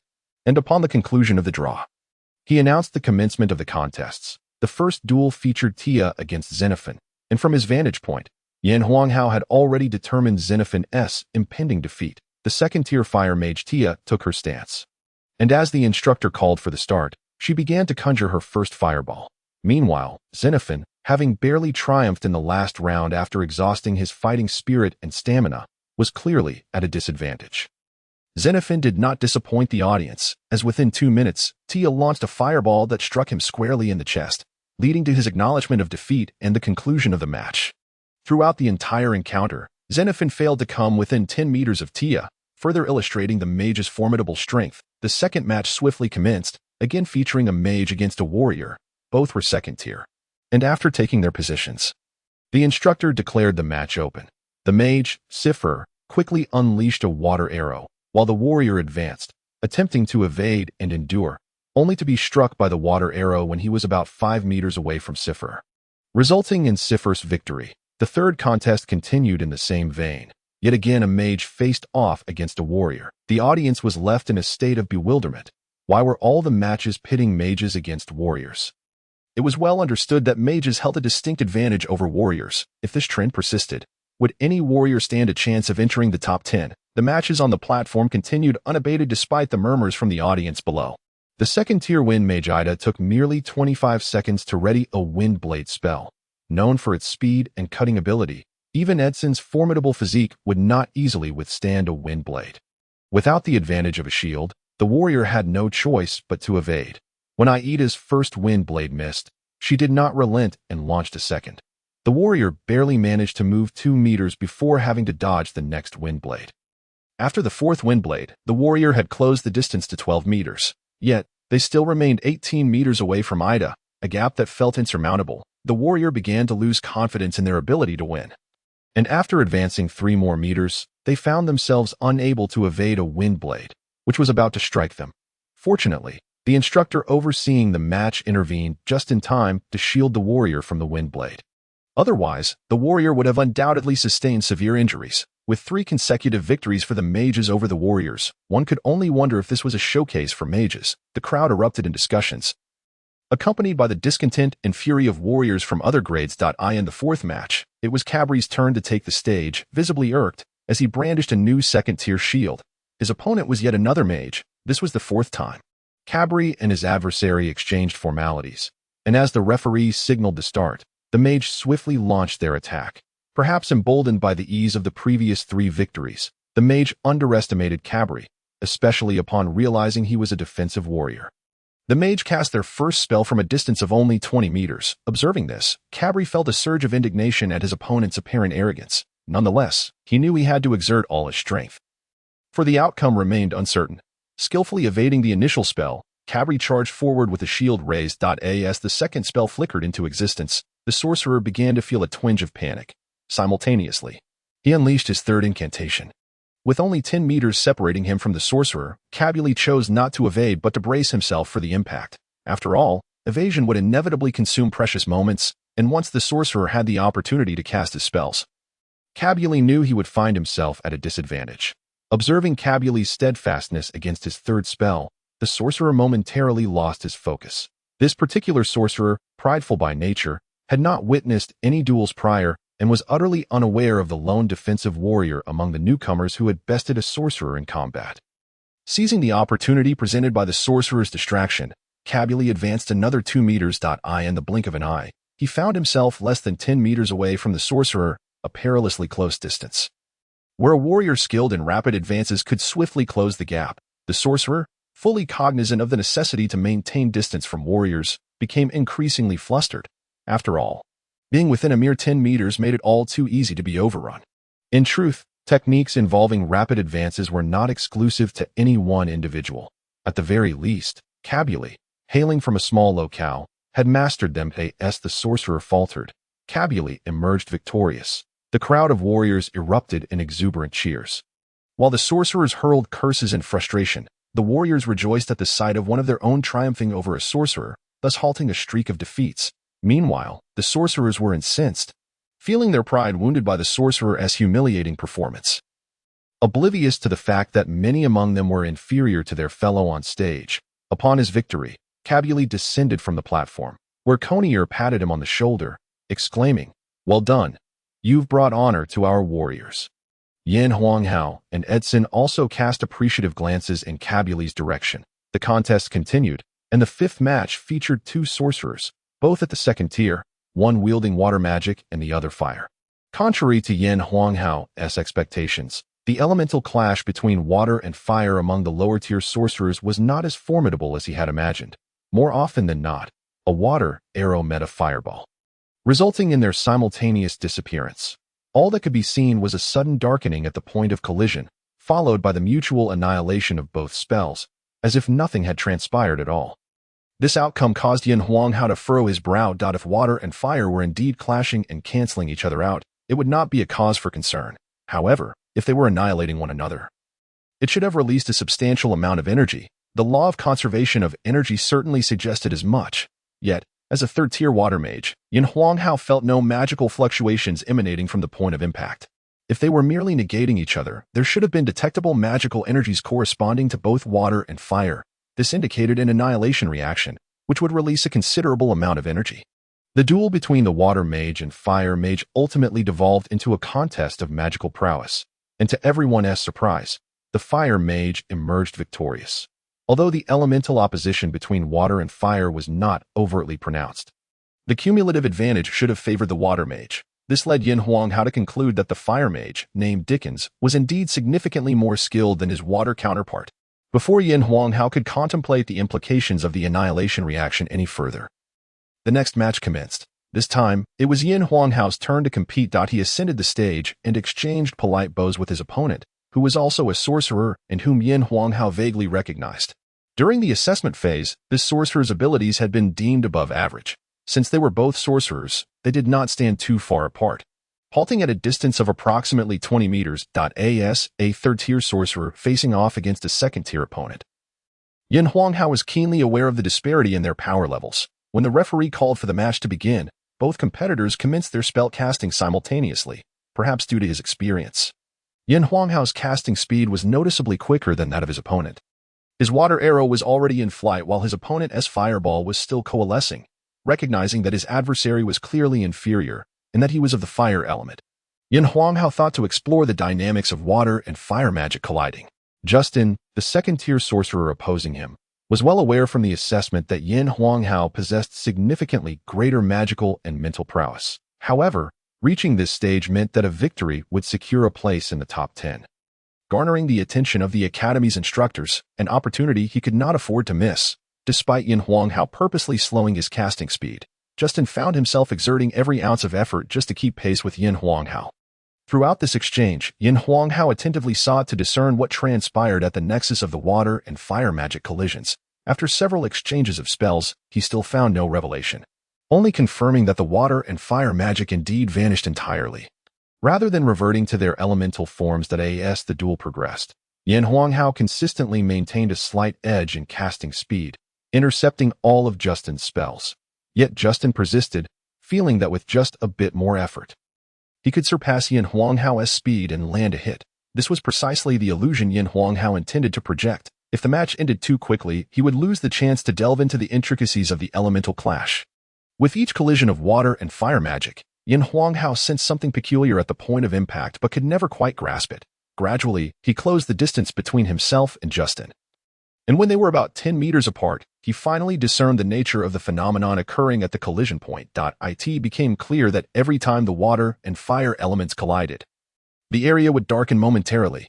Lin Hao had previously assumed that this was merely the manifestation of magical collision. However, upon drawing closer, he realized that this was not the case. It was the result of elemental opposition leading to an annihilation reaction. The energy released from this reaction rendered the collision point void, consuming everything, including light, thus resulting in the darkness. Lin Hao could not help but ponder if one could wield multiple elemental magics, and a sorcerer with opposing elements simultaneously cast their spells and struck their target, the consequences would be catastrophic. He quickly shook his head. Throughout the history of the Divine Grace continent, he had never heard of such a phenomenon. Lin Hao was not so presumptuous as to consider himself the most intelligent person in history. If no one had achieved this before, there must be some underlying problem. However, this was not the time for deep contemplation. And he certainly could not wield multiple elemental magics, especially while still in competition. His opponent, Justin, continued to resist stubbornly. Now that Lin Hao had unraveled the mystery of the water and fire magic collisions, it was time to conclude this battle. He accelerated his casting speed, and after a few more water arrows, Justin found himself unable to defend any longer. Just as one of Lin Hao's water arrows was about to strike Justin, the latter, realizing evasion was futile, conceded defeat. Satisfied with his newfound understanding of the water and fire magic collision, Lin Hao descended from the stage. An elder seated at the judges' table remarked to his peers, "It appears that this year's magic class has produced yet another promising talent. A third-tier sorcerer is certainly capable of representing the Academy in the continental rankings." Another instructor, of slightly higher rank, responded, "Indeed, this year's magic class has been exceedingly fortunate. This young man is named Lin Hao, and there is another third-tier sorcerer named Clark." The elder, taken aback, exclaimed, "Oh, there is another third-tier sorcerer. It seems this year's magic class has truly enjoyed the favor of Lady Luck." It was no wonder the elder was unaware of the presence of two third-tier sorcerers in the magic class. This elder, named Muse, was a pinnacle 9th-tier grand sorcerer and one of the Academy's vice presidents. However, Muse was so engrossed in his own cultivation that he often secluded himself, either retreating into isolation or wandering the world in search of opportunities. Upon reaching higher tiers, sorcerers are typically classified as spellcasters, sorcerers, and grand sorcerers, corresponding to the 7th, 8th, and 9th tiers, respectively. Upon attaining the sacred tier, they are revered as sacred spellcasters. Muse inquired, "What of this year's warrior class? Have any notable talents emerged?" The previous instructor replied, "Thus far, no third-tier warriors have been discovered in the warrior class. It seems this year, the magic class reigns supreme." The contest continued, and the next match featured yet another sorcerer against a warrior. The warrior, Conier, faced a second-tier sorcerer. After an intense bout, Conier, leveraging his speed advantage as a wind mage, narrowly secured a victory. This relieved the audience, as at least one warrior had claimed another win, preventing the sorcerer's tally from appearing too dismal. Next, Edson faced an unfortunate matchup against Clark, ultimately succumbing after a grueling 10 minutes. This left Lin Hao and his companions feeling quite regretful. Edson had unfortunate luck. Had he encountered a different second-tier mage, his chances of victory would have been considerably greater. The leader of the warrior class, Tony, also succumbed to the second-tier mage, Frel, and was sent off the stage after a few rounds of magic were exchanged. Struck down by a fireball. Ultimately, the last two matches concluded with clear victors, resulting in the successful advancement of two mages. Thus, all 11 qualifying spots were filled, comprising Tia, Cipher, Ada, Cabri, Dickens, Yin Huanghao, Cornell, Clark, Frel, and the final two mages, Matthew and Quinai. Both Matthew and Quinai were second-tier mages, and among the 11 qualifiers, 2 were warriors while the remainder were mages, further highlighting the advantage mages held over warriors. With the day's contests concluded and no serious injuries reported among the students, the academy decided to suspend the matches, resuming the next day. This was fortuitous, as after a day of competitions, it was just the right time for Yin Huanghao to reflect and glean insights from others' experiences. At the dining table, Cabri consoled Edson, saying, "You truly had poor luck, encountering Clark, a third-tier mage from the magic class. Aside from Yin Huanghao, anyone who faces him is bound to lose, despite my lesser strength. I managed to secure a spot among the top 10. Had you enjoyed a modicum of good fortune, a top 5 finish would have been within your grasp." Edson replied nonchalantly, "A loss is merely a loss. It bears little significance. At times, luck can be a facet of strength, but true strength is fundamental. We cannot rely on never facing the strongest adversaries, can we? However, if you were the strongest, such worries would be moot. Therefore, I am indifferent to this defeat, yet I shall strive to reclaim victory next time." Edson's words resonated deeply with the trio. Indeed, losing is inconsequential, but one must endeavor to win in the future. Edson continued, "Clark's prowess is undeniably formidable, and his wind magic is indeed astonishing. It is evident that Clark's wind magic far surpasses the might of Raphael, the second-tier mage I faced in the first round. However, during our duel, I felt that his spell casting lacked fluidity. The transitions between his spells appeared somewhat unnatural." Cornell interjected, "I am aware of this. As the son of a count, Clark enjoys exceptional training conditions. He has access to various magical crystals and gems, which he utilizes liberally. The Count also spares no expense in arranging magic gathering formations, enabling Clark to cultivate his abilities at an accelerated pace." Yin Huanghao added, "No wonder I sensed that Clark's spell casting was not as fluid and seamless. In contrast, Raphael's second-tier casting appeared much smoother." Cabri remarked, "Does this imply that Clark's true strength is not particularly formidable among his peers?"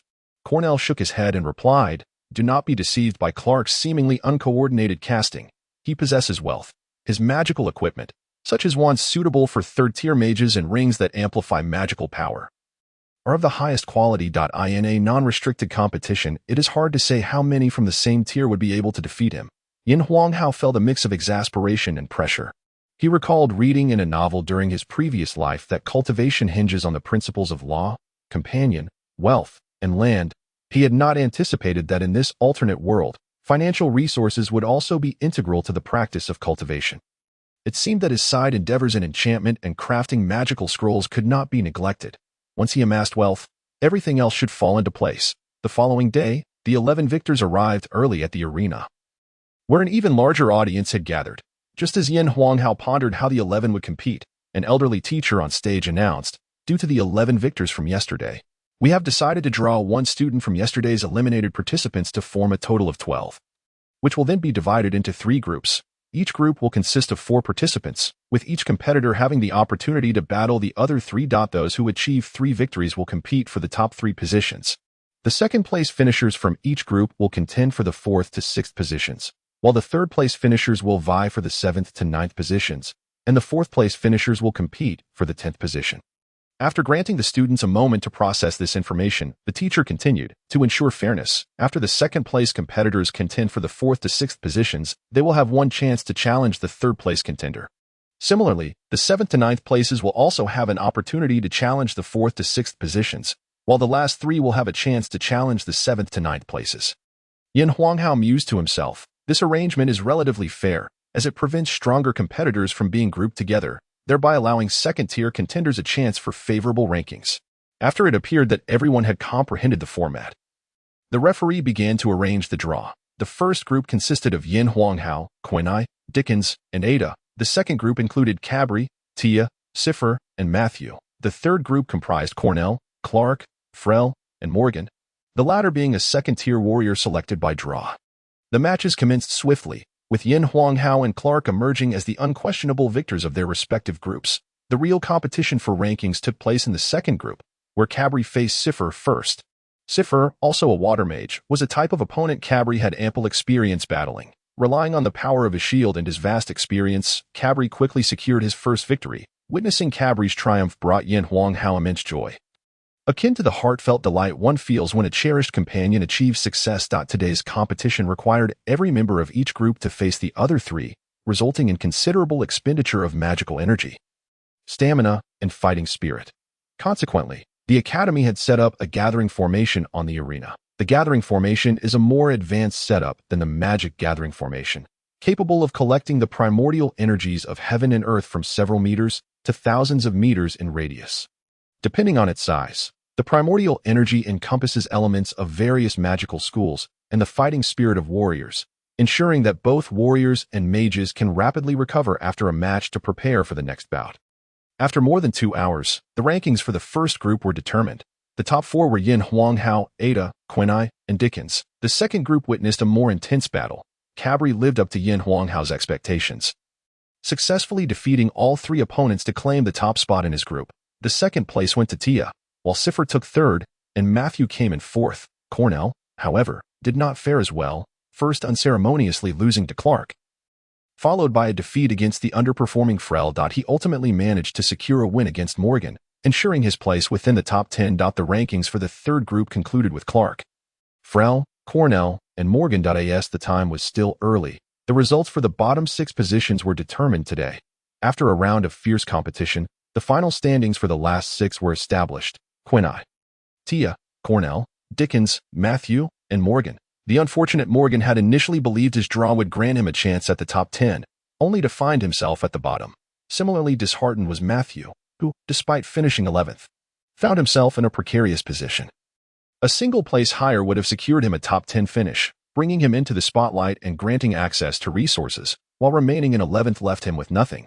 Thus, the last 4 of the top 10 were decided, resulting in a mix of elation and despair among the competitors. However, the audience remained largely indifferent to these outcomes, focusing instead on the top 3 and the coveted first place. The teachers, on the other hand, considered a broader scope, not only the top 10 but also the top 20, and even the top 100.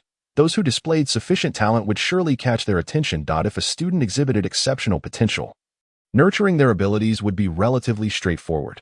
With the day's competitions concluded, Lin Hao and his companions returned to their dormitory. Cornell first expressed his admiration for Cabri, stating, "Cabri, the best result for the warrior class rests upon your shoulders. You must strive for excellence tomorrow." Cabri humbly replied, "In truth, your strength surpasses mine. It was merely a stroke of bad luck. Had you been in my group, you would undoubtedly have advanced to the top 6. Cornell chuckled. Luck is also a form of strength. Warriors exploring perilous lands or ancient ruins do not necessarily survive longer due to their higher cultivation. Similarly, those with lower cultivation are not always destined to perish sooner than their stronger counterparts." Edson nodded in agreement. Without allowing Cabri to continue his modesty, Cornell turned to Lin Hao and asked, "Tomorrow, securing first place should be within your grasp, right?" Lin Hao felt conflicted, pondering whether to pursue the top position. After all, first place represented the utmost honor. Yet in his previous life, he had adhered to the principle of moderation and humility. As the saying goes, the first bird to stick its head out gets shot. Regardless of whether one's actions were commendable or not, being first always attracted envy, jealousy, and resentment. Securing first place will undoubtedly attract the attention of the Academy and garner some degree of favor. However, it may also incite jealousy among fellow students, leading to potential disruptions that can be quite bothersome. While such thoughts swirl in his mind, he does not let them hinder his speech, stating, "Tomorrow, I shall give my utmost effort. Clark remains an immensely formidable opponent, and I cannot guarantee that I will surpass him." Lin Hao speaks from the heart. Despite Clark's seemingly less fluid casting, he is, after all, a wind mage. Wind magic is renowned for its swiftness and formidable offensive capabilities. Lin Hao firmly believes that should both he and Clark be subjected to each other's magical assaults, he would undoubtedly be the first to fall. Coniel interjects, "You are being excessively modest. I can assure you that your mental prowess far exceeds that of Clark during the assessments." Lin Hao chuckles softly, responding, "While mental acuity is indeed a significant factor influencing a mage's strength, It is not an absolute determinant. Otherwise, wouldn't it simply boil down to a contest of whose mental capacity is superior? For tomorrow, I can only strive to do my best. On the following day, Lin Hao and his companions arrive punctually at the competition arena, just like the other participants. This day marks the conclusion of the trials. And the venue is teeming with spectators. The area surrounding the stage is filled to the brim with onlookers within a 50-meter radius. Lin Hao notices that the head table features 2 additional individuals compared to the previous day. One is a ruddy-faced middle-aged man clad in purple attire, with golden hair casually tied back using a purple metallic ring. His physique, though slightly more robust than average, exudes a sense of explosive energy rather than bulkiness. The other is an elderly gentleman who appears quite ordinary, dressed in casual clothing with neatly combed hair. Should one encounter such a man on the street, they would likely perceive him as a cultured noble rather than someone of exceptional significance. However, Lin Hao is far from convinced that he is merely an ordinary elder, for from his vantage point, this seemingly unremarkable old man occupies the center of the head table, flanked by the middle-aged man and another elder on either side. In Chinese culture, it is inconceivable for an ordinary individual to occupy such a position of prominence. As the time draws near, the teacher who hosted the previous day's event steps forward. Perhaps the excitement of today's finals has stirred the teacher's emotions. For he proclaims in an impassioned tone, "Students, today marks the moment we have all been eagerly anticipating in this year's freshman competition. Yesterday, we determined the 6th to 10th places among the newcomers. Today, we will unveil the top 6. Fortunately, we are graced with the presence of our esteemed Academy's president, the Holy Mage Karl, along with our 2 vice presidents, the Grand Mage Muse and the 9th-tier warrior Barton, who will witness your glory. Students, give it your all and showcase your strongest abilities." Just as Lin Hao begins to process this, a thunderous cheer erupts from the audience. Puzzled, he wonders what the commotion is about. But upon discerning the cheers for the president, he realizes that the arrival of the Holy Mage stirs far greater excitement than any celebrity from his past life. It is no surprise. For in this world that venerates martial prowess, the Holy Mage stands as the ultimate aspiration for all, whereas celebrities are but idols for a select few, with numerous alternatives for each individual to prefer. As the fervor in the crowd shows no signs of abating, Holy Mage Karl rises, gesturing for silence with both arms. The audience, captivated by his presence, quiets down. With a warm demeanor, Karl addresses the assembly. "Welcome, everyone, to the freshman competition at our Clan Magic and Martial Academy, and thank you for your unwavering support. Now, please shift your focus away from this old man, for I might grow bashful. Let us instead direct our attention to our young talents.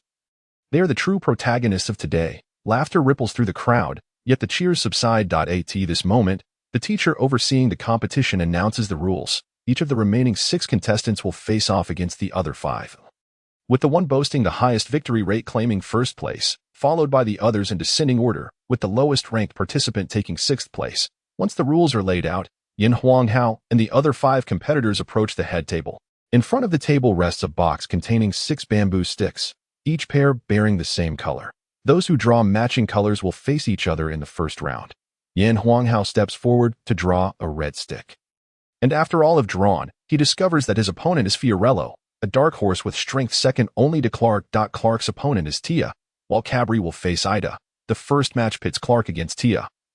And unsurprisingly, Clark emerges victorious. Despite Clark's less smooth casting, he holds a higher tier of magical power and superior mental acuity, allowing him to maintain a steady dominance over Tia, who lacks the will to compete fervently. The duel between mages typically entails a mutual exchange of magic, with the outcome reliant on various factors: levels of magical power, control over spells, proficiency in casting, combat experience, the influence of magical equipment, and even physical robustness can all sway the results of a match. Next is Cabri against Ida. Ida appears to lack combat experience, although her spellcasting is reasonably fluid and her fireball technique commendable. She is tricked into wasting a fireball on a feint from Cabri. As Cabri closes in on Ida, she, being a mage without spatial magic, finds herself at a disadvantage against an approaching warrior. However, to everyone's astonishment, a ring of flames suddenly materializes before Ida, resembling a water shield. Cabri, poised to strike, halts momentarily, retracting his left fist just in time, seizing the opportunity. Ida retreats a few steps, disregarding the sweat pouring down her face from the heat, and unleashes a fireball. In a typical scenario, any other warrior would have been struck by the fireball under such circumstances, but one must not forget that Cabri is a defensive warrior. He swiftly raises his shield to protect his chest. successfully warding off Aida's hasty and underpowered fireball as he advances toward her. As Aida continues to retreat, the fire shield dissipates after briefly obstructing Cabri. After all, the frail physique of a mage cannot compare to that of a warrior.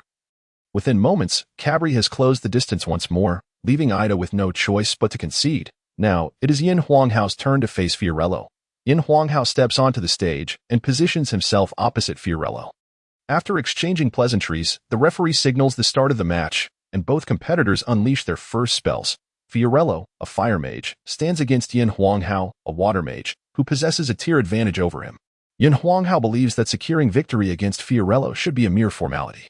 As the contest progresses for over 10 minutes, both mages find their magical energy has been depleted by approximately half. At this juncture, Yin Huanghao remains unhurried, steadily gathering water arrows, while Fiorello is caught in the midst of casting a fireball. With another fireball still in the process of formation, just as Fiorello completes one fireball, Yin Huanghao's water arrow is ready for release, and per their previous trends, a collision between the water arrow and fireball appears imminent. Destined to culminate in nothingness, however, an unexpected turn of events unfolds. Fiorello's fireball suddenly splits into two just before impact. One continues on its original trajectory toward Yin Huanghao's water arrow, while the other diverts, hurtling directly toward Yin Huanghao. The spectators are rendered speechless. Prior to this moment, no one had conceived of employing magic in such a manner. Even the seasoned teachers at the head table express admiration for Fiorello's technique. While only the holy mage and the two vice presidents maintain their composure, a faint smile gracing their lips, the sudden shift catches Yin Huanghao off guard. He hadn't anticipated such a tactic from Fiorello. This maneuver is no less challenging than simultaneously casting two water arrows, and while its threat may not surpass that of his dual arrows, the complications it introduces for the opponent are indeed greater. A typical third-tier mage would find themselves unable to conjure a new spell in time to counter the unexpected fireball, yet Yin Huanghao is different. As a third-tier warrior, his reflexes are more than adequate to evade the incoming magic.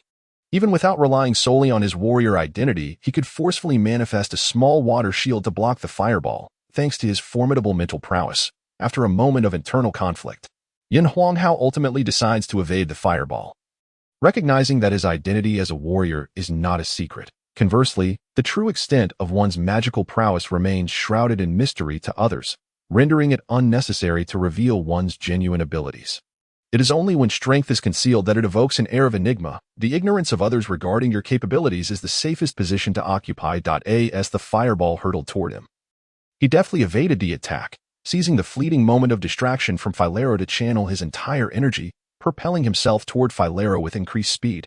How could this be? The technique he had painstakingly developed had never before been utilized. He had intended to reserve it for the final rounds, yet here he was facing Yin Huanghao in the very first round, and it had been effortlessly dodged. Confidently, Filero had believed that even when matched against Yin Huanghao, his technique would inflict significant damage, only to find it so easily evaded. It'd be why the time Filero regained his composure, Yin Huanghao was alarmingly close. Observing Yin Huanghao's speed surpassing that of any martial artist he had previously encountered, Filero realized that Yin Huanghao's martial prowess must also have reached the third tier. Although his magical abilities were inferior to Yin Huanghao's, it was disheartening to discover that the latter's dual mastery of both magic and martial arts exceeded his own. A bitter pill for the once proud Filero to swallow. Without waiting for Yin Huanghao to make a move, Filero conceded defeat. After an hour's respite, during which all participants restored their magical and physical stamina, the next round commenced. The draw resulted in Yin Huanghao facing Taya, Cabuli against Clark, and Filero versus Ada. Yin Huanghao faced no challenge against Taya, swiftly concluding the battle within mere minutes. Likewise, Cabuli resolved his match against Clark in a matter of moments. In a contest between fire mages, Ada found herself utterly defenseless against Filero's signature technique. Upon its execution, Ada was promptly defeated. After several rounds of competition, each participant had endured 4 battles. At this juncture, Yin Huanghao stood undefeated with 4 victories, as did Clark. Filero had achieved 2 wins out of 4, while Cabuli mirrored this record. Taya and Ada, regrettably, had not secured a single victory. As dusk fell, the referee approached the stage and addressed the crowd. The current standings show Yin Huanghao and Clark in a commanding lead, with Filero and Cabuli tied for second place. The final round will determine the ultimate outcome. However, as night has fallen, We have decided to postpone the competition until tomorrow, allowing the students time to rest and prepare. Though the audience expressed dissatisfaction, they refrained from voicing their objections, recognizing that it was the prerogative of the academy to dictate the schedule. Lin Hao remained unconcerned, having not yet encountered Clark, thus feeling little trepidation. Taya and Ada had little stake in the outcome, as their only objective was to vie for 5th place. Was there truly a significant difference between 5th and 6th? Cabuli, however, needed to deliberate on how to confront Filero. That night, Cabuli found little respite, consumed by thoughts of how to handle Filero. Similarly, Clark struggled to find sleep, fixated on how to outshine Yin Huanghao the following day. In contrast, Yin Huanghao enjoyed a fair night's rest, albeit with some inner conflict regarding whether to strive for 1st place. After all, the distinction between 1st and 2nd was merely nominal, yet it bore profound implications that a person recognized as the best in the world, regardless of industry knowledge, would be widely acknowledged, whereas the 2nd would likely remain unknown. The title of 1st evokes a lasting impression, embedding itself in collective memory, while few could recall the runner-up. The day of the final trials had arrived. A day destined to reveal the top 3 contenders, prompting the Frost City to buzz with excitement. Individuals of standing and capability flocked to the Karen Academy of Magic and Martial Arts. Each iteration of the Academy's freshman competition served not only as a ranking of new students but also as an opportunity to evaluate the institution's future prowess. More importantly, it provided various factions within Frost City an occasion to assess the new talent. All students would eventually graduate. Aside from those who remained to teach, every individual would require a path forward. Observing the capabilities of outstanding students now would facilitate targeted recruitment in the future.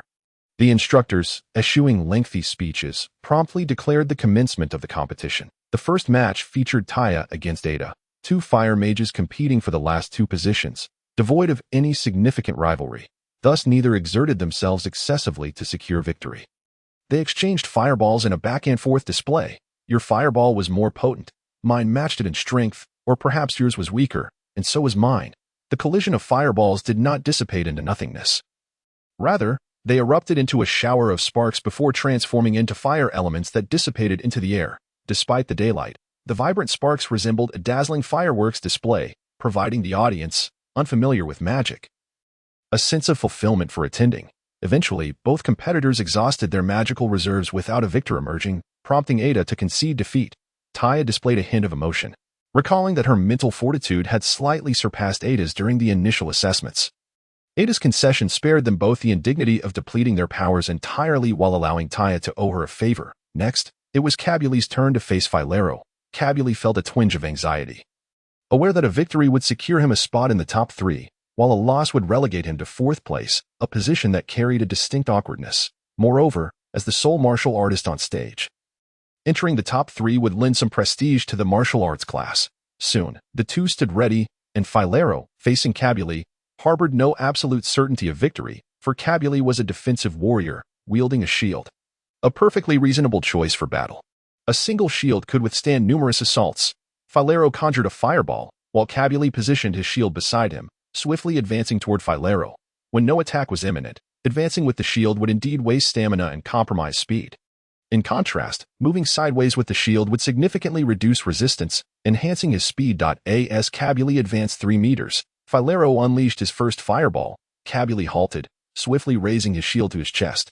With a resounding crash, the fireball struck the shield, causing Cabuli's hands to tremble slightly as he absorbed the impact. Seizing the moment, he took a few steps forward, only for the second fireball to come hurtling toward him. Once again meeting the shield, this time, his hands jolted, feeling a mild numbness. Cabuli advanced again, recognizing that a spellcaster could not move while channeling magic. Relying solely on Cabuli to withstand the magic, the spellcaster could not escape far. Especially as they needed time to cast the next spell, compelling Filero to remain stationary. As Cabuli closed the distance to Filero, dodging the fireballs became increasingly difficult. While initially, Cabuli had opportunities to evade a fireball or 2, he now had no choice but to withstand them. Finally, at a distance of approximately 5 meters from Filero, Cabuli managed to block the 6th fireball, yet his hands had grown numb, rendering further advancement impossible. A warrior's ability to overcome a spellcaster largely depended on 2 factors, their own capabilities and the spellcaster's casting speed. If the casting speed was sufficiently rapid, the warrior would find it nearly impossible to make any progress. Philero's casting speed was evidently swift, as fireballs rained down one after another, leaving Cabuli unable to advance. Perhaps recognizing Cabuli as a worthy adversary, Philero opted to employ his signature technique to conclude the match. The moment everyone had eagerly awaited had arrived. The final bout was about to begin. The audience, having witnessed 2 previous matches, erupted in fervor. Excitement surged through the crowd, arms waving and cheers echoing. Standing on the arena, Yin Huanghao felt the infectious energy of the audience in a world steeped in martial prowess. Only the strong commanded respect, and only they could enjoy a life of dignity and honor since his arrival in this world. Yin Huanghao had yearned to seize control of his fate, aspiring to be someone capable of effecting change rather than the resentful youth he had once been. All of this must be achieved through strength. Given the opportunity to live anew and to stand upon this stage, what was there to hesitate about? What could possibly cause him to waver? Let this competition serve as the beginning of his indelible mark in this world. This first place shall be mine. As the referee's voice rang out to signal the start, Yin Huanghao and Clark were already preparing their spells. Clark, observing Yin Huanghao's spirited demeanor, scoffed, "Kid, first place is already mine. You might as well concede." It appears that Clark still harbors a slight grudge against Yin Huanghao. Although a mage cannot move while casting spells, conversing remains permissible. Yin Huanghao, with an air of confidence, declared, "Let us see who is superior in skill." Mere words are futile. The two engaged in a verbal spar while their hands remained equally swift. In the midst of their exchange, the first water arrow collided with the first wind blade, both dissipating simultaneously. To Clark's astonishment, the 2 spells met at a midpoint between them, indicating that the speed of the wind magic, known for its swiftness, matched that of Yin Huanghao's water magic. The only explanation for the rapid flight of the spells must be the formidable power generated by the propulsion array, suggesting that Yin Huanghao's array is significantly more potent than Clark's, an upperclassman remarked from the audience. Indeed, and moreover, the power of Yin Huanghao's water magic is surprisingly comparable to that of the wind magic, which can only imply that his magical elements are densely condensed, surpassing Clark as well. Another mage commented. It seems that the top freshman this year is undoubtedly Yin Huanghao. What a pity for Clark's cultivation. In previous years, his prowess would have easily secured him the top position. A nearby teacher mused. As the contest progressed, the magic of Yin Huanghao and Clark continuously clashed. At times, the point of collision was closer to Yin Huanghao, indicating that this particular water arrow was slower than the wind blade. At other moments, the collision occurred nearer to Clark, implying that the water arrow had gained a speed advantage to the spectators. The encounter appeared as mere collisions of water arrows and wind blades, seemingly harmless to both participants. Yet over time, it became somewhat monotonous. However, from the audience's perspective, it was a spectacle akin to celestial beings engaging in a magical duel. The water arrows and wind blades danced like enchanted swords, striking left and right, delivering rapid blows, and providing gentle deflections, regardless of their opponent's reactions. Each combatant adeptly parried the other's attacks with their own magical weapons. Though the water arrows and wind blades came into existence and faded away, they remained inexhaustible, each clash producing a symphony of crackling sounds accompanied by dazzling magical displays, entrancing the audience.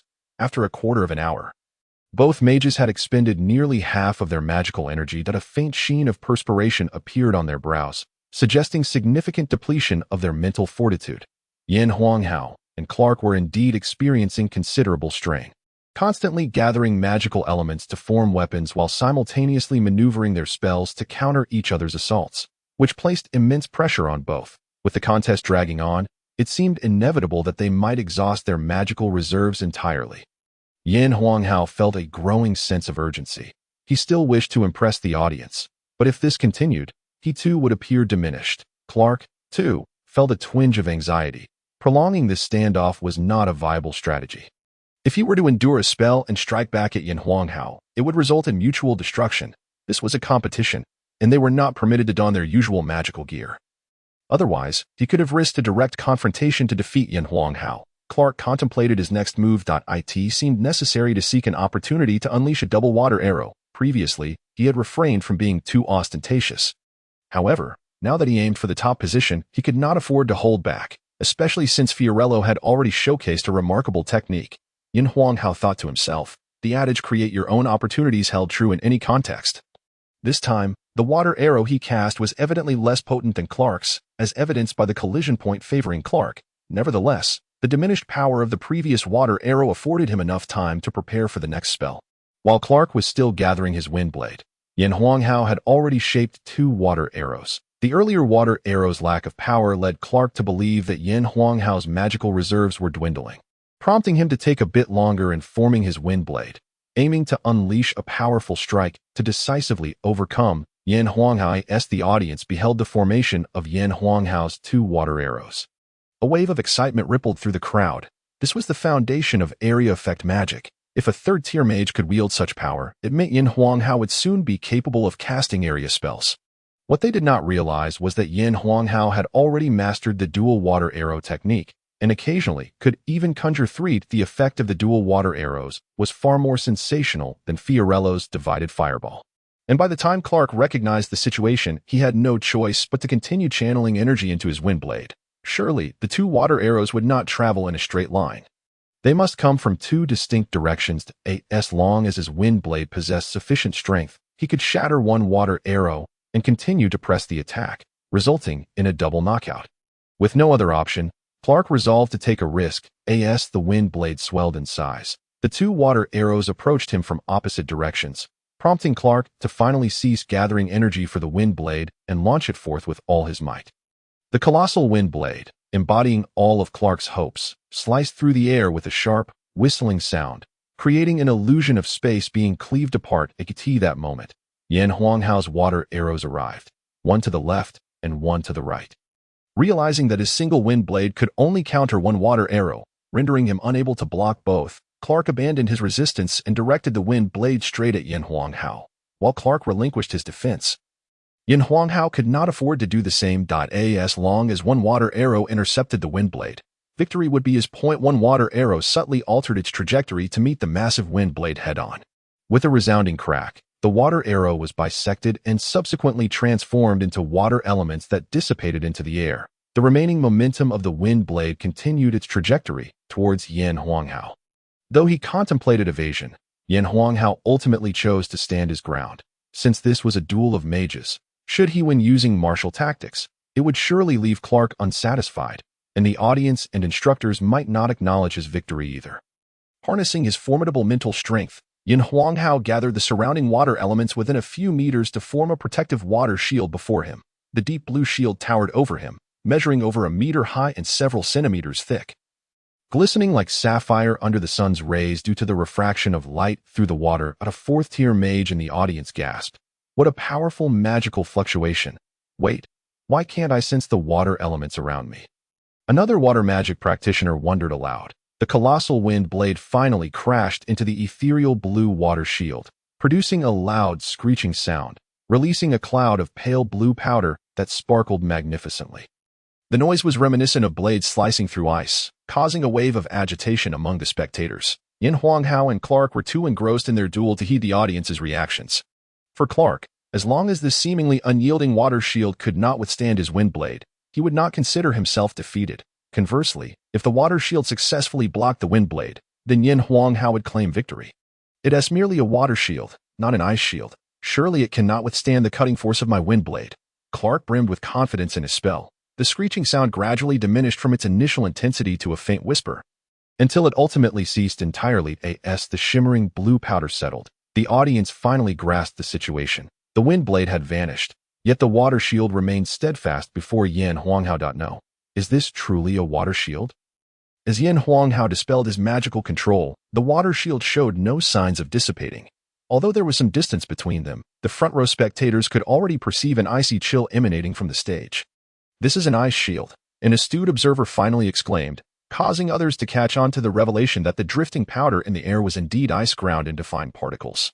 The heads of several deans and instructors at the podium had long since recognized the phenomenon, exchanging glances that conveyed a sense of astonishment. While 3rd-tier mages were not unheard of, few could simultaneously cast 2 water arrows, and none had demonstrated sufficient mental strength to condense water into ice. Though this ice was not of the purest quality, Lin Hao was undoubtedly a rare talent. Lin Hao's ice shield successfully thwarted Clark's wind blade. Yet Clark found himself unable to defend against the remaining water arrow. As the water arrow surged forth, he could only helplessly concede defeat. The referee obliterated Lin Hao's water arrow with a fireball and announced the outcome of the match. A result that required no further declaration, wishing everyone a Merry Christmas. After several days of the freshman competition, the event had finally concluded, yet the audience remained seated. Many were eager to witness the awards ceremony for this year's top performers. At the Karen Magic and Martial Academy, the top 10 of each freshman competition were rewarded, with varying prizes depending on their ranks, and each year brought different rewards. The majority of the audience thought it prudent to linger and observe the prizes before departing, as it would provide ample opportunity to boast to friends later. Sure enough, after a brief interlude, the previous referee took to the stage, summoning Lin Hao and the other top 10 participants to join him. With a graceful wave of his right hand, he signaled for silence before announcing, after several days of competition, this year's freshman contest has concluded. The top 10 of this year's new students have been revealed. And next we shall distribute their rewards. The incentives for the top 10 of this cohort are more generous than those of the previous year. For those placing 6th to 10th, the reward consists of either a piece of intermediate magical equipment or an intermediate spell or martial skill. One of the three may be chosen. The rewards for those placing 4th to 6th are the same, with an additional 100 points added to their academy credits. The third place winner will receive an extra 300 points. The second place winner 500 points. The first place reward is a piece of 6th tier magical equipment or an intermediate spell or martial skill, along with an additional 1,000 points. Indeed, the first place is distinctive, while others receive a piece of intermediate magical equipment. It does not specify whether it is 4th or 5th tier, let alone 6th. It is worth noting that among the intermediate levels, a 5th tier item is approximately thrice as costly as a 4th tier item. And a 6th tier item is similarly thrice the price of a 5th tier one. This implies that Lin Hao's reward alone nearly accounts for half of the total rewards. What a remarkable achievement for him. Lin Hao mused, if others were to learn of his thoughts, they might be infuriated. How could one possibly lose out by seizing first place? Soon, it was time to select rewards. Dickens chose a 4th tier magical piece. The Fire Shadow Ring, which enhances fire magic by 33%. Kuina, a soil mage, found few magical items that amplify earth magic in this round of rewards, so he opted for an intermediate spell. The Earth Wall Technique. This technique is an upgrade of the Earth Shield technique, functioning as a collective defensive spell. Lower tier spells are common and can be easily learned with a bit of investment. But intermediate spells are not so readily accessible. One must either purchase expensive spell scrolls or be taught directly by a mage. Self-discovery is also a possibility, as the earliest spells were indeed conceived by ancient mages. Though this demands exceptional talent. As for advanced spells, they are even more elusive. Zephyr, also a water mage, likewise selected a magical item, a 4th tier water ripple ring, which boosts water magic effectiveness by 35%. Coniel, hailing from a wealthy merchant family, could afford magical gear, but he opted for a martial skill instead, choosing a wind-based technique, Wind Wave Palm. Next came the rewards for those placing 4th to 6th. The 6th place went to Ida, a wind mage, who selected an intermediate wind spell, the Floating Technique. This spell applies a buoyant force to a person's body, reducing their weight and occasionally yielding unexpected results. It is categorized as an auxiliary magic. Tia, also a fire mage, chose a fire crystal ring, which enhances fire magic power by 42%. This is a 5th tier magical item, albeit a lower grade one, yet it significantly surpasses the 4th tier in effectiveness. When it was Cabri's turn, he already possessed a bond shield. Although it is not a magical item, it is still a commendable piece of equipment, so he hesitated to select another magical item and instead opted for a martial skill. The Chi Transformation Technique. This universal technique allows warriors of intermediate rank and above to externalize their Chi, forming a layer of armor on their bodies that varies in thickness and durability according to the quality of the Chi and its attributes. Cabri's earth-based Chi evidently complements this martial skill well. Feller, opting for a more unconventional choice, selected a magical item that enhances mental strength, a magical necklace. Although the enhancement to mental strength is merely 3%, it is still considered a piece of intermediate magical equipment.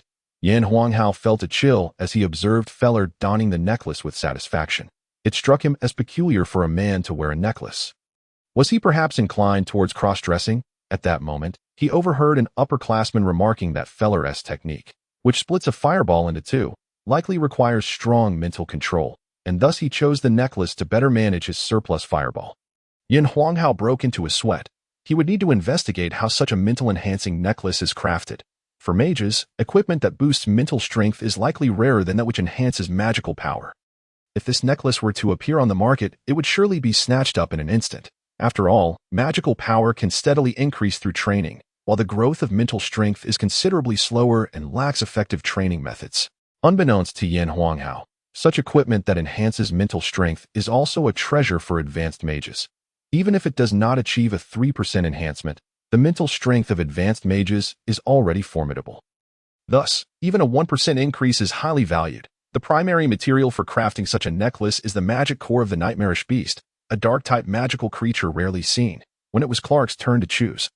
Hailing from an even wealthier background than Coniel, he naturally did not select magical equipment. Instead, he opted for a wind-based attack spell, Tornado. Tornado is a localized area attack spell with considerable offensive capability. It continuously slices opponents with wind elements during its swirling motion before launching them into the air, where a fall from such heights could leave them severely injured, if not dead. Finally, it was my turn. Yin Huanghao excitedly perused the available rewards. A piece of 6th-tier magical equipment, the Mage's Robe, enhances fire magic power by 40% when worn and comes with a magical array that, upon inputting magical energy, forms a fire shield on the body, capable of withstanding a certain degree of damage. Additionally, there was an intermediate spell, Fire Rain Technique, and an intermediate martial skill, Dance of Fire. Just as the audience speculated what Yin Huanghao would choose, he decisively selected the Dance of Fire. His choice astonished everyone. They had anticipated that he would select the 6th-tier magical equipment and forego the spell or martial skill. After all, the Mage's Robe boasts remarkable effects. Truly a top-tier item. Only those familiar with Yin Huanghao, like Cabri, understood why he forsook the magical equipment. He was capable of crafting magical items himself, albeit currently limited to 2nd-tier creations, with a struggle to create 3rd-tier equipment. However, Yin Huanghao was merely 11 years old. It wouldn't be long before he could craft 6th-tier magical items. Yin Huanghao reasoned that equipment is ultimately transient. He need not venture into danger at present, as he had no pressing need for gear. Moreover, while the robe appeared appealing, the added fire shield was scarcely useful. If a mage were to be engaged in close combat, could a fire shield truly provide adequate defense? As for the Fire Rain Technique, if he desired to learn it, Noxie would be able to teach him. The Dance of Fire was what he truly needed. It would significantly enhance his agility, allowing him to both advance in attack and retreat in defense. To excel in battle, one must first ensure they can escape. If they cannot prevail, the lively new student competition reached a conclusion. While there were those who felt they were strong but merely unfortunate in their matches, none succeeded in challenging others. The new student competition finally wrapped up, and Yin Huanghao and his companions were elated. Remarkably, 3 out of the top 10 hailed from their dormitory, with Yin Huanghao securing first place. Everyone knew that Edson would never bother to challenge others. Otherwise, given his strength, he would undoubtedly rank in the top 10. Perhaps even the top 6. The 4 of them made their way to the aristocratic dining hall, selecting the most expensive dishes and a bottle of snake gall wine, with the bill naturally falling to Yin Huanghao. As Cabri savored a piece of water arrow rabbit meat, he remarked to Yin Huanghao, "You've become quite the impressive fellow. After some time without sparring, you can even condense water into ice." Yin Huanghao chuckled. Hee, it was an accidental insight. Shall we find a time to spar? Cabri quickly shook his head, saying, "Who would want to spar with a freak like you? I have yet to even touch the threshold of 3rd tier. While you're already on the brink of becoming a 4th-tier mage." At that moment, Edson, thoroughly enjoying his meal, interjected, "By the way, you should thank Yin Huanghao for making it to the top 10. If it weren't for his relentless training that motivated you all to improve, would you have progressed so much?" Coniel raised his glass, saying, "Edson is right. I, Coniel, am fortunate to share a dormitory with you all. Let us toast to Yin Huanghao." The 4 raised their glasses, and Yin Huanghao inquired, "What are those points for? I haven't seen anywhere in the academy where points are utilized." Cabri laughed. "You're either training, enchanting, or crafting spell scrolls every day. How could you possibly be familiar with the academy?" Yin Huanghao scratched his head, realizing he indeed had not become well acquainted with the place. Upon arriving at the academy, he had taken a brief tour, but he had not made an effort to learn more afterward. Coniel observed Yin Huanghao's awkwardness and explained, "Our academy occasionally issues tasks, and the rewards for completing these tasks are points. Points can be exchanged for various items in designated areas of the academy, including magical equipment, martial skills, and spells. Go. Is there such a place? Isn't it somewhat akin to a mercenary guild?" Yin Huanghao and Kanier continued. It is indeed somewhat similar to a mercenary guild, though the mercenary guild is an organization of national scope, while the academy's initiatives are merely targeted at its students, so its influence cannot possibly compare.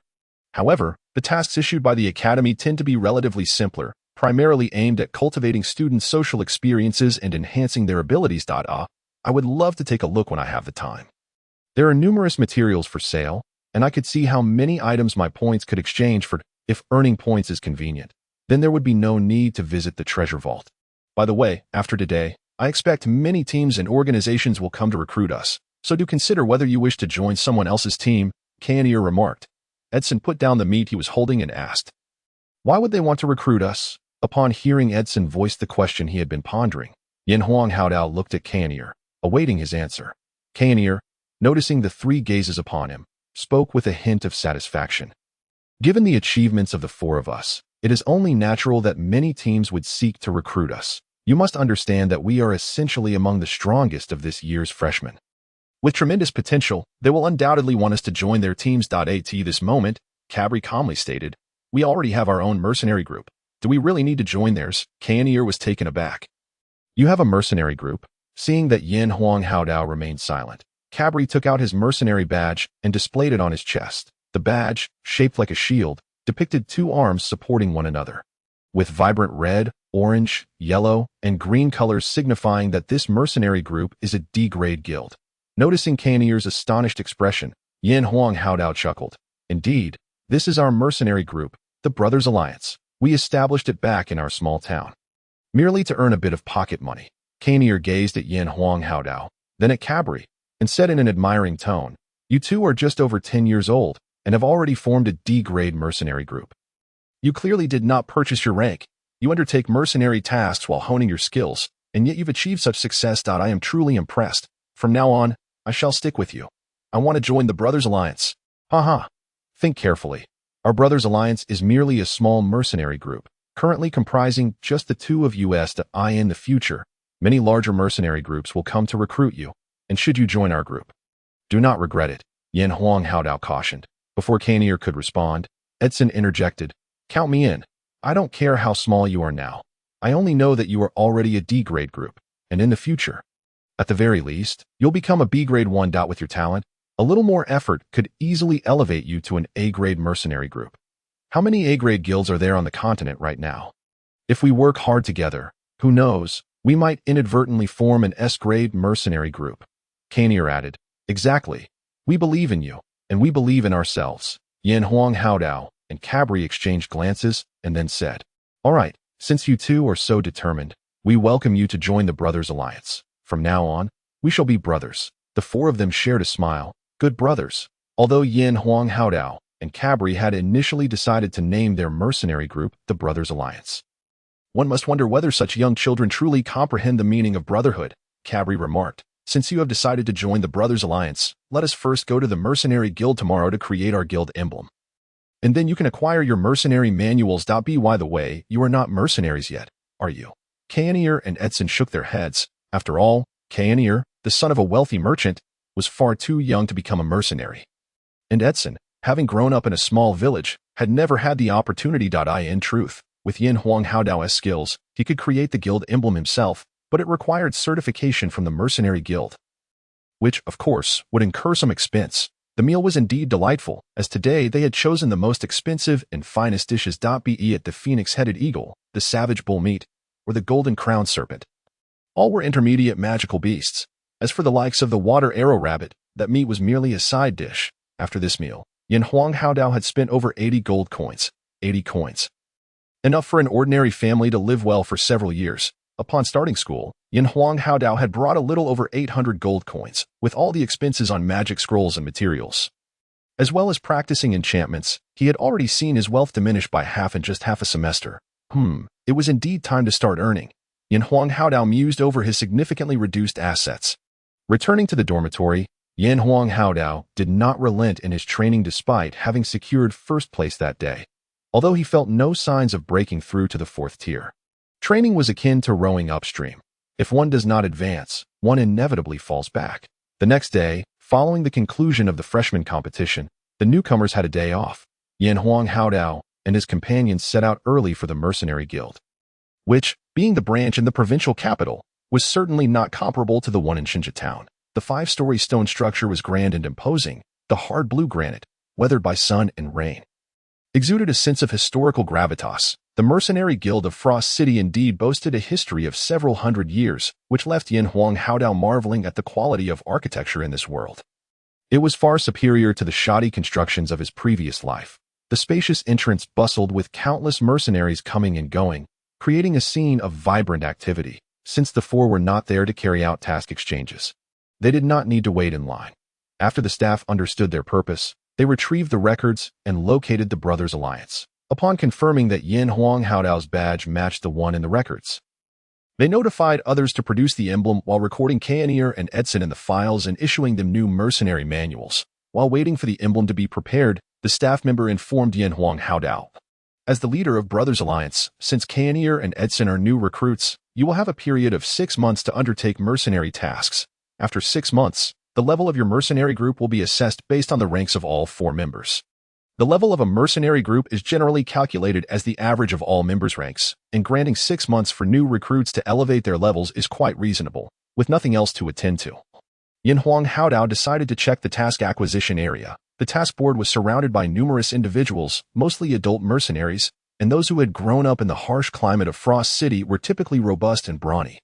As a mere child in his teens, Yin Huang Haodao found it difficult to squeeze his way to the front, but fortunately, apart from the main task board, there were several smaller auxiliary boards. Strolling over to a task board with relatively fewer people, Yin Huang Haodao found that although there were fewer individuals, it was still crowded. With no other option, he had to push his way forward.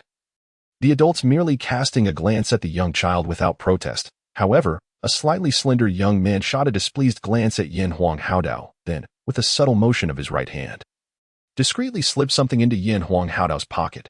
Having finally squeezed to the front, Yin Huang Haodao felt the young man's touch but remained oblivious to what had just transpired. He confidently examined the task board, discovering that the available tasks vastly outnumbered those in Shinja Town, with a diverse array of categories. There were tasks for hunting magical beasts, searching for ores, defending estates, hiring protection for merchants, assisting others in adventures, and much more. Among these, assisting others in adventures was a paid task.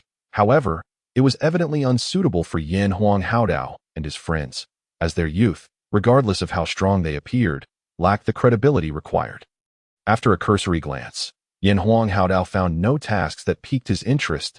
He lamented his youth, wishing he could grow up more quickly. Although the people from the Frosty Lands were generally tall and robust, he still only appeared to be about 13 years old, which felt rather juvenile. His current mercenary rank had already reached D grade, and he was on the verge of leveling up to C grade. Yet what did that matter?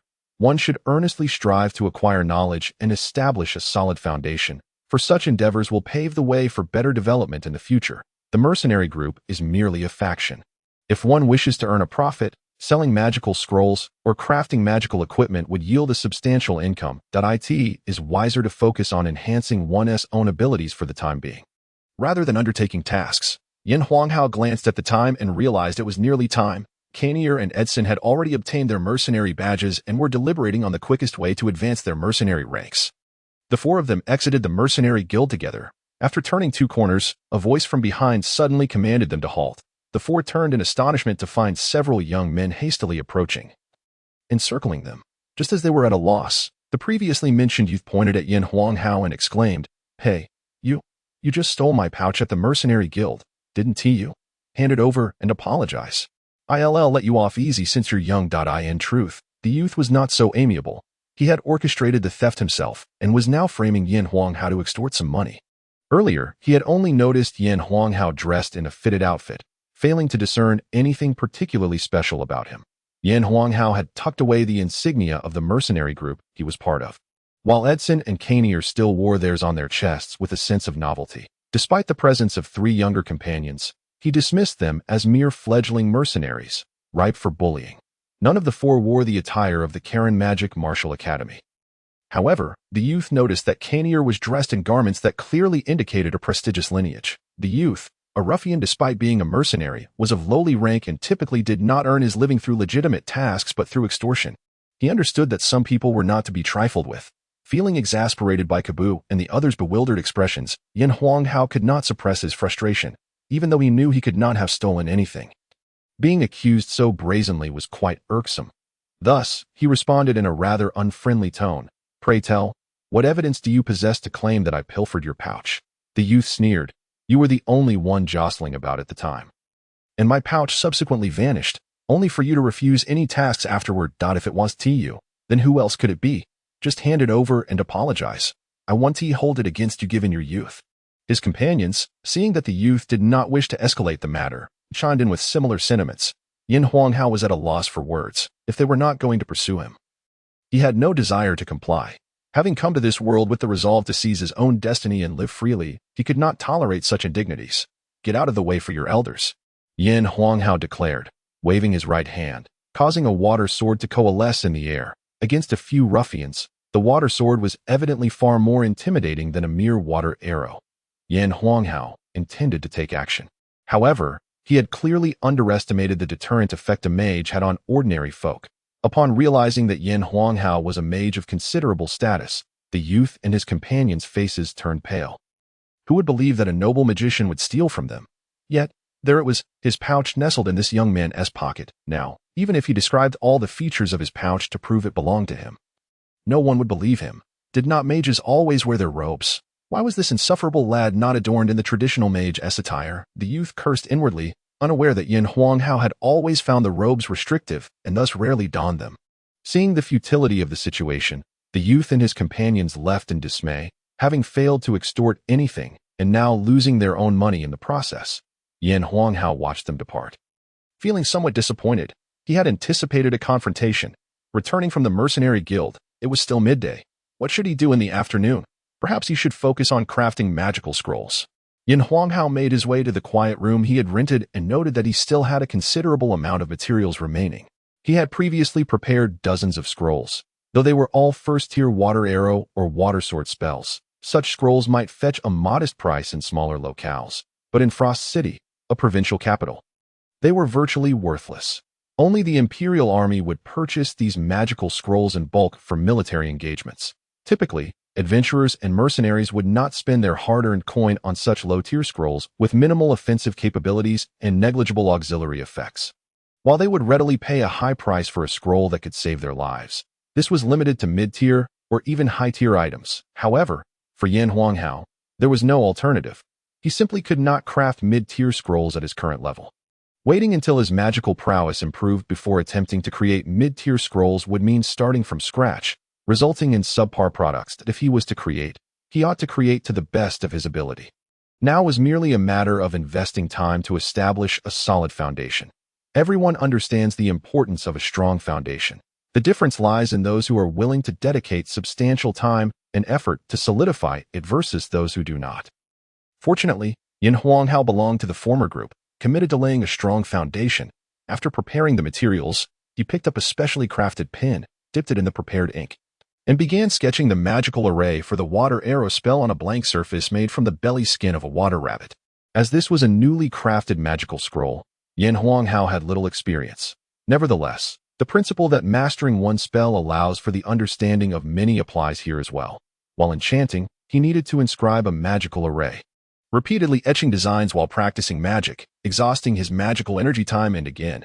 Yin Huanghao had long lost count of how many times he had depleted his magical energy, and thus his familiarity with magical arrays surpassed that of many other mages, allowing him to craft magical scrolls without the typical awkwardness of a novice. With his mind focused and energy projected outward, he concentrated on the tip of the pen.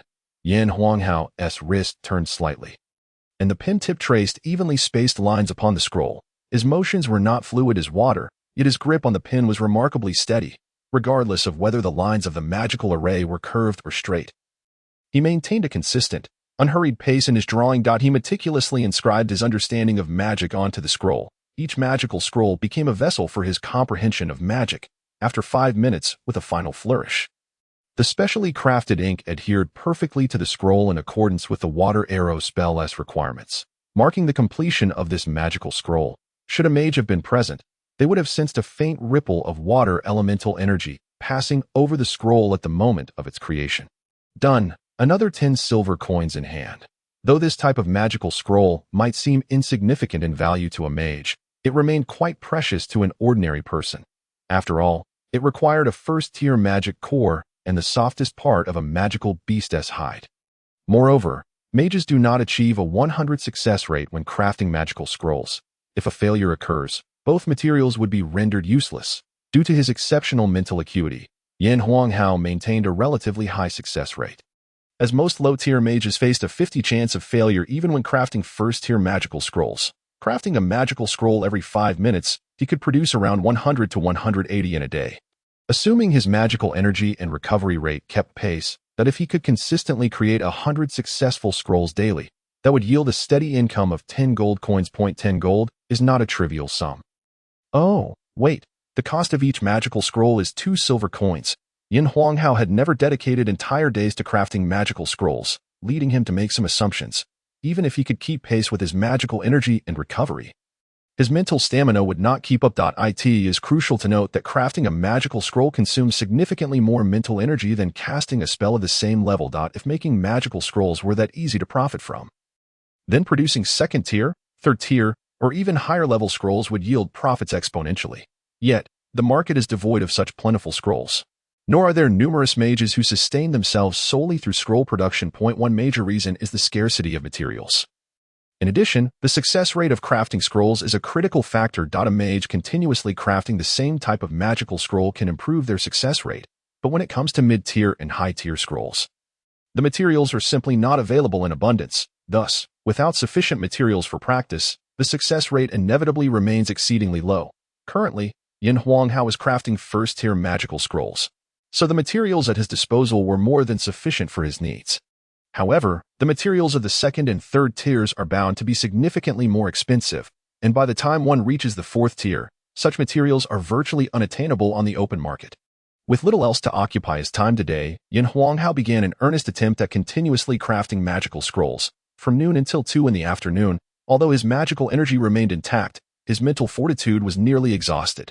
It was at this juncture that Lin Hao realized that his ambition of producing dozens or even hundreds of magical scrolls in a single day was utterly unrealistic. No wonder the higher-tier scrolls sold outside were so exorbitantly priced. In nearly 2 hours, he had managed to create 20 scrolls, with a success rate of 16. This was indeed commendable. Yet, when he calculated his earnings, he found that he could only make 1 gold coin and 20 silver coins. Relying on this for income would yield meager returns, but fortunately, Lin Hao did not place excessive value on money. Despite the paltry profits from crafting magical scrolls, he knew he could not afford to abandon this endeavor. The academic life he currently enjoyed would not last forever, and inevitably, he would face various dangers that in future adventures and conflicts. Having a few magical scrolls on hand could be pivotal, turning the tide in critical moments. Presently, the market offered few mid to high-tier scrolls, and those that appeared were swiftly snatched up. The scarcity of mid to high-tier magical beasts, which were far less common than their lower-tier counterparts and considerably more challenging to hunt, made acquiring materials for scroll creation exceedingly difficult. Thus, it seemed more prudent and reliable for him to craft his own magical scrolls. After carefully storing the newly crafted scrolls, Lin Hao contemplated his future plans. It appeared that producing magical scrolls once a day would suffice, as his mental energy did not recover swiftly. He decided it would be wise to devote the remaining time to cultivating his fighting spirit. With nothing pressing at hand, he retrieved the intermediate martial art technique, the Dance of Fire Steps, which he had yet to fully comprehend. The manual for the Dance of Fire Steps was inscribed in a universal script on a piece of white leather. And it was peculiar how records of magic and martial arts on the continent were primarily documented on scrolls or leather. Moreover, the quantity of such scrolls and leather was quite limited, a fact that baffled Lin Hao. In his previous life, he had yearned for his works to be universally acknowledged. Why, he wondered, did the people of this world not wish for their martial arts and magic to be learned by others? If they were to document their techniques, why not allow them to circulate widely? After careful reflection, Lin Hao considered a possible explanation. Perhaps they wished to preserve their unique techniques while fearing that if others mastered them, they might turn against their creators. This conflicting sentiment was something Lin Hao found difficult to grasp at present, yet it indeed explained the origins of most martial arts and magical scrolls. Lin Hao scrutinized the manual for the Dance of Fire Steps, which stated that fire-type fighting spirit possessed great explosive power but lacked endurance. Consequently, The Dance of Fire Steps was designed to emphasize the explosive potential of fire-type fighting spirit. This technique required the fighting spirit to rapidly circulate after leaving the dantian, then travel along the meridians of the legs to the feet, endowing them with fighting spirit and enhancing their explosive power and reaction capabilities. The Dance of Fire Steps could significantly amplify a warrior's explosive capacity, making it ideal for short bursts of speed or quick evasive maneuvers. However, its drawback lay in its inability to be sustained for long periods. As this technique demanded rapid circulation of fighting spirit, it necessitated a high level of resilience and width in the meridians. Typically, intermediate warriors could maintain this technique for about 15 minutes. Exceeding this duration would inflict damage on their meridians. Advanced warriors, with their robust and wide meridians, could disregard the shortcomings of the Dance of Fire Steps, employing it at will. However, by the time one attained the level of an advanced warrior, who would continue to practice an intermediate technique when they could readily acquire a tome on advanced techniques? Having perused the description of the technique, Lin Hao turned to the specific methods of cultivation. While the Dance of Fire Steps was classified as an intermediate martial art, it could indeed be practiced by lower-tier warriors, provided their meridians were sufficiently resilient to avoid injury. Lin Hao attempted the cultivation method, rapidly circulating his fighting spirit as soon as it left the dantian. He directed the fighting spirit toward his legs and feet with sheer will. But just as it began to circulate swiftly, he lost control, and it followed the path dictated by his flame art instead. His initial attempt failed, yet Lin Hao did not lose heart, though he had secured first place in the New Life Grand Tournament. He had never considered himself a prodigy. His accomplishments were the result of diligent effort. Thus, he did not believe he was like the protagonists of novels who could master martial arts and techniques with ease. His second attempt met with failure. The third attempt, too, was unsuccessful. The fourth attempt failed as well. After 9 consecutive failures, Lin Hao decided to cease his efforts. It seemed the issue did not lie with his method, but rather with the excessive depletion of his mental energy, which had weakened his control over the fighting spirit. He resigned himself to the fact that without mental recovery, he could not cultivate further today. Fortunately, he had grasped the method and would be able to practice it vigorously once his mental energy was restored. However, it appeared that in the future, he would need to moderate his production of magical scrolls to avoid exhausting his mental energy entirely. Without the ability to craft magical scrolls, he could not train in martial arts. And enchanting would likewise be impossible. Alas, it seemed he was at an impasse, for the first time in history.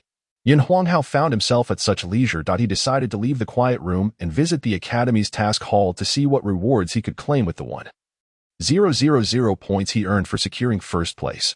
Lin Hao made his way directly to the Academy's task hall, a modest 3-story building that exuded a sense of historical antiquity. The area in front of the task hall bustled with activity, alive with youthful vigor. Upon entering the first floor, he glanced over the available tasks, noting that they were quite similar to those offered by the Mercenary Guild, with the only distinction being their lower levels of danger. This was to be expected, as the Academy's tasks were primarily designed to train students rather than expose them to excessive risk. Ascending to the second floor, he found the tasks somewhat more challenging, yet the required skill level had also increased accordingly. Tasks deemed perilous for lower-year students posed little threat to those in higher grades. The third floor was where points could be exchanged for rewards. Lin Hao surveyed the offerings, which were reasonably varied, comprising weapons, armor, scrolls, and materials, along with a few tomes on magic and martial arts, although they paled in comparison to what one might find in a treasure vault. He noted that an intermediate martial arts manual required 8,000 points, while an intermediate magical tome demanded 12,000 points. Other items, such as weapons and armor, were considerably more affordable. A 5th-tier weapon cost only 900 points, while a 5th-tier piece of armor came to 1,200 points. Lower-tier items were even cheaper, with a 3rd-tier weapon priced at merely 100 points and armor at 120. However, considering that a 3rd-tier task only yielded 20 or 30 points, one would need to complete 4 or 5 tasks to acquire a single 3rd-tier weapon or piece of armor. Lin Hao couldn't help but feel that indeed low risk accompanied low reward. Translating the prices of weapons and armor, it seemed that approximately 2 points could be exchanged for 1 gold coin. Thus, intermediate manuals would require 5,000 to 6,000 gold coins. It was evident that manuals were substantially more expensive than equipment. He had hoped to exchange his 1,000 points for something worthwhile, but to his dismay, the quality items were out of reach. And lower-tier weapons and armor were of little use to him. He could exchange for an intermediate item, but he found himself lacking a pressing need for it. Suddenly, an idea struck Yin Huanghao. To his surprise, there were numerous materials for crafting magical scrolls and enchanting available for purchase. There was a considerable stock of first and second-tier materials, and even a fair number of third-tier ones. To his astonishment, there were even a few fourth-tier materials. Fourth-tier materials for crafting magical scrolls were priced at 200 points each, equivalent to about 100 gold coins. Without hesitation, Yin Huanghao decided to make the purchase. Knowing that he would undoubtedly need them in the future. If he did not buy them now, he might find himself unable to acquire them later. He spent a total of 600 points on 3 sets of materials, leaving him with only 400 points from his initial 1,000. He opted to purchase all magical scroll crafting materials. Having expended all his points, he now possessed 3 sets of 4th-tier materials, 100 sets of 2nd-tier materials, and 10 sets of 3rd-tier materials. After leaving the task hall, Yin Huanghao returned to his dormitory. As he stepped onto his floor, he noticed a throng of people gathered at the entrance to his dormitory. Clearing his way through the crowd, Yin Huanghao finally arrived at the entrance of his dormitory, only to discover several upperclassmen standing there. While the trio of Cabuli were inside. At that moment, the seniors also spotted Yin Huanghao. One of them, dressed in an aristocratic manner and exuding an air of arrogance, spoke up. Yin Huanghao, your timing is impeccable. I am Dakar, the vice captain of the Lingfeng Mercenary Corps, that we are currently looking to recruit you into our ranks. Please give it some thought. Yin Huanghao glanced at Cabuli and noticed Edson and Cabuli subtly shaking their heads, while Konier appeared somewhat anxious before also shaking his head. Before Yin Huanghao could respond, another elegantly attired youth who had arrived with Dakar interjected. Our Lingfeng Mercenary Corps is a C-grade unit, comprised entirely of nobles. We have observed your commendable talent and have thus extended this special invitation to you. What are you hesitating for? He finished with an expression of impatience. Feeling a bit irritated, Yin Huanghao recognized that their pridefulness was not worth provoking. Therefore, he replied, I apologize, but I am already part of a team, as I am the captain of the Brotherhood Mercenary Corps. With that, he produced the insignia of his mercenary group and pinned it to his chest. The upperclassmen were taken aback to learn that Yin Huanghao had already established a D-grade mercenary group. However, upon reflection, they surmised that the Brotherhood Mercenary Corps was likely another entity that had purchased its rank. After all, their own Lingfeng Mercenary Corps had similarly attained its status through wealth. It was not uncommon for nobles to shy away from actual perilous tasks. Thus, they projected their own experiences onto Yin Huanghao, assuming the Brotherhood was no different. In truth, their C-grade was hard-earned, having required considerable effort to complete several tasks. As achieving C-grade status on the continent conferred a certain level of prestige, the Mercenary Guild was strict in its evaluations, effectively eliminating the possibility of rank being purchased. At that moment, another youth spoke up. So you are a member of a D-grade mercenary corps. However, you must surely understand that there is a vast chasm between D-grade and C-grade. If you were to disband your mercenary group, you could easily join us. With your abilities, it wouldn't take long for you to ascend to C-grade, he continued. Joining us would be so effortless. Yin Huanghao cast a glance at Cabuli and resolutely stated, I appreciate your good intentions, but I must decline. Although the Brotherhood Mercenary Corps was formed rather spontaneously by my brothers and me, we have invested considerable effort into it, and I will not disband it. However, should the opportunity arise, I hope we can collaborate with your Lingfeng Mercenary Corps in the future. Dakar wore a disdainful expression as he retorted. Collaboration? What could our C-grade Mercenary Corps possibly gain from associating with your D-grade? By the time you reach C-grade, we will have advanced to B-grade. There is always a chance. Perhaps we might surprisingly achieve C-grade ourselves one day. Yin Huanghao replied.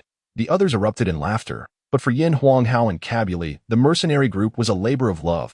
Hearing the laughter, Cabuli's face flushed with anger, yet Yin Huanghao remained composed, seemingly unaffected by their scorn.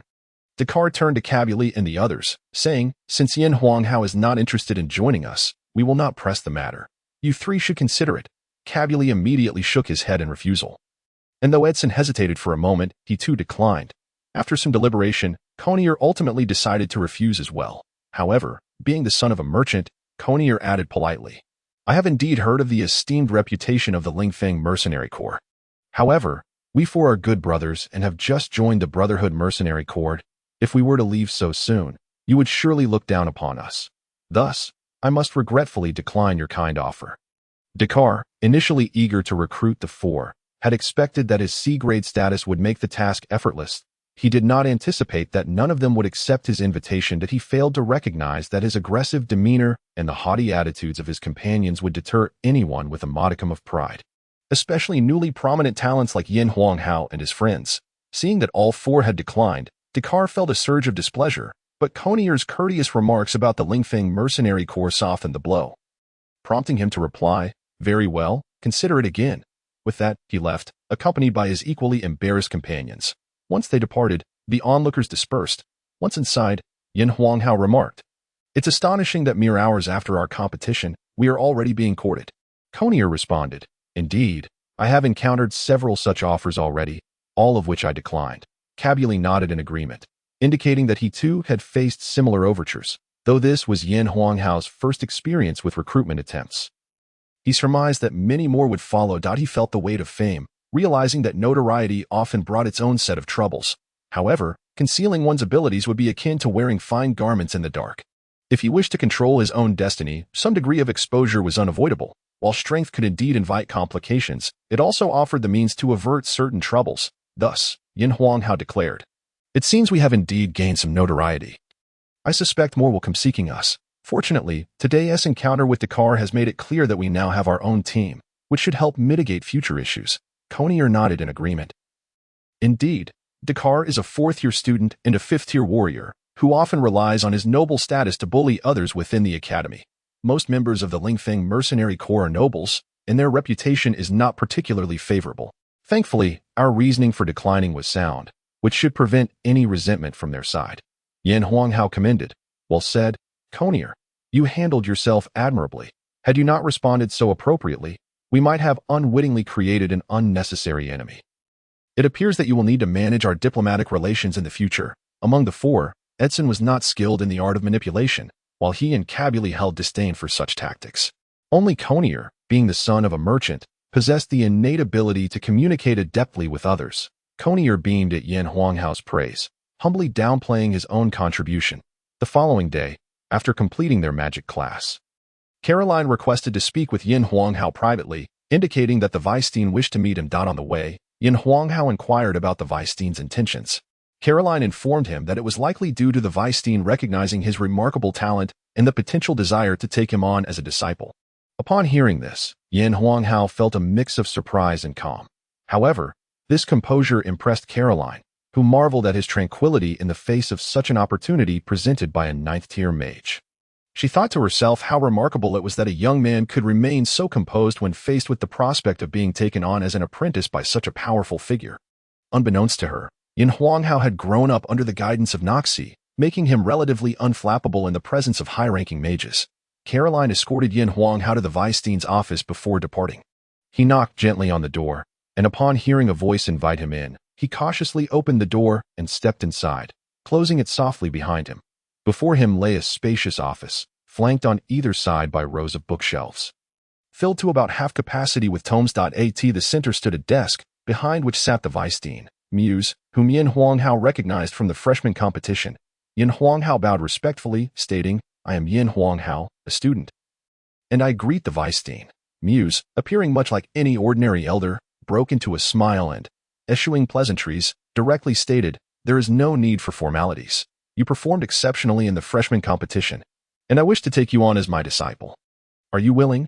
As Yin Hao made his way to the office, he had contemplated this very question, whether to accept or decline. Regardless of the circumstances, a good teacher is hard to find. Just as a good student is equally rare, the capable student requires the guidance of a skilled teacher to flourish, while a good teacher seeks worthy students to carry on their legacy and fend off adversaries in their twilight years. It would be easy for Yin Hao to accept Muse's offer, as a few words could secure him great benefits. However, he had previously committed to Noxie, and he wondered how Noxie would feel if he transferred his allegiance to Muse. Noticing Yin Hao's hesitation, Muse kindly inquired, "What is troubling you?" Yin Hao recounted his previous studies under Noxie. Muse laughed heartily. "What's the matter? It's important to understand that on this continent, a strong individual may have numerous mentors. As long as there are no conflicts between your teachers, there is no reason to prohibit you from taking on another." Yin Hao was taken aback. Was this truly the case? He recalled that in the realm of Chinese martial arts, the strictness of sects was notorious, and leaving one's master was a grave offense. Muses spoke. When a student begins their journey under a teacher of the 5th tier, it becomes exceedingly difficult for them to surpass that level.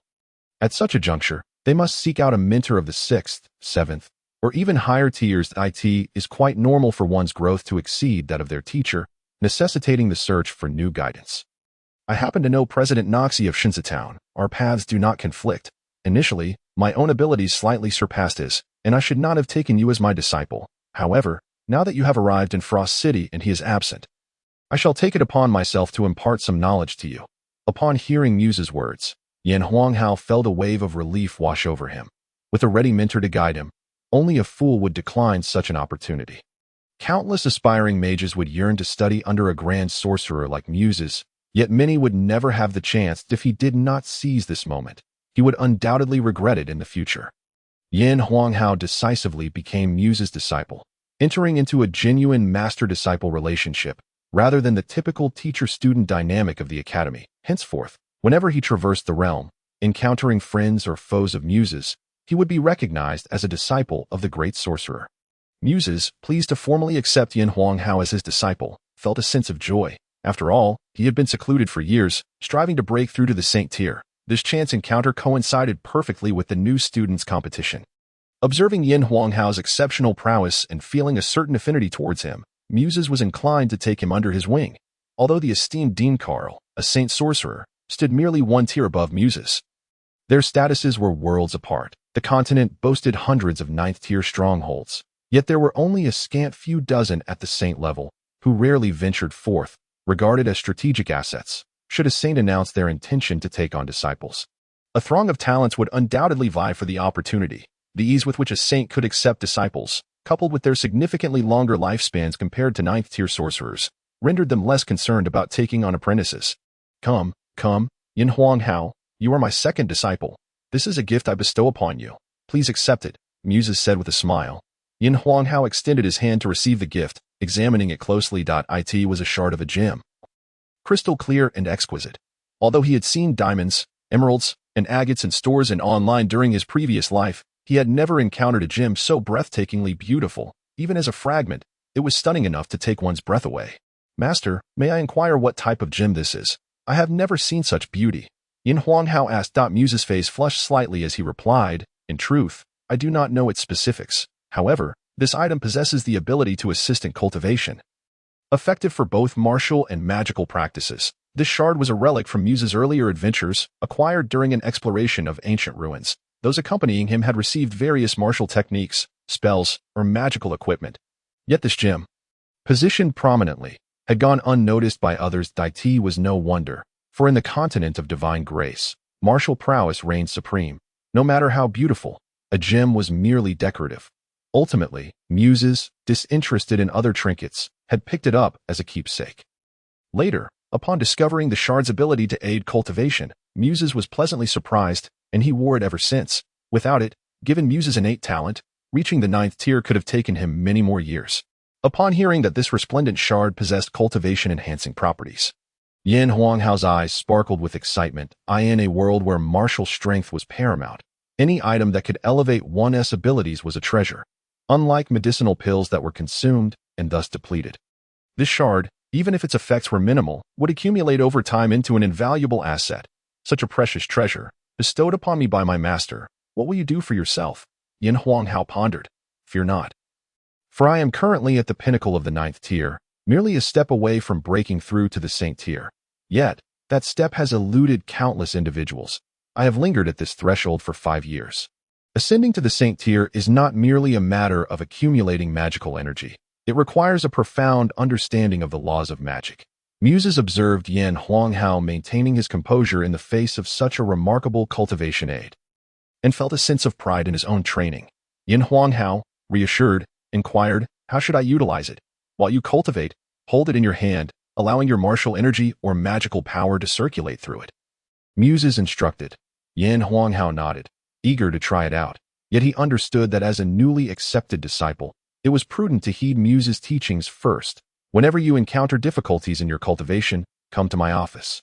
Also, pay close attention to Professor Caroline's lectures. She is a dedicated teacher, Muses added. Fortunately, He was not a verbose instructor. After imparting some essential advice for cultivation, he dismissed Yin Huanghao. After dinner, Yin Huanghao returned to his dormitory, where Cabuli and the others gathered around him. "Why did Professor Caroline keep you behind?" Cabuli, who shared a close bond with Yin Huanghao, asked without hesitation. "Nothing much, just that a certain teacher wished to take me as a disciple, and Professor Caroline merely guided me there." Yin Huanghao replied modestly. As everyone resumed their cultivation, Yin Huanghao left the dormitory. He needed to test the gem shard's effects, which was inconvenient in the dormitory.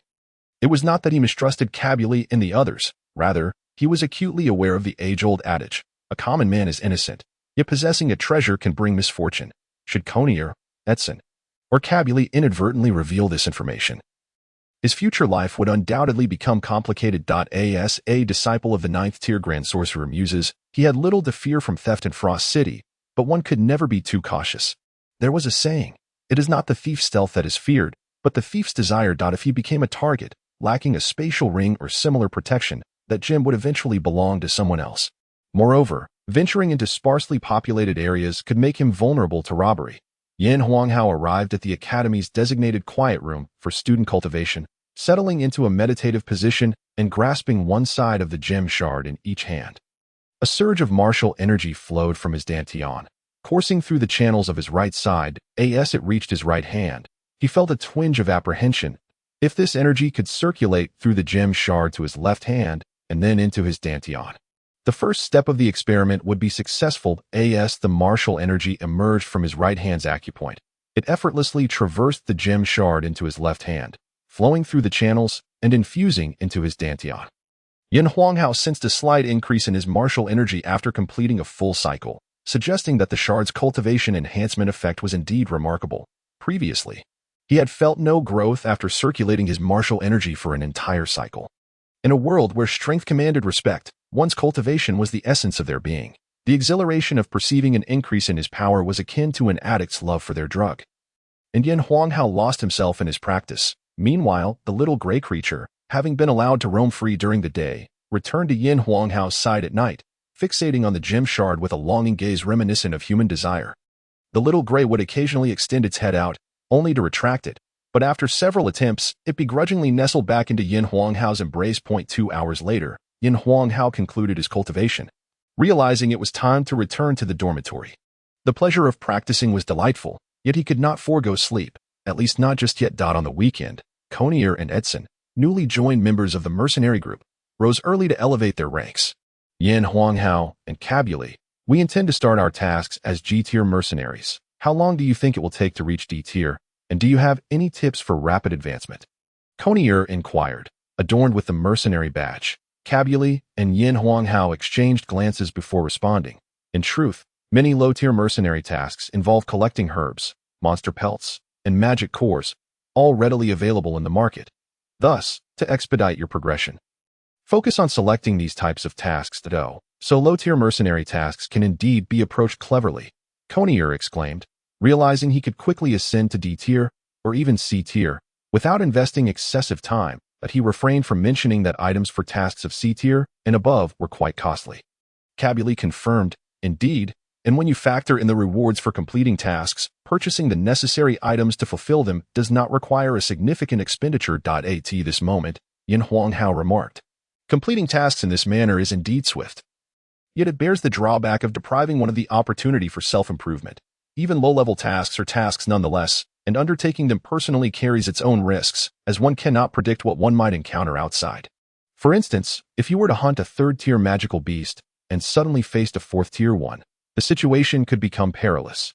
Yin Huanghao continued, paying to complete tasks lacks the essence of experience. Both Cabri and I have advanced through our own diligent efforts. However, Edson's approach could certainly spare us from such troubles. Edson nodded in agreement, stating, indeed. I was raised in a mountain village. I began hunting at the age of 5 and engaged in combat with magical beasts by 7. I have encountered countless dangers, rendering these low-level tasks rather inconsequential for me.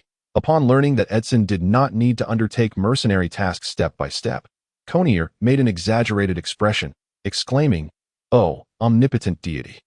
Why was I not born into an ordinary family? You speak from a position of comfort. How many aspire to be born into affluence?" I can barely afford the items needed for a sea-level task. Edson shot Conier a disdainful glance. No worries. Cabri and I have the means. You may use our resources for now that I have some as well. Let me lend you this. Conier chimed in.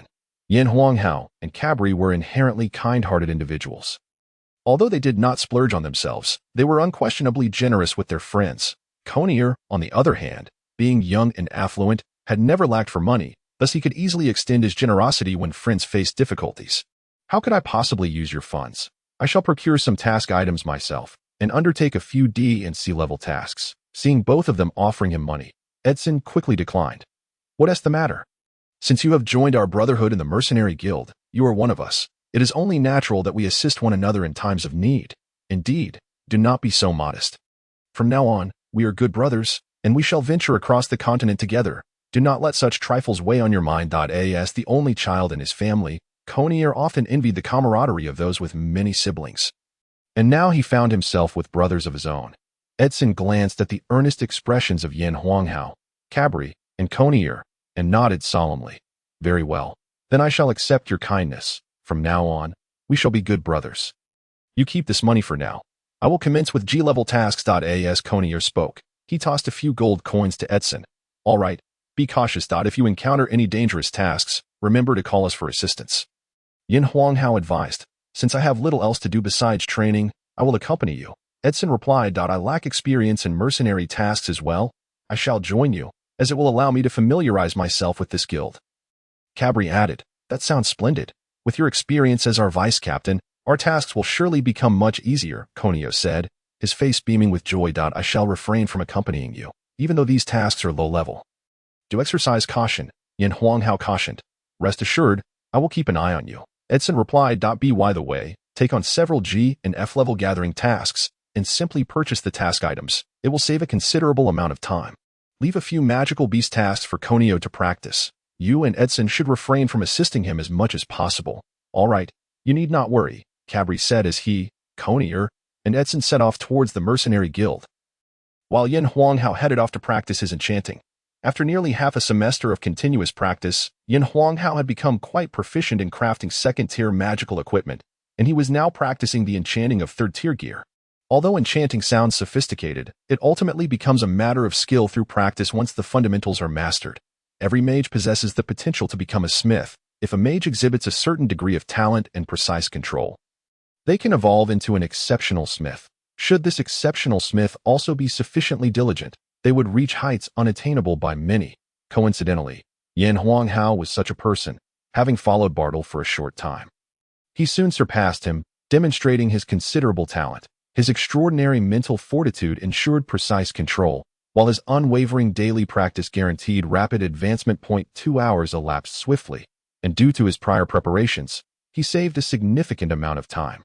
In this instance, Yin Huanghao successfully crafted 2 pieces of third-tier magical equipment within 2 hours, though regrettably, one piece failed, and the other yielded subpar results. The failed item could only be treated as ordinary equipment, while the remaining enchanted item, though possessing a sturdy attribute, fell into the lower tier among its peers. Nevertheless, even the least effective magical equipment still held value, and selling the 2 pieces ensured he did not incur a loss. Fortunately, both had not resulted in failure. Indeed, third-tier magical equipment proved considerably more challenging than second-tier. Despite having previously succeeded in crafting a wolf-fang dagger, he had still experienced a failure this time. Thankfully, the materials for third-tier crafting were not overly precious. Once he reached the 4th tier, he would no longer have the luxury of practicing at will. Yin Huanghao mused. The metals and magical core powders for third-tier equipment remain relatively accessible in the market, and their prices are manageable for me. However, once I reach the 4th tier, they will become quite rare. It is only in the capital of Kelen province that I can find third-tier materials with relative ease. In smaller locations, I would be limited to practicing with second-tier materials. However, even third-tier materials were not as abundant as one might hope.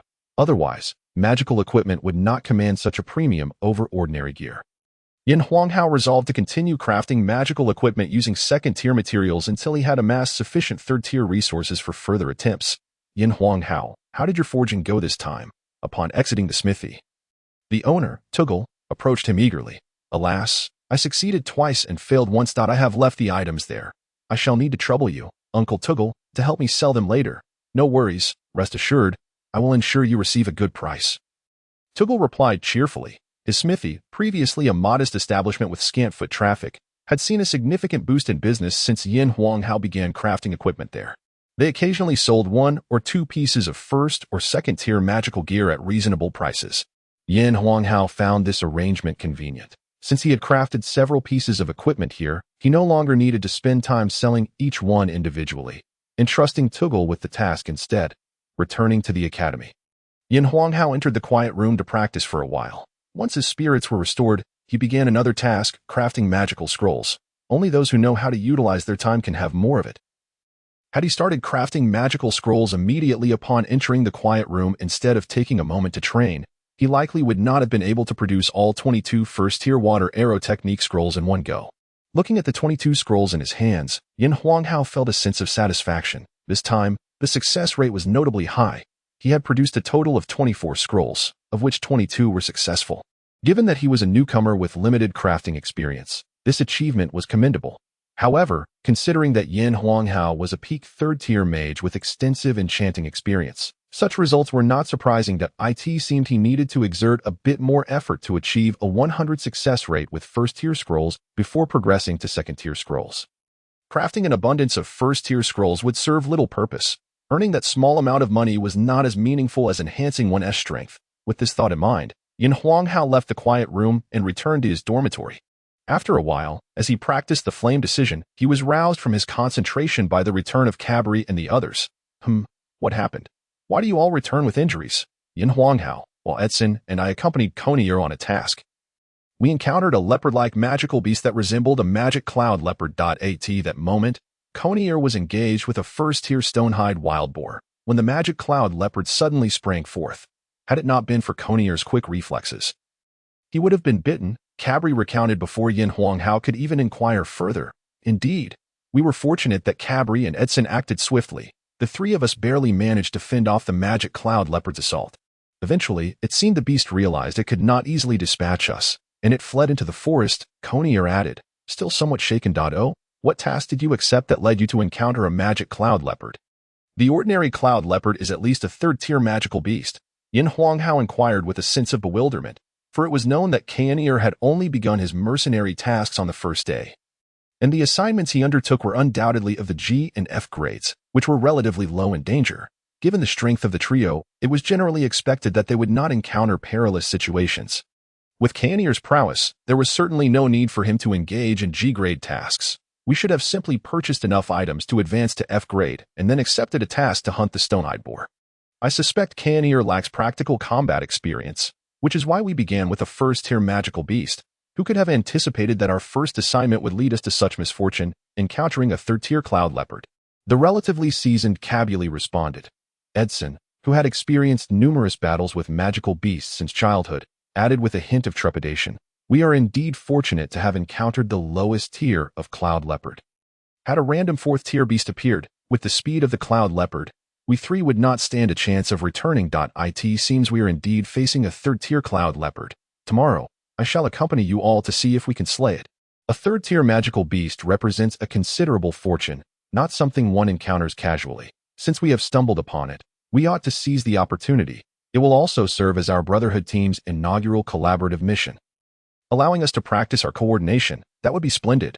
Otherwise, my task would have ended in failure. With Lin Hao, who possesses dual mastery of martial and magical arts at the third tier, accompanying us, Conier felt a surge of confidence. Early the next morning, the four set off towards their task destination. Their objective was a village near the mountains, where the task had been collectively announced by all the residents. As a stonehide boar had inexplicably emerged from the mountains, although the village had a few hunters capable of dealing with ordinary beasts, the archery and traps that worked against common wildlife were utterly ineffective against a first-tier stonehide boar. Those who dwell in the mountains are well aware of the saying, 1 boar, 2 bears, 3 tigers, which highlights the formidable nature of wild boars in the wilderness. Common wild boars roam the forest daily, their thick hides coated with various resins, making it nearly impossible for ordinary arrows to pierce their skin. Moreover, this first-tier magical beast, the stonehide boar, possesses a hide as hard as stone, only conquerable by skilled martial artists. After the stonehide boar wreaked havoc on the village's crops, The villagers could no longer tolerate the destruction and pooled their resources to hire mercenaries. This is Hake Village, the initiator of the task. Upon arriving at the small village, Kayanir pointed to an elderly man approaching them. Esteemed warriors, have you come to inform me that the wretched boar has been slain? Hake, the village chief, glared at Kayanir with an unpleasing expression. For just the previous night, villagers claimed to have seen traces of the boar. I sincerely apologize, Chief Hake. Under normal circumstances, my strength would suffice to deal with a stone-hide boar. However, an unforeseen event occurred yesterday. Just as I was about to slay the boar, a third-tier magical beast, the cloud leopard, unexpectedly intervened, preventing my success. Kayanir explained to the chief. What? There are even more terrifying magical beasts near our village. Chief Hake exclaimed, instantly forgetting his displeasure towards Kayanir. For ordinary folk, while it might be possible to kill a first-tier beast, a second-tier creature would far exceed their capabilities. A third-tier beast was akin to a devil in their eyes. Indeed, that is why I have brought our team leader along. We will surely eliminate the stone-hide boar, and if fortune favors us, we may also take down the cloud leopard, Kayanir assured Hake. That is truly wonderful. When will your esteemed leader arrive? Hake remained oblivious to the fact that the individuals before him included both the leader and vice-leader of Kayanir's mercenary group. This is our Brotherhood mercenary group's leader, Lin Hao, and this is the vice-leader, Kabuli, whom you met yesterday. Kayanir introduced them to Hake. This is your leader? So young. Can he manage? Chief Hake expressed his skepticism that we only accepted the task of hunting the stone-hide boar. Our interest in the cloud leopard is secondary. If we succeed, it will be a stroke of luck. Failing to slay the cloud leopard will not negate the completion of our mission, provided we eliminate the stone-hide boar. What do you think, Chief Hake? Lin Hao observed Hake's doubt regarding the strength of his mercenary group, inciting a hint of indignation within him. Leader Yin is correct. It is my fault to doubt your abilities based on your youth. Hake quickly apologized upon realizing his error. While Lin Hao's words may have stung, they were nonetheless the truth. They had merely taken on an F-grade mercenary task, without sufficient strength. There would be no need to risk assisting in the elimination of a third-tier beast. In fact, even Kayanir, though young, possessed second-tier strength and was a student of the Kellen Martial and Magic Academy. Regardless of future prospects, his current prowess was beyond what the villagers could compare. Seeing Hake, much older than himself, apologize made Lin Hao feel somewhat awkward. Chief Hake, we do have a reasonable chance of eliminating the cloud leopard. We simply require your village's cooperation. Lin Hao softened his tone.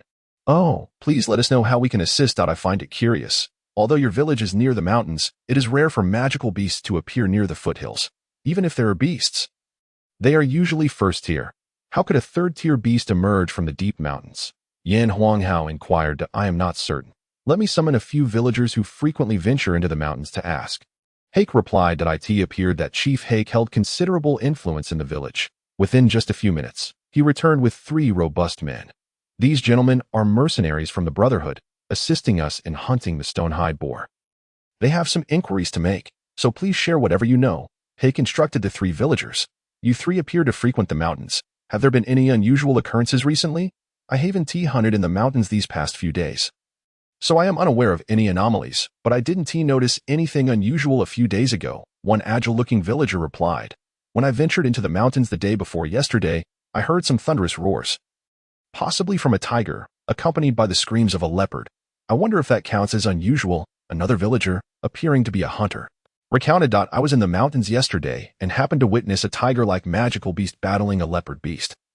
I was so frightened that I forgot to gather herbs and ran back. The last villager shared. Oh, dear sir, what did the leopard-like beast look like? Kayanir inquired. It was about the size of a calf, and its markings were not like an ordinary leopard's spots but rather densely packed black stripes. It looked quite fearsome, the villager recounted without hesitation, indicating it was a vivid memory. Coincidentally, he had ventured deeper into the mountains than usual while gathering herbs and had glimpsed a tiger and a cloud leopard fighting across a valley from a small hilltop. It seems a tiger-like magical beast defeated the cloud leopard during their skirmish, causing the latter to abandon its territory. Kabuli analyzed. Thank you for your assistance, gentlemen. Chief Hake, we shall first deal with the stone-hide boar, then pursue the cloud leopard. Until we eliminate the cloud leopard, please advise the villagers to remain vigilant. Kayanir concluded. Do take care. If danger arises, do summon additional assistance. Hake expressed his concern, only to feel a twinge of regret afterward, fearing he might offend Lin Hao again. Rest assured, we shall exercise caution. Lin Hao responded, recognizing Hike's sincere concern and tempering any potential irritation. Yesterday was where we encountered the boar and the cloud leopard, Kanier stated, guiding the others to a farmland several miles from the mountain village, pointing to a specific field. Time is of the essence. We cannot linger here.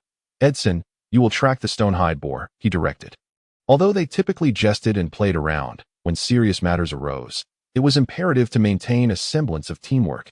Yan Honghao issued a directive, prompting Edson to spring into action. Born in a mountain village, Edson adeptly tracked the stone-skinned wild boar, initially following the footprints of a wild boar before venturing deeper into the mountains, where a multitude of tracks emerged. What left the three in awe was Edson's remarkable ability to not only trace the stone-skinned wild boar from various subtle clues, but also to follow its scent. After an hour, the four finally spotted the stone-skinned wild boar by a pond that it seemed the wild boar was indulging in a leisurely bath after a hearty meal. Cornell, it's your turn, Edson said. For Edson, locating a magical beast in the mountains posed a significant challenge, and witnessing the stone-skinned wild boar so relaxed stirred a hint of frustration within him. Cornell stealthily circled around, gradually approaching the wild boar from behind. He intended to close the distance before making a move. Otherwise, if it charged at him, he would be unable to stop its momentum, whether it charged him or fled.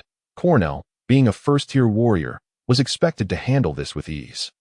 Observing Cornell's strategy, Yan Honghao and the others felt reassured and settled into watch with bated breath. As Cornell neared within 10 paces, the stone-skinned wild boar sensed his presence and sprang up from the pond's edge with a swift motion. With a furious roar, it charged at Cornell, tusks bared. The speed of an ordinary wild boar's charge is already impressive, and the stone-skinned wild boar, being a first-tier magical beast, was exponentially faster. In the blink of an eye, it closed the distance to Cornell. Having had prior experience battling it, Cornell remained composed. As the gleaming tusks loomed large before him, he channeled his fighting spirit, deftly dodging the boar's charge with a subtle movement. As if he were gliding on air. Cornell's combat talent is commendable. He seemed less adept yesterday against the stone-skinned wild boar, yet today he evades its charges with such finesse, Cabuli remarked to Yan Honghao. Though Cornell hailed from a wealthy merchant family, he had dedicated considerable time to honing his martial skills, albeit lacking practical combat experience until now. This encounter revealed his innate talent. Yan Honghao felt a surge of joy for Cornell. A brother in the mercenary band naturally thrived on possessing greater talent and strength. Just as two chopsticks must be of equal length to serve as a pair, so too must individuals of similar cultivation levels associate with one another. It is not that the strong disdain the weak. Rather, the weak can learn from the strong, while the strong can gain insights from the weak. Both Cabuli and Edson displayed considerable talent, and while Yan Honghao may not be a once-in-a-century genius, his formidable mental fortitude far surpassed that of his peers among magicians. Aware that to thrive in this new world, it was crucial to cultivate friendships and camaraderie, Yan Honghao was initially concerned that Cornell, due to his affluent upbringing, might lack a warrior's heart and fall behind, eventually distancing himself from the group. Yet he realized he had underestimated Cornell. In the Divine Grace continent, every individual yearned for strength, and the pursuit of power was a universal aspiration. While the three discussed Cornell's combat approach, considering what could be improved, they remained vigilant to their surroundings. Last time, Cornell had been caught off guard when the magic cloud leopard appeared mid-battle. Had it not been for Cabuli and Edson's timely intervention, Cornell's inaugural mercenary mission might have ended in tragedy. Who could say if unexpected events would unfold this time, in contrast to Cornell's battle? Yan Honghao's gaze wandered more broadly. The trio concealed themselves atop a grand tree, its trunk robust enough for two to embrace, entwined with vines that rendered the already lush foliage even denser from their perch. Visibility extended only a few meters. Cornell, leveraging his agile wind-based combat energy, wielded Yan Honghao's serrated dagger, delivering consistent blows to the stone-skinned wild boar. Yan Honghao's dagger, a third-tier weapon, bore a sharp magical array. A precise stab could certainly inflict a grievous wound. However, Cornell aimed at the wild boar's tusks, which moved with astonishing speed, and the thick resin coating its hide caused the blade to slip, rendering him unable to inflict significant damage. Thus far, Cornell had only managed to inflict a few minor cuts, with no lethal harm. As Cornell noticed his energy dwindling, urgency surged within him. As a peak second-tier warrior armed with Yan Honghao's third-tier weapon, he had not anticipated such difficulty in subduing the beast. Surely, had any of Yan Honghao's group taken the lead, they would have dispatched it in no time. Perhaps sensing Cornell's rising anxiety, the stone-skinned wild boar, after a fierce charge, fled at an even swifter pace, risking another slash from Cornell. However, Cornell's second-tier prowess ensured that the wild boar could not escape. He swiftly closed the gap and delivered a decisive strike to its thigh, the sharp dagger piercing through the resilient hide and greasy resin with ease. The moment Cornell withdrew the dagger, Lin Hao recognized that the outcome was sealed. The stone-skinned wild boar, now significantly hindered, posed little threat to Cornell, and it was merely a matter of time. Indeed, moments later, a desperate cry pierced the air as Cornell felled the beast. Breathless after the exhilarating skirmish, Cornell collapsed onto the ground, indifferent to the chaotic battlefield he had just created. "How are you, Cornell? Is everything all right?" Lin Hao and the others, sensing no sign of the magic cloud leopard, approached him with concern. "Fortunately, I managed to prevail, though I never anticipated that a first-tier magical beast would be so formidable. Were it not for your third-tier dagger, I shudder to think how long it would have taken me to defeat it." Cornell replied, struggling to rise. "You lack experience. With more battles under your belt, it will become easier," Cabuli reassured him. "What a pity for this wild boar's hide. A first-tier Earth-type magical beast skin holds some value." Edson lamented, having grown up in a mountain village and witnessing Cornell's handiwork mar the once pristine hide. As long as the task is accomplished, that's what matters. "Now, let us extract the magic core and collect those tusks," Lin Hao stated. After Cabuli secured the magic core and the tusks, Lin Hao inquired with curiosity. "I was concerned it might unleash some magic, yet it never did." Cabuli shared his surprise. While Cornell had not considered that magical beasts might cast spells at all, Edson, possessing relative experience, explained, "Not all magical beasts can cast spells, especially lower-tier ones. Many simply lack such abilities. The stone-skinned wild boar, being an Earth-type beast, has most of its magical energy concentrated in its core, with the remainder fortifying its hide. In a wonder its skin was so tough. Had it been capable of casting spells, Cornell would have found himself at a significant disadvantage. Indeed, one learns more from the journey than from books." Having perused a few volumes on low-tier magical beasts, Lin Hao had mistakenly believed himself well-informed. He failed to realize that the authors, limited by their own experiences, often omitted crucial details. Relying solely on such texts could lead to dire consequences. Henceforth, he resolved to approach written knowledge with a healthy skepticism, for to trust in books entirely is to risk ignorance. After a brief respite, the four returned to the village. "Village Chief Hack, we have dealt with the stone-skinned wild boar. Its carcass lies near the pond over there. Please send a few people to retrieve it," Cornell addressed Hack. "Wonderful. Finally, that wretched wild boar has been vanquished. The villagers have been on edge while tending to their fields." Hack rejoiced, though his expression soured at the thought of the more fearsome magic cloud leopard.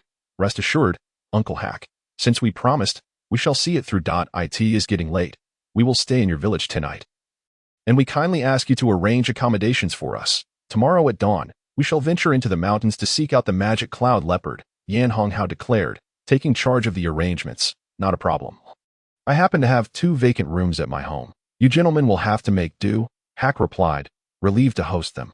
"Gentlemen, dinner is ready.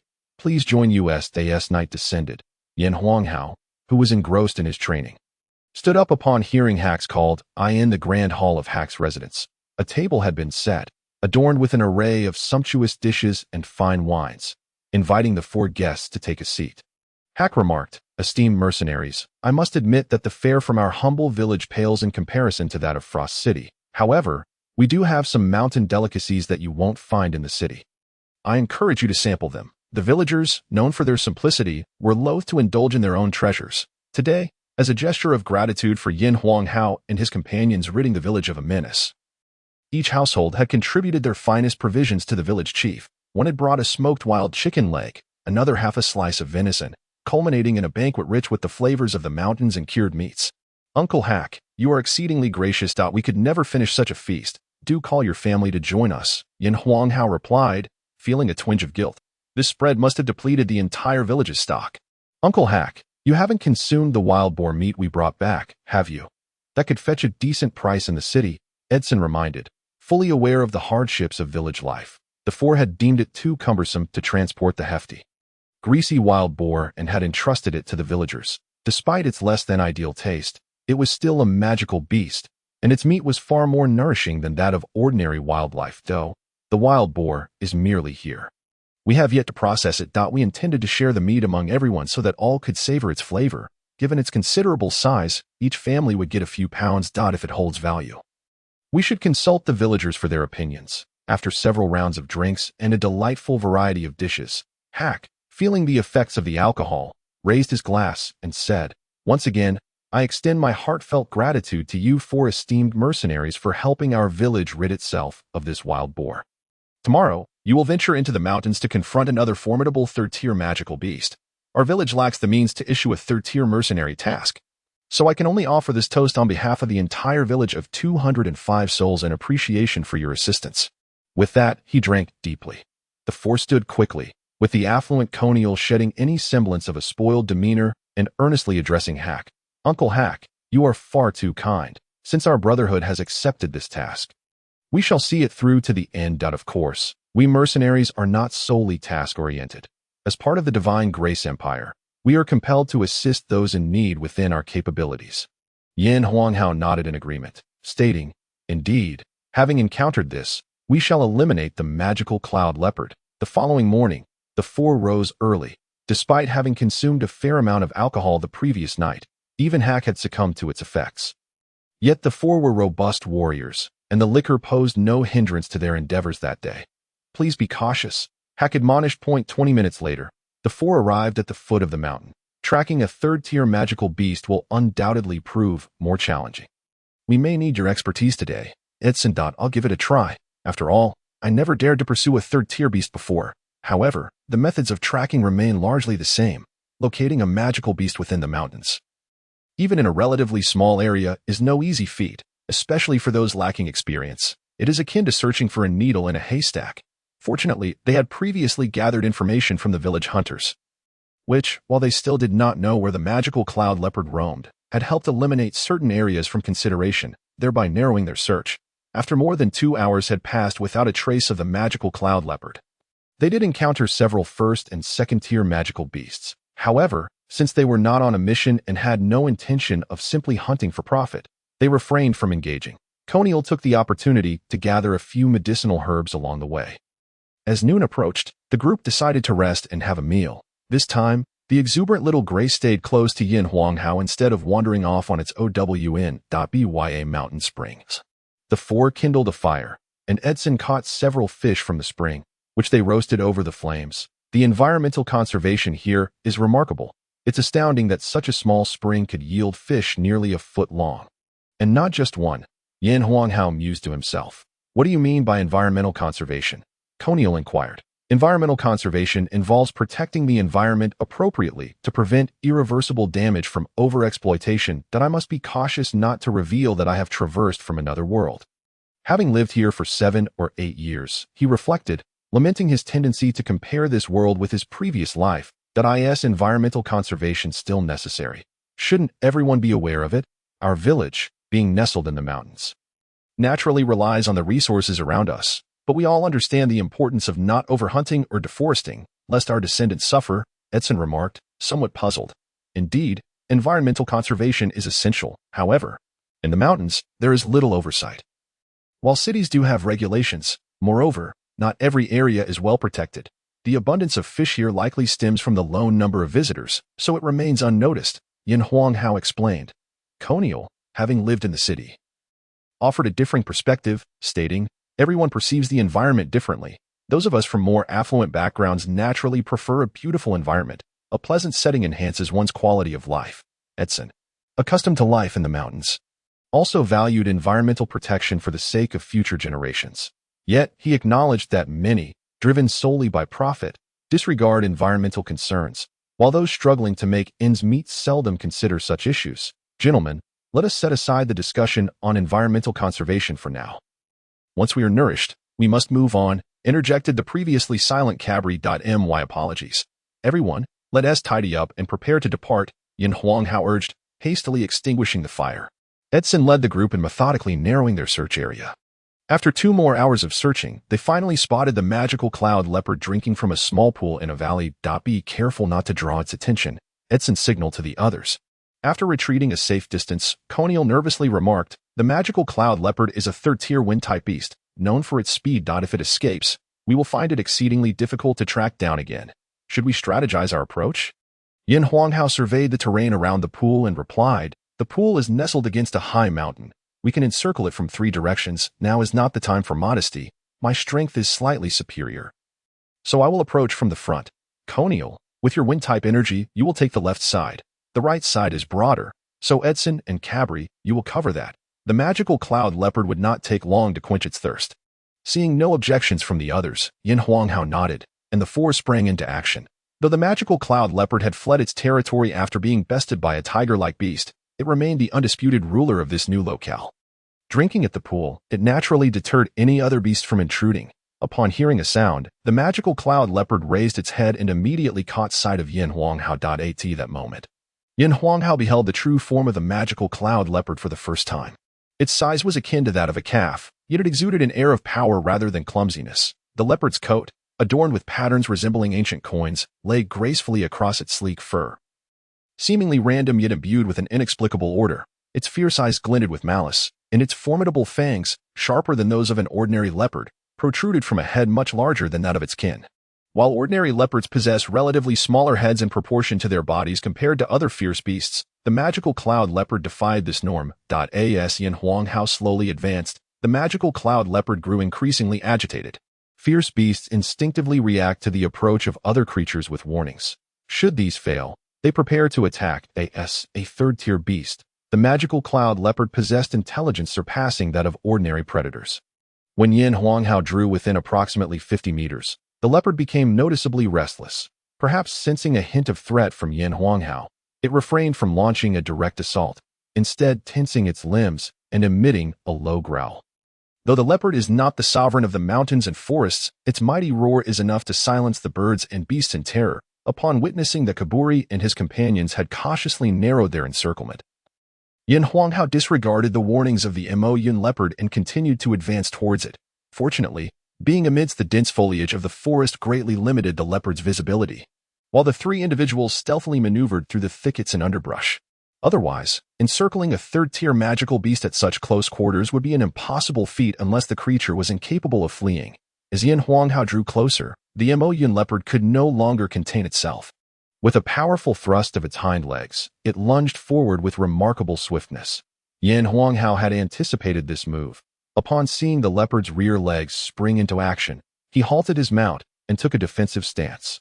A distance of over 40 meters is negligible for a 3rd-tier magical beast. Just as Yin Huanghao had assumed his defensive posture, the Yin leopard pounced before him, with arms raised skyward. Yin Huanghao managed to evade the leopard's snapping jaws and claws, his hands pressing against its abdomen. Feeling the solid impact of his hands, he exerted force, causing the Yin leopard to momentarily float upwards. However, despite being a 3rd-tier warrior, Yin Huanghao was still but a child and lacked innate strength. It is a misconception that higher cultivation equates to greater power. At that moment, his strength was undoubtedly inferior to that of an adult 2nd-tier warrior. Considering the leopard's weight of over 1,000 pounds, successfully lifting it was a commendable achievement. Meanwhile, Kaburi and his companions, seeing Yin Huanghao engage with the Yin leopard, quickened their pace, no longer fearing detection. They closed the distance between themselves and Yin Huanghao. Yin Huanghao, preferring to exert great effort in grappling with the Yin leopard rather than merely throwing it aside, sought to prolong their entanglement and buy time for Kaburi and the others. In midair, the Yin leopard's vision broadened, allowing it to catch sight of Kaburi and his companions closing in. The intelligence of a 3rd-tier magical beast was sufficient for it to recognize these 3 familiar figures.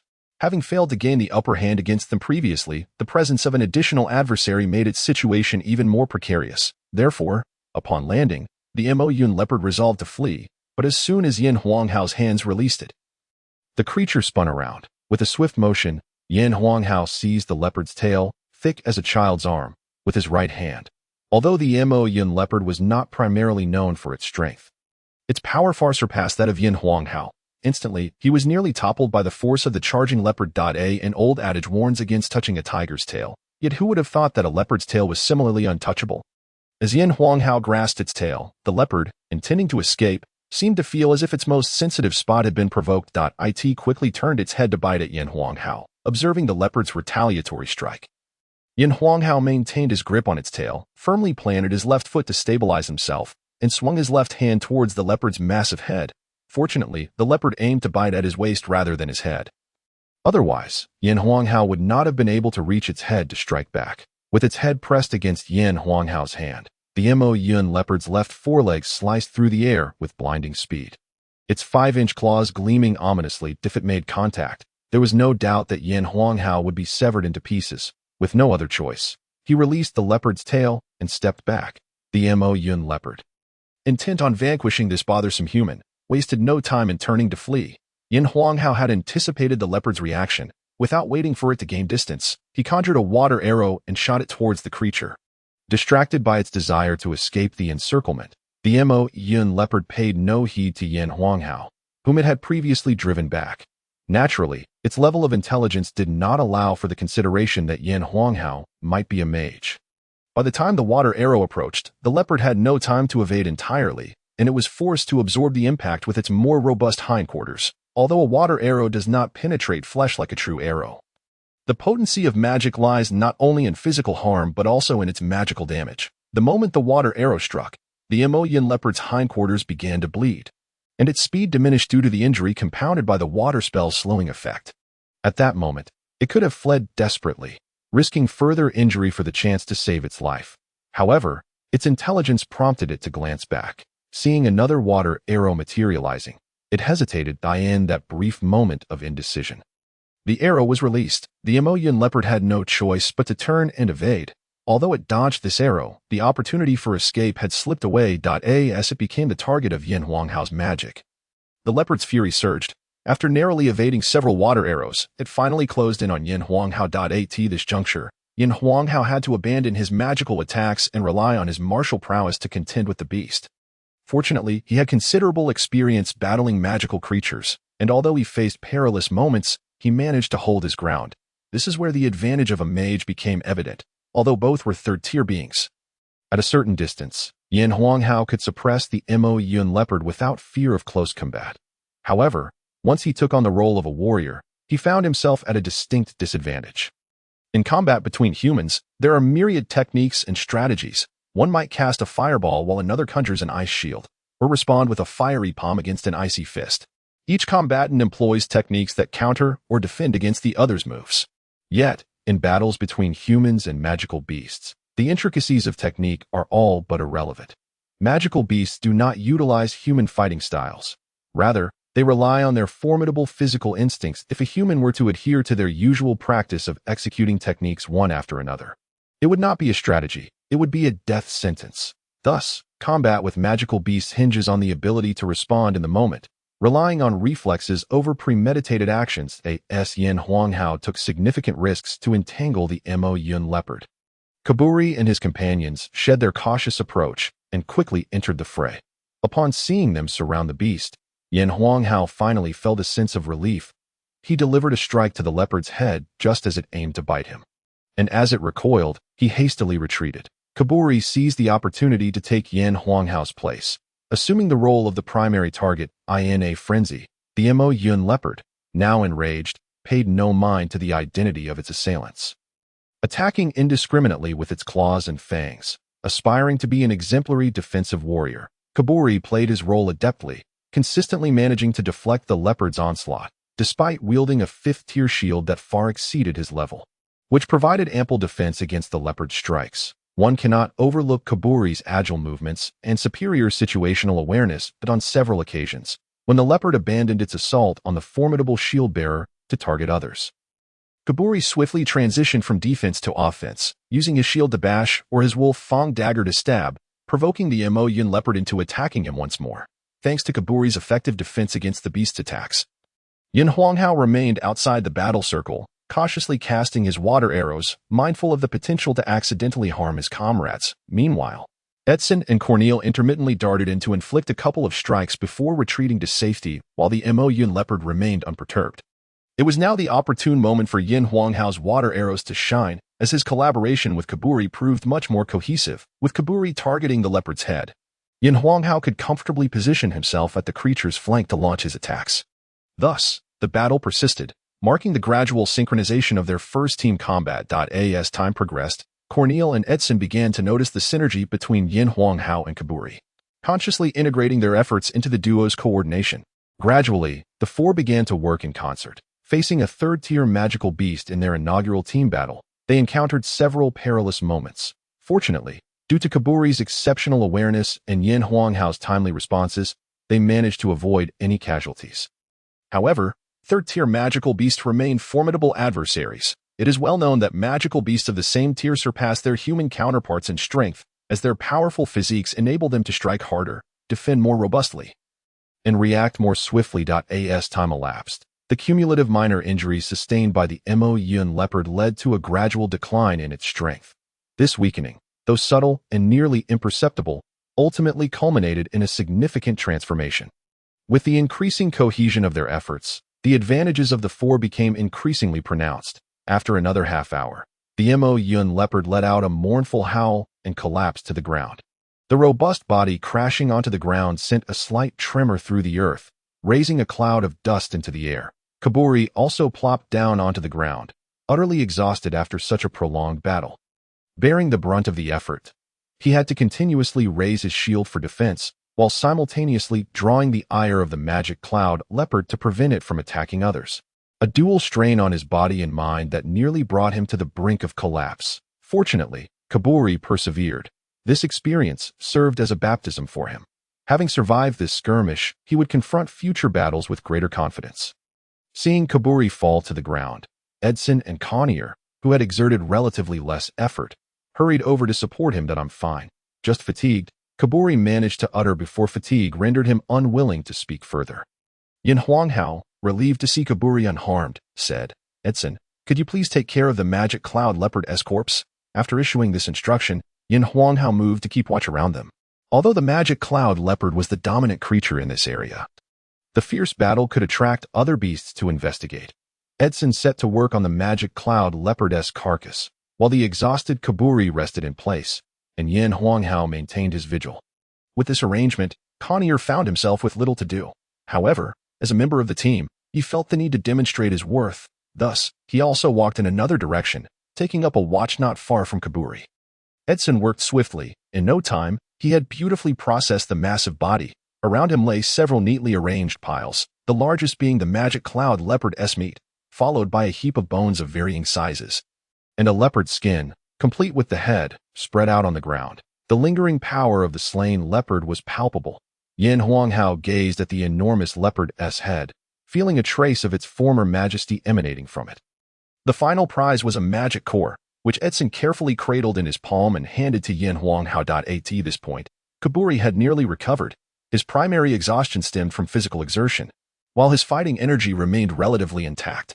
"Well, the task has been successfully completed, and I'm truly pleased that everyone is unscathed after defeating this magic cloud leopard. Let us head to the village and inform Chief Hark, so they needn't worry." Yin Huanghao felt genuine happiness. Their small team had triumphed in their first battle and completed the mission. During their practice sessions, they had engaged in team combat drills, and the academy provided courses to enhance cooperation among students in such scenarios.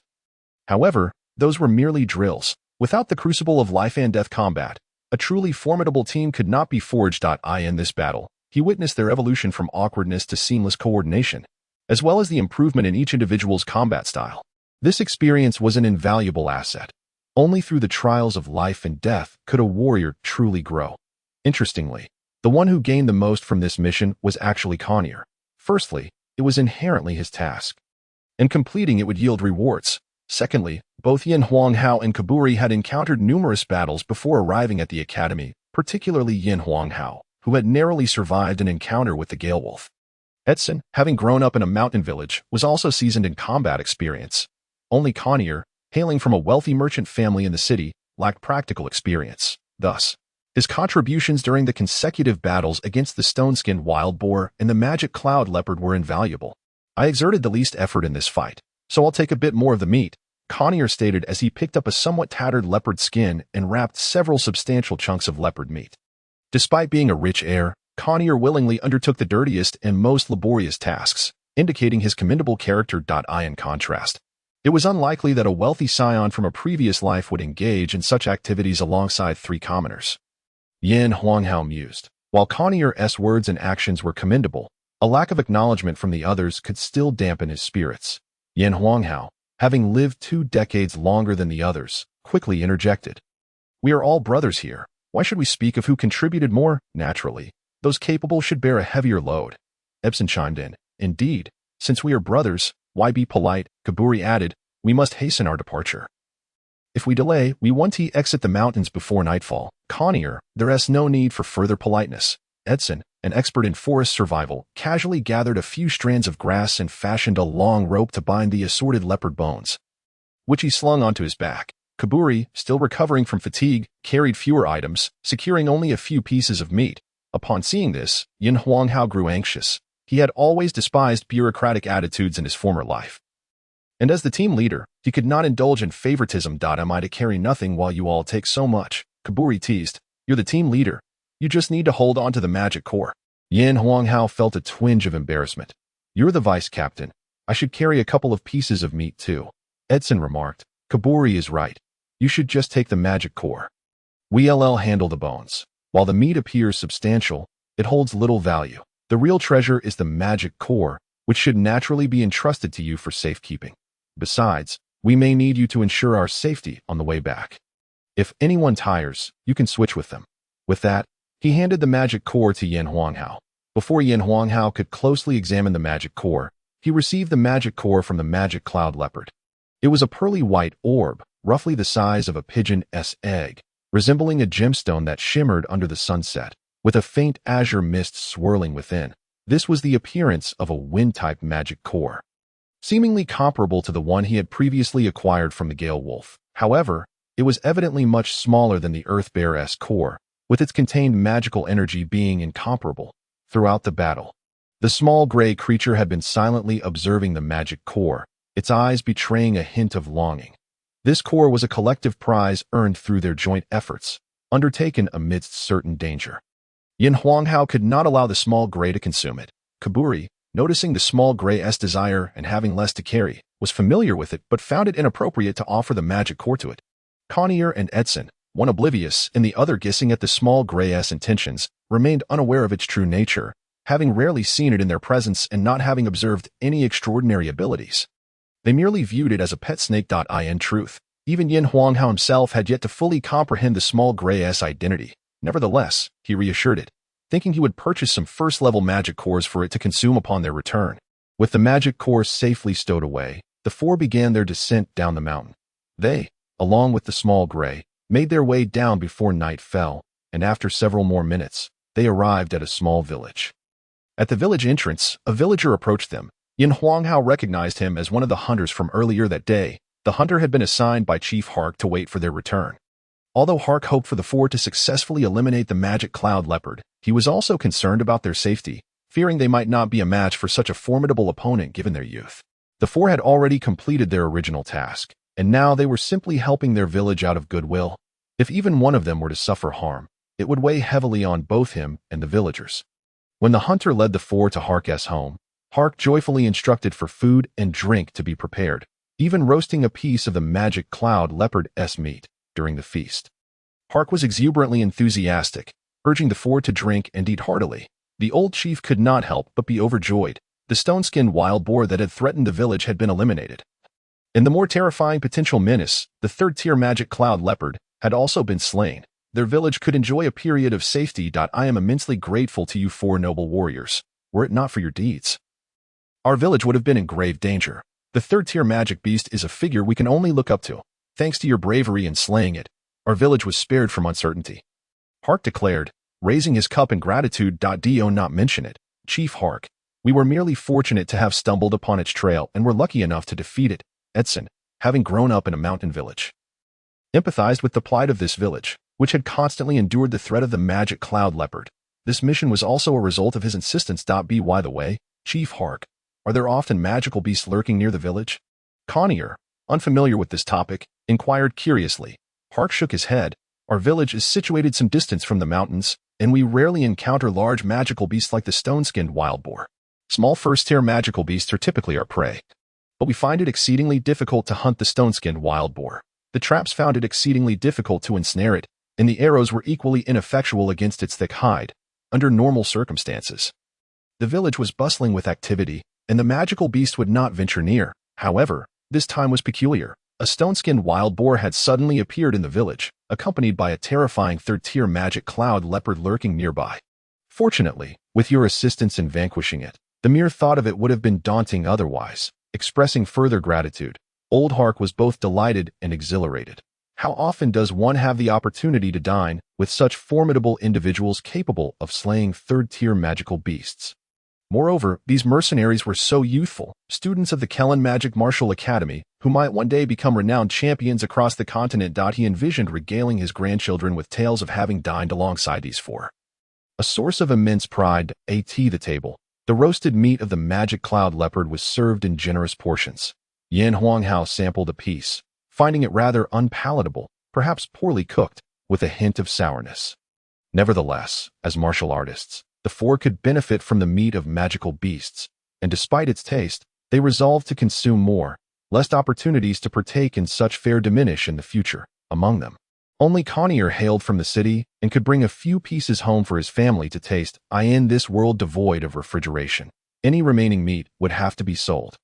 The four, still young, could not indulge excessively in alcohol, and mindful of moderation, drank only small sips. Yet, Old Hark, buoyed by the festivities, soon found himself a bit inebriated as he reminisced about the youthful valor of the four who could combat third-tier magical beasts. He was reminded of his own youth. Although he had never killed a third-tier beast, nor even a second-tier one, the inebriated Old Hark became increasingly loquacious, recounting tales of his youthful bravery while hunting tigers and wolves alongside the villagers. Boasting of his precision in archery, he had earned the title of the village's greatest hunter, with the fairest maiden, and eventually ascended to the role of village chief. Esteemed warriors, I am truly delighted today. Being in the company of such youthful spirits rejuvenates me. Thank you.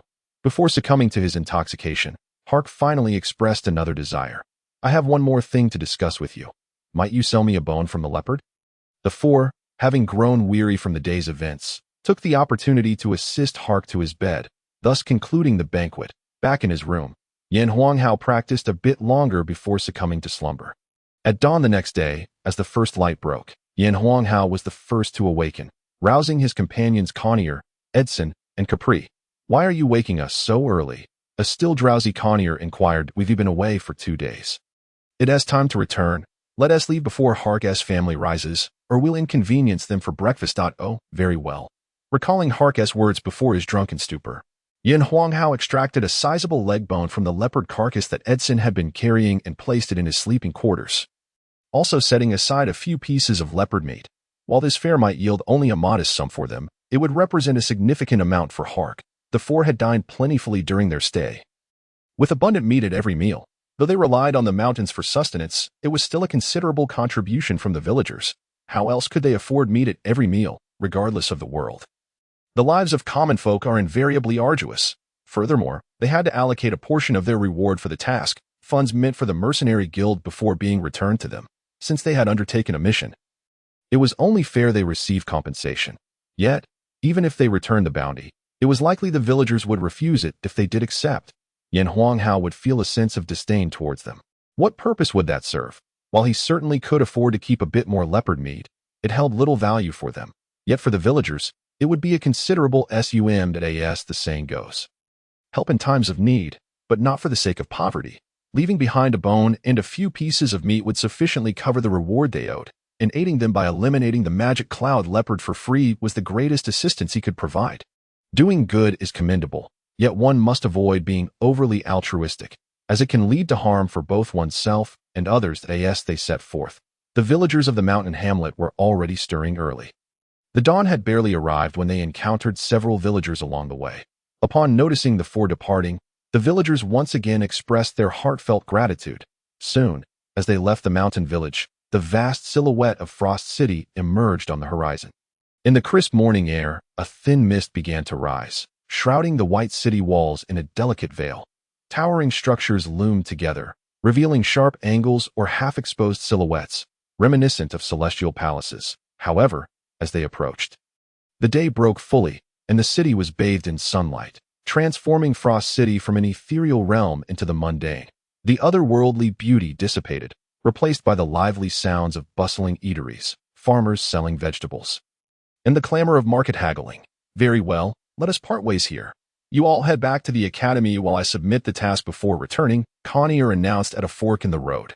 That works. You go ahead and submit the task.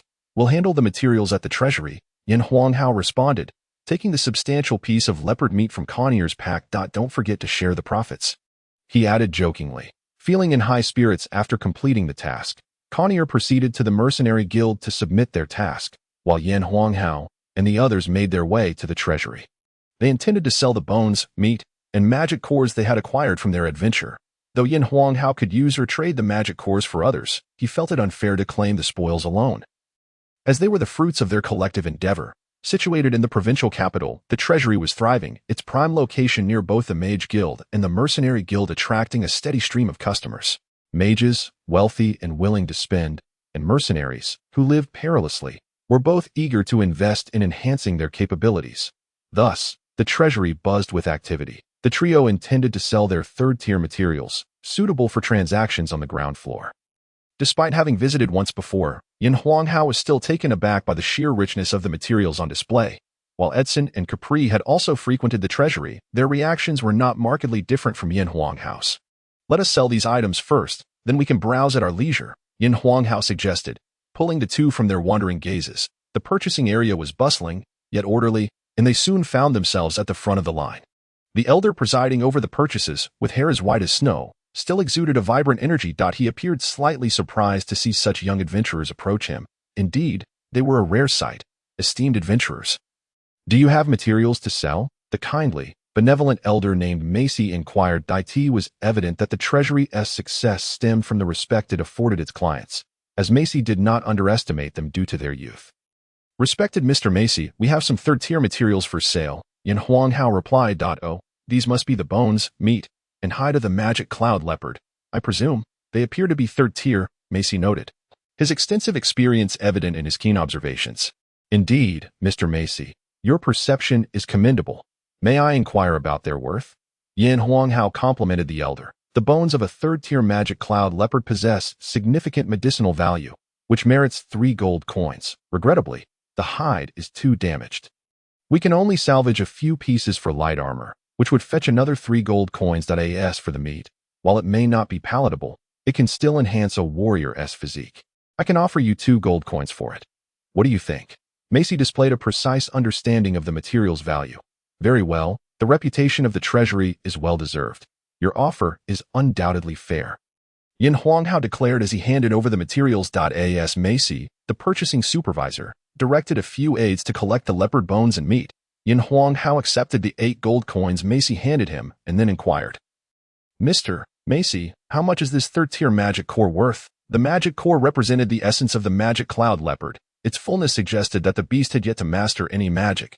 The ordinary third-tier magic core is priced at 10 gold coins. However, I am willing to offer you 12 gold coins for this particular core. What say you? It is no wonder that this magic cloud leopard has never unleashed any spells even in its dying moments. It appears that not all high-level magical beasts possess the ability to wield magic. The capability of magical creatures to cast spells seems to hinge on whether they have comprehended the essence of magic. Some magical beasts can learn or understand magic through insight, while in certain social species, if one individual grasps a spell, the others are likely to follow suit. Clearly, this solitary magic cloud leopard has failed to comprehend any magic. And with no companions to learn from, it remains bereft of such knowledge. Thank you, Mr. Messi. Yin Huanghao handed the magic core to Messi and departed from the counter with 20 silver coins in hand. After all, there were others queuing behind him. Engaging in further conversation with Messi might have broadened his horizons, but the timing was not opportune. Each individual is entitled to 5 gold coins. Let me hold on to Conial's share for now. Everyone else may go and peruse what they wish to purchase. Yin Huanghao proceeded to the general goods area, where he first acquired materials for crafting magical scrolls and then began to browse casually. The trading hall on the first floor primarily offered low-tier items, whether weapons, armor, or various materials, alongside some books and the like. However, the books available did not include martial arts techniques or magical tomes, as martial skills can only be cultivated by those of 4th-tier cultivation or higher. Furthermore, due to the Empire's encouragement of magic practitioners, low-tier magical tomes do not require purchase, as one can learn them for free at the Mages Guild. After casually examining the materials, Yin Huanghao began to inspect the books. Soon enough, he indeed discovered a book that piqued his interest, titled Concepts of Multiple Enchantments.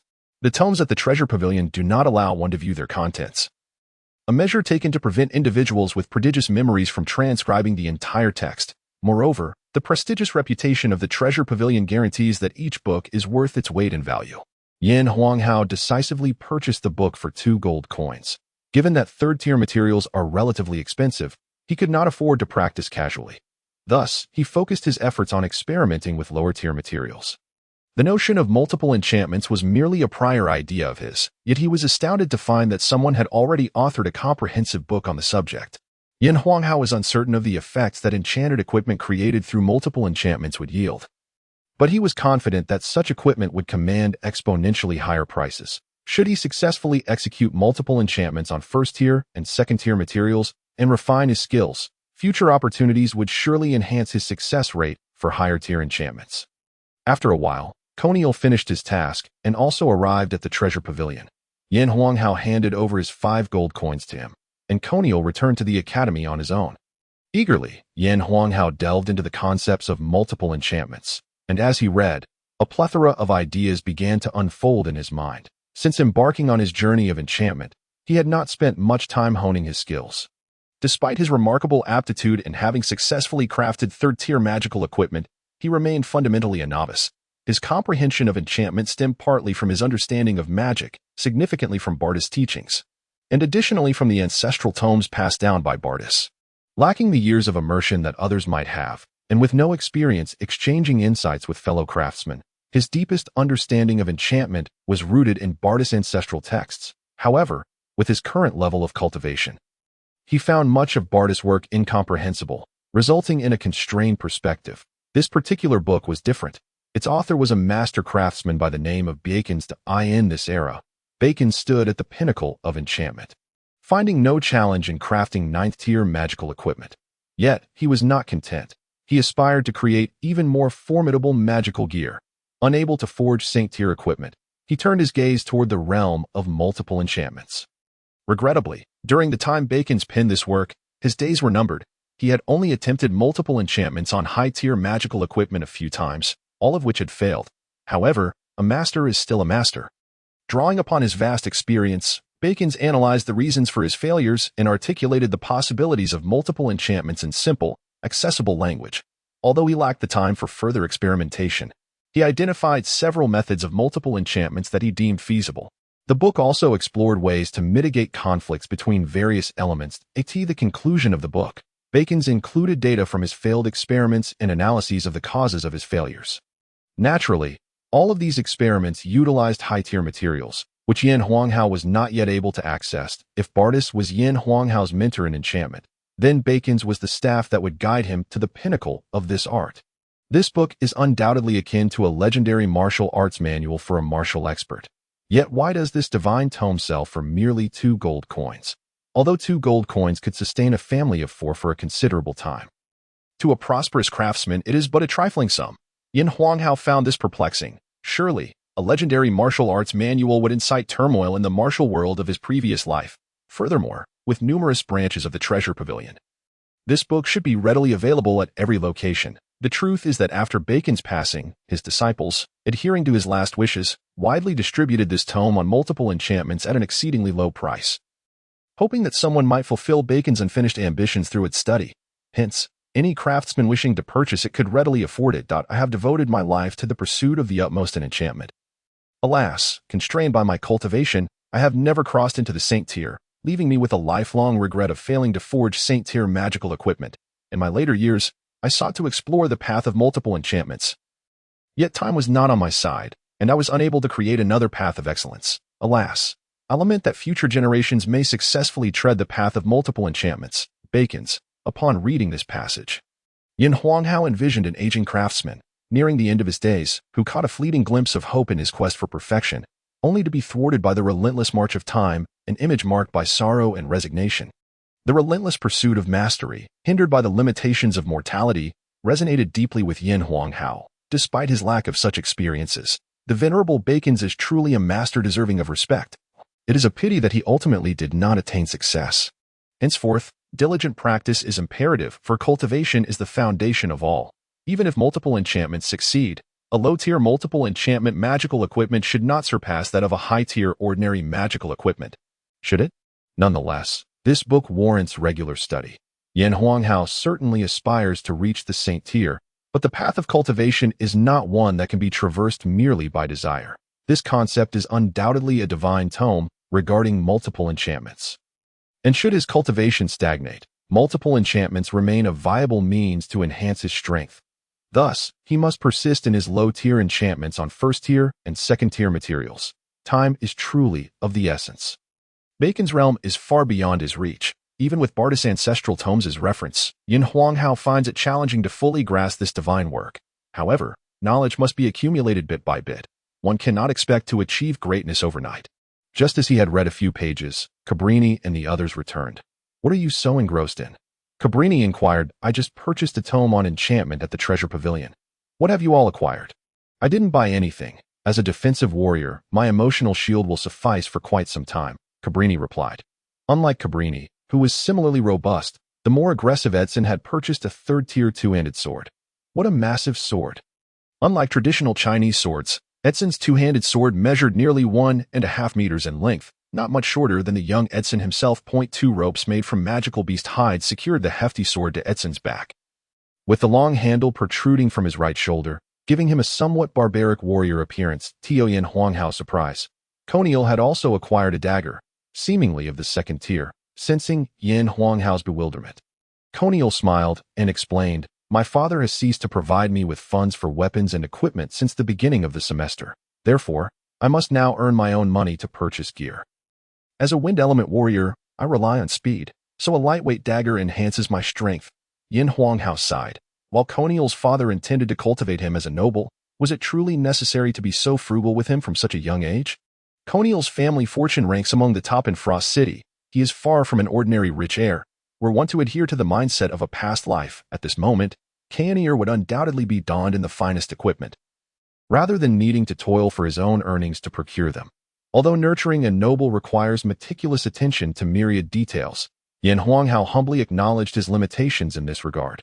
"Are you not aware that I am a blacksmith? Look at this wolf fang dagger I have crafted. It is at least of the third tier and possesses magical properties. You need only take it. Why waste your resources on a second-tier dagger?" "That is out of the question. Your wolf fang dagger is a product of your hard work. How could I possibly accept it?" Canier responded earnestly. "What I create is mine, and I see no reason why I cannot gift it to you. By joining the Brotherhood, we are all brothers. Is it not fitting for you to use my dagger? Moreover, as the leader, I have a duty to enhance your equipment." Yin Huanghao replied with equal sincerity. "Indeed, if Yin Huanghao offers it to you, you should graciously accept," encouraged Edson and Cabri from the sidelines. Canier hesitated, glancing between Edson and Cabri, and then at the earnest Yin Huanghao, ultimately nodding decisively. As the only son in his family, he had grown up under the strict gaze of his father, never experiencing the camaraderie of brotherhood. The genuine intentions of Yin Huanghao and his companions deeply moved him. If previously the concept of brotherhood had merely been a verbal notion without profound understanding, at this moment, Canier truly grasped its meaning. As the night grew quiet, Cabri, Edson, and Yin Huanghao ceased their conversation and began to cultivate their fighting spirit. Yin Huanghao also set aside the enchanting tome that had captivated him, commencing his relentless training. After an hour, Yin Huanghao paused his practice. While extended training sessions are generally advantageous, Yin Huanghao is overwhelmed with various pursuits demanding his focus. Enchantment and magic are both endeavors that consume considerable time and energy. After a while, Canier also halted his training and noticed Yin Huanghao once again engrossed in his reading. Unable to contain himself, he inquired, "Yin Huanghao, don't you ever tire from your incessant studying and training?" Immersed in his enchantment studies, Yin Huanghao remained oblivious to Canier's query, prompting Canier to call out more loudly. Typically, during his fighting spirit training, he was unperturbed by interruptions, so he did not mind disturbing Cabri and Edson's practice. Finally snapping back to reality, Yin Huanghao chuckled. "What is there to tire from? We are still so young, brimming with boundless energy. As the saying goes, those who do not strive in their youth will find only regret in old age, and also, sweat more in peace to bleed less in war. The more effort we invest now, the greater our future achievements." Noticing Canier's astonished expression, Yin Huanghao returned to his studies. Cabri and Edson, having completed their own training, overheard Canier muttering, "This training fanatic thinks so far ahead at such a young age. Yet, the saying about the consequences of youth not striving is indeed profound. With such a training zealot around, it leaves no room for laziness. With that, Kainier resumed his training. Cabri chuckled at Edson. Kainier has certainly been inspired by Yin Hao. I have long since grown accustomed to it. With that, he too began his training. Edson glanced at Yin Hao, then at Kainier, and finally at Cabri, with Yin Hao leading the charge, and Cabri and Kainier following suit. He felt a twinge of embarrassment at the thought of slacking off at this rate. It would be challenging to fall behind in cultivation. Thus, Edson also joined in the training. When Cabri awoke the next morning, he opened his eyes to find Yin Hao with bloodshot eyes still poring over that book. Yin Hao, have you not slept a wink? Cabri's exclamation roused Kainier and Edson from their slumber. What a madman! Is such fervor truly necessary? They murmured in unison, finally breaking free from his literary trance. Yin Hao had intended to rest after a brief reading the previous night. Little did he know. The book's contents were so enthralling that he found it impossible to tear himself away, only realizing the dawn had arrived when Cabri interrupted him. Nevertheless, the knowledge he gained was immense. If Yin Hao had merely possessed a rudimentary understanding of multi-layered enchantment before, Bacon's had traversed this path far beyond. Renowned as a master of enchantment, Bacon's extensive experience and broad perspective, coupled with practical application, had propelled him to heights of proficiency seldom reached by others. Even among ninth-tier blacksmiths, few could compare in the realm of multi-layered enchantments, allowing Yin Hao, as a newcomer, to stand upon the shoulders of giants. Yin Hao absorbed Bacon's vast reservoir of knowledge as eagerly as a parched sponge. The night's study equating to years of his own exploration. The adage, a single conversation with a wise man is worth 10 years of study, aptly illustrates this phenomenon, as the disparity between two vastly different individuals fosters such an effect. The current gulf between Yin Hao and Bacon's was nearly unfathomable, thus broadening Yin Hao's horizons and enriching his experience significantly. The sun has risen, he exclaimed. That I had intended to sleep, but I became so engrossed that I lost track of time. You are far too diligent. You refuse to take a break even when invited to partake in leisure. Now, you've stayed up all night studying. Do you think the world is waiting for you to save it? How are we to survive at this rate? Kainier half joked, half serious. Yesterday was a complete surprise. You cannot fathom the allure of possessing a captivating book.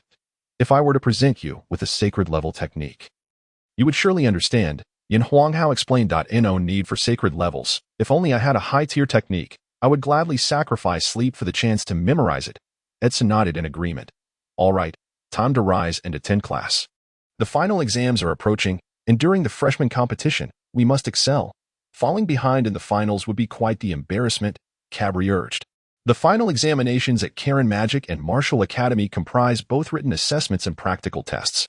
The written portion selects questions from the material covered in class, which is merely foundational. It is worth noting that both warriors and mages possess exceptional memories, enabling them to recall the content taught by their instructors, rendering the written exam a mere formality. This differs significantly from examinations in past lives. Conversely, the practical tests hold substantial importance, for regardless of one's theoretical knowledge, unless one aspires to be a teacher, raw power is the ultimate determinant. The practical assessments are akin to the aptitude tests administered upon enrollment, primarily evaluating one's spiritual and magical prowess. In this world that venerates strength, no one wishes to be perceived as weak. Hence, during the first final exam after enrollment, each student aspires to achieve commendable results, even if one's abilities have not advanced significantly since their initial assessment. At the very least, they do not wish to lag behind their peers. It was precisely for this reason that the students residing in the dormitory adjacent to Yin Hao and his companions began to notice their relentless dedication to training and soon joined in fervently honing their skills. Subsequently, the dormitory next door followed suit, and soon, numerous dormitories were caught up in the fervor of training. Eventually, nearly all the freshmen began to train with wild abandon. Despite the approaching deadline, a few days of intense practice could yield substantial improvements in their abilities.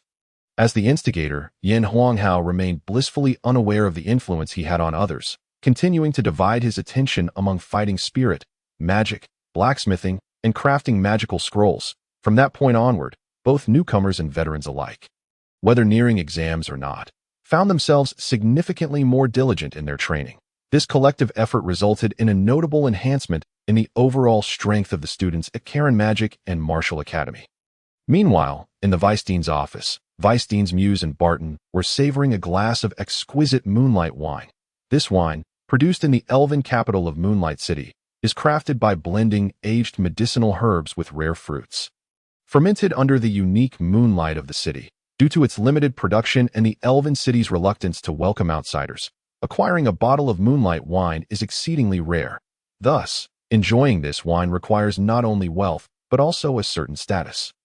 Of course, with their ranks as 9th-tier Grand Sorcerer and 9th-tier Warrior, Muse and Barton could certainly afford moonlight wine, but they still exercise prudence in their consumption due to its scarcity.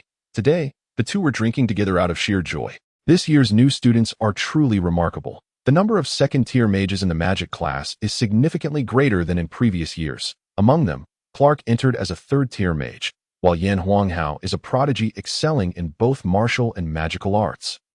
Muse set down her wine glass and remarked, "Indeed, although there are no 3rd-tier warriors in the martial class, the number of 2nd-tier warriors has also increased considerably compared to previous years.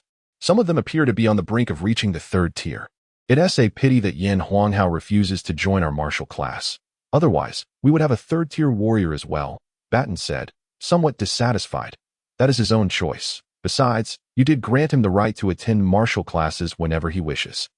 When your martial class needs his assistance, I'm sure he won't turn a blind eye." Muse chuckled out, "I hope so. Speaking of which, Yan Huanghao has indeed done something commendable this time. Certainly, while this wave of cultivation may only last a few days, its impact is immense. With just a little guidance, future students will be more diligent in their training, and the strength of our Academy's members will see a significant enhancement." At this point, the two exchanged smiles. For powerful individuals like Muse and Batten, the ultimate pursuit is to ascend to greater heights of strength.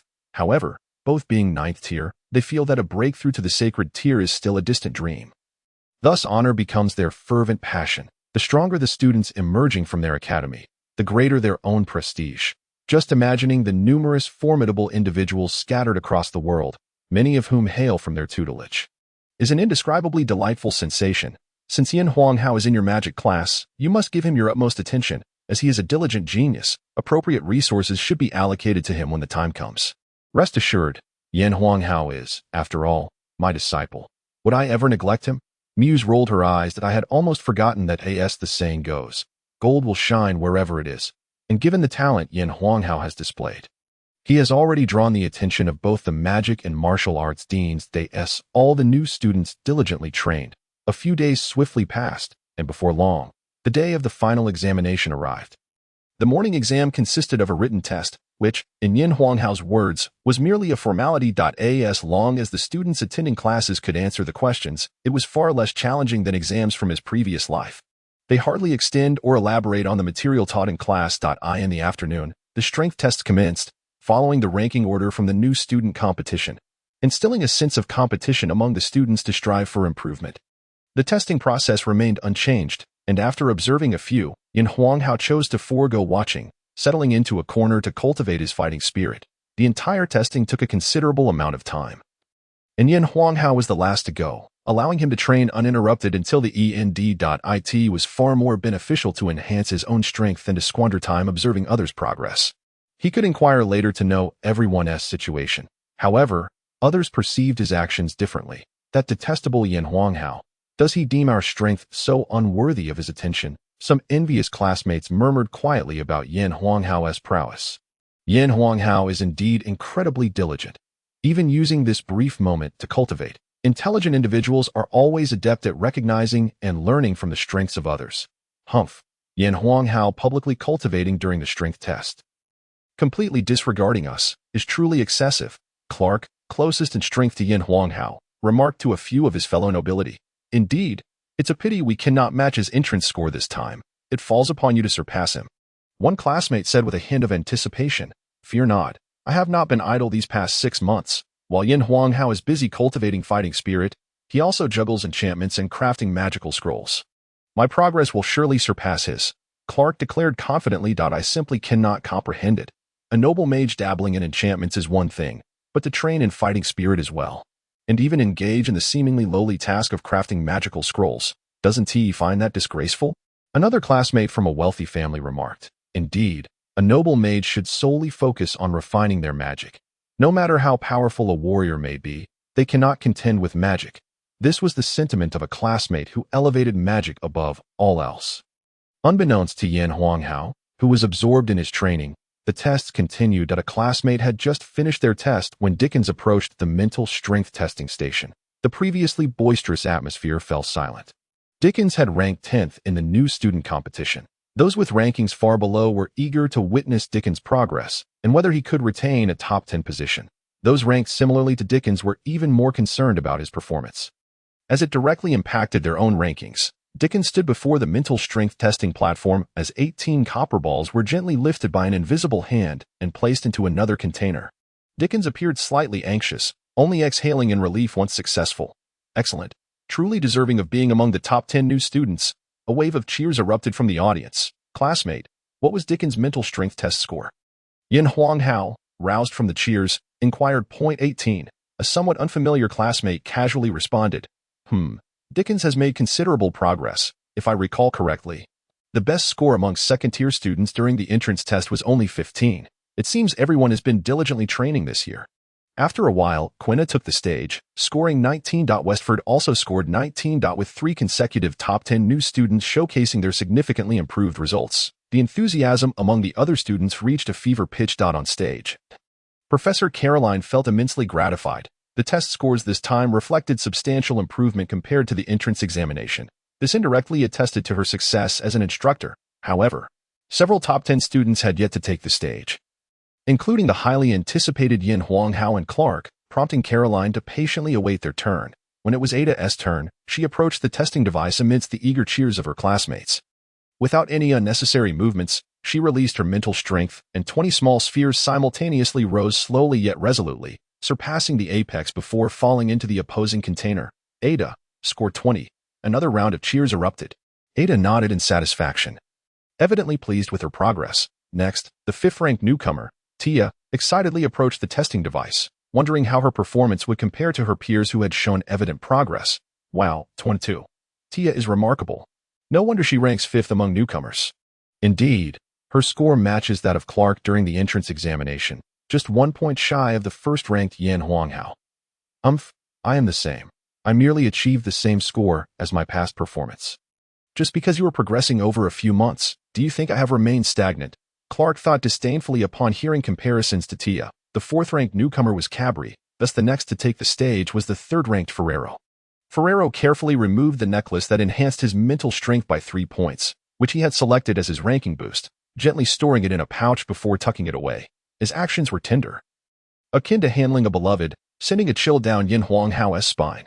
Ferrero approached the stage slowly, amidst the expectations of numerous teachers and students, reaching the testing device. Through the transparent crystal casing of the device, 28 small copper balls appeared to be lifted by an invisible platter, steadily rising into the air, reaching the apex, and then descending into the opposing container. Wow, impressive, the crowd cheered. Indeed, it was quite impressive. Though he could not recall if the best score for second-tier mages during the entrance test was 15 balls, or if it was Ferrero. Even if it was him, achieving 28 now was truly astonishing. Even the proud Clark momentarily appeared taken aback. I wonder if a score of 28 could secure the first place. There is indeed a possibility that he could threaten both Clark and Lin Hao. This Ferrero has remarkably improved. Yet while he may catch up to Clark, surpassing Lin Hao is an absolute impossibility. From the very first test, it became evident that Caroline held a great deal of confidence in Lin Hao, who was concealing his true capabilities. Ferrero, on the other hand, appeared quite pleased with his progress in mental strength. However, his rapid advancement in this regard stemmed from the fact that since acquiring the mental amplification necklace, he had devoted most of his time to honing his mental prowess. In reality, his magical abilities had seen only minimal improvement. Yet, upon mastering the technique of splitting a fireball into 2, Ferrero shifted his focus predominantly to enhancing his mental strength. He believed that the significance of a mage's mental fortitude was nearly on par with that of their magical power, asserting that a robust mental capacity would also facilitate the accumulation of magical energy. Upon witnessing Ferrero's astonishing score of 28, the proud Clark found it increasingly difficult to remain composed. Amidst the cheers of the crowd, Clark approached the testing apparatus. The usual exuberance of the applause seemed somewhat diminished to him. What if he were to fall short of Ferrero's achievement? After all, He was a third-tier mage. It was unlikely that Ferrero had surpassed the third tier yet. It couldn't be. It absolutely couldn't. He resolved not to be outdone by Ferrero. Taking a moment to calm his anxiety, Clark commenced his test. Clark's mental strength test yielded a score of 28. "Well done, Clark," cried several noble classmates who were friendly with him. "What? My mental strength is on par with Ferrero's. I have been caught up by him." Clark felt a twinge of disappointment as he made his way down from the stage. Until now, he had considered Lin Hao to be his only rival in the magical class. But now there was another contender in Ferrero. Is it really worth being so upset just because someone has caught up in scores? Lin Hao thought to himself as he observed Clark's displeased expression. In truth, he had not anticipated such feelings. He, being in his 20s, had undergone countless examinations and had long since grown accustomed to the fluctuations in performance. Although Clark was indeed a prodigy, he was merely a child just over 10 years old. And it was entirely natural for him to be competitive. Ignoring the emotions of others, Lin Hao felt a surge of excitement as he sensed the eager gazes of his classmates below. Since his enrollment, he had dedicated all his time to training, enchanting, and crafting magical scrolls. Outside of class, he had little interaction with these peers. Yet, despite this, their eyes radiated a pure expectation, an earnest hope for him to achieve outstanding results. How innocent these classmates were. They simply wished for him to excel, initially intending to temper his brilliance and yield the top spot. Lin Hao ultimately resolved to seize the first position for himself. With a gentle press of his hands, an immense mental strength emanated from him, piercing through the transparent crystal shell and lifting 33 small spheres slowly upwards. They reached a peak, pausing momentarily before gracefully descending on the opposite side. Wow, 33! Incredible! Truly deserving of the top spot. Well done, Lin Hao. The crowd erupted in admiration. How infuriating to be outdone by such a margin, Clark seethed, reflecting on his unprecedented diligence this semester, only to find that his progress paled in comparison to the seemingly distracted Lin Hao, whose gap in ability appeared to be widening. "I am primarily focusing on mental strength, which is why my improvement is notable, yet I never expected Lin Hao to advance so significantly. I've heard he is also training in martial skills and enchanting." "What a genius," Ferrero mused. "Indeed, Clark and Lin Hao have not disappointed me. I wonder if Lin Hao has concealed his strength yet again." Caroline was quite pleased with the results of the mental strength tests. "As everyone has seen the outcomes of the mental strength tests, we shall now proceed to the magical power assessments," Caroline announced. The magical power test was even more straightforward. One simply had to channel their magical energy into the magical essence stone, which would emit light upon receiving the input. The intensity of the light would vary according to each individual's magical proficiency, and a set of instruments would measure the brightness to discern one's level of ability. The magical power testing process was swift, and after 6 months of training, especially in the days leading up to the exam, everyone exhibited significant improvement. In this round of magical power testing, all first-tier mages in the class had advanced to the second tier. Among the second-tier mages, those ranking at the forefront were nearing the pinnacle of their tier, poised to break through to the third tier. Of course, there were exceptions. Ferrero was the only one whose magical prowess had not seen substantial progress. This brought a sigh of relief to Clark. Had Ferrero reached the third tier, he would indeed pose a genuine threat to him. Once Ferrero completed his testing, it was Clark's turn. Observing Ferrero's modest magical advancement, Clark regained his confidence that it seemed Ferrero still had some distance to cover before reaching the third tier, and he posed no threat to him. Clark stood tall and proud, resembling a strutting rooster, as he grasped the magical essence stone with both hands. With a surge of mental energy, he directed his magical power to flow into the stone like a gushing spring. The once pitch-black magical essence stone suddenly erupted into a dazzling white light, the brilliance far surpassing that of his predecessors. Seeing his magical power had visibly improved since his enrollment, Clark couldn't help but smile in satisfaction. His diligent efforts had indeed borne fruit. He could only wonder how much Lin Hao's magical power had progressed. There were no shortcuts to mastering magical energy. Surely, the distracted Lin Hao could not have outpaced him in growth.